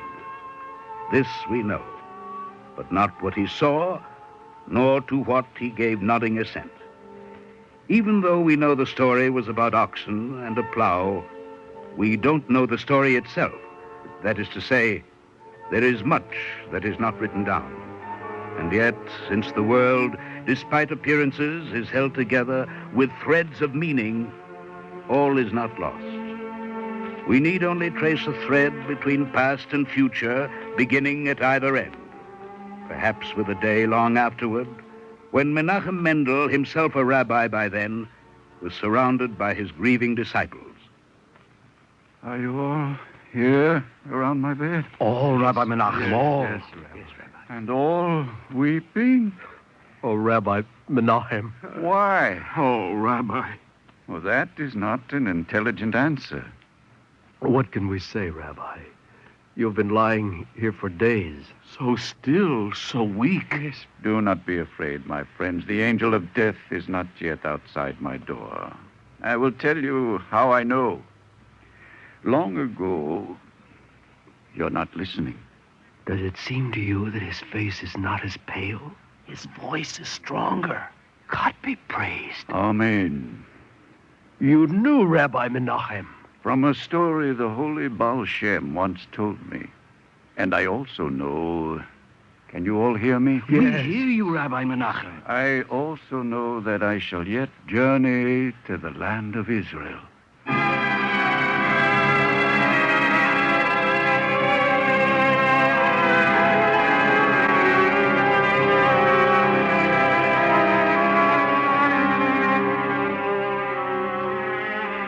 A journey to the Holy Land. This is one end of a thread of meaning that we must follow where it leads into the past, to a time long before the boy Menachem was brought to Rabbi Israel. For his Hasidim used to tell a story of the time when the Baal Shem Tov was himself on a journey to the land of Israel. With Tzvi, a young disciple, he reached Istanbul, where they embarked on a ship for the last stage of the journey. Your eyes are keener than mine, Tzvi. Do you also see land? Yes, Rabbi Israel. I'm coming closer. I wonder... Captain? Yes, what is it? Can't you see I'm busy? Can it be that we are already approaching Palestine? And why not? After sailing for so short a time? Are you questioning my seamanship? Oh, not at all, Captain. I ask so that I may know. In that case, the answer is no, it is not Palestine. Ask him what land it is, Rabbi. I am under no obligation to answer, but it happens to be an island in the sea. Rabbi, ask. Please, Tzvi. If it is not Palestine, Captain, but an island, then why is the ship stopping? I suppose it doesn't occur to you that repairs must ever be made. Oh, I see. Or that water supplies must sometimes be replenished. Yes, of course. Then this is a usual stopping place for your ship? Well, no. Matter of fact, in all the years I've sailed this course, I never before seen this island. If you want to stretch your legs, you can go ashore. What do you think, Svi? It might be pleasant. As you wish, Rabbi. Just remember, you're not back in time. We sail without you. Rudder! Hard aport! Rudder! Hard port! Lower all sail! Let go the anchor! Up here now!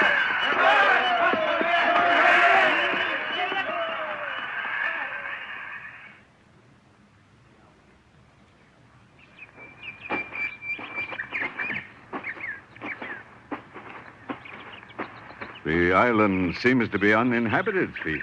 Except for birds. There may be dwellings on the other side of the forest. There's no time to find out, Rabbi Israel. It's getting late. Yes, we should return to the ship. Well, let us go back, Svi. But we are going back, Rabbi. Huh? Oh, how is it possible? The ship is in the opposite direction. Rabbi, I don't like to contradict you, but in practical matters... What is more practical than finding the right path out of a forest? We will go your way, Svi, since you are certain. But the ship is almost certainly in this direction. But it might be that way. Or maybe... Rabbi, I think we're lost. Well, let us at least sit down and rest. Stay as you are. Don't try to escape. You're surrounded. It's a band of robbers. One false move, you're a dead They'll man. take everything we have, Rabbi. Where's the rope? Who has the rope? And then they'll kill us. They'll surely kill us both. Tie them up, hand and foot. We must do something, Rabbi. Yes, Rabbi. Do something. Answer me, Rabbi Israel. What shall I say, Svi? What can I do? You are the Baal Shem Tov. I've seen what you can accomplish with a prayer, with a single word, even with an unspoken thought. Why are you silent now? My poor Svi, do you think I would not save you if I could? Just do as you've done, and we'll be free. I cannot. My mind has been emptied. I know nothing. Everything has been taken from me. Then we are lost. Hopelessly lost. Unless, Svi, you recall to me something of all that I have taught you. To revive your memory. Yeah. Of course. I'll begin with... Yes. Rabbi, I don't know anything at all.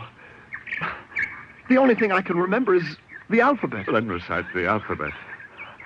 Aleph, Beis, Gimel, Dalet, Hey, Vav, Zion, Ches, Tes, Yud, Kaf, Lamed, Mem, Nun, Samach, Ayin, Pei, Tzaddik, Kof, Resh, Shin, Tav.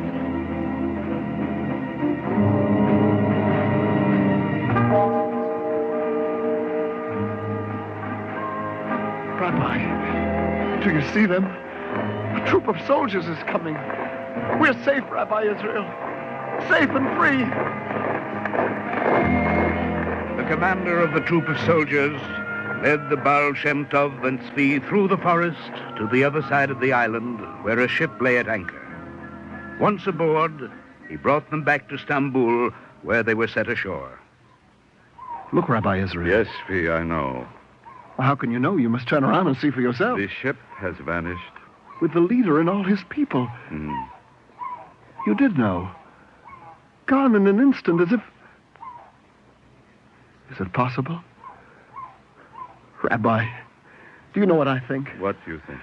The old man, the leader of the soldiers, he was Elijah. Was he? We were saved by the prophet Elijah. Only for Elijah, it would have been no more difficult to set us down in Palestine than to bring us back here to Stambul. Yes. Well, we certainly can find another ship to take us to Palestine. No, Svi. We will not look for another ship. But, Rabbi Israel, I know how long you've dreamed of going to the land of Israel. Nevertheless, we are going home. I don't understand how you can give up so easily. It is not easy, but it is as clear as if spoken by a voice from heaven. It is not intended that I should journey to the Holy Land.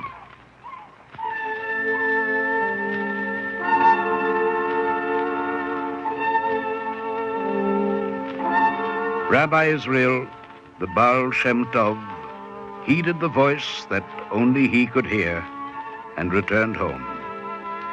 And when we remember how many years later he sat with the boy Menachem and looked into his eyes, remembering, we now understand why the Baal Shem nodded his head. We know, as surely as if told in his own words. It was not intended that I would set foot in Palestine. But you, Menachem, yes, you will journey to the Holy Land. But not yet. Menachem remained with Rabbi Dov Ber, first as pupil and then as disciple. And when it came time, he left his teacher's house. But others came to Dov Ber, weaving, as it were, new threads.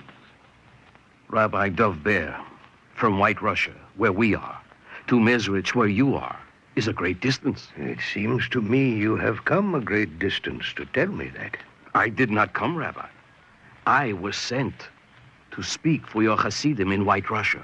Is there trouble? Tell me how I can help.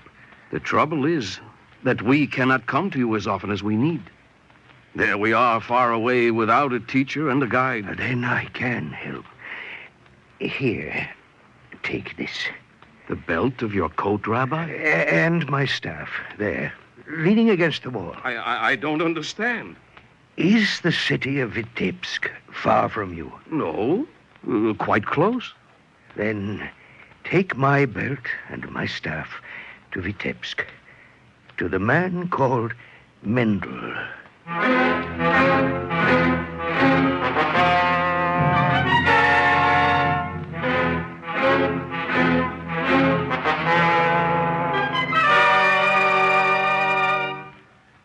Rabbi Mendel? Never heard of him. He must be here in Vitebsk.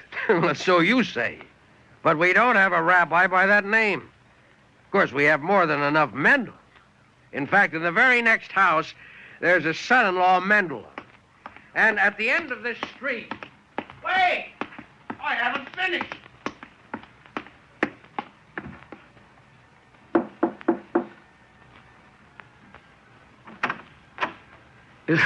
We are looking You for... have come from Rabbi Dov Ber. He sent you these. If you will take the staff, I will clasp the belt around you. You were saying... Yes. We are looking for a teacher and a guide, Rabbi.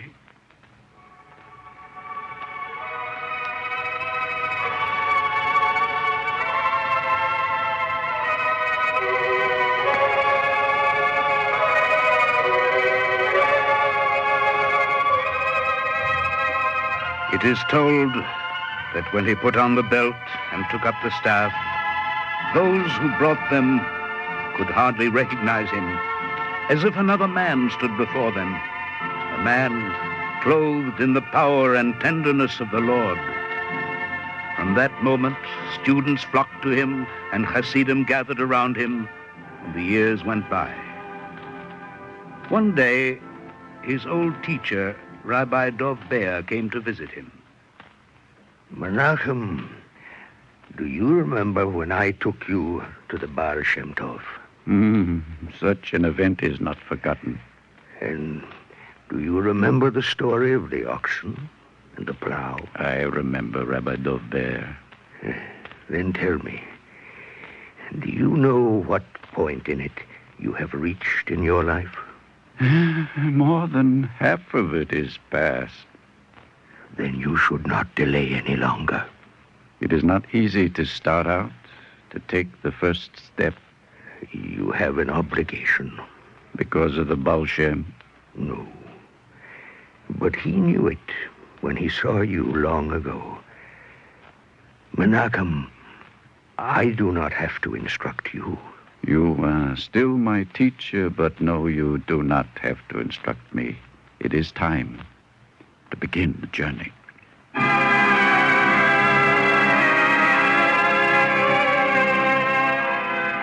Rabbi Menachem Mendel of Vitebsk set out together with 300 of his Hasidim to live in the Holy Land, to rejoin those who had remained after the destruction of the temple.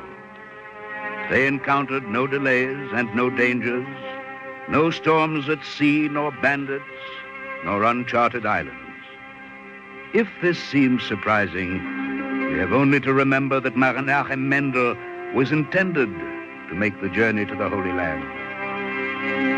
They settled in Safed to the north, where they walked amid the ruins of fields and cities that hid the footsteps of the prophets and patriarchs, and they breathed the air that Abraham breathed.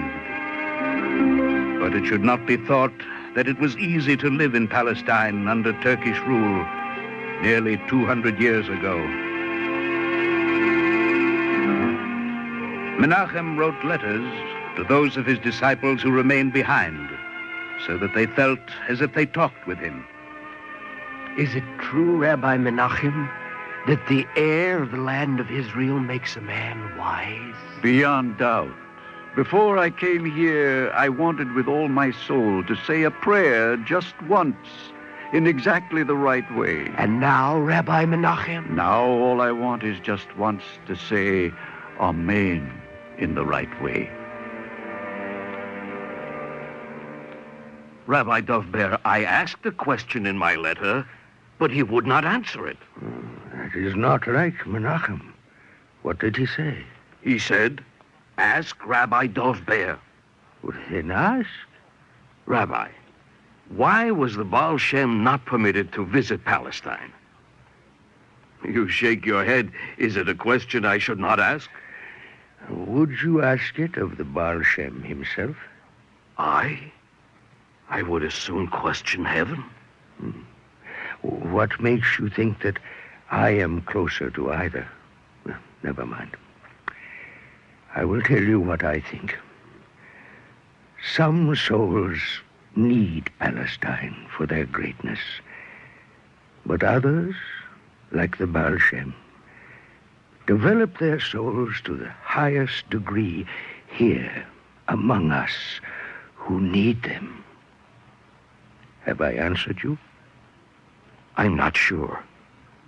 But if it is as you say, then why is Rabbi Menachem Mendel in the Holy Land?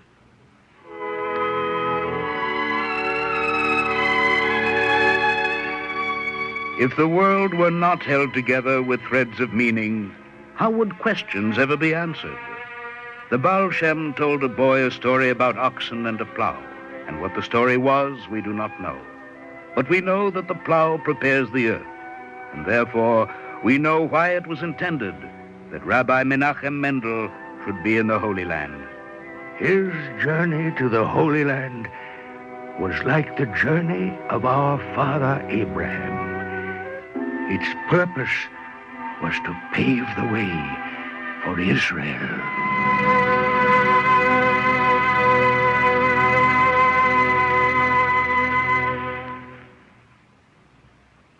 If you would like a copy of today's script, please send your name and address with 25 cents to cover the cost of postage and handling to the Jewish Theological Seminary of America, 3080 Broadway, New York, New York, 10027.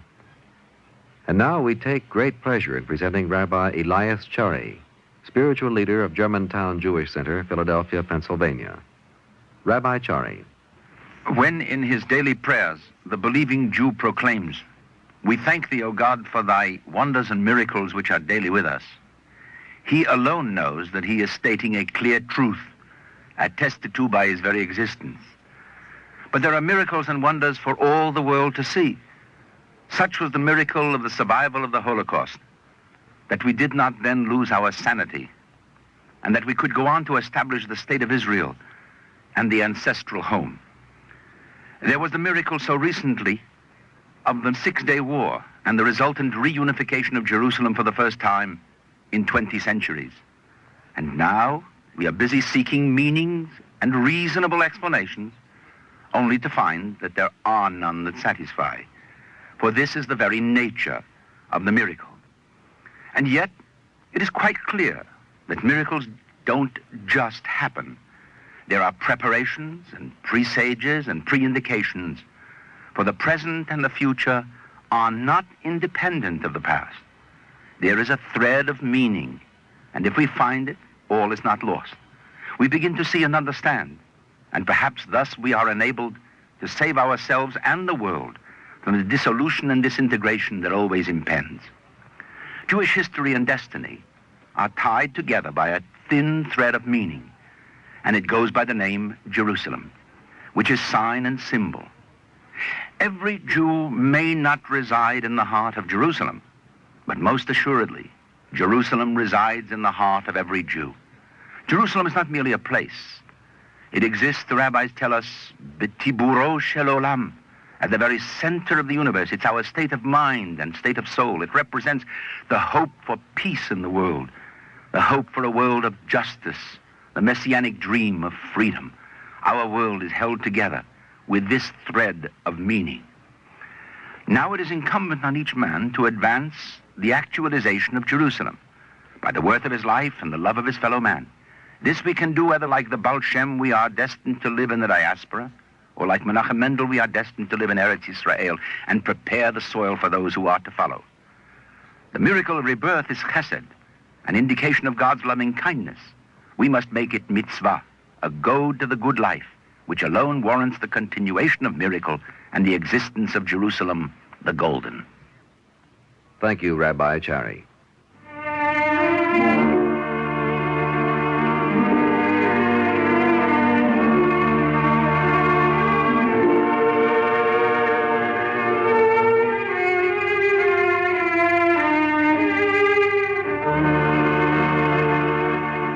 Our Eternal Light drama today, Journey to the Holy Land, was written by Joseph Mindel and is the fourth in a series entitled Jerusalem the Golden. Featured today were Paul McGrath as the Baal Shem Tov, Court Benson as Rabbi Dov Ber, Roger DeKoven as the older Menachem, and Alan Howard as Menachem the boy, Alan Manson as Tzvi, Lon Clark as the sea captain, and Joseph Julian as the robber. Others in the cast were Gilbert Mack and Clifford Carpenter. The narrator, Guy Sorrell. We invite you to join us next week when the Eternal Light will present the fifth of this series, The Gates of the City, by Joseph Mindel.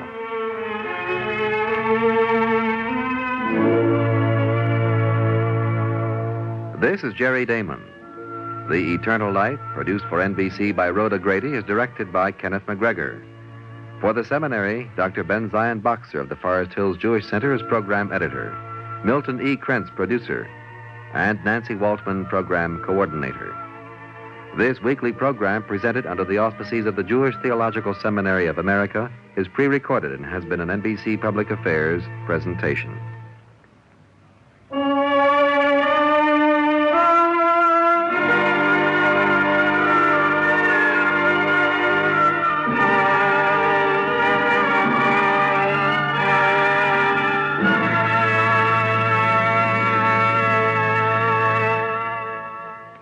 This is the NBC Radio Network.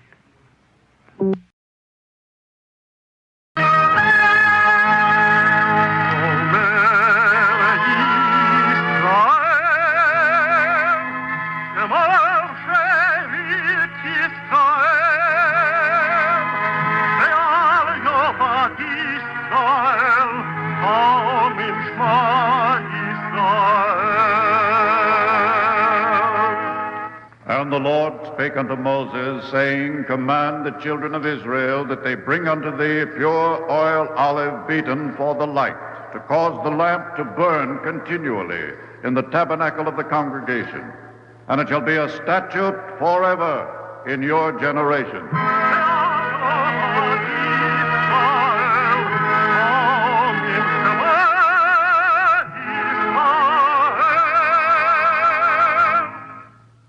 The Eternal Light. The National Broadcasting Company and its independent affiliated stations present The Eternal Light, a program which comes to you under the auspices of the Jewish Theological Seminary of America. Our dramatic program today, The Gates of the City, was written by Joseph Mindell and is the last in the series entitled Jerusalem the Golden. And I lifted up mine eyes and saw, and behold, a man with a measuring line in his hand. Then said I, Whither goest thou? And he said unto me, To measure Jerusalem, to see what is the breadth thereof, and what is the length thereof. And the angel said, Run, speak to this young man, saying, Jerusalem shall be inhabited without walls.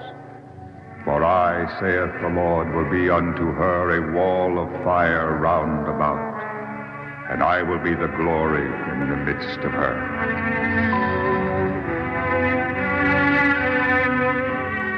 But until the prophecy of Zechariah is fulfilled, the wall remains, winding like a ribbon returning upon itself to enclose the high place where David sang. The narrow, stone-paved streets that knew each in their time the steps of prophets, Maccabees, soldiers of Rome. Mount Moriah, where the twice-built temple was twice destroyed. The wall and the gates that pierce the wall. Lift up your heads, O ye gates. Yea, lift them up, ye everlasting doors, that the King of glory may come in. The gates are open again after 20 years. And in each one of these gates, there are stories. The Jaffa Gate, November 1898. First, by ship to Jaffa, then by carriage to Jerusalem, to the Jaffa Gate, where temporary quarters had been built clearly for an important personage, the Kaiser. Having come so far, Theodor Herzl stood at the Jaffa Gate and waited. I think, Wolfson, that one day I will die of impatience. I don't like it, Herzl. Naturally not.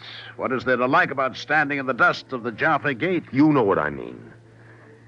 Herzl, the Turkish government knows why you're here. The Sultan and his ministers are not fools. That is why every minute longer that we remain in Palestine increases the risk. Of course it's risky.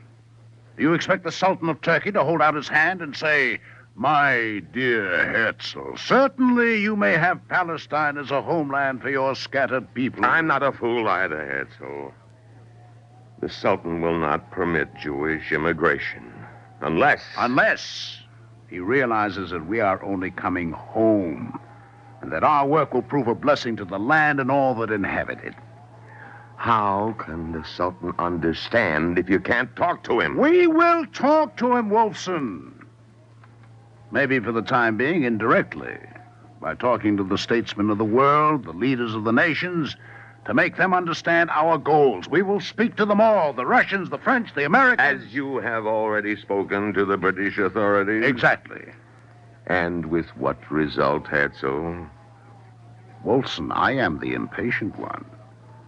The result was a degree of understanding and perhaps sympathy. How large a degree of sympathy do you think you will find in your audience with him, there in that gaudy tent at the Jaffa Gate? I don't know. But if he will grant an audience, if Kaiser Wilhelm of Germany will listen, I will explain to him, as to the head of every state in the world, what we want. You are looking for me, Herr Lieutenant? I have a message from His Excellency, the Chancellor, Count von Judel. The Kaiser will see us. His Imperial Highness has been informed of your presence. Oh, I see. When will His Highness receive us? Count von Judel instructs you to hold yourself in readiness. You will be called. Herr Lieutenant. Count von Bureau told me that you would not know how to receive a message from His Imperial Highness. When will we see His Majesty? At His Majesty's convenience.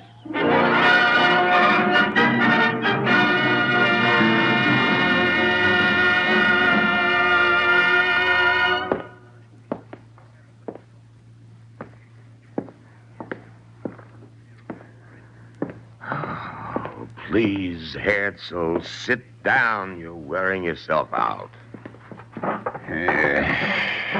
At His Majesty's convenience. That was 5 days ago.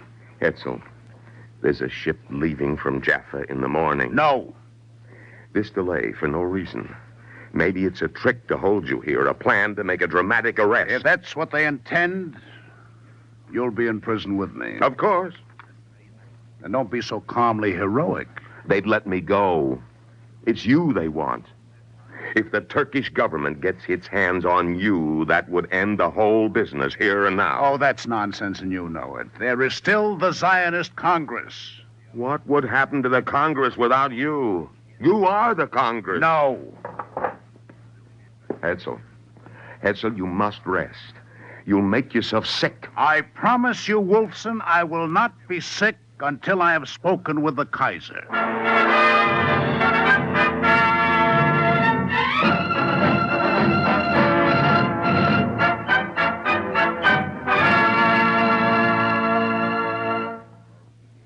Your Imperial Majesty, this is Theodor Herzl, representative... Relax, Lieutenant. I know who he is. Sit down, Herzl. Sit down.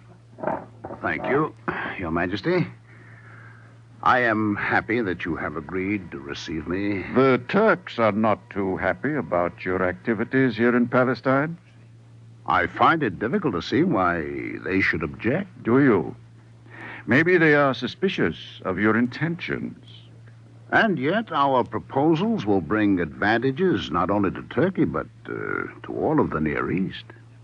And to the Jews as well. Herzl? I have never pretended otherwise, Your Majesty. It is a matter of great urgency for millions in Europe and other parts of the world. Yes, your Landsleute have not had such a good time of it in Russia these last couple of 100 years.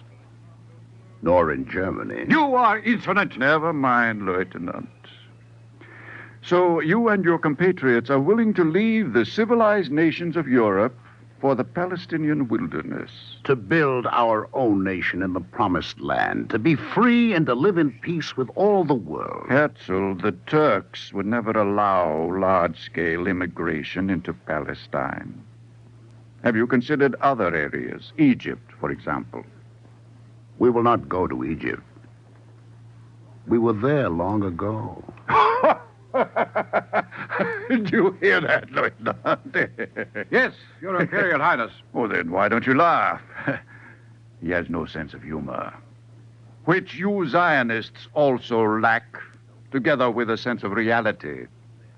Your Majesty is not sympathetic to our proposals? What proposals? You talk of buying this and buying that. With what will you buy it?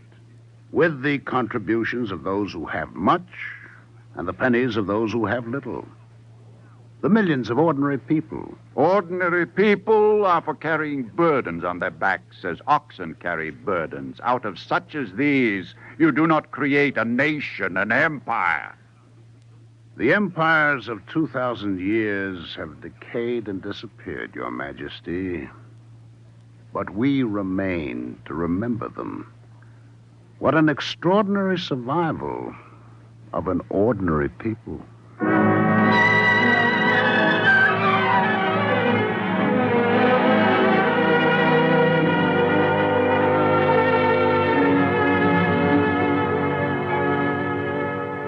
The carriage is here, Herzl. We'll have to hurry to catch the ship at Jaffa. Such a long face, Wolfson. I don't see that there is cause to dance for joy. Well, neither is there cause to weep. We came hoping to establish a firm foundation for the homecoming of our people to Palestine. And now we're leaving. Great things do not need a firm foundation, Wolfson. An apple must rest on the table, but the earth swims in empty space. What's come over you, Herzl? I don't know. Yes, I do. I have been overtaken by certainty. I'll tell you something. A year ago at Basel, when we founded the Zionist Congress, the Jewish state was founded. I know it. In 5 years, perhaps, surely in 50, everyone will see it. It is inevitable. There will be a Jewish state.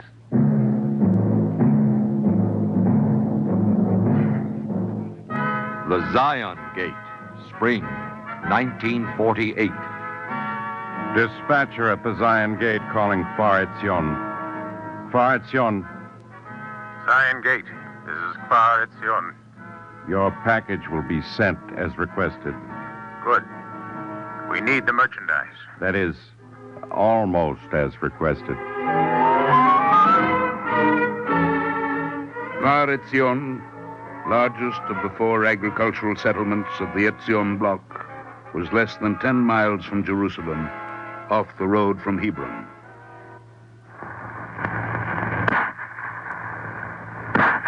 Here's your package, my friend. You'll be hit. I don't mean business yet. This is still infiltration, not invasion. Well, is this the whole convoy? That's it.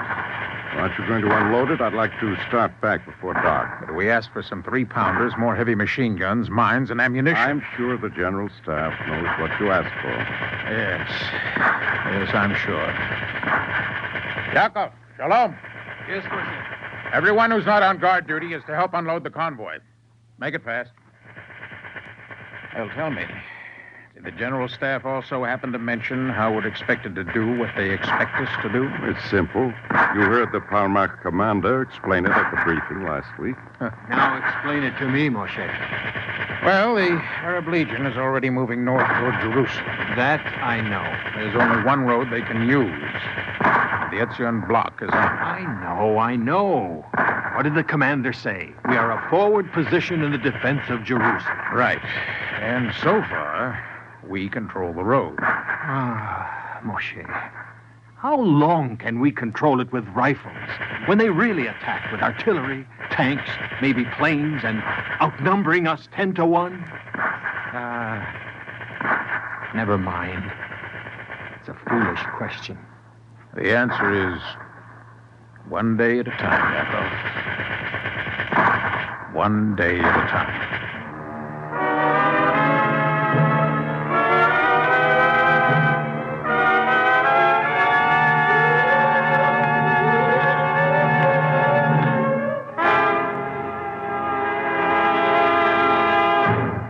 Zion Gate to Kfar Etzion. Kfar Etzion here. I have news for you, Kfar Etzion. I've resigned as dispatcher. Who's your replacement? Well, you don't understand. There will be no more packages for the time being. We're having a little problem ourselves. You are? The road into Jerusalem has been cut. We have no contact with the coast. Are you still there, Kfar Etzion? Yes. Tell me, how bad is it in Jerusalem? Well, there are shortages of food, water, fuel, electricity. No mail, no newspapers. But on the whole, it could be worse. They've started a new road that should be finished in 5 days. 5 days? Did you say only 5 days? What's so surprising? After all, there are 24 hours in a day.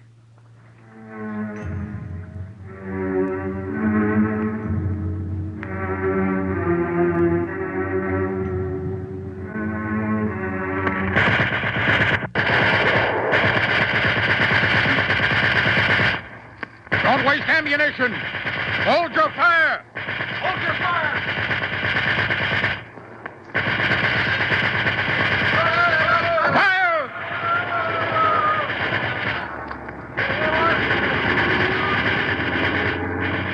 Kfar Etzion calling Zion Gate. Zion Gate. Come in, Kfar Etzion. Our situation is very bad. About 2,000 Arabs, including all the Arab villages in the neighborhood, are taking part in the attack. We're being heavily shelled. Send planes.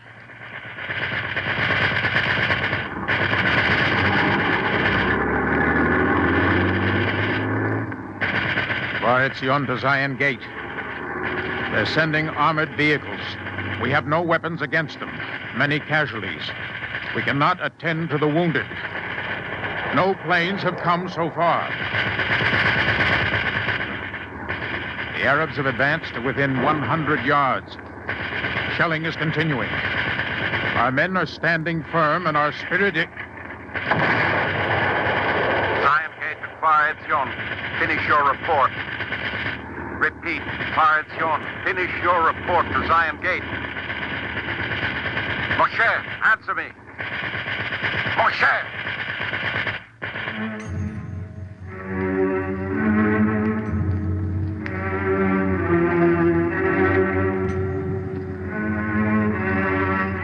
The vision of Isaiah, which he saw concerning Jerusalem.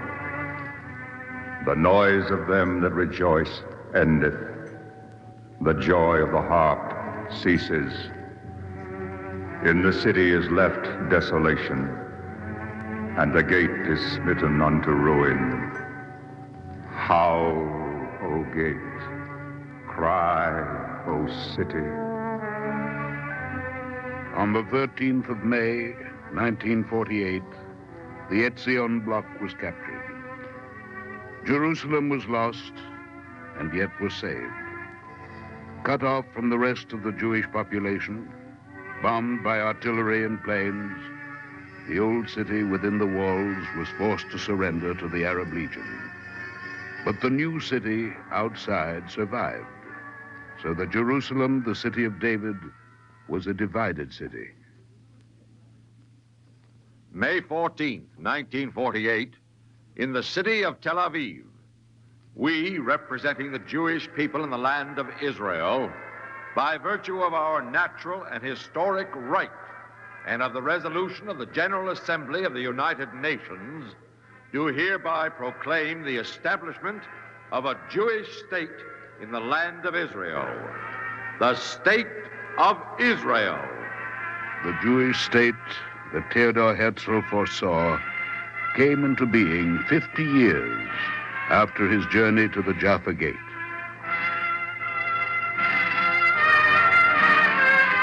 The St. Stephen's Gate, June 1967.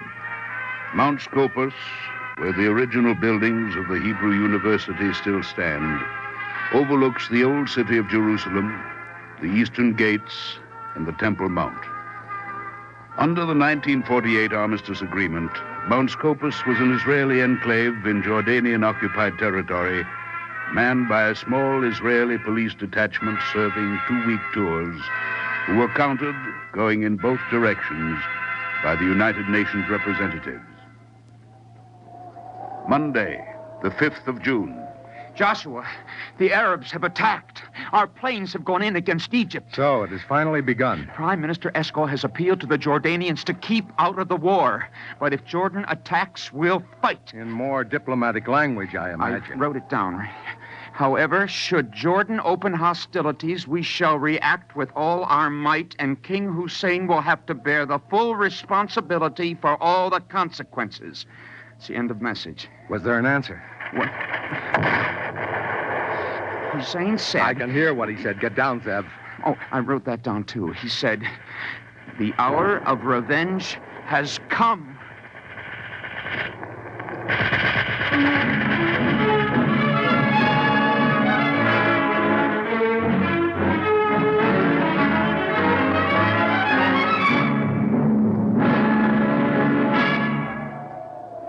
Joshua, Jordan radio says that their forces have occupied Mount Scopus. Awfully decent of them to let us know. All radio headquarters that the reports of the occupation are greatly exaggerated. You know, Joshua, I have never seen Jerusalem from this side. How could you? Tell me, do you remember the War of Independence, Zev? Oh, I was a year old. Yes, of course. I was 11.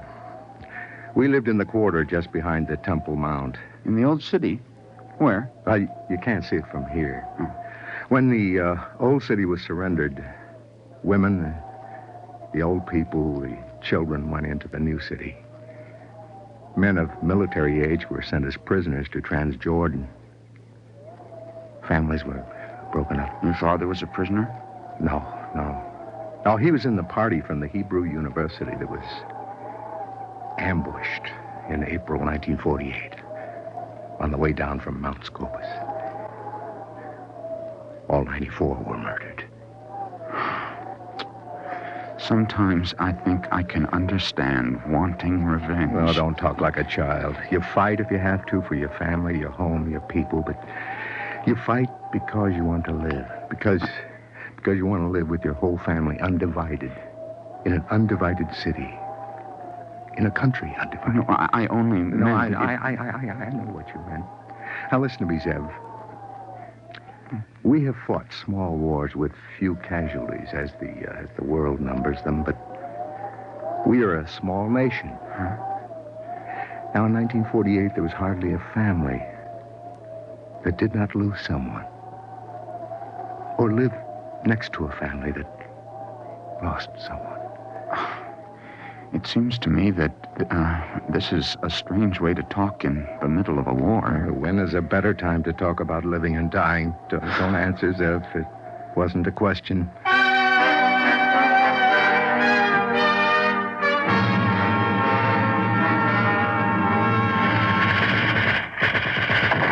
Look, Zev. The Arabs are surrendering the police school that they've held against attack all day. The Sheikh Jarrah quarter can't hold out long. And the hills to the east. Yeah. You see the strategy? I think so, Joshua. Mop out outside the walls and then break through into the old city. Right. There's a half-track coming up toward us. Ours? Of course. I can't be sure. Yes, it has general staff markings. Joshua, we're going to have an important visitor.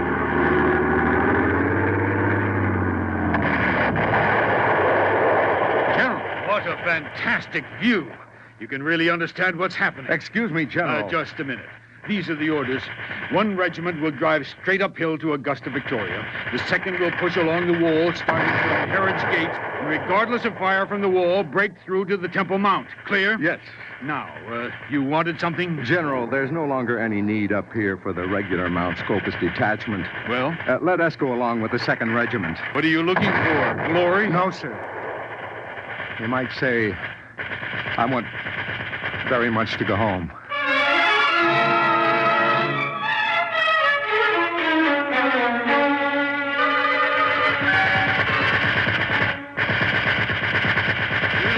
Yes, General. Can you drive a half-track?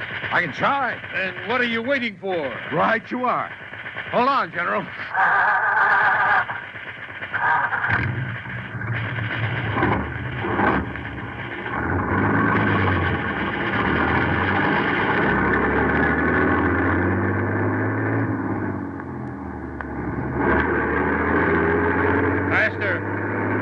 Shall I stay behind the tanks? Can you pass them? I think so. Then pass them. St. Stephen's Gate is half open. I see it, General. Go through the gate at top speed.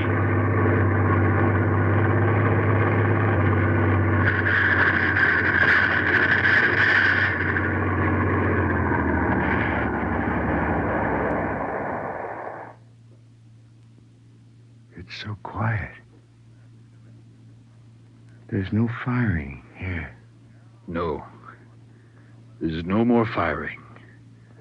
This is a holy place. The Temple Mount.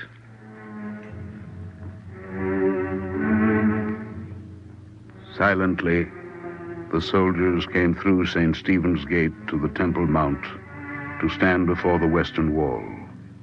The massive stones that were the foundation of the Second Temple. Generals and privates came, tears mingling with the dust of battle.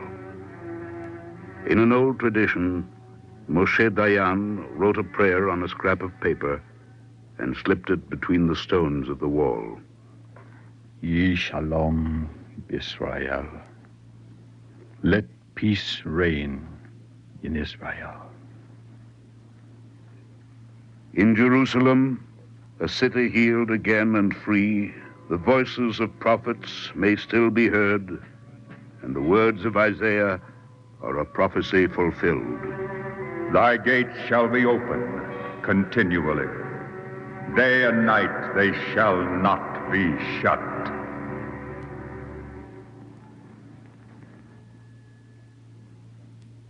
If you would like a copy of today's script, please send your name and address with 25 cents to cover the cost of postage and handling to the Jewish Theological Seminary of America, 3080 Broadway, New York, New York, 10027.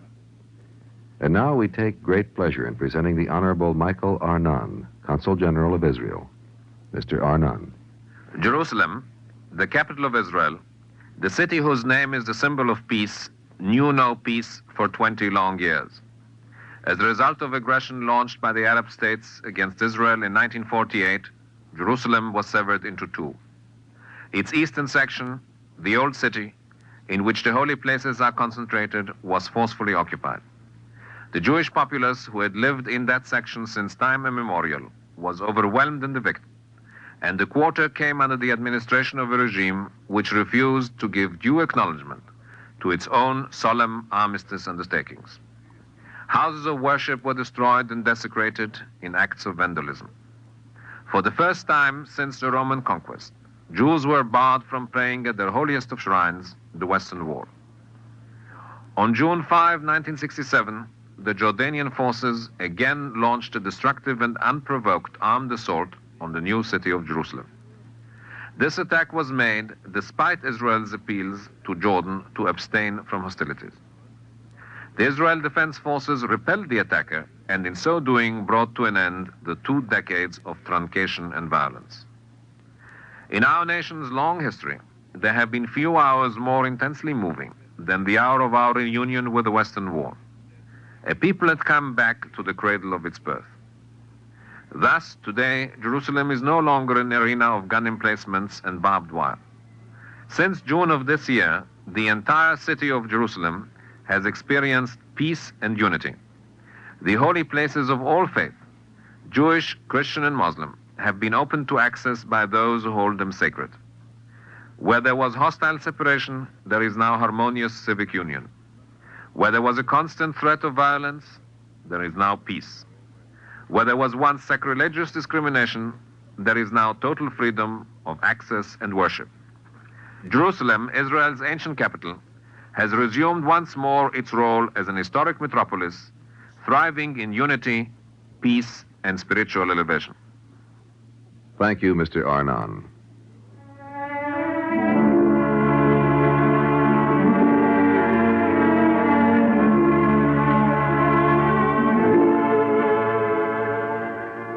Our Eternal Light drama today, The Gates of the City, was written by Joseph Mindell and is the last of the series entitled Jerusalem the Golden.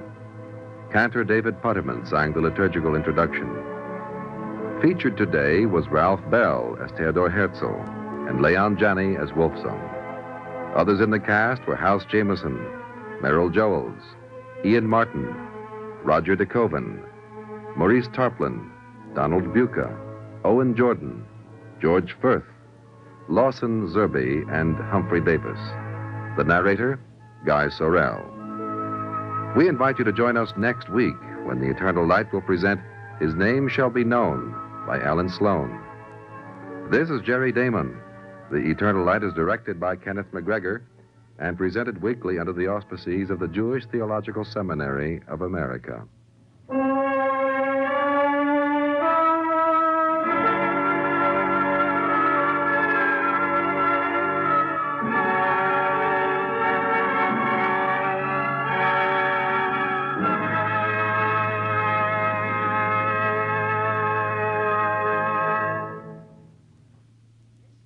This is the NBC Radio Network.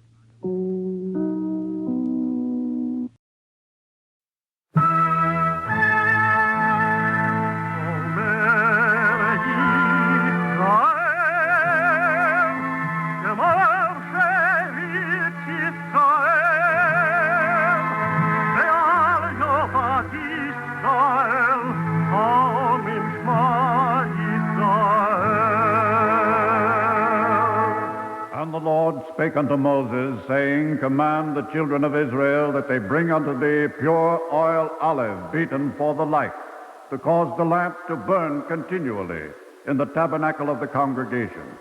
And it shall be a statute forever in your generation.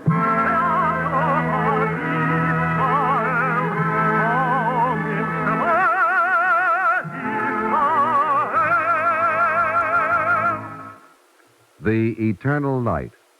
The National Broadcasting Company and its independent affiliated stations present the Eternal Light, a program which comes to you under the auspices of the Jewish Theological Seminary of America. Our program today, His Name Shall Be Known, was written by Alan Sloan.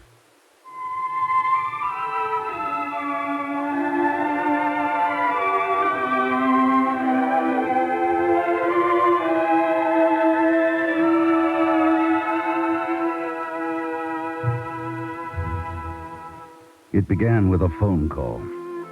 These later years of your life, it's always a phone call. And again, you wonder, who now? But this time, you already knew. It was in all the papers. Would you, they asked, like to write a memorial to him? I would be proud, you answered, adding that you'd known the man. Oh, they said, can you be objective then? Objectivity is possible if you go not into your memory or into your heart, but to the files, the records, the facts. They began with a phone call from an Associated Press reporter to a representative of the Joint Distribution Committee. Hello, Joint Distribution Committee. Sorry to wake you up at this hour, sir, but something just came in on the wire from Prague. Prague? Czechoslovakia? Right. One of your people is missing. His wife reported his disappearance to the American consulate. We wondered if you could give us any information you might have on it for a bulletin. Of course, we have other queries, but if you... There was nothing the JDC man could give the AP. Prague is so far away. The next morning, the headlines spoke. Prague is queried on lost American. Jewish relief exec vanishes. Czechs pledge wide search. You knew him as Charlie from way back. A person. Real. Not always easy to work with, to work for, but real. Now, objectively speaking, all you have is a file. A huge file, a fat file. Clippings, letters, telegrams, cables, photocopies, paper. Does a man then come to this? A stack of paper? Is the human being he was in there, beyond what happened to him? 2 days later, the headline spoke again. The New York Times said... Body of American missing in Prague is found in river. A Texas paper said... Jew said found.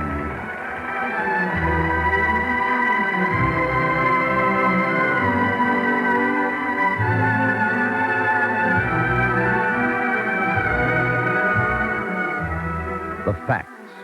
He had left his hotel telling his wife he was going to get a newspaper. His body was found in a river in Prague. The river is the Moldau. This music is called the Moldau. It has the same melody, give or take a few notes, as another called Hatikva.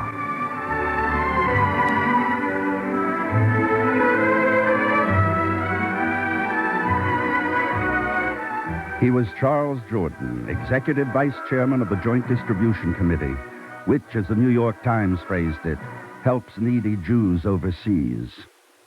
Helps. That's the understatement of the century. Jordan. That's also the name of another river.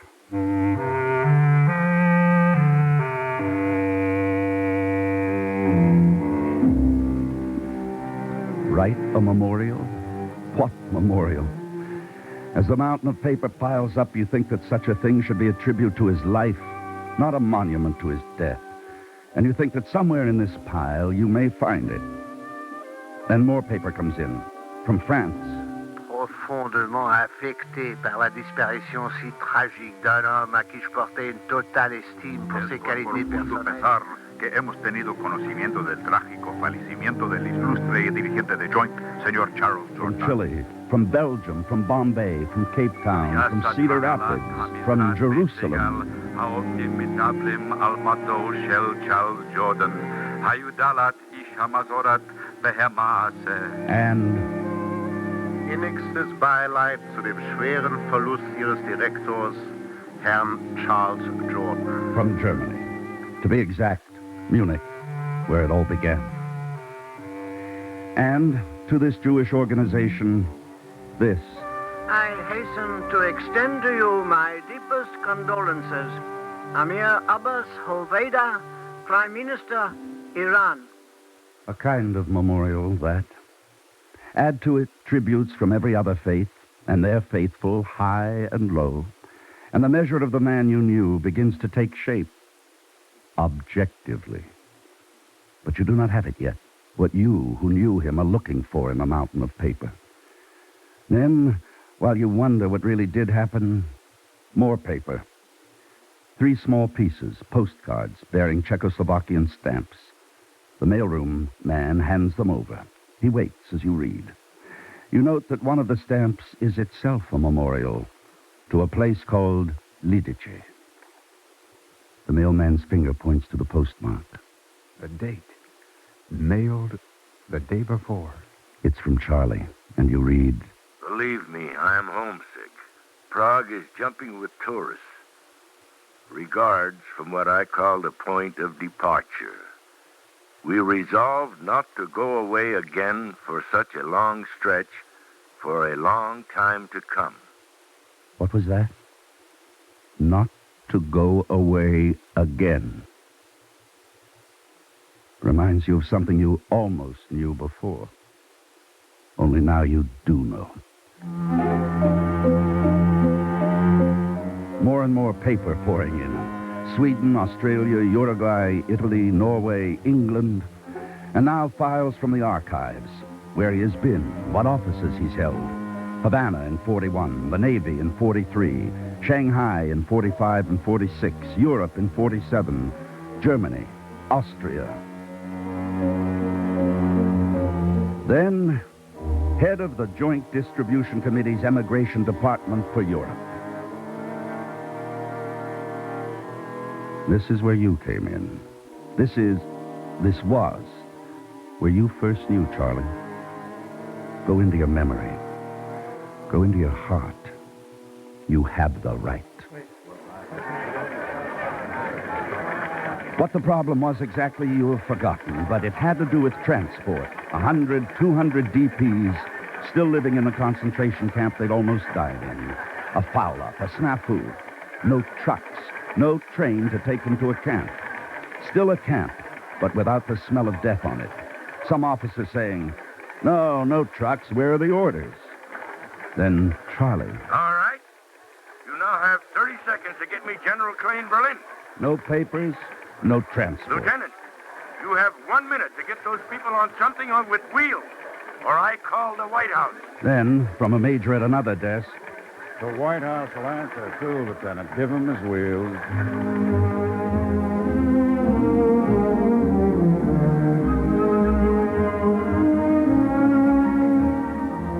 A man of fiber.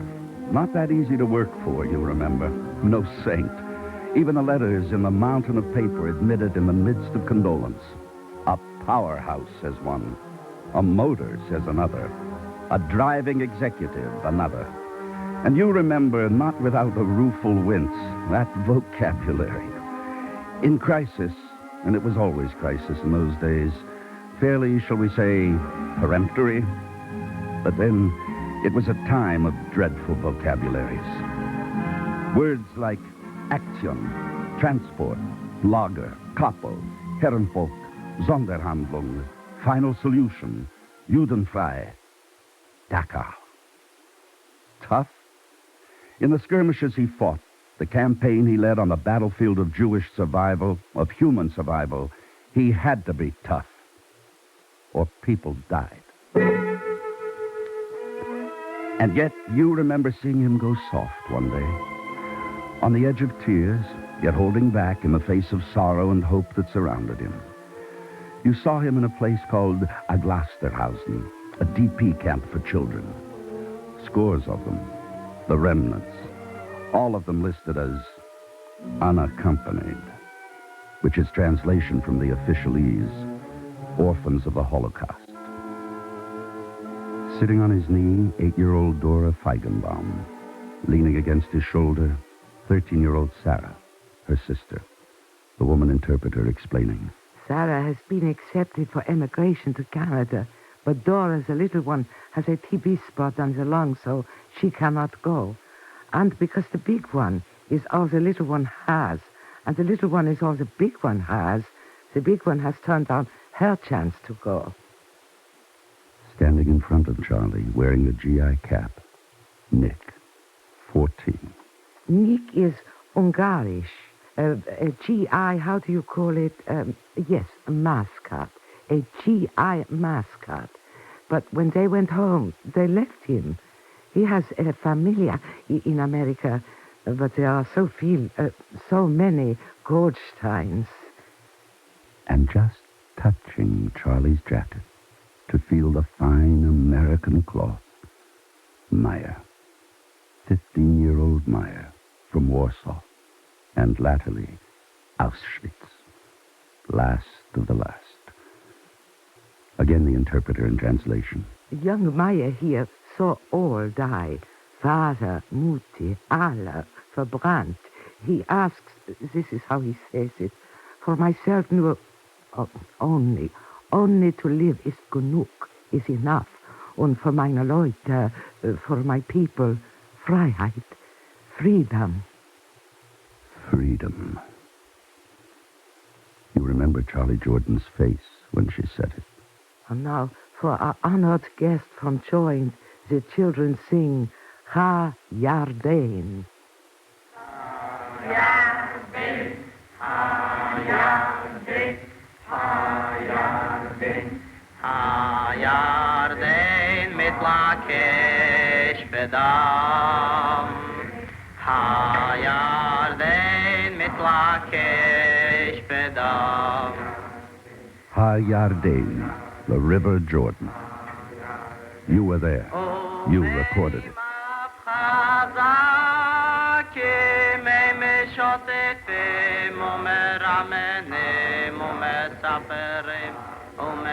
The leading voice is young Meyer. Young Meyer, who saw his parents die.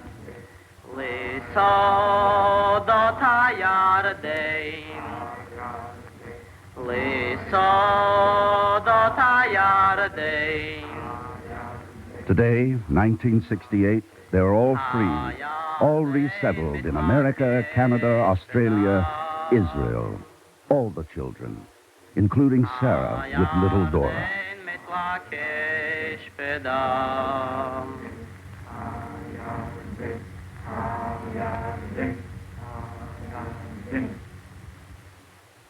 You go back to the mountain of paper. Perhaps they've written, some of the children, and then you realize they're grown up now. Sarah and Dora, you've kept track of them, now have children of their own. And there, that is memorial enough. Almost. But they were so young. They never really knew his name, the man who came to see them in the DP camp from Joint. To them, Charlie Jordan is only a headline in today's newspaper. So is this a kind of memorial?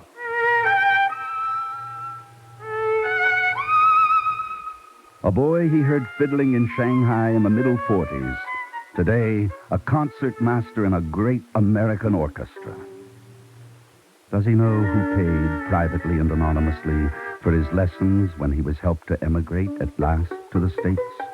Charlie Jordan did. Charlie had no children, you see. In his own phrase, he had to be everybody's uncle without letting them know it.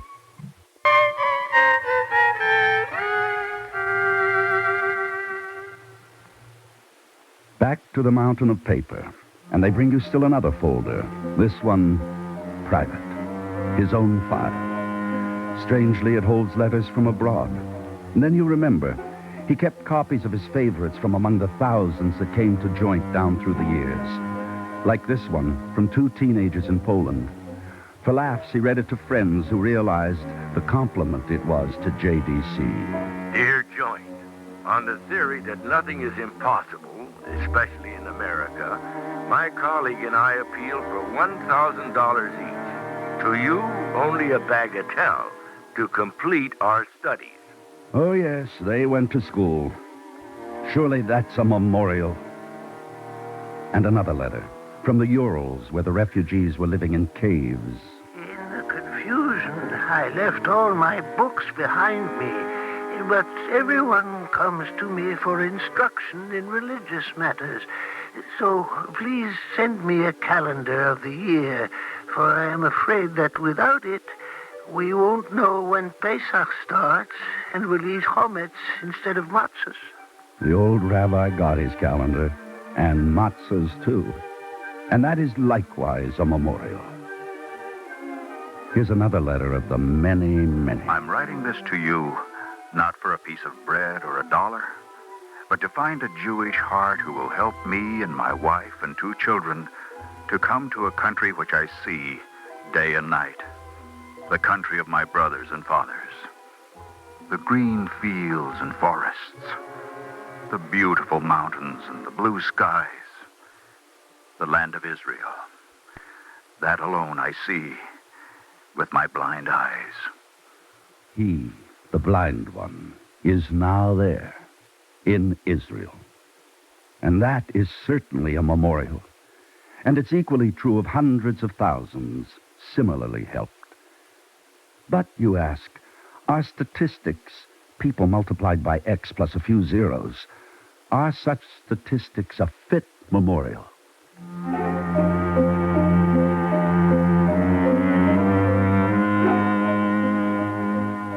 Well, you go on digging in the mountain of paper, the file, his file.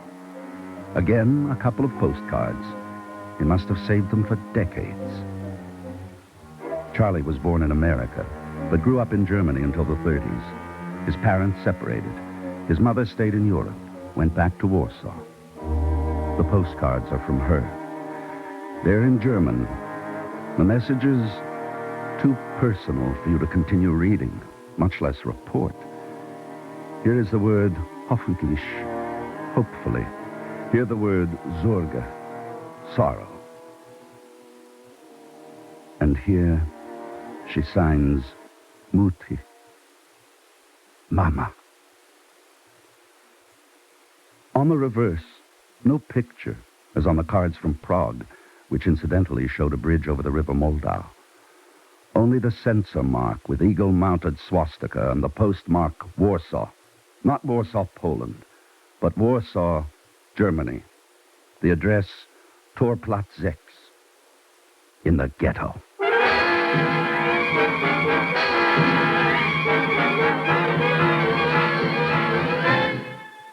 The American Joint Distribution Committee, for whom he worked to the bitter bone, as all who worked for Joint did, managed to rescue some thousands from the ranks of death. But not his mother, his own mother. Now, if you needed telling, you know what powered him, this driver, this motor among men, and why sometimes anger when there should have been rejoicing. You remember a moment when a cable came in, and his remark, "They got out? Good. Who, you asked? How many? Out of where? What's the story? What difference does it make? We got them out. What's the matter? No work to do? And so you ask about the work. When does he want such and such done? Yesterday. We have no time. You sit and stare at those postcards from his mother. He who could have powered corporations, industries, bigger and far less heart-hurting organizations than Joint. You know now why he chose and had to choose this road in life. You could say it occurs to you that his life was a memorial to hers, his mother, but that's still not enough. What you want is not going to be found in all that paper ever. Dispiritedly now, you riffle through the new batch. Here, another cable. Out of it jumps a word. In Hebrew, Rachmanut, compassion. Close, that, but only a word. Words will not do it. They have all been said. What can you add? Here now, a letter written in sorrow, but with a bite of anger. The writer, a lawyer of stature, most large, circumstances, most but all that is unimportant now. He is dead. How or why, we will never know. Nor does it matter now.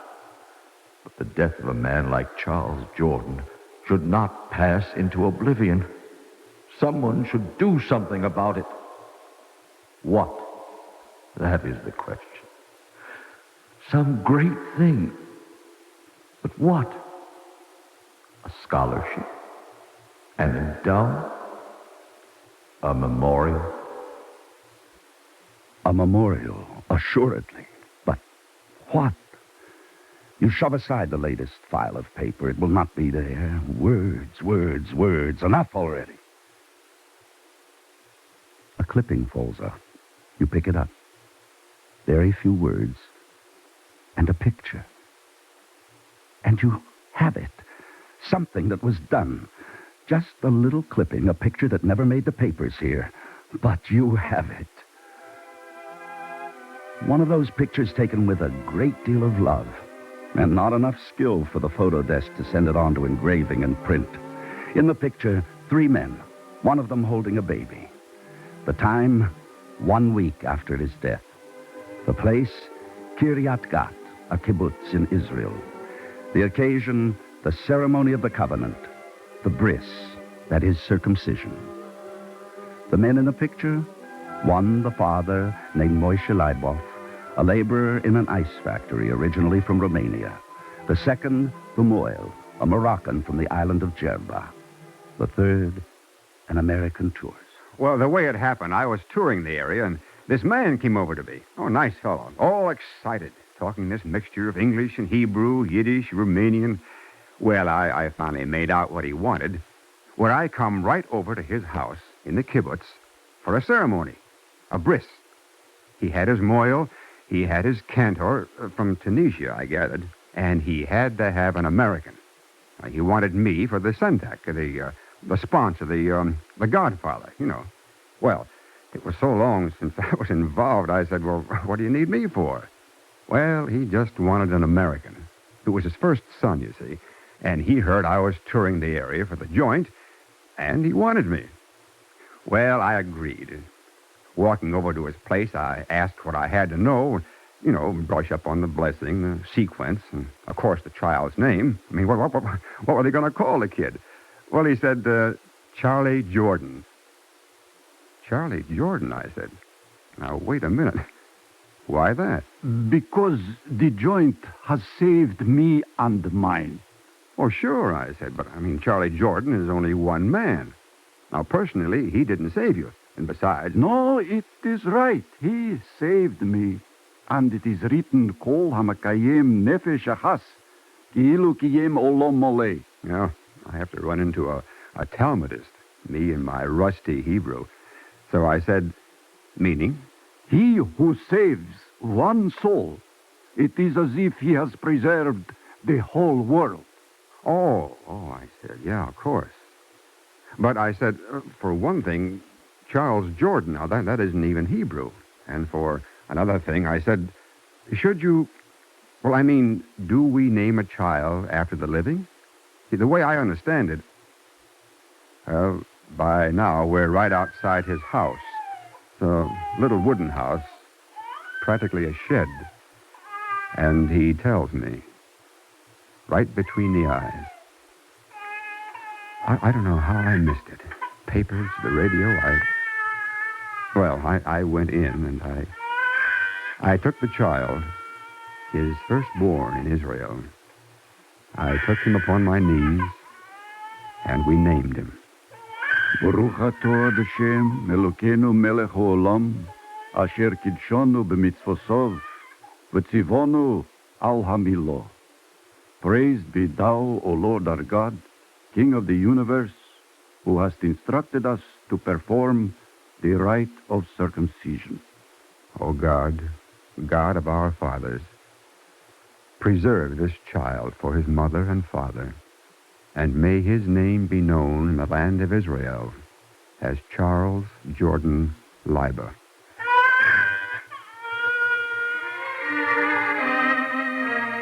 Life, new life, is the memorial to him who gave so much of his life that others might live free. And his name shall be known. Amen. If you would like a copy of today's script, Please send your name and address with 25 cents to cover the cost of postage and handling to the Jewish Theological Seminary of America, 3080 Broadway, New York, New York 10027. And now we take great pleasure in presenting Mr. Louis Broido, chairman of the Joint Distribution Committee. Mr. Broido. Charlie Jordan. An interviewer once asked him if he had any children. Charlie answered with a question. Do I need any of my own when I have thousands of them throughout the world? And the name stuck, Father to Refugees. This kind of parental attitude is what we remember best at JDC about our colleague. This in an almost compulsive devotion to his duties and responsibilities wherever in the world they called him. We remember, for example, the time just before the Six-Day War. Charlie flew to Israel, surveyed, conferred, studied, flew home, conferred, reported, planned, flew back, organized, administered, and flew home, and all in the space of 3 weeks. It has been said in many a memorial over and over again that Charlie Jordan's work was his life. But that is inexact. His driving intensity, his devotion to his work, had as their wellspring his deep concern for the human beings in their millions whose lives were affected by his work and that of the Joint Distribution Committee, of which he was a worldwide symbol. And the search for a fitting memorial ultimately resolves, as in today's story, in the realization that his true memorial can be found only in the continuation of the task to which he gave that last full measure of devotion, the changing of human lives for the better. Thank you, Mr. Broido.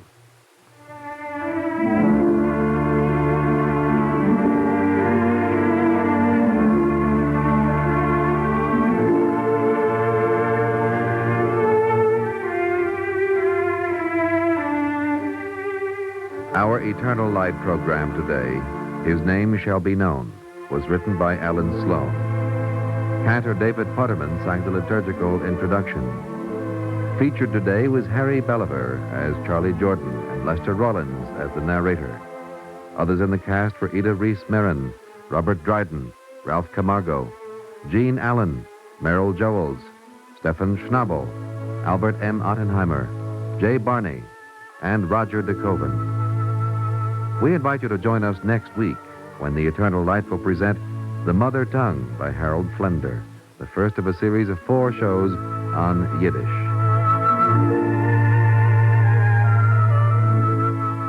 This is Jerry Damon. The Eternal Light is directed by Kenneth McGregor and is presented weekly under the auspices of the Jewish Theological Seminary of America.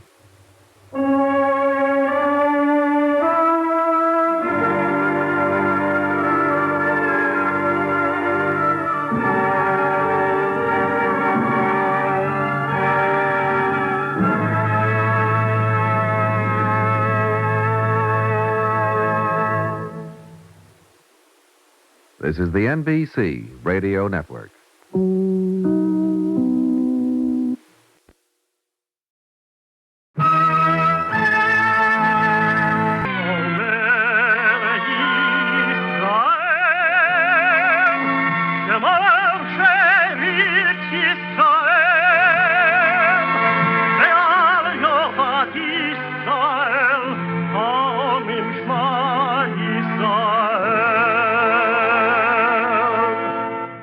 And the Lord spake unto Moses, saying, Command the children of Israel that they bring unto thee pure oil olive beaten for the light, to cause the lamp to burn continually in the tabernacle of the congregation, and it shall be a statute forever in your generations.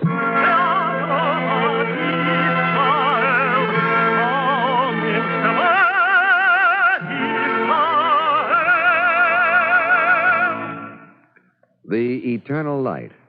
The National Broadcasting Company and its independent affiliated stations present The Eternal Light, a program which comes to you under the auspices of the Jewish Theological Seminary of America. Our program today, The Mother Tongue, was written by Harold Flender and is the first in a series entitled A Yiddish Omnibus.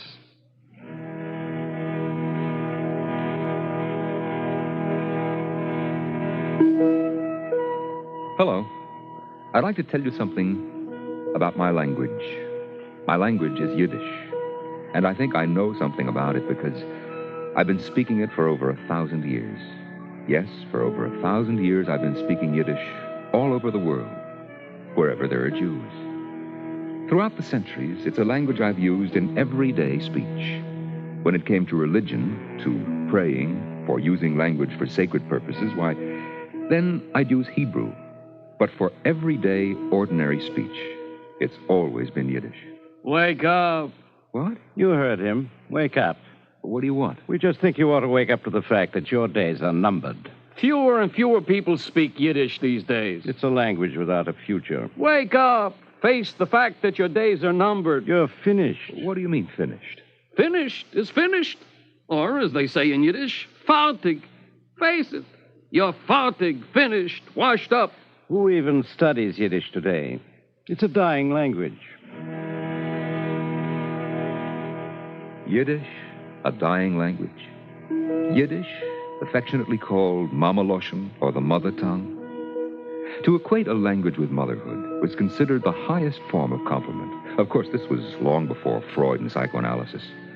I can't believe its days are numbered. I mean, when you know its story, when you see all it's been through. Since so many words in Yiddish come from other languages, no one can really be absolutely certain of the derivation of all Yiddish words. Sometimes you find several conflicting theories about where a certain word comes from. I'll tell you some of the theories, but please keep in mind that they are only theories. As to the place where Yiddish originated, there seems to be little doubt.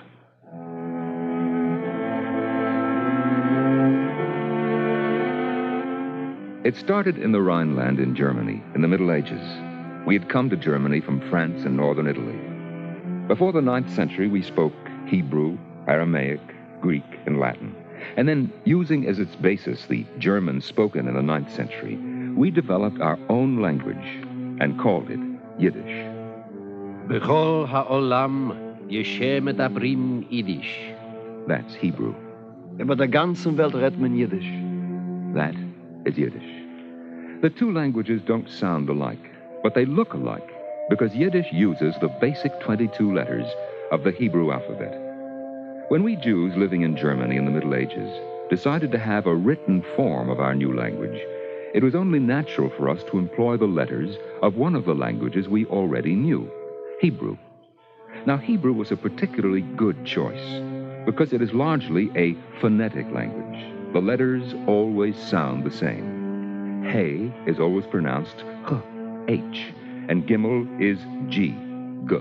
It's not like English, where the letter G can be pronounced like a hard G, as in great, or a soft G, as in large, or as an F, as in laugh.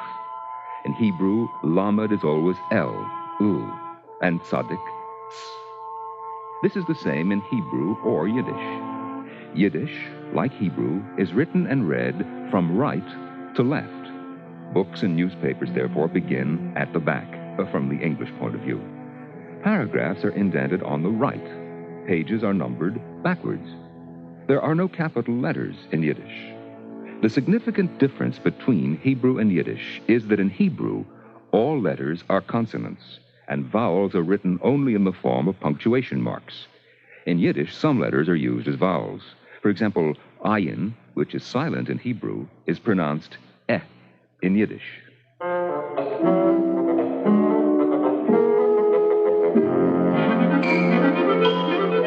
Because Yiddish originated in Germany, almost 80% of the Yiddish vocabulary is of German origin. For example, take the Yiddish word kibitzer. Piggy! Piggy! Piggy! What's that? Piggy! Piggy! Piggy! What are you doing? I'm a bird watcher. I'm trying to call the kibitz. Der Kibitz? Yes. The kibitz is a small bird found in this part of the country that makes a shrill, annoying sound like this. Piggy! Piggy! Piggy! And from the German word kibitz, the name of a bird, came the Yiddish word kibitzer. Now, come to think of it, the kibitzer is also a bird that makes shrill, annoying sounds.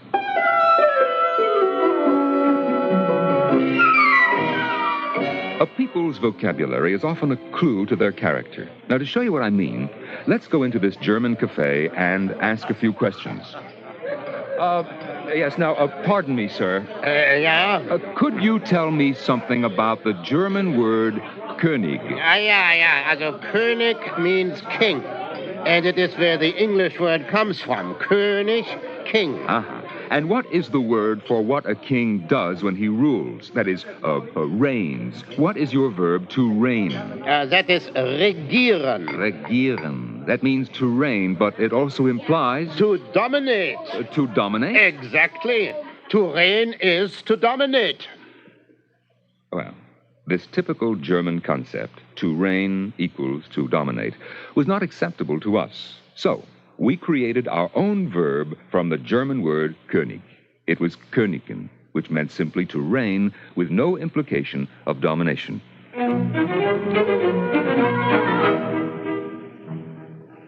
The word Schlemazel is a word we made up from German and Hebrew.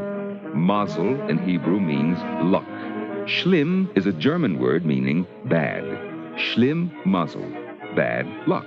And one who is constantly having bad luck, often through no fault of his own, we call a Schlemazel. Sometimes the word Schlemazel is confused with the word Schlemiel, which means an awkward person who does stupid things. There is a difference. Waiter! Where is my soup? Here it comes. But you better watch it. The soup is very hot. Maybe you better move so I can put it down on the table. I will not move. You just be careful the way you put it down. Very careful. Now look what you've done. All over my coat. Schlemiel. I told you to move, Schlemazel. You see the difference?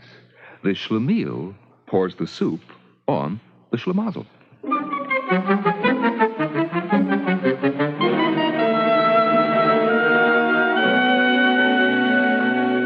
In the 13th and 14th centuries, there were persecutions of the Jews in Germany, and many of us left the country for Czechoslovakia. We took with us not only German words, but words we had brought with us from France and Italy. Oh, look at that young girl over there. Elle est belle, non? Oui, elle est belle, très belle. And from the French word belle, which means beautiful, we made up the word bella, which means beauty. The word yenta comes from France, too. You've heard of the French word gentil? It means pleasing, nice. And in Old French, the G was pronounced like a Y. Elle est gentille. Très gentille. Oh. And from the French word gentil, we made yenta, originally using it as a term of endearment. Later, it became a term of opprobrium.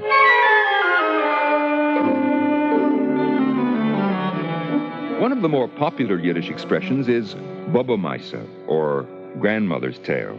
It refers to a fanciful story or bit of superstitious nonsense, and oddly enough, it entered the Yiddish language from Italy. And I take full credit for it. My name is Elijah Bohur. I moved to Italy from Germany around 1500 and served in Rome as Hebrew tutor to Cardinal Gideon da Viterbo. While in Rome, I discovered the long romantic poems of the Renaissance. These inspired me to write a book-length poem in Yiddish, patterned after the Italian romances. It told of the fantastic doings of one Bova d'Antona. It was published in 1507 and became known as the Bova Buch. Stories about the wild adventures of the main character in the book became known as Bova-meises, the word meise meaning story in Hebrew. Later, we began applying this term, Bova-meise, to all sorts of fantastic tales and superstitious nonsense. And still later, the term evolved to Boba-meise, or grandmother's tale. The vast majority of us who wanted to escape the persecutions in Germany did not move back to France or Italy, but moved eastward to Prague in Czechoslovakia. And here, Slavic words began entering our language. The proportions vary from country to country, but generally speaking, Yiddish consists of about 80% German words, 10% Hebrew words, 8% Slavic words, and 3% of words from other languages, including, as we will see later on, English words. In other words, it's a typical language, because all languages borrow from other languages and give to other languages. Anyway, it was in Prague that Slavic words began entering the Yiddish language. My luck. I had to marry a man who's a nebogi. A what? A nebogi. If my husband is not a nebogi, then I don't know the meaning of the word nebogi. Now, could you be kind enough to tell me the meaning of the word nebogi? All you have to do is look at my husband to understand the word. It's a perfectly good old Czech word. It means one who is poor and completely powerless soul. Just look at my husband. Wouldn't you call him a nebogi? Well, we called him something like that. We called him a nebuch. Later, when we got to America, we changed it to nebish. So whenever you hear us use the word nebuch or nebish, you'll know that we took it from the Czech word nebogi, from the time when we lived in Prague.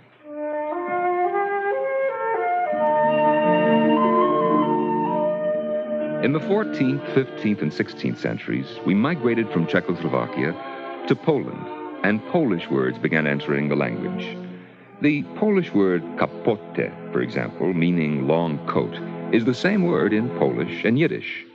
It was in Poland in the 16th century that there appeared one of the earliest and most important works of Yiddish literature, the Cena Urena. I, Jacob ben Isaac Ashkenazi of Yano, am the author of the Cena Urena. In it, I retold the book of Exodus in Yiddish, drawing upon Jewish literature, the Talmud, the Midrashim, books of legends and stories, and leading Jewish commentaries. My book became extremely popular among Jewish women because it enabled them to share in the religious and cultural life of their people. It taught them Jewish history and ethics. I wrote the book in Yiddish because I wanted ordinary people to understand the scriptures without interpreters or preachers.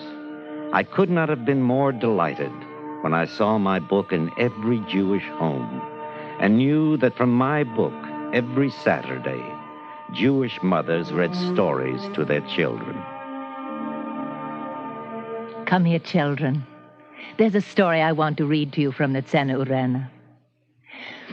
Pharaoh appointed officers over the Israelites to tax them because he did not wish to tax them himself in order not to show how he hated them.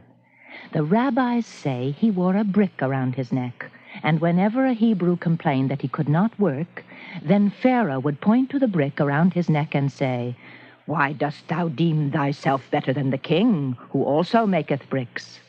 Thus Pharaoh deceived Israel.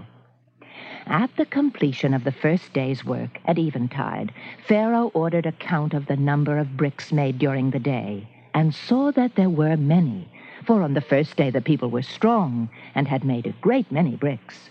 And for that purpose he appointed taskmasters to count the number of bricks made every day. And when the number was short, he ordered that the overseers be punished, because they had failed to drive the workmen hard enough. But the overseers, who were Israelites, suffered stripes rather than betray the workmen who were short of the number assigned to them, lest those workmen be punished. Therefore, the overseers merited to be among the Sanhedrin that ruled Israel, and be among the 70 elders in Egypt who, with Moses, saw all the miracles performed before Pharaoh.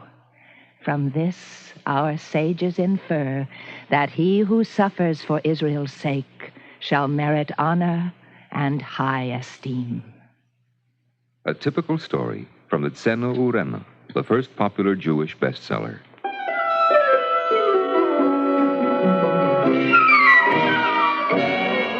From Poland, we migrated eastward to Russia, or rather, Russia migrated westward to us, for Russia annexed that part of Poland where many Jews were living. Hello. I am applying for permission to change my place of residence to... You'll have to see the chinovnik over there. Good afternoon, sir. I am applying for permission to move my place of residence from... You have to see the chinovnik over there for application for permission. Good afternoon. I am applying for an application Weren't for you just here a moment ago? Yes, sir. And didn't I send you to the chinovnik over there? Yes, sir. But he sent me back to you. He said... I don't care what he said. You must see the chinovnik over there before you can see me. Actually, you should see another chinovnik before you see either of us. Oh, dear. Isn't there some simpler way I can acquire the permission needed to change my place of residence? Well, since you mentioned it, actually there is a simpler way. You mean crossing the palm with silver? But that is what you mean, isn't it? You want money. Remember, you were the one who suggested it. I never mentioned it. It was all your idea. Here. And so, the word chinovnik entered the Yiddish language. We used it to mean a petty official capable of being bribed. When we came to America, English words became part of the Yiddish language, and vice versa. The Yiddish word for subway became subway, spelled with Hebrew letters, but pronounced the same as in English. Well, almost the same.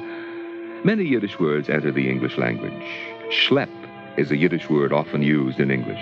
It's a word whose meaning can easily be told by its sound. You carry a bouquet of flowers. But you schlepp a huge bundle tied with string. You take one child to the zoo. But you schlepp the whole family. You travel to Paris. But you schlepp to Brooklyn. To schlepp actually means to drag, and in the noun form of the word, a schlepp is a drag. Before World War II, 11 million of us spoke Yiddish. It was our lingua franca, or common language. We were able to travel all over the world and find citizens of any country who were Jewish and to whom we could speak Yiddish, from northern Canada to southern Chile, from Bergen in Norway to the Cape of Good Hope in South Africa. We could keep abreast of world developments no matter where we were, because there were fine Yiddish newspapers published in almost all the major cities of Europe, the United States, Canada, Latin America, and even Australia. We were also able to read novels, short stories, and poetry published in Yiddish reviews and magazines. We could even visit Yiddish theaters in Europe, America, and South America. As a result of the Nazi Holocaust and Russian persecution, this was radically changed. The golden age of Yiddish language and literature in the 19th and early 20th centuries seemed at an end. With Hebrew, the official language of Israel, even the establishment of a Jewish homeland seemed to forebode bad days for Yiddish. What did we tell you? We told you that your days were numbered. A dying language. Do you have to rub it in? It makes me so depressed just to think about it. After all, I've been speaking Yiddish for over 1,000 years. It's such a rich, colorful, beautiful language. More important, it's my language.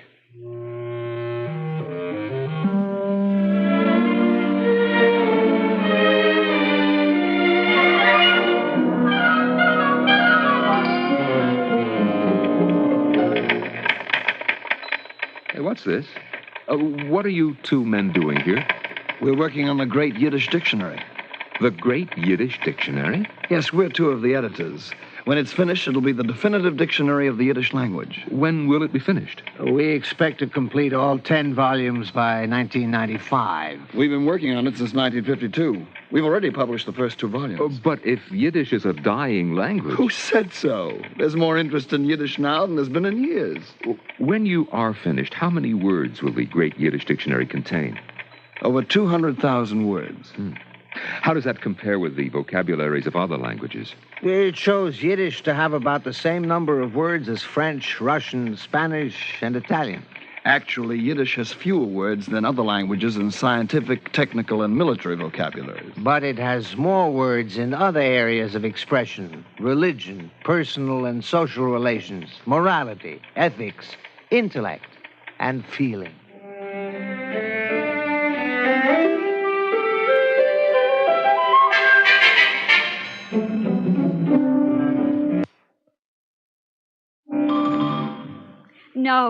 No, it's not über. It's Iber. Iber. Iber der ganze Welt redt men Yiddish. Now repeat that, please. Über die ganze Welt redt men Yiddish. Now, I'll write some sentences on the blackboard, which I would like you to copy in your notebooks. Oh, what is this? What's going on? Oh, it's class in Yiddish. Oh, excuse me. I don't want to interrupt. Oh, that's all right. You're welcome to join us. I'm sure the teacher won't mind. May I ask you a question, young lady? Of course. Why are you studying Yiddish? Well, I got married recently. Oh, Mazel tov. Thank you. And your husband insisted on your learning Yiddish? Oh, no, not at all. It was my own idea. You see, I decided that before raising a family, I should learn Yiddish in order to be able to teach it to my children later on. You believe it's necessary for your children to know Yiddish? Necessary? No. A good thing, yes. I feel Yiddish is a unifying force for Jewish family life, and it will help give my children good moral values.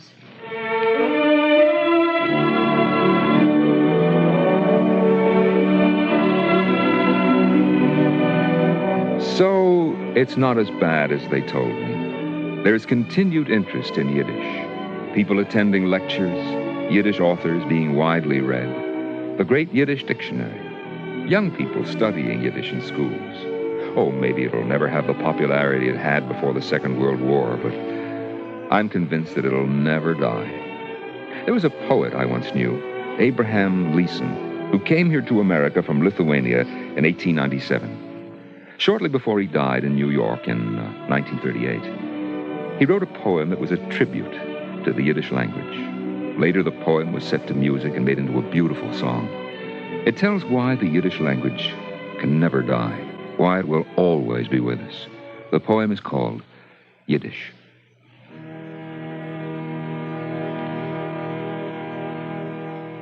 From Worms, from Mainz, from Speyer, from Prague and Lublin till Odessa, stretched a chain like one current of fire, a miraculous chain forged in stress. And while hungry predators kept vigil behind death's 1,000 prowling eyes, I was sorrowfully there with all your forefathers, escorting their tragic demise. I have walked with them for centuries through multitudes of danger and sucked in the ashes of anger and pain in every flavor. And from these passing generations, forged this marvel of will and despair, a life lived by holy Torah, a faith even death cannot impair. A Leben mit heilige Teures und Starben mit Festkeit versehen.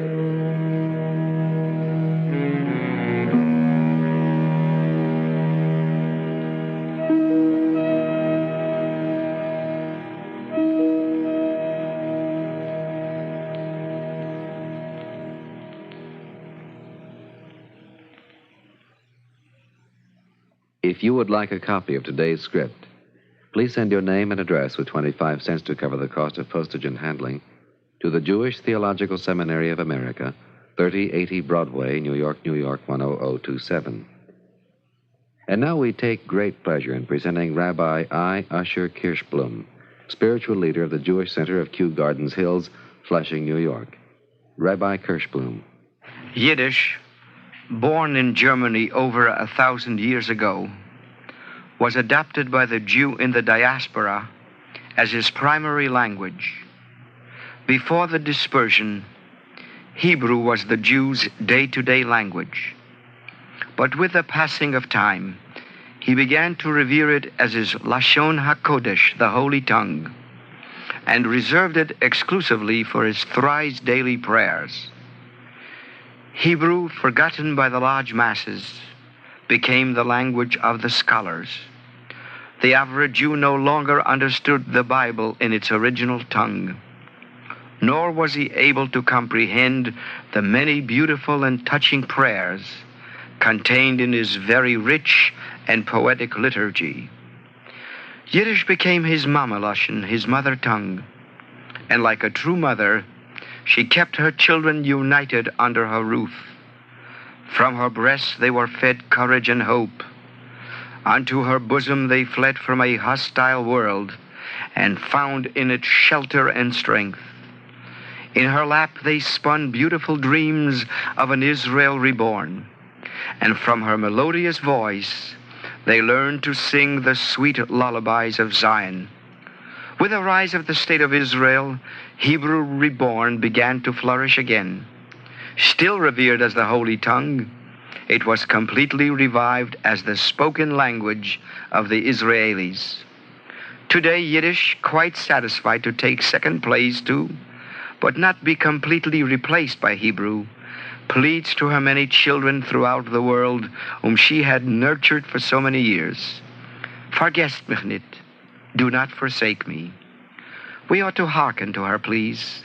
Through her rich literature created by Mendele, Peretz, Shalom Aleichem, to mention but a few of its immortal authors, Jewish life within and most certainly without Israel can be greatly enriched. Let us learn to read and write Yiddish. Let us incorporate many of its intranslatable idioms into our everyday speech. Yiddish is the one golden chain which can link together the young and the old generations. It is the one medium which can bring together Jews from practically all the four corners of the earth.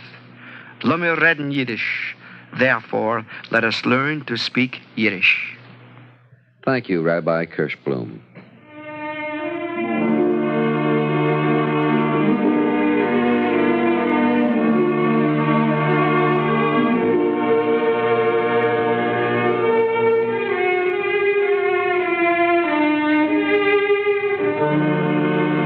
Our Eternal Life program today, The Mother Tongue, was written by Harold Flender and is the first in a series entitled A Yiddish Omnibus. Cantor David Putterman sang the liturgical introduction. In the cast were Gilbert Mack, Maurice Tarplin, Stefan Schnabel, Larry Keith, Alan Manson, James Monks, Martin Wolfson, Robert Dryden, James Dukas, Mildred Clinton, Marion Seldes, Beatrice Pons, Ida Reese-Marin, and Martha Greenhouse. The narrator, Norman Rose. We invite you to join us next week for the second program in this series, Harold Flender's Portraits of a People, with a delightful array of selections from Yiddish literature.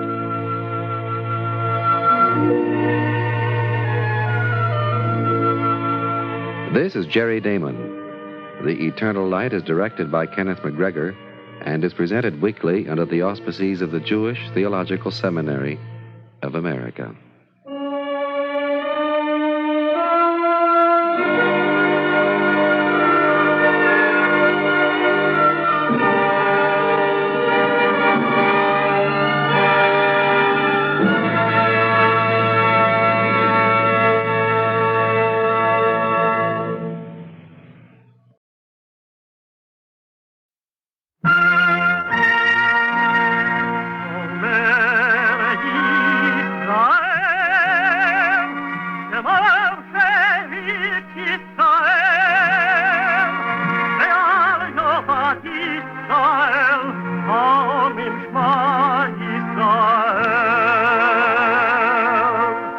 And the Lord spake unto Moses, saying, Command the children of Israel that they bring unto thee pure oil olive beaten for the light, to cause the lamp to burn continually in the tabernacle of the congregation. And it shall be a statute forever in your generation.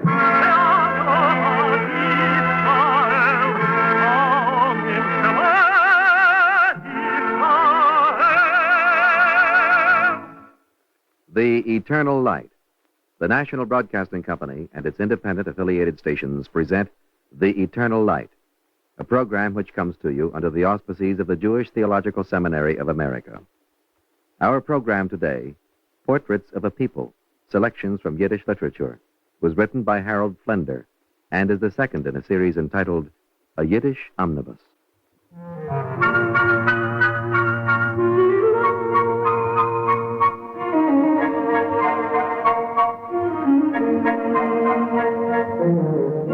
The worst thing that can be said about the Jews is that they're human beings. It was Mark Twain who said that. And if Yiddish literature as a whole makes any point, it is that. It shows us to be geniuses and ignoramuses, heroes and villains, angels and devils. In other words, we are human beings, and as such, we share in the brotherhood of all mankind. Take our proverbs. Nobody knows how far back they go. Some of them may be among the very first examples of Yiddish literature. A falsche Matbea verliert man nicht. A bad penny never gets lost. A halbe emes is a ganze Liegen. A half-truth is a whole lie. A schlechter Rod skrippet am ärgsten. The worst wheel squeaks loudest. A schlechter Scholem is besser wie a guter Krieg. Better a bad peace than a good war. As a Leib schlaft, lass them schlafen. When a lion sleeps, let him sleep. If some of these proverbs sound a bit familiar, you're getting our point. There is a universality found in the wit and wisdom of all proverbs.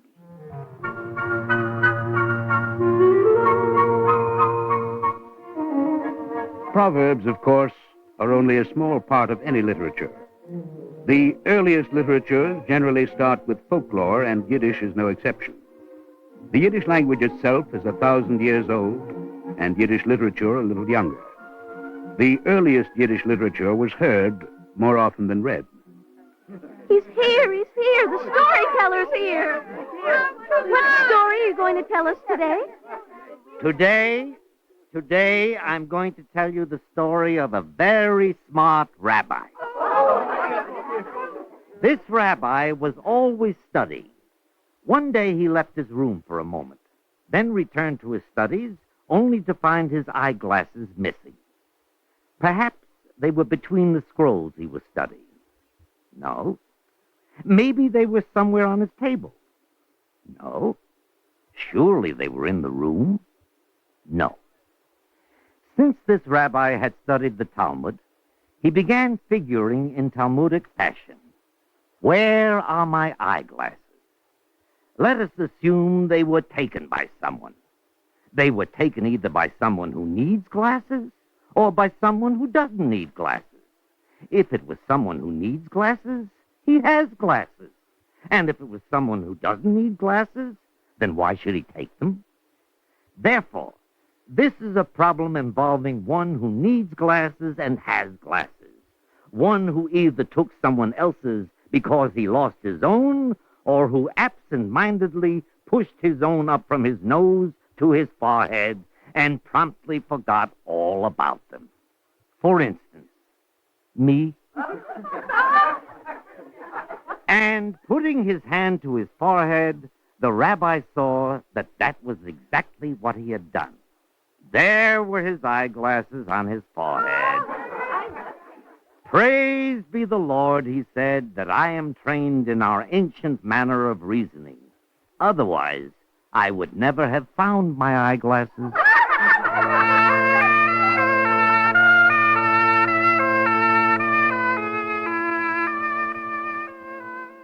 At first, the Yiddish language was not meant to serve as a vehicle for scholarship. That was the prerogative of Hebrew.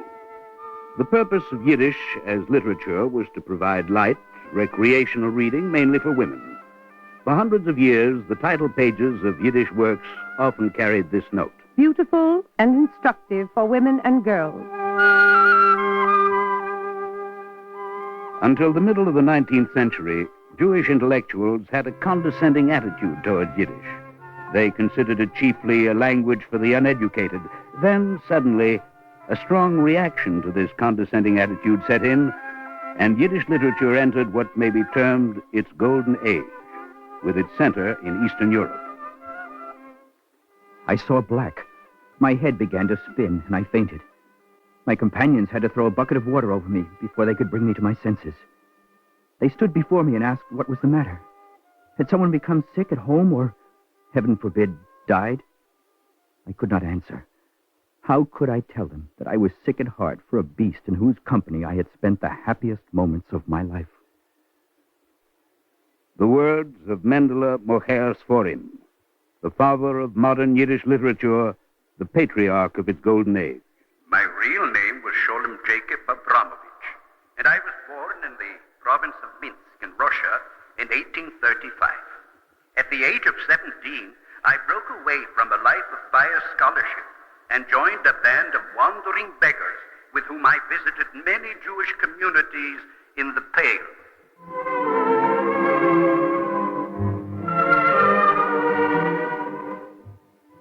In his story, The Calf, we see deprivation suffered by Jewish boys like himself who had been taken away from the fields to spend their days indoors bent over religious tomes. As a child, the protagonist of the story is free to roam the fields with his beloved pet, a young calf. Come, my beloved, I would cry, picking up the rope that hung around her neck. Let us go forth into the field. The green grass was a revelation. Everything was alive. We met God's creatures, previously unknown to us. Every manner of bird and insect. They flew through the air, glided in the grass, singing and humming and buzzing. My eyes were dazzled by the bright colors of the flowers. I felt alive myself, alive inside.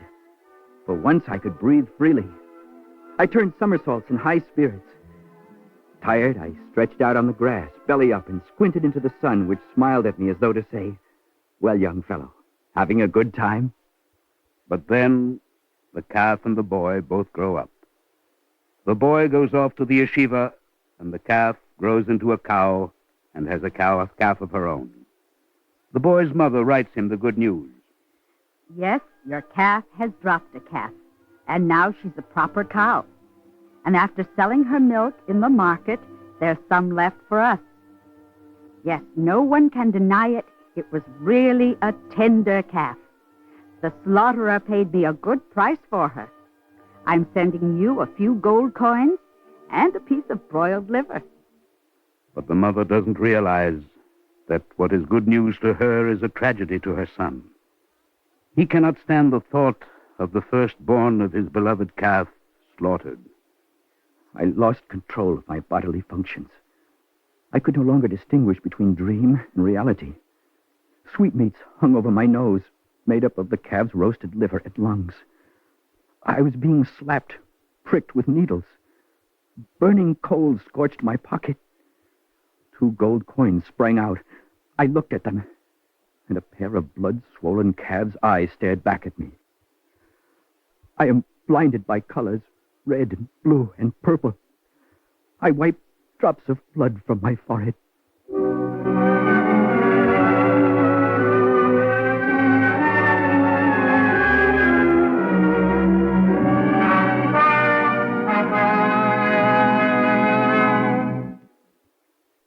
A powerful story by the father of modern Yiddish literature, Mendele Moher Sforim. Shocking in its realistic detail, but at the same time allegorical. The death of the calf represents the death of spontaneity and youth. And now let's talk about more cheerful things. Tell me, what news is there about the cholera in Odessa?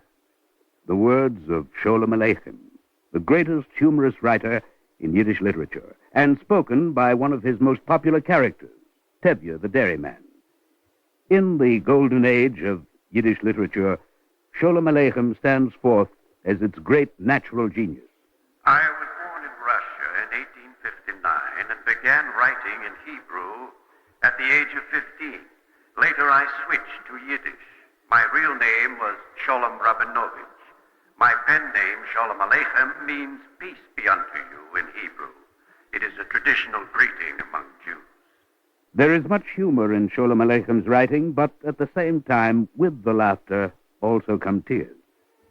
His best-known stories are those built around the adventures of Tevye the dairyman, who is blessed with 7 daughters he must marry off.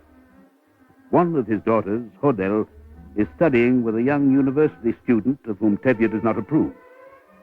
Riding through the woods one day, Tevye comes across his daughter and the student walking along with their heads close together.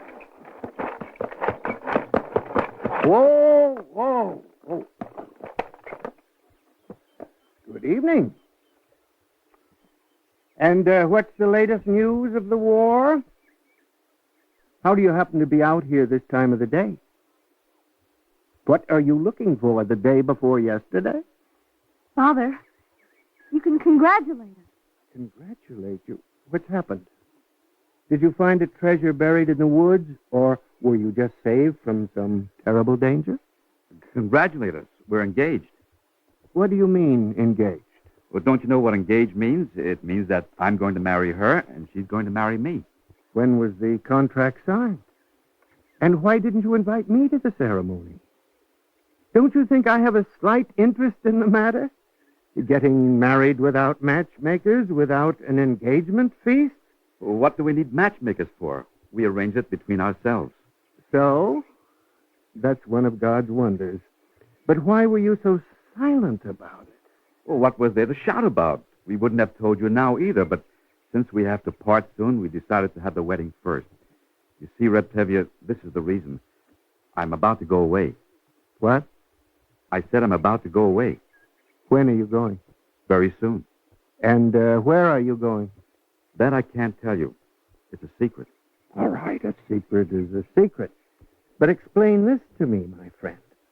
You were a man of such, what do you call it, integrity? You wallow in justice.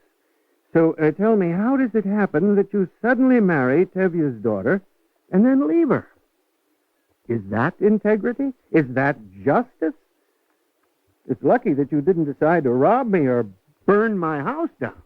Father, you don't know how happy we are now that we've told you our secret. It's like a weight off our chest. Come, Father, kiss me.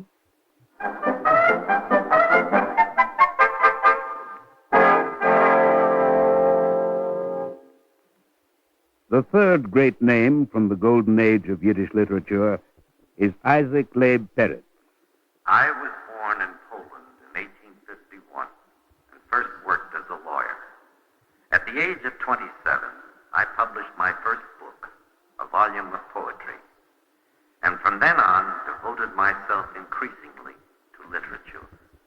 Peretz has long been considered the guiding spirit and architect of modern Yiddish literature. His most famous story is Bunche Schweig, Bunche the Silent. Bunche the Silent is the meekest, most unpretentious, and least complaining of all human beings. After his death, it was an accepted fact that his trial before the heavenly court of justice would be a mere formality. He had led such an exemplary life on earth that no one, not even the prosecuting angel, would dare say a word against him. Present are Bunche, the heavenly judge, and the defending and prosecuting angel. The defending angel pleads Bunche's case.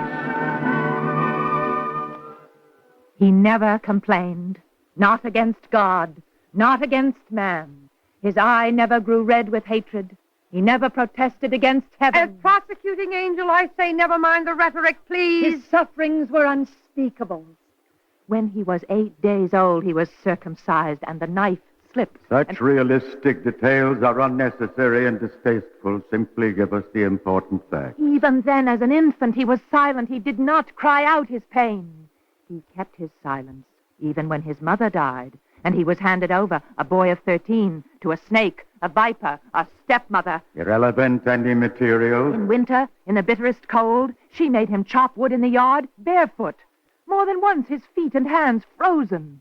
But he was always silent. He never complained, not even to his father. Complained to that drunkard? He never complained. And he was always lonely.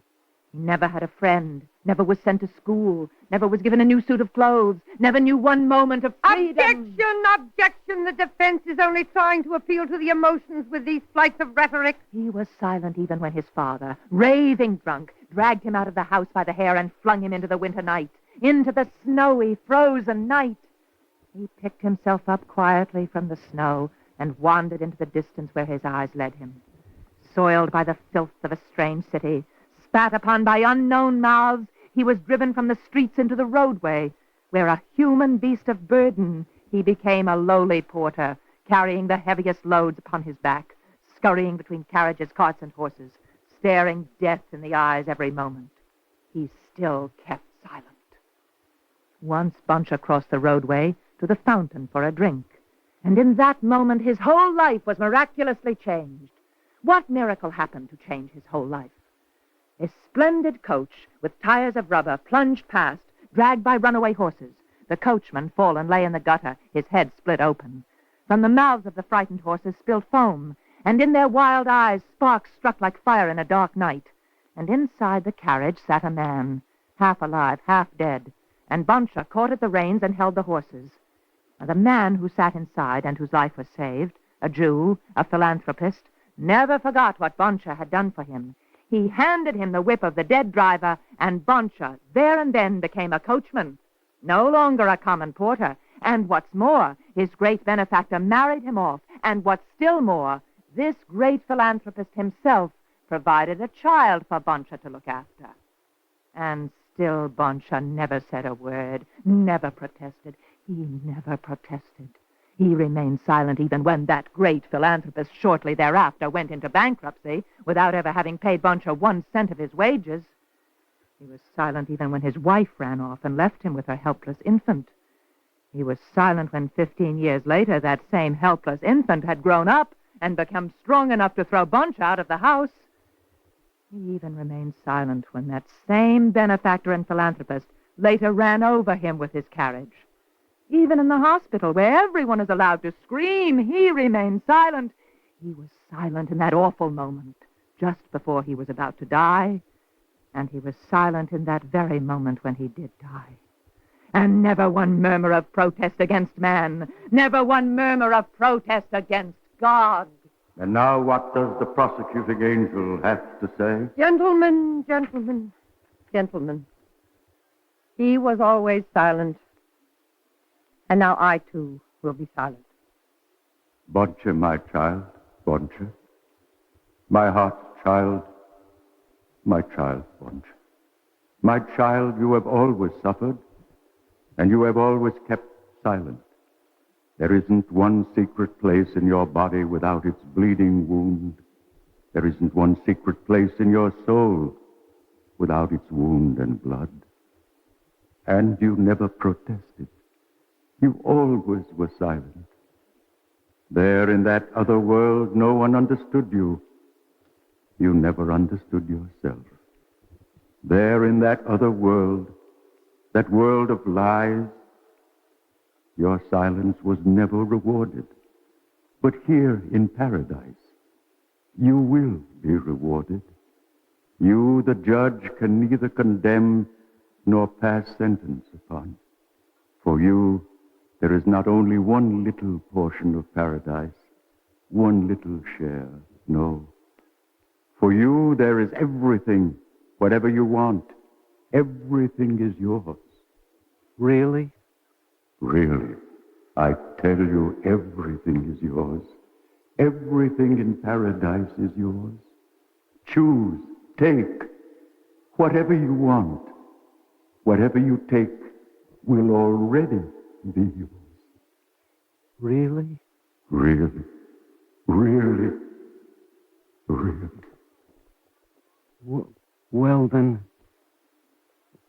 then, what I would like, Your Excellency, is to have every morning for breakfast a hot roll with fresh butter.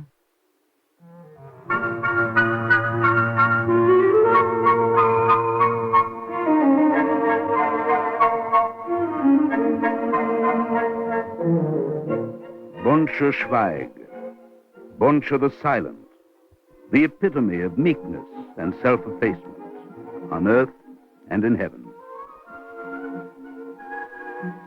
We've had Yiddish poetry almost as long as we've had Yiddish. Interestingly, our own 20th century has witnessed a spectacular renaissance of Yiddish. Yiddish poetry commemorating the tragic events in Europe, telling of the wonders of life in America, telling of the wonders of love. Rachel Korn is a contemporary Yiddish poet known for her love poetry. Born in Poland, she escaped to Sweden during the Second World War and now lives in Montreal. We will hear one of her poems in English translation and then in the language in which she wrote it, Yiddish. I'm soaked through with you, like earth with spring rain, and my fairest day hangs on the pulse of your quietest word, like a bee near the branch of a flowering linden. I'm over you, like the promise of surfeit in the time when the wheat comes up even with the rye in the field. From the tips of my fingers, my devotion pours on your tired head, and my years like sown acres become timely ripe and gravid with the pain of loving you, beloved man. Ihr bin durchgeweht wie mit frühlandigen Regen. Und sie hängt beim Blondstottag, beim klappendicken Defekt von dein stillsten Wort, wie die Bienen beim Zweig von bliendicke Lippes. Und ich bin über dir wie der Zusag von Schäfer in der Zeit, wenn ein Feld gleicht sich aus der Weiz mit dem Korn. Von meine Spitzfinger trifft Getreischaft auf deinem Mietenkopf, und meine Jorn wie die Beeten in dem Feld wären zeitig reif und ungequollen und zart dir zu lieben, geliebter Mann. What does a quick look at Yiddish literature show us? It shows that our literature is involved with love. It shows that it contains proverbs and folk tales. It shows that it contains characters who act with the thoughtless cruelty of the mother in Mendele Moher's Purim story, The Calf, and characters as idealistic as the student in Sholem Aleichem's Judel, as uncomplaining as Peretz's Bunche Schweig, and as mean and crooked as the philanthropist patron in the same story. It is a literature that deals with the mundane and commonplace, and a literature that soars with vivid imagery into the supernatural. In short, it reflects characters and ideas, insights and concerns found in all great literatures. If literature is a reflection of the life of a people, perhaps Yiddish literature proves Mark Twain's contention that the worst thing that can be said about Jews is that they are human.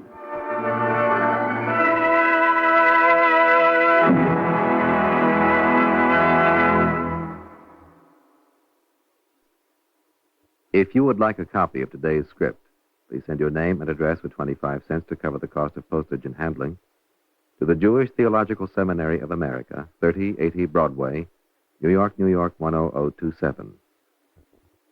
And now we take great pleasure in presenting Dr. Gershon Weiner, Dean of the Jewish Teachers Seminary and Herzliya Hebrew Teachers Institute, New York City. Dr. Weiner. 3 gifts of Yiddish are lost in the wave of sentiment and the clouds of ignorance that often blur our vision. First, it is true that Yiddish is cherished for its past, yet it has its treasures in the present. It represents a flourishing literature with its creative spokesmen distributed throughout the world. The Yiddish press, theater, and scholarship continue not only in the tradition of former achievement, but also in the service of current needs. Second, it is generally regarded that the literature in Yiddish reflects life in Eastern Europe. Yet the greatest of Yiddish writing is essentially an American product. Its leading men of letters have lived in this country. They responded to America, to its natural environment and social milieu. The encounter with the American landscape, the confrontation with its culture, the interaction with its human resources, all have found expression in the Yiddish novel, poem, and drama. Remarkable, indeed, are the spiritual roots which Yiddish authors have sunk into American soil. While many of our popular writers depict the American nightmare, Yiddish remains the medium for the American dream. If Yiddish writing in the past conveyed the tensions, the passions, and the issues of the East Side ghetto, it reverberates today with the hopes, aspirations, and ideals of what constituted the promise of America. While others have turned to rejection and alienation, Yiddish writers spell out affirmation and identification. To cite only a few examples of the 1960s, Gladstein, Glanz Leelis, and Chaim Grade. Finally, Yiddish is not only nostalgia, it carries a message, an ancient heritage, a recent way of life, and a modern experience provide spiritual values of universal import. The human condition and the Jewish position attain their artistic fulfillment. These are the three gifts of Yiddish. Alas, there's only one school of higher learning, the Jewish Teachers Seminary and People's University, that is dedicated to the preservation and cultivation of the treasures of Yiddish. Thank you, Dr. Weiner.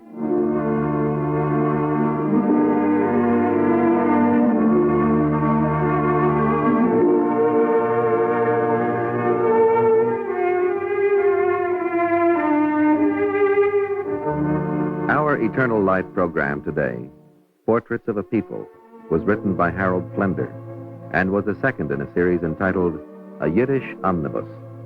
Cantor David Putterman sang the liturgical introduction. In the cast today were Alan Manson, Jean Allen, Martha Greenhouse, Fran Myers, Martin Wolfson, Peter Fernandez, Guy Rep, John Gibson, Roger DeKoven, Marion Seldes, Elspeth Eric, and David Ross.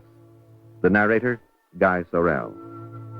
We invite you to join us next week for the third program in this series, The Yiddish Press, an American Primer, written by Moses Rowell.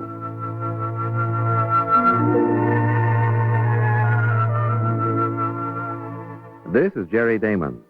The Eternal Light is directed by Kenneth McGregor and presented weekly under the auspices of the Jewish Theological Seminary of America.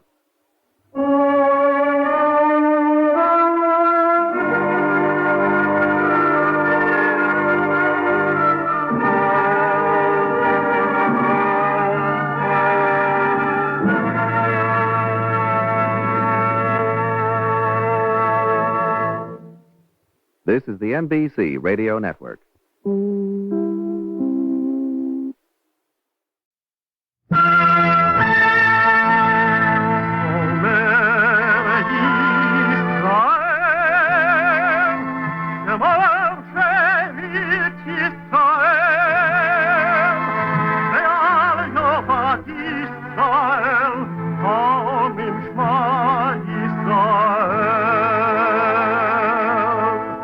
And the Lord spake unto Moses, saying, Command the children of Israel that they bring unto thee pure oil olive beaten for the light, to cause the lamp to burn continually in the tabernacle of the congregation.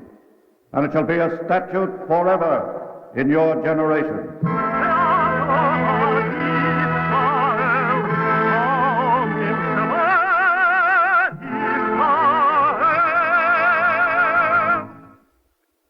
The Eternal Light.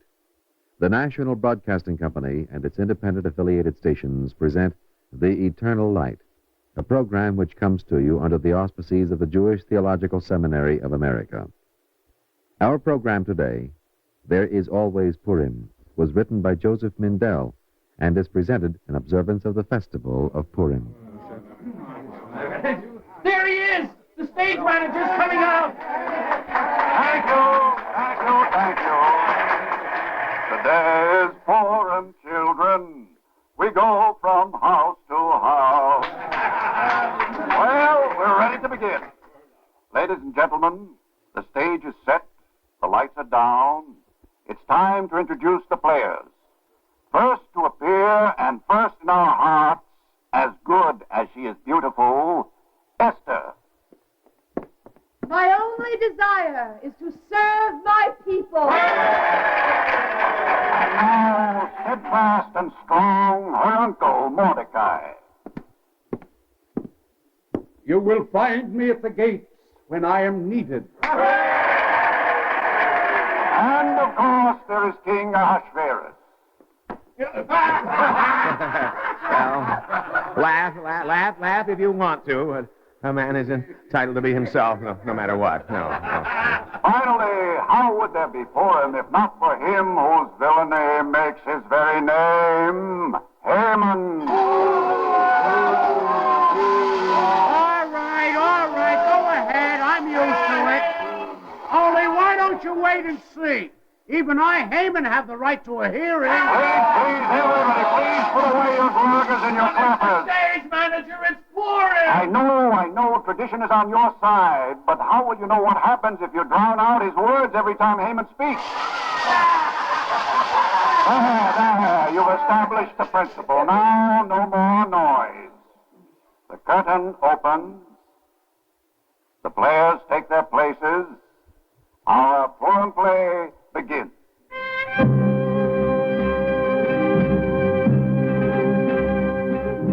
In the city of Shushan, in the days of Ahasuerus, who reigned from India even unto Ethiopia over 127 provinces, in those days in Shushan, there was a certain Jew whose name was Mordecai, a Benjaminite.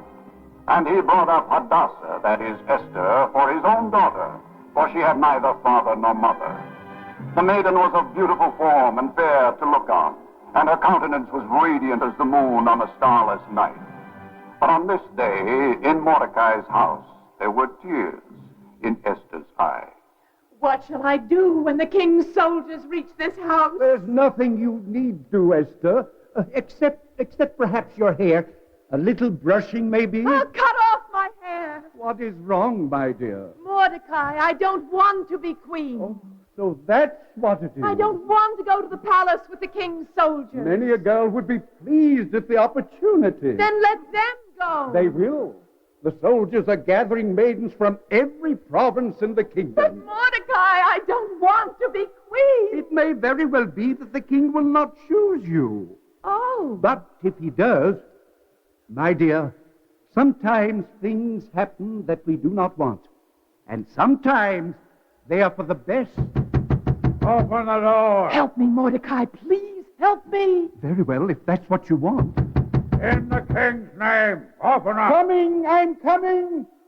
Hide yourself, Esther, quickly. You don't have to break down the door.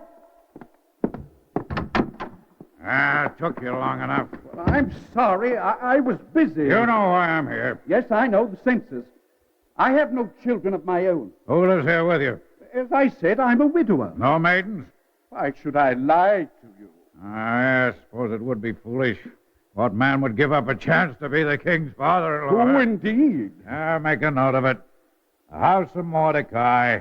No maiden. What's this? That? It's a sandal. Yeah, I can see that. Whose sandal is it? Oh, mine, of course. Yours? You're thinking that it's very small. Well, I didn't mean that I wear it, only that it belongs to me. It has a sentimental value. All right. Where is she? You mustn't jump to... Do I have to tear the walls down to find her? No, here I am. Well, for all the trouble you've given me, I ought to... Huh.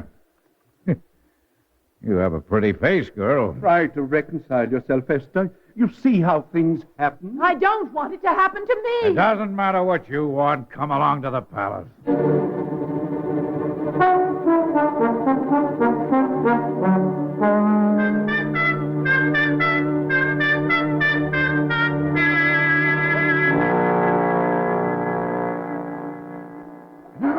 Now, the king will be here in a very short time, girls, so listen to me very carefully. You two stop fighting. Now, listen. I'll give you some good advice. Don't pinch your cheeks or bite your lips to make them red. Don't pose like a statue. Don't wiggle and don't coquette. Just be natural and let the king choose. Oh, here he comes. Stop those trumpets. Stop the trumpets. Oh, stop those trumpets. Oh, I cannot take a step without trumpets. Welcome, Your Majesty. Your loyal Never subjects mind the formalities, Chamberlain. Just get on with what has to be done. I'm sorry, sire, to see that you're still irritable. Well, I'm sorry, too. I've been irritable ever since Queen Vashti is gone. About the late Queen Vashti, I did warn you not to make a hasty decision. Well, did you indeed? Well, I don't need a Chamberlain to give me warning. Your duty is to keep me from doing things I'll be sorry for. But, sorry. Stop spluttering and let's begin. Very well. Yeah. Your Majesty, here before you are the most beautiful maidens in all the kingdom. Yeah. Choose your wife and queen. This one, perhaps? No. Then this one? Not this one. Nor that one, or the next. No. Just send them all home, Chamberlain. Well, if you would only look more closely, Your Majesty. I said send them. Oh, wait. Oh, that girl on the end. She hides her face. She turns her back. How graceful. How charming. How captivating. What nonsense. I won't say these lines. Stage manager, I won't say these lines. Ladies and gentlemen, remain in your seats. Please be calm. Whereas, what's the matter with you? Oh, I will not be laughed at unnecessarily. Nobody's laughing at you. Oh, no wonder everybody takes me for a fool. The lines you give me to say. What's wrong with the line? What's wrong? That girl, just look at her. She pulls her hair over her face, crosses her eyes, twists her body, and you want me to look at her and say, how graceful, how charming, how captivating. And that makes you seem a fool? Of course it does. Doesn't it? Oh, an ordinary man would certainly think the girl plain, if not ugly. But you, Ahasuerus, you are able to see beneath the grimaces and distortions. Your keen perception detects the grace and beauty that cannot be hidden. It does? Well, I mean, when you put it that way, she is rather pretty. Oh, that's better. All right, let the show go on. The things a stage manager has to do. Yes, he's right, Esther. You are. Beautiful, I mean. Do I find favor in your Majesty's eyes? Give me your hand, Esther. Now, come, don't be shy. You see, Chamberlain, how simply she stands, so graceful, so charming, so captivating. I am unworthy, sire. So modest. Well, what are you waiting for, Chamberlain? Order a feast. Send for the musicians. Please, you must believe me. Your Majesty. Your Majesty? Esther, my dear, is that how you address your loving husband?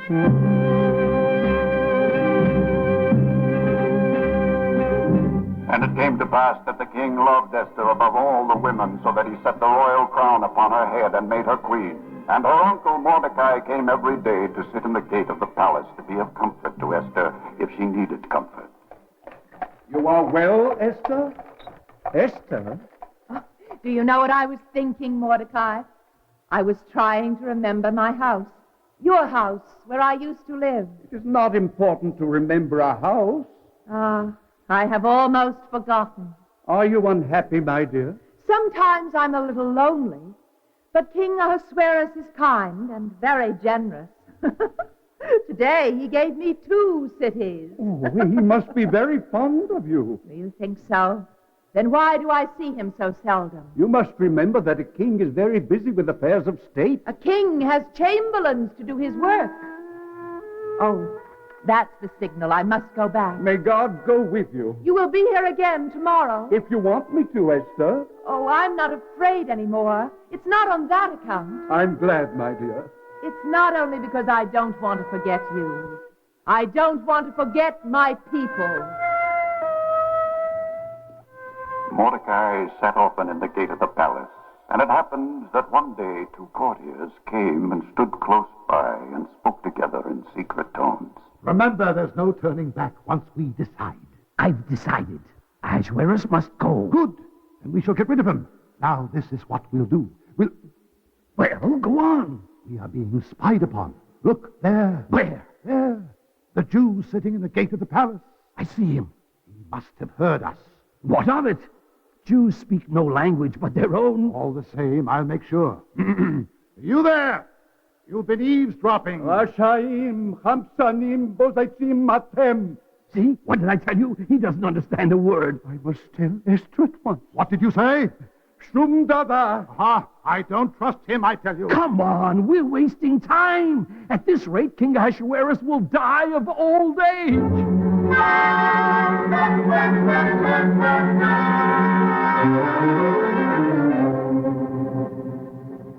Well, so the minute you heard about it, you came directly to me, Esther. Oh, how touching. It was my duty, sire. They plotted against the life of my king. Uh-oh. Your concern was only for your king, not for your husband. Was that wrong, Your Majesty? No, of course not.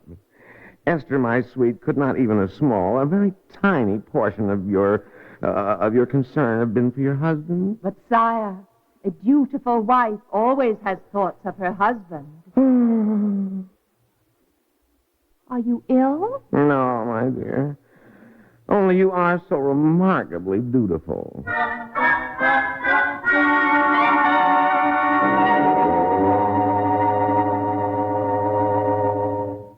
Chamberlain, I have come to a decision. Oh, no, Your Majesty, not again. Too quick. What are you talking about?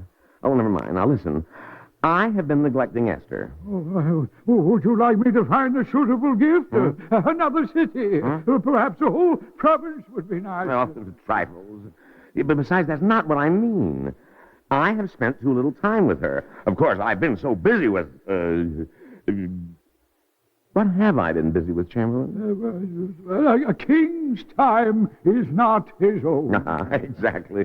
Oh, you put it so well. Well, therefore, I've decided to find someone to lighten my burden. Oh, I see what's in your mind. I'll make him prince over all the lords, second only to me.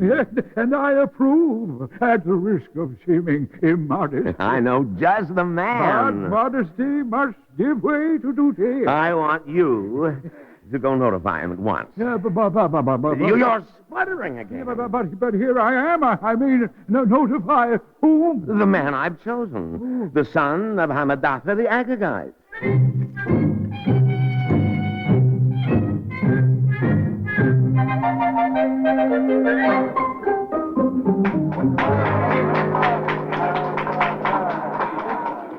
Ladies and gentlemen, please, this is not an intermission, please. While the stagehands are changing the scenery, a little less noise back there. I was saying... oh, yes. I must tell you about the son of Hamadatha, whose name, of course, was Haman. You promised. Thank you. Now, it came to pass that King Ahasuerus set Haman above all the princes. And the people in all the city of Shushan bowed down before Haman when he passed.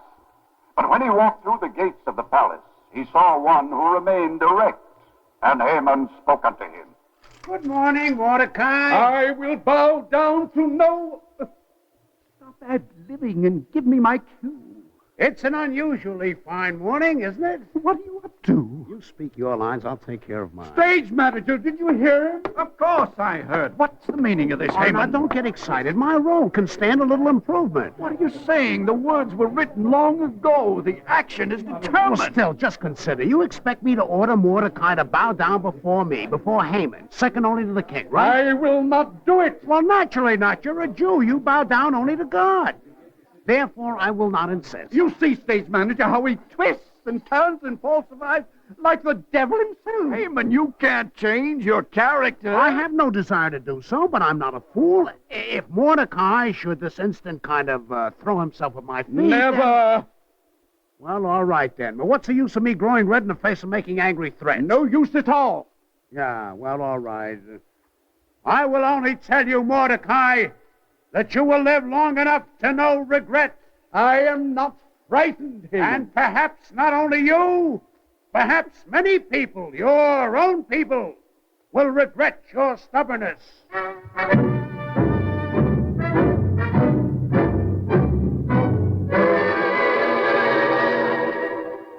Your Majesty, I need the benefit of your wisdom. Well, that's a very nice thing to say, Haman. Suppose a king's subjects do not give the respect due him.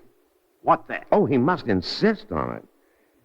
I haven't noticed any lack of respect to my person. But, sire, do I not represent your person? You're a sly one. I've heard the stories that are going around Shushan. Yes. This is no laughing matter, Your Majesty. Oh, well, don't be so touchy, Haman. Well, if the Jews fail to pay the proper respect... They pay their taxes, don't they? It's because they have their own customs, their own laws, different from your laws. And that's a great danger. Oh, do you really think so? Well, then we must explain to them. I am a great believer in education, Haman. I have spoken to them, sire, with great forbearance. Then you must speak to them again. Well, there comes a time, when a king, like a teacher or a father, must go beyond words and chastise his children. Oh. You make it sound very educational, Haman. What do you have in mind? Well, I've taken the liberty of preparing a decree which you may want to glance over, Your Majesty. Oh, you're very helpful, Haman. To the governors of all the provinces, to the princes over the people, let it be known that...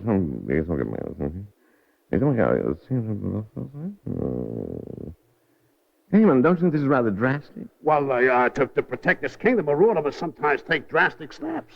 Oh, I suppose you're right. Besides, you haven't read the last paragraph, in which I offer to pay 10,000 talents of silver into the royal treasury. 10,000? Do you really? Oh, you are a great help to me, Haman.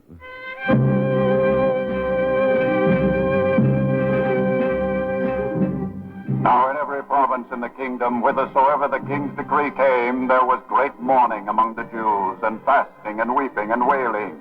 Mordecai, in sackcloth and ashes, came to the gates of the palace to tell Esther how Haman had brought the Jews to destroy them utterly, young and old.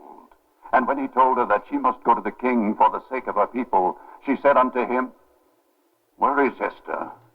Why isn't she on the stage?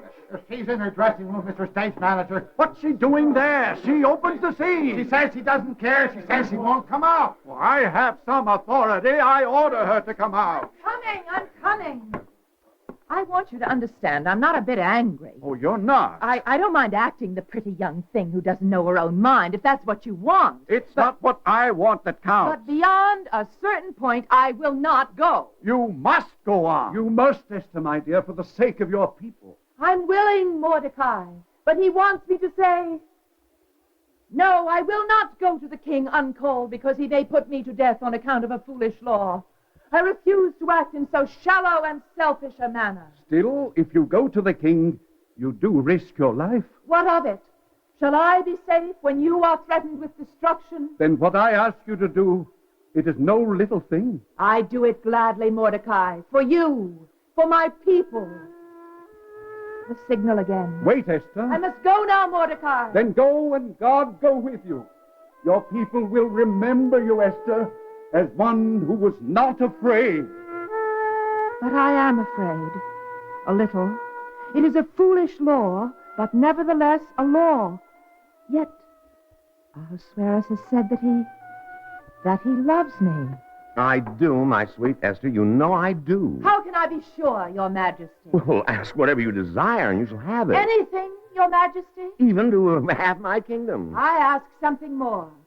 The life of Mordecai, who sits in the palace gates. Mordecai? Oh, yes, of course, Mordecai.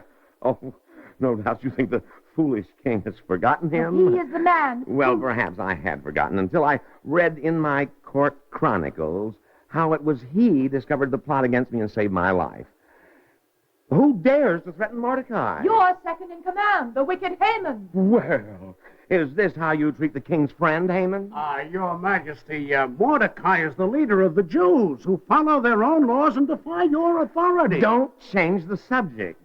You will clothe Mordecai in royal garments and pay him the highest honors in the kingdom. But... Why am I afflicted with spluttering chamberlains? Now, do as I say. There now, Esther. Esther, are you still unhappy? Because of Haman. Because of his decrees against Mordecai's people. The queen has a tender heart, Your Majesty. She need not concern herself about a strange nation. Strange? No, sire. They are not strange. Mordecai's people are my people. See, Hannah, the Jews are your people? Yes, sire. Well, why didn't you tell me, my dear? Oh, you and your decrees, Haman. Well, it's a simple matter, sire. It has an easy solution. It's only necessary to declare Queen Esther, shall we say, an honorary Persian. My heart is a Jewish heart. Will you change that, too? Now, don't upset yourself, Esther, my dear. Oh, Haman, you have gone too far. But your royal ring sealed the decree, Your Majesty. Stick to the point, Haman, which is clearly that you've done evil and must be punished. Mordecai! I am here, Your Majesty. From henceforth, I set you in Haman's place as prince over all the lords of the kingdom. Oh, no. That is, it isn't necessary. As a matter of fact, my God... I insist, Mordecai. You do? I do. Then I am honored, sire. Now, as your first official act, you will see that Haman is hanged to the gallows he built for you. Oh, dear. Perhaps I'm not sufficiently bloodthirsty to be a prime minister. I was about to suggest that Haman be exiled. Oh, no. His fate must serve as a lesson and a warning to all the evil Hamans of the future. Is the lesson that evil must be punished, Your Majesty? Or is it that good is preserved? Oh, that's an interesting question, Mordecai. We must discuss it someday, but for now I am pleased that everything ends so well. In the name of my people, I thank Your Majesty. Yeah, well, that thanks is for His Majesty the King, my lovely Esther, but what words do you have for your husband? I am very happy, Ahasuerus.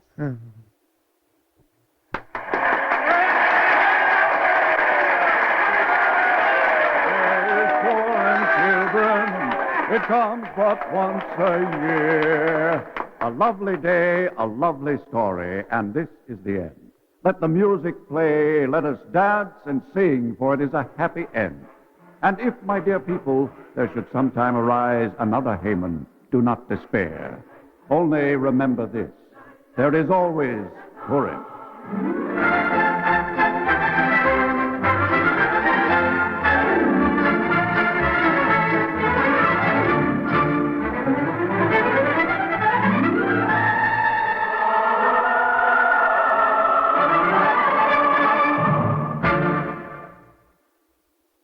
If you would like a copy of today's script, please send your name and address with 25 cents to cover the cost of postage and handling to the Jewish Theological Seminary of America, 3080 Broadway, New York, 10027. And now we take great pleasure in presenting Mr. Joseph S. Wall, attorney, member of the Board of Directors of the Jewish Theological Seminary of America, and chairman of its Development Committee. Mr. Wall. Jewish history from the destruction of the temple to the Holocaust provides few occasions for gladness and happy recollection. For this reason, the festival of Purim is unique in Jewish annals and is among the most enduring of all Jewish festivals. The story of Esther is reassuring to us in that it encompasses the most universal symbols of morality and reflects some of the greatest motifs in the history of mankind.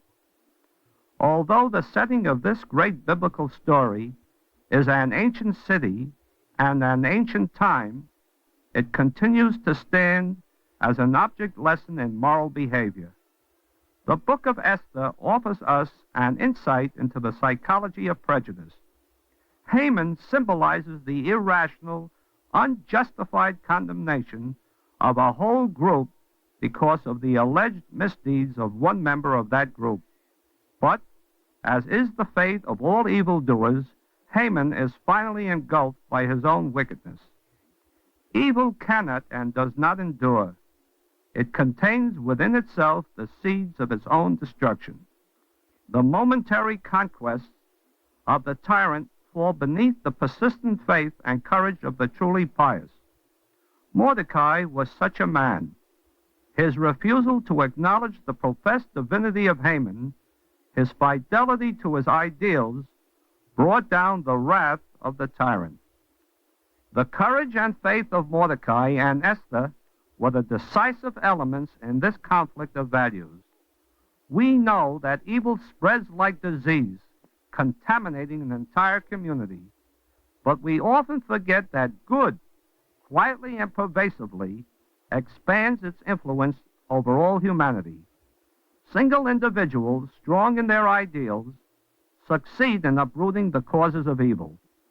Thus, as we rejoice in the story of Esther, we reaffirm our belief in the power of good over evil. At this festival of Purim, we are reminded that we must hope and strive for the biblical ideal, the ultimate establishment of a society in which everyone will dwell together in peace. Thank you, Mr. Wall.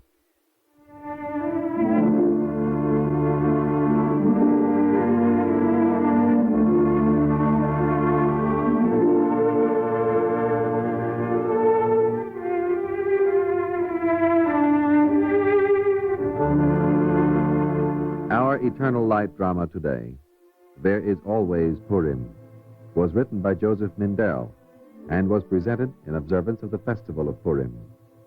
Cantor David Putterman sang the liturgical introduction. Featured today were Marion Seldes as Esther, Guy Rep as Mordecai, Leon Janney as King Ahasuerus, and Ralph Bell as the wicked Haman. Others in the cast were Gilbert Mack, Ian Martin, and Ivor Francis. The stage manager was Roger DeKoven.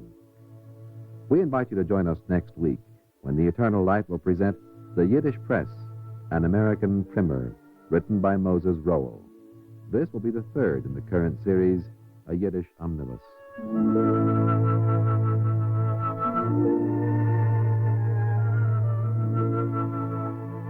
This is Jerry Damon. The Eternal Light is directed by Kenneth McGregor and is presented weekly under the auspices of the Jewish Theological Seminary of America.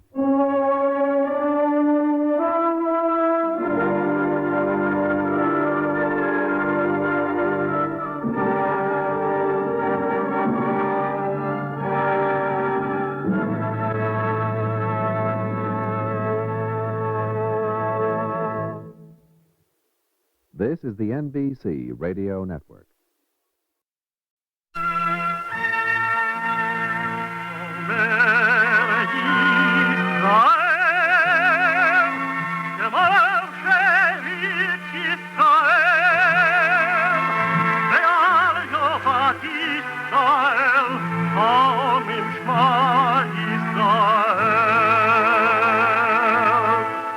And the Lord spake unto Moses, saying, Command the children of Israel that they bring unto thee pure oil olive beaten for the light, to cause the lamp to burn continually in the tabernacle of the congregation, and it shall be a statute forever in your generations.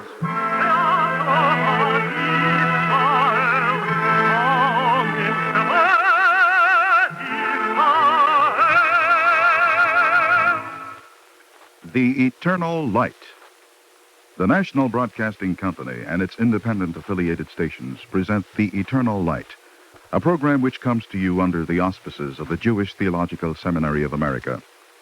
Our program today, The Yiddish Press, an American primer, was written by Moses Rowell and is the third in a series entitled A Yiddish Omnibus.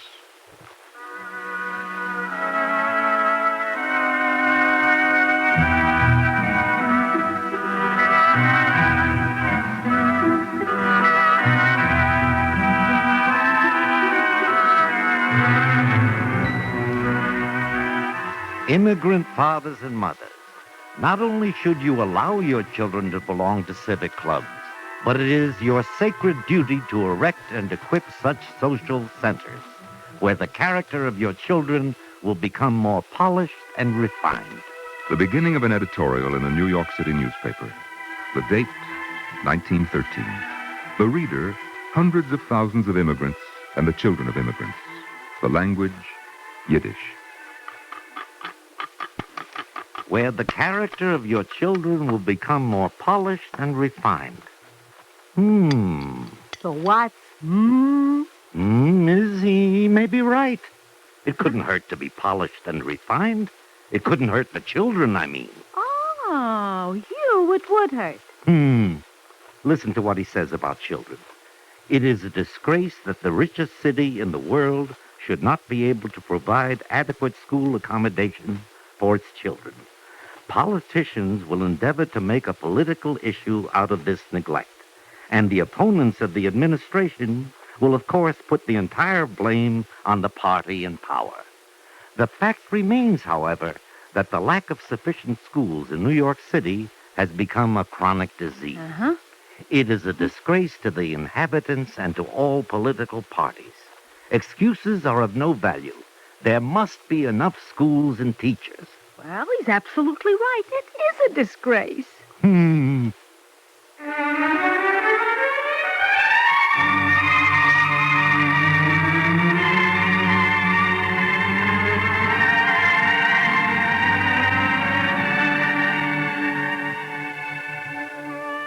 The of the immigrant reader, it might be said, is what made the Yiddish press in America the vital, energetic force that it was. For the Jewish immigrant was a skeptical, hopeful, self-aware man who knew that a better world, maybe even a perfect world, was within his grasp. The newspapers he wanted were those which would talk to him in his language, would talk to him, would listen, and would talk back. Our newspaper has received a letter full of criticism and censure, but we print it with pleasure. Here it is. You say Jewish immigration to America is necessary. Yes, we need immigrants to build railroads, work in factories, and do hard, mean work, which the educated American no longer wants to do. But I ask you, will the Jew do this work? I think Jewish immigrants gain admission because of the immigrants of other nations, which we really need. Yes, Jews ought to be admitted, but our Jewish writers ought to tell them again and again to engage in productive work. We have entirely too many street peddlers, storekeepers, and tailors. It is high time for us to do the work our country really needs. Mine coal, mine iron, plow the fields, and reap the harvest. Very truly yours, S. Gordon, 116th Street. It is a good letter, especially since it comes from an ordinary reader, and it deserves serious consideration. We agree that we really do have too many peddlers and storekeepers, though we do not agree about the tailors. True, the Jew does not dig canals, mine coal, etc. He is simply not accustomed to that work. Nevertheless, when the Jew comes here, he takes to everything. We have Jewish masons, coppersmiths, shoemakers. There is not the least doubt that if the door of immigration were open to all Jews as in the past, they would contribute to all the hard work of the country. Italians are not noted as business people or as people who seek easy livelihoods. Yet if you walk through Mulberry and Mott Streets, you see thousands of Italian street peddlers.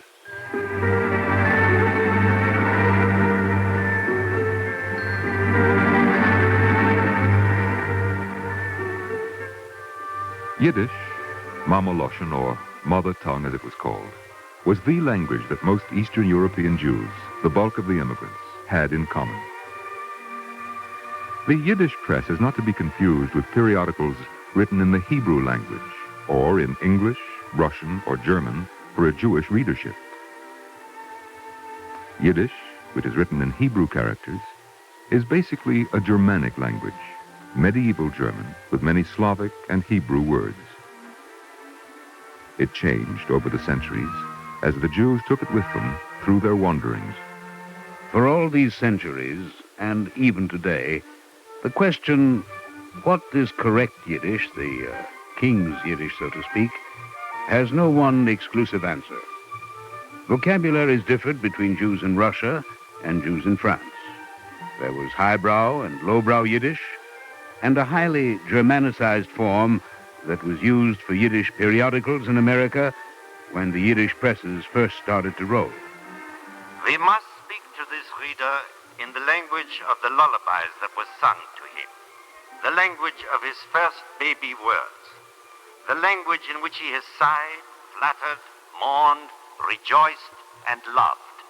Thus wrote Getzel Selikovich in an early attempt at a paper for mass readership, the Yiddische Folkenblatt.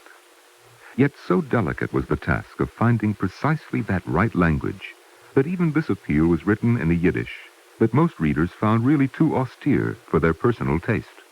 Well, what was the model Yiddish? Joining the challenge, the Volkszeitung wrote, Yiddish has words of various origins and is without rules. We deem it inadvisable to have in our paper only one type of Yiddish. Our readers need not be surprised, therefore, if different types are used in different articles. Yet he could not resist adding a little prejudice of his own. We only believe it important to eliminate all Russian words from our paper.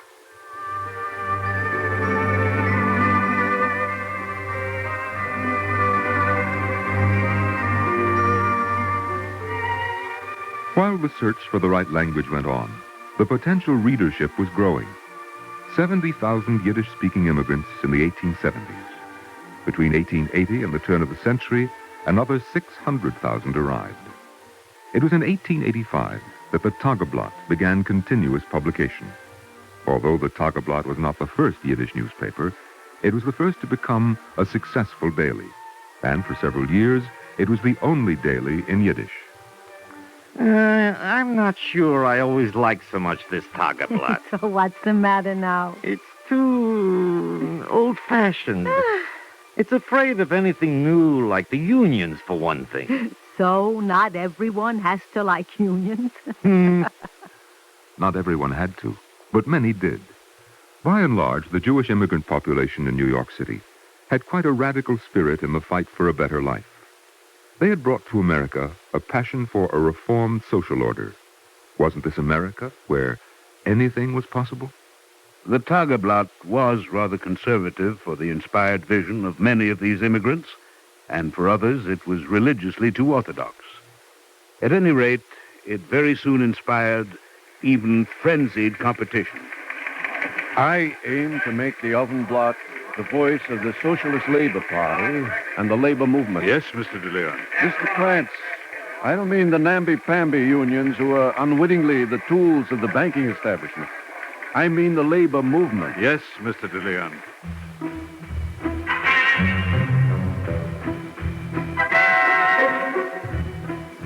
Daniel De Leon symbolized the new radicalism and the vigor of the infighting. Daniel De Leon, a man for whom extremism was the only form of honesty. He fought the Tageblatt, he fought trade unionists who were not as radical as he, and with his Ovenblatt, he battled his way into a position of leadership in the labor movement. His editor, Philip Krantz, much more the quiet theoretician than the rabble-rouser, could hardly keep up. De Leon's intransigence finally alienated many of his associates, who founded, in 1897, the paper that proved to be the most successful of them all, the Vorwärts. Vorwärts, Yiddish for forward, was named for the leading socialist paper in the world, the Vorwärts of Berlin. Its editor, the most influential man in Yiddish journalism in America, Abraham Kahn, was to guide the paper for most of the next half-century.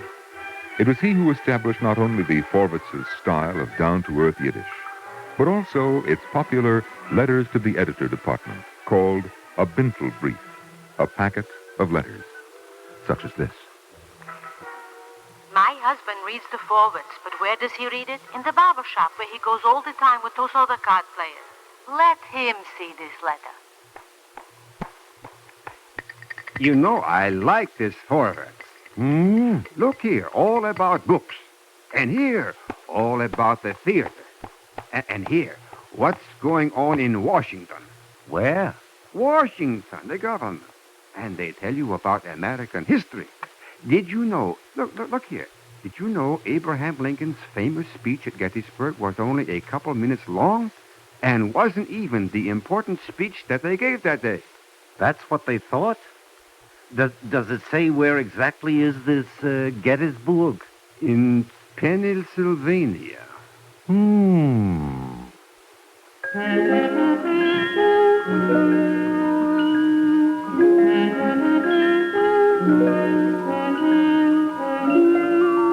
Such ambitious contents were possible because of the nature of the immigrant readership. Poor they might be, and they were used to poverty. But they yearned for knowledge, for a chance to educate themselves and their children. And even those who were illiterate knew that their thirst for culture demanded firstly that they read a Yiddish newspaper. High spirits and idealism combined to make possible not only a wide variety of topics in these papers, but also a large number of competing papers. But the number was quickly pruned down. Der Jiddische Herald, Die tägliche Presse, Der Call from der Ghetto, Die Jiddische Welt, Der Morgenjournal, Der Amerikaner, Die Wahrheit, Morgenblatt, Die Abendzeitung, Der Führer, Heinz, Die Zeit, Der Tag, Vorwärts, and Freiheit, among others. By 1923, only 5 of these papers were still active, and today, only the last 3, Vorwärts, Der Tag, and Freiheit, still publish. We say hurrah for the Cloakmakers Union. 7 weeks ago, the employers broke off talks with the union. They claimed they could not deal with it, that the time had come to rid themselves of it, that they could return to the old times when each worker stood alone and powerless. The union gave its answer quietly. The workers answered with the demonstration at Madison Square Garden. The cloak makers are not friendless.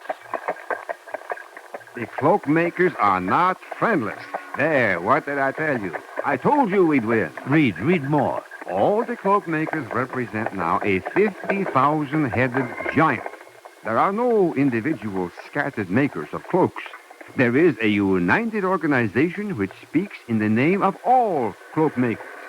Whoever wants to have factories and shops of cloaks must deal now not with individual cloak makers, but with the Cloak Makers Union. The employers do not like the union. They claim it is radical, un-American, that it has 1,000 faults. Well, what does the union say to that?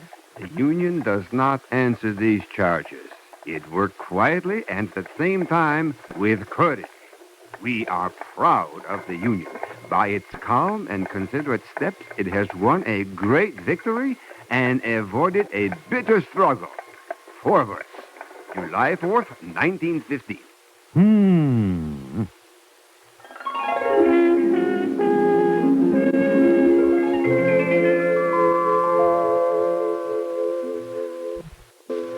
Some of the old editorials may seem antiquated today, but they met issues that were vital in their time. Here is Der Tag, addressing itself to the very real question, should a Jew become a farmer? Then, as now, there was an urban contempt for rural life, particularly among immigrant Jews, who'd always looked down on the peasants of their homelands.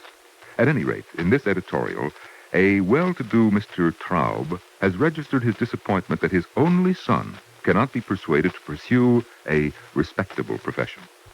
This editorial speaks volumes about the hopes, prejudices, and spirit of the immigrant Jew of the time. It is from Der Tag, May 1920. Mr. Traub writes, Imagine what my only son wants to become. A plain farmer. He tells me, however, that you will advise it is better to be a good farmer than a doctor, lawyer, etc. Well, we answer with pleasure. We believe that Jews ought to give up many of their present professions and return to the work of the soil. We can prove historically that we have always been ready to do all sorts of difficult work, including farming, but that the Gentiles did not permit us to do it. We had no choice, so we became merchants, bankers, etc. They drove us to it. Now the Jewish merchant is under constant surveillance, and there is constant complaint against us that we are not producers, but parasites, for the very reason that we would want Jews to become farmers. No one can say about a farmer that he is a parasite. Everyone admits that the farmer is the most useful member of society. Mr. Traub should send his son to study in one of the best agricultural colleges in the country. If Mr. Traub's son has the inclination and ability to become a farmer, then we admire the father all the more for having such a son, more than those fathers whose sons are doctors, lawyers, engineers. Other editorials tackled the many moral problems of big city government half a century ago, when clean government was by no means taken for granted. The enemies of a certain candidate have issued a manifesto in which they warn the non-Catholic citizens of the state to vote against him because he is a Catholic. We must not permit such an issue to be raised. Since the opening of the campaigns, we have received several letters from readers complaining that we have not given our support to a certain candidate who is a Jew. We have decided that although this man is a Jew, we will nevertheless not advocate his election. If we send a Jew to the Senate, we want him to be clean, so that we will not be in the position where we may have to apologize for him. Die Wahrheit, November 2nd, 1914.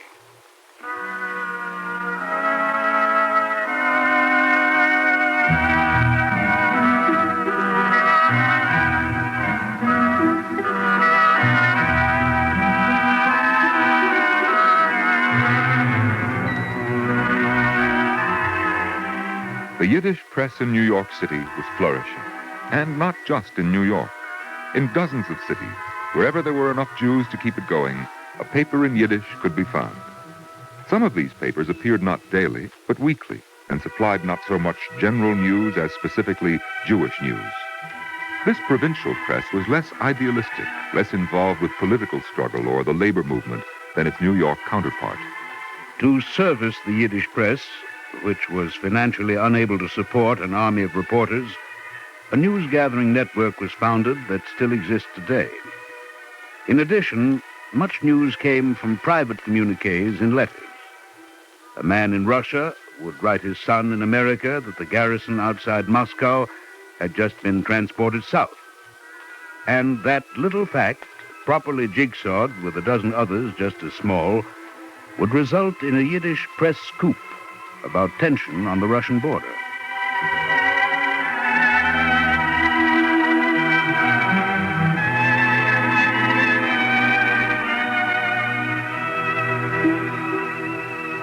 During the First World War, the circulation of all newspapers, particularly Yiddish papers, rose sharply. The man on the street wanted to know what was happening to his old homeland, or that of his father. The Vorwärts, for example, was selling almost 200,000 papers a day in 1916. In the years after the First World War, two things happened to dramatically change the character of much of the Yiddish press. First, most readers had mastered English and were beginning to rely on the American newspapers for real daily news. Second, Roosevelt's New Deal policies in the 30s and the tremendous strides of trade unionism satisfied much of the idealistic longings of what had once been a very radical-minded readership. A few of the extremists held on to their views, others gave up. But the mass of the readers began to feel that the better world they had sought was indeed dawning. During all this time, the rest of the foreign language press in America, German, Italian, Chinese, and so on, was going through similar cycles of change. The question has often been raised, why didn't the immigrant Jews who spoke the languages of their homelands, Russian, Polish, Romanian, establish papers in those languages? Why Yiddish? The answer seems to be that the Jew never felt himself free and at home either in those countries or those languages. He did not usually teach his American-born children those languages. He wanted his children to learn English and to be American. The Yiddish press relied for its strength on the fact that these Jews did not feel themselves to be Jews in America, but Jewish Americans. What lies ahead for the Yiddish press in America? The use of Yiddish in this country, indeed all over the world, but particularly in this country, is declining. Readership of Yiddish periodicals in the United States within the last 40 years has dropped from over 750,000 in 1930 to 500,000 in 1940 to less than 250,000 today. Interest in Jewish affairs for Jews and non-Jews has increased, however, and the readership of English-language periodicals devoted to Judaism has zoomed from about 250,000 in 1930 to almost 2 million today. What has happened, of course, is that Jewish immigrants have accepted the languages of their host countries. There are now as many Jewish periodicals in the world in German, French, Spanish, and Portuguese as in Yiddish. And outside of Israel, half of all Jewish periodicals are in English. To Yiddishists, persons eager to keep alive the Mamaloschen, these statistics may be cause for grieving. But the Yiddish press was never really very Yiddishist. It had other goals. It succeeded in doing what it set out a century ago to do: integrate the Jew into a new world. And at this, it was so successful that it has nearly put itself out of business. Most Jews come from small towns. The older ones do not have the slightest need for a newspaper. They like to hear the news from someone reading aloud. To read themselves, and every day at that, does not enter the imagination.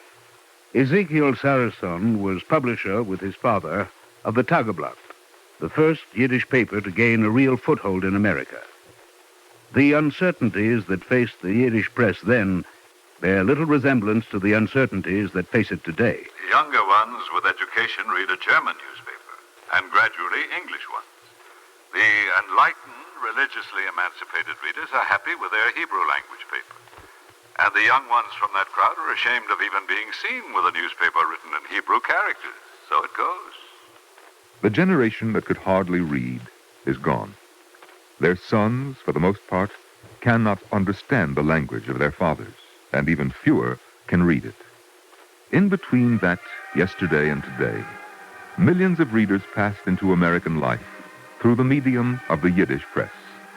It changed them, helped form them, and in so doing, changed and helped form the country. It was truly their American primer. Here is what the late Morris Cohen, for many years one of the country's leading professors of philosophy, wrote in his autobiography. I owe a good deal of my education to the Yiddish press. It taught me to look at world news from a cosmopolitan instead of a provincial point of view. And it taught me to interpret politics realistically instead of being misled by empty phrases. As I look back on the Yiddish press in the last decade of the 19th century, I cannot help thinking that it did more for its readers than the English language press did for its readers. Having no army of reporters to dig up sensational news, the Yiddish press necessarily paid more attention to things of permanent interest. It tried to give its readers something of enduring and substantial value. The Yiddish press prepared millions of Jewish people to take a worthy part in promoting the natural self-respect to which Jews are entitled because of their character and history.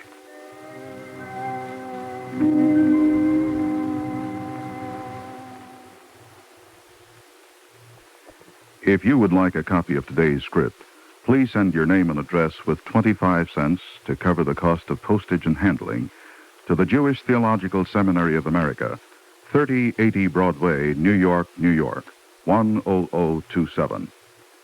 And now we take great pleasure in presenting Rabbi Abraham J. Karp, spiritual leader of Temple Bethel, Rochester, New York.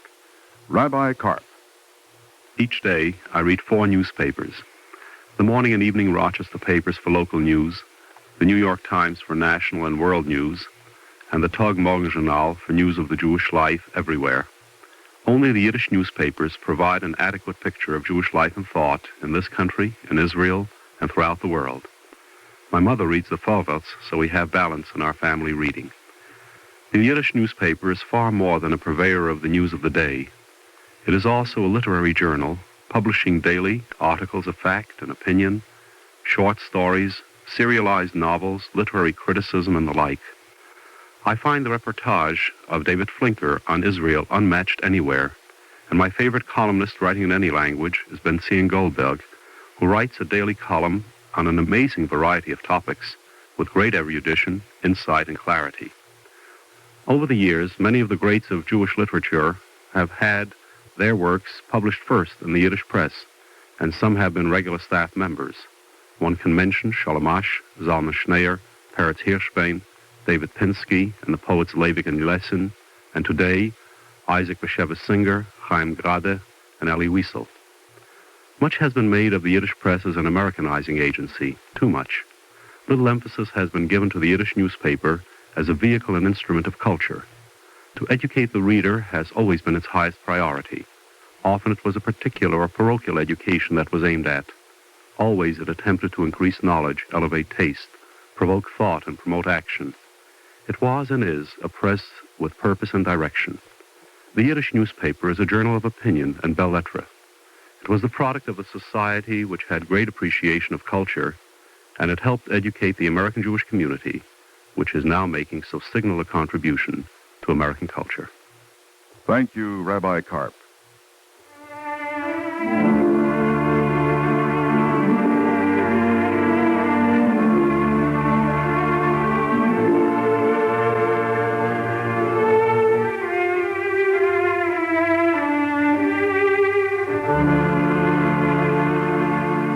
Our Eternal Light program today, The Yiddish Press, an American primer, was written by Moses Roel and is the third in a series of 4 entitled A Yiddish Omnibus. Cantor David Putterman sang the liturgical introduction. Featured today were Martin Wolfson and Mildred Clinton as the Jewish father and mother. Roger DeKoven and Paul McGrath were heard as the newspaper editors. Jay Barney and Santos Ortega as the newspaper readers. And the narrators, Guy Sorrell and Norman Rose. We invite you to join us next week when The Eternal Light will present the 4th in this series, a program written by David Roebling and dedicated to that remarkable institution, the Yiddish Theater.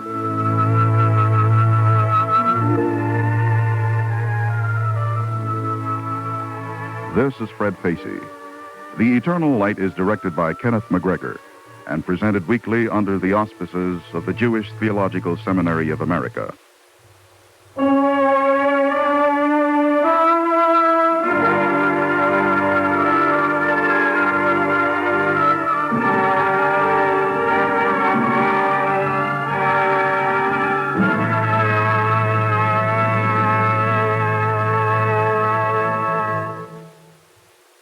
This is the NBC Radio Network.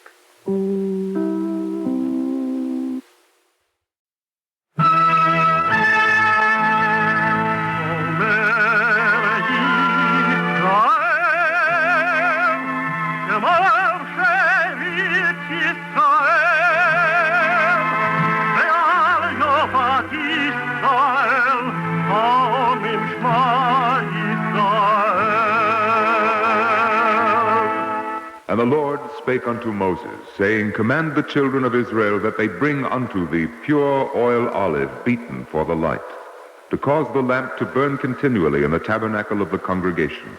And it shall be a statute forever in your generations.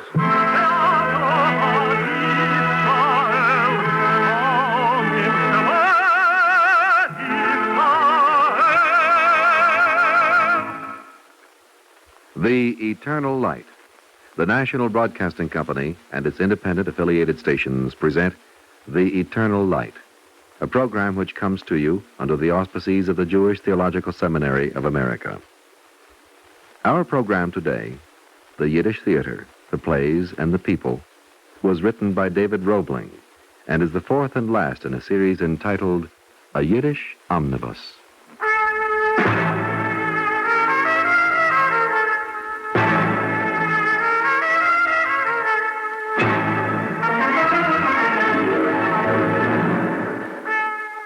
How can I describe it to you? That world I knew as the Yiddish theater. It was a world of laughter, joy, music, and excitement. Yes, I think that's how I remember it best, the excitement of it. All those people, all those wonderful plays and players, Maurice Schwartz, Ilya Adler, Mari Picon, Ludwig Satz, all of them moving behind the footlights, entrances, exits, tragedy and comedy, and it was our own, you know. Uptown was Broadway, and downtown in New York, the Yiddish theater. Well, that's gone now, just a warm memory from the past. Oh, yes, every once in a while there's a Yiddish play today, but it's not like it was when the Yiddish theater was a living thing, when it really breathed with vitality. I rarely think about it anymore, but every now and then I have a dream, and I find myself on a stage surrounded by swirling faces and the echo of soft lullabies and gay music. I look up, and I see rows and rows of people, looking, leaning, listening. And when I wake up, I always wonder, how could that whole world have disappeared just like that in a dream?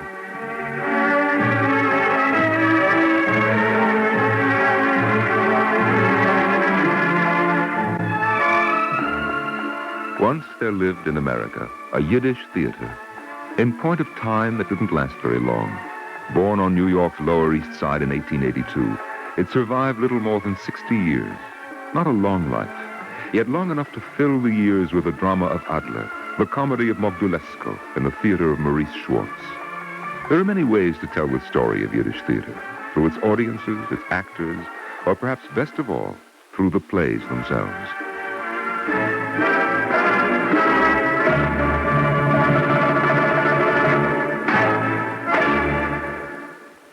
A play can be more than make-believe. Often it mirrors life and can tell more about an era in 2 or 3 acts than the era itself. In fact, we can begin the story of Yiddish theater with a play. Moshe Nadir's The Theater Goer. What was it like in those early days? Listen. I am the average theater goer, and the play, with all its nonsense, bothers me mighty little. As soon as the lights are lowered and there is no other place to look, I look at the stage. The music plays, so I listen. They dance, so I think to myself, they have healthy feet, not tortured with work like mine. They talk of a nightingale, I fall asleep. It thunders, I wake up. And after it is all over, I go home and plan again about opening a pants factory.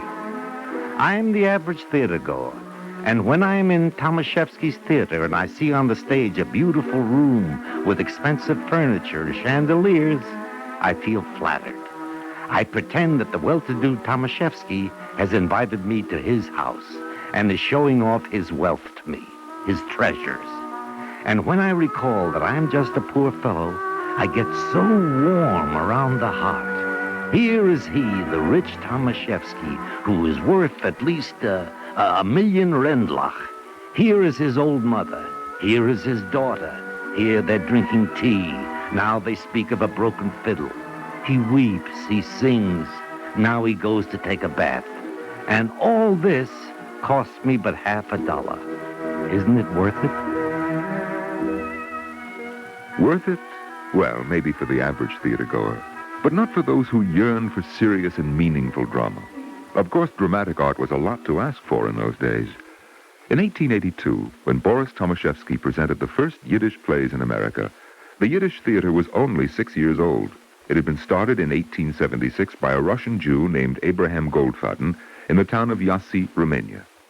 America's newborn Yiddish theater was a mixture of burlesque, melodrama, and operetta, a theater that called out to the immigrant shopgirls and shopkeepers, the day laborers, the rabbis, journalists, and poets, and embraced them with cheap vaudeville and garish comedy. The Yiddish press must call the reader's attention to bad plays. The Yiddish theater has fallen into dirty hands with people who have no understanding of dramatic art and real life.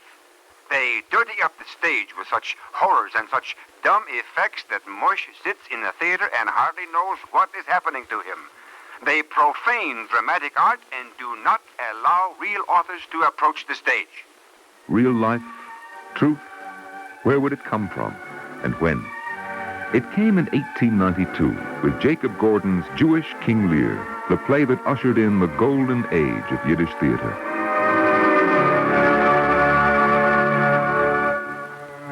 Gordon's play, an adaptation of the Shakespeare tragedy, is the story of David Moscheles, a once wealthy man robbed by his children and humiliated in his own home.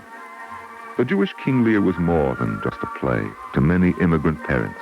It mirrored their own suffering and brought into sharp focus the conflict of generations, the old world fathers and the new world children. Perhaps there is no more tragic scene in the Jewish King Lear than this one, when Moscheles, old and blind, is degraded by his sons-in-law, mocked by their friends. He's lost faith in everything, and in his despair refuses to listen to the entreaties of Tyvala, his youngest and most loyal daughter, and her husband, Yofet.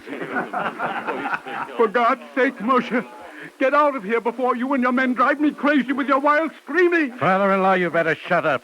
You've been crazy a long time. Ever since the time you turned over your whole fortune to Harif here. I once thought you were a man of character. But these days you are to me like a cracked dish, a broken potsherd. L'chaim, boys, l'chaim. Get out of here, Don't tell me what to do, Harif. The time has come to show everyone that I am master here, More too. scandals, more shame and disgrace. Send my old friend Schmeid to me. Men, have mercy, take me out of here. Lead me to the door. I cannot bear it. Watch. You'll soon see something. Come on, you old fool. I'll show you the door. There you are. What an awful state to be in. Old, sick, and blind. What's become of the famous David Moscheles? Well, what's become of me, your face? What was supposed to become? Nothing happens by accident. The old fool feels around, but he can't find the door. Silence! Aren't you ashamed to laugh at this poor old man? Who are you laughing at? Look at his sad face. Look at the tears that run from his sick eyes. You laugh because he can't find the door. Is that something to laugh at? To cry would be more like it. To cry bloody tears that you hate one another and laugh at each other's misfortunes. What a tragic laughter that is. Reb Davidel, tell me, how can I help you? What is it you need? Let me go to the judge and prosecutor and bring them all back here to see how ungrateful children treat their father. I don't need anything. I'm content. Only send Schmeit. Why won't you accept mine and Yofa's help? Reb Dovidel, why don't you listen to Tibala? Why do you reject us? Oh, Lear, Lear, Jewish King Lear. It's not for nothing that you stem from those long known as a stiff-necked people. Reb Dovidel, please come. Have pity, please. Please, send Schmeit. Come, Tibala. This obstinate old man will not bend. And I tell you, treat this man with more kindness or else you'll have to deal with me. I pray God shall open his heart. Father Shmai is here now. You called me Reb Dovidel? Schmai, open the door quickly. I want to go out in the street. I've stayed too long in this accursed house. I'll manage better in the street. I'll stop passers-by with my hand stretched out. Good people, give something to Reb David Moscheles. A crust of bread. There'll always be decent people who'll let me warm my old bones on cold winter nights. Quick, Shmai, open the door. Do you think I would let you go alone? Besides you, I have no one in the world. Give me your hand, and I will go with you. Here, Shmai. From now on, you will be the light for my eyes. We will travel the whole world together. We will gain wisdom from people. Yofa, the teacher, calls me the Jewish King Lear. Make way for the king. Respect for the king. Hooray for the new blind beggar. Arms for the Jewish King Lear. Arms!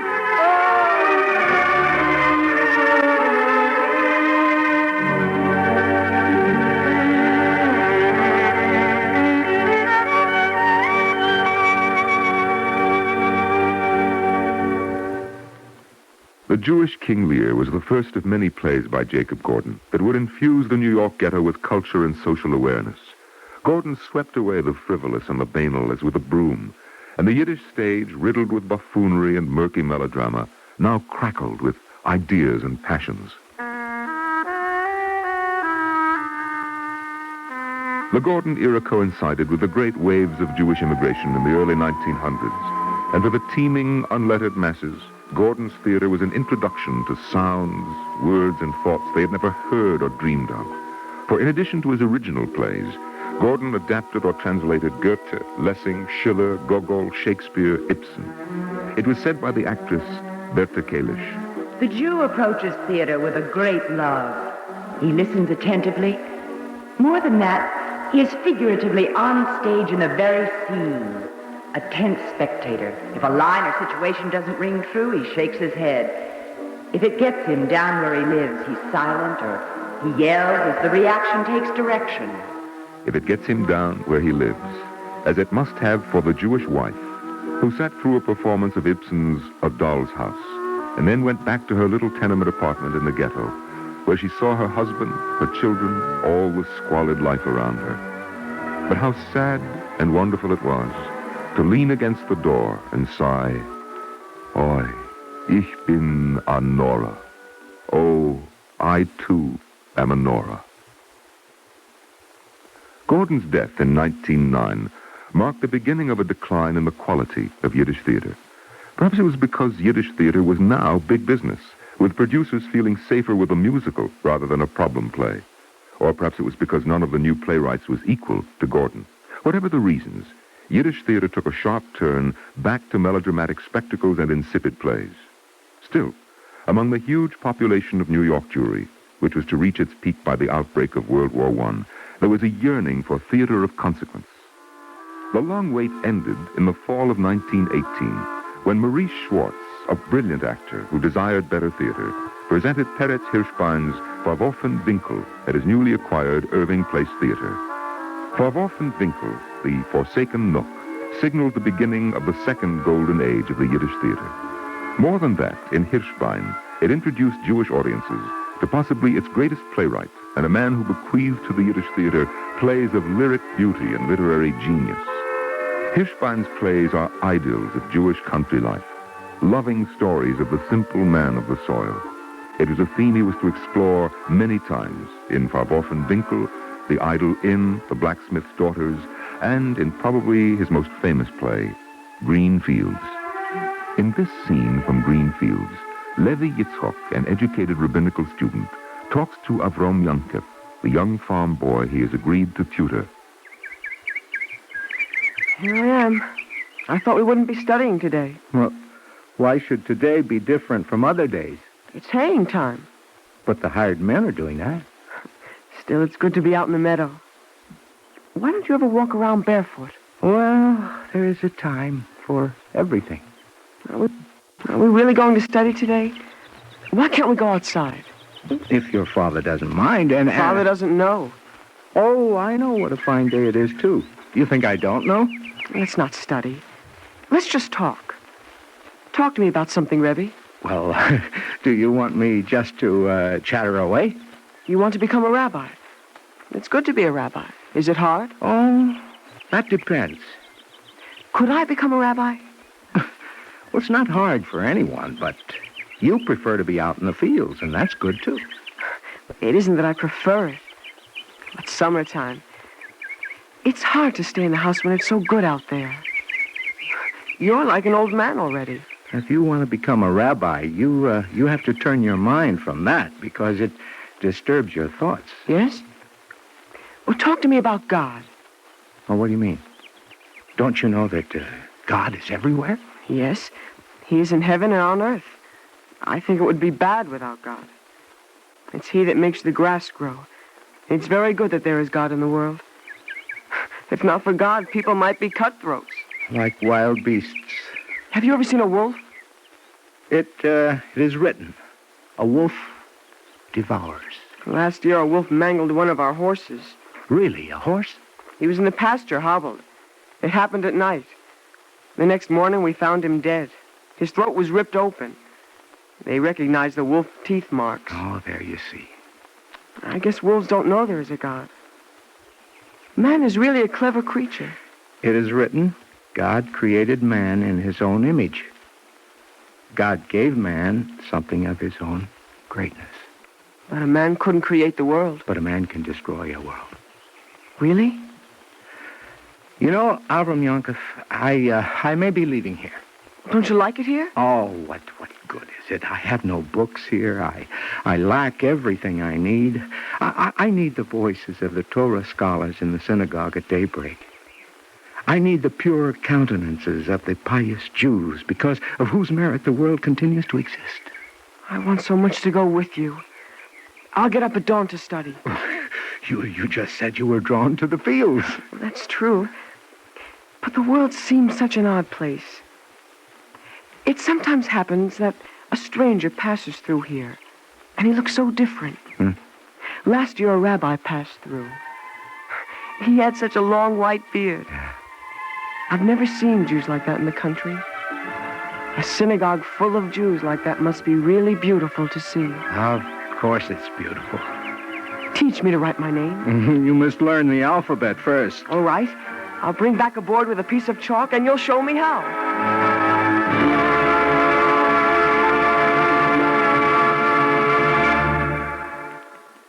Green Fields was produced during the season 1919-1920, at a time when the Yiddish theater was being reinvested with new life and vigor. For the next several years, it was to enjoy its greatest success. On the Jewish Rialto at 2nd Avenue, Molly Picon captivated audiences in Yankele. Ludwig Zatz was an inspired performer in Dem Rebens Nigun. Schwartz presented the plays of Peretz, Chekhov, Gogol, Asht, Pinsky, Molière, and Sholem Aleichem. The Yiddish theater displayed the talents of Jacob Ben-Ami, Celia Adler, Bertha Gersten, and Mooney Weisenfreund, later to win international fame as Paul Mooney. But even as Yiddish theater prospered, there were already unmistakable signs of disintegration, factors that would eventually reduce the Yiddish theater to a mere shadow of what it once was. By the 1920s, America had ended her liberal immigration policies, thus stifling the growth of the Jewish populace and its theater audience. Yiddish was a language in decline, and the assimilated Jew turned to the American stage for entertainment. There was the competition of the new communication media, motion pictures and radio, and the Yiddish theater, built on the star system, was to lose many of its greatest names to Broadway. The complexion of the East Side was changing as thousands moved to suburbia. And finally, Yiddish theater and world Jewry were to receive a most mortal blow, its source of genius cut off by the horror of Nazi Germany. Yet, even in decline, there would be moments of greatness. A production of singers Joscha Kalb, Ascher's Three Cities, and perhaps the most famous play in Yiddish repertoire, S. Ansky's The Dybbuk. The Dybbuk is considered the pinnacle of Yiddish drama. Strange, powerful, moving, with a touching love theme, The Dybbuk is set in an atmosphere of mysticism. The exorcism scene, when Leah on her wedding day is exorcised of the dead spirit of the man she was forced to spurn, is without parallel on the New York stage. Listen. Into the bride has entered a Dybbuk. This speech of the messenger at the end of Act 2 prepares us for the exciting scene to come.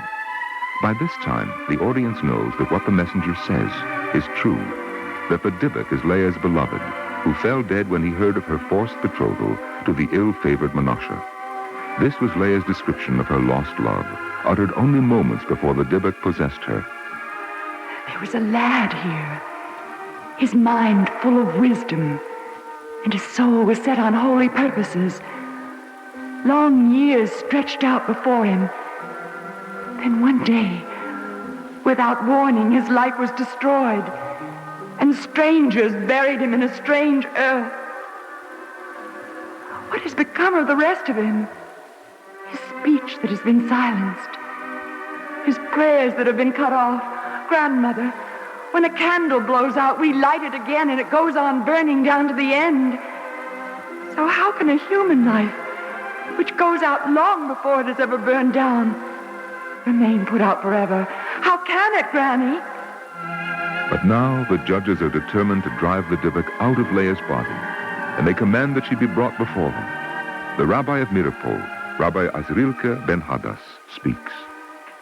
Dybbuk, in the name of the rabbi of the city seated here, in the name of the holy congregation of Jews, in the name of the great Sanhedrin of Jerusalem, I, Azrilke ben Hadas, command you to depart from the body of the maiden Leah, daughter of Hannah. I will not leave her! Stubborn spirit, since you are not humble unto our command, I give you over into the power of higher spirits to expel you by force. Blow! Tekiah!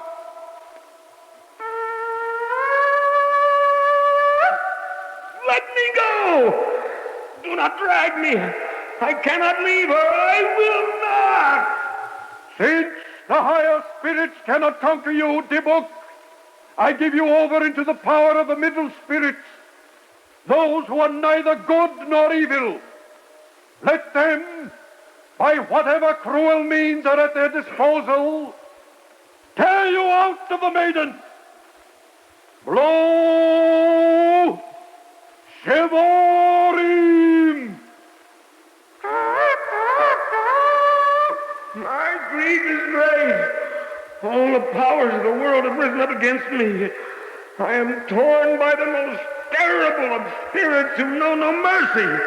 Against me are arrayed the souls of the great and the just, my father's soul among them.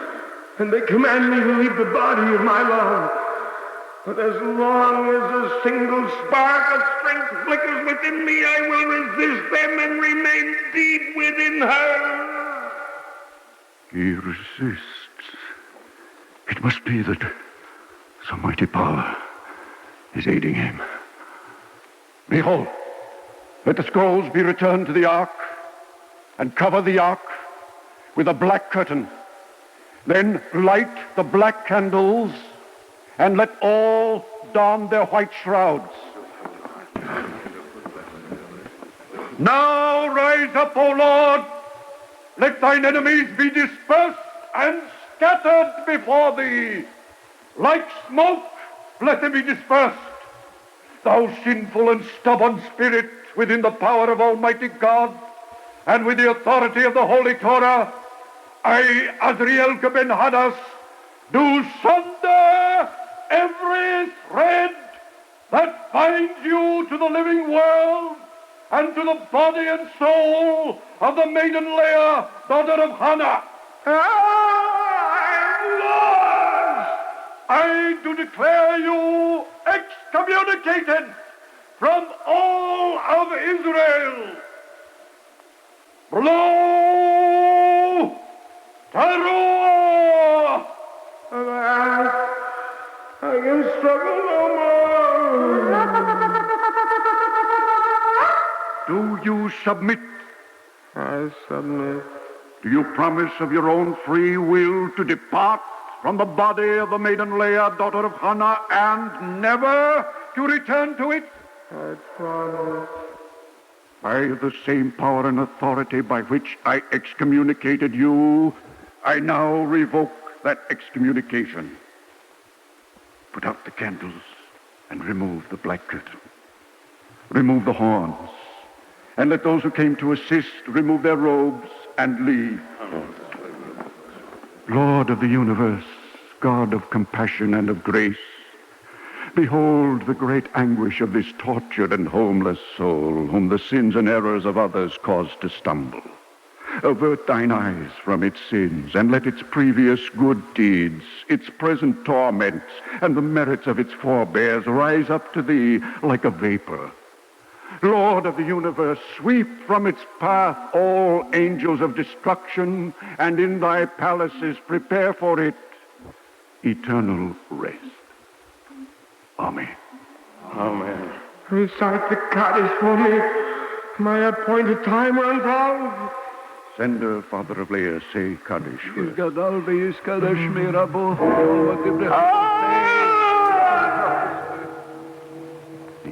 spirit has left the bride. The Dibbuk is gone at last. Lead her now to the wedding canopy.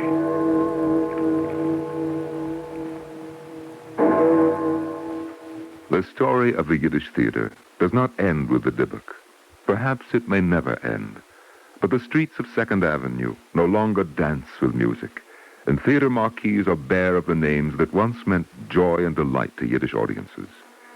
We remember the Yiddish theater in our hearts alone, and that could well be its final resting place.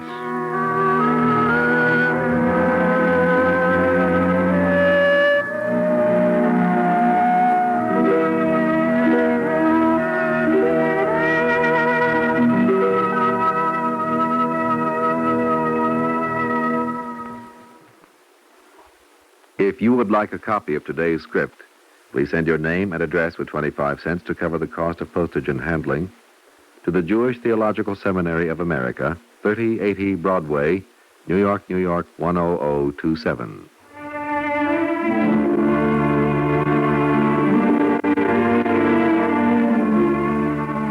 Our Eternal Light program today, The Yiddish Theater, the Plays and the People, was written by David Roebling and is the last in a series entitled A Yiddish Omnibus. Cantor David Putterman sang the liturgical introduction.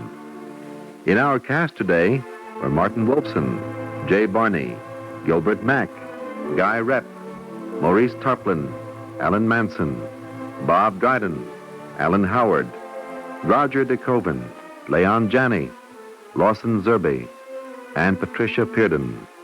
The narrator was Norman Rose.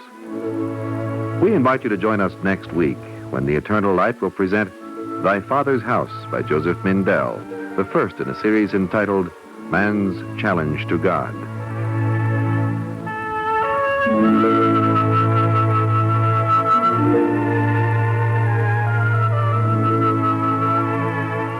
This is Jerry Damon.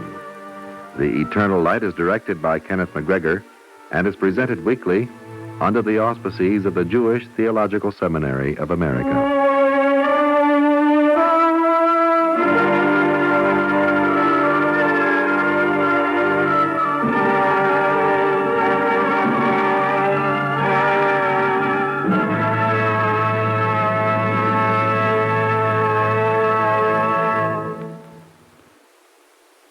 This is the NBC Radio Network.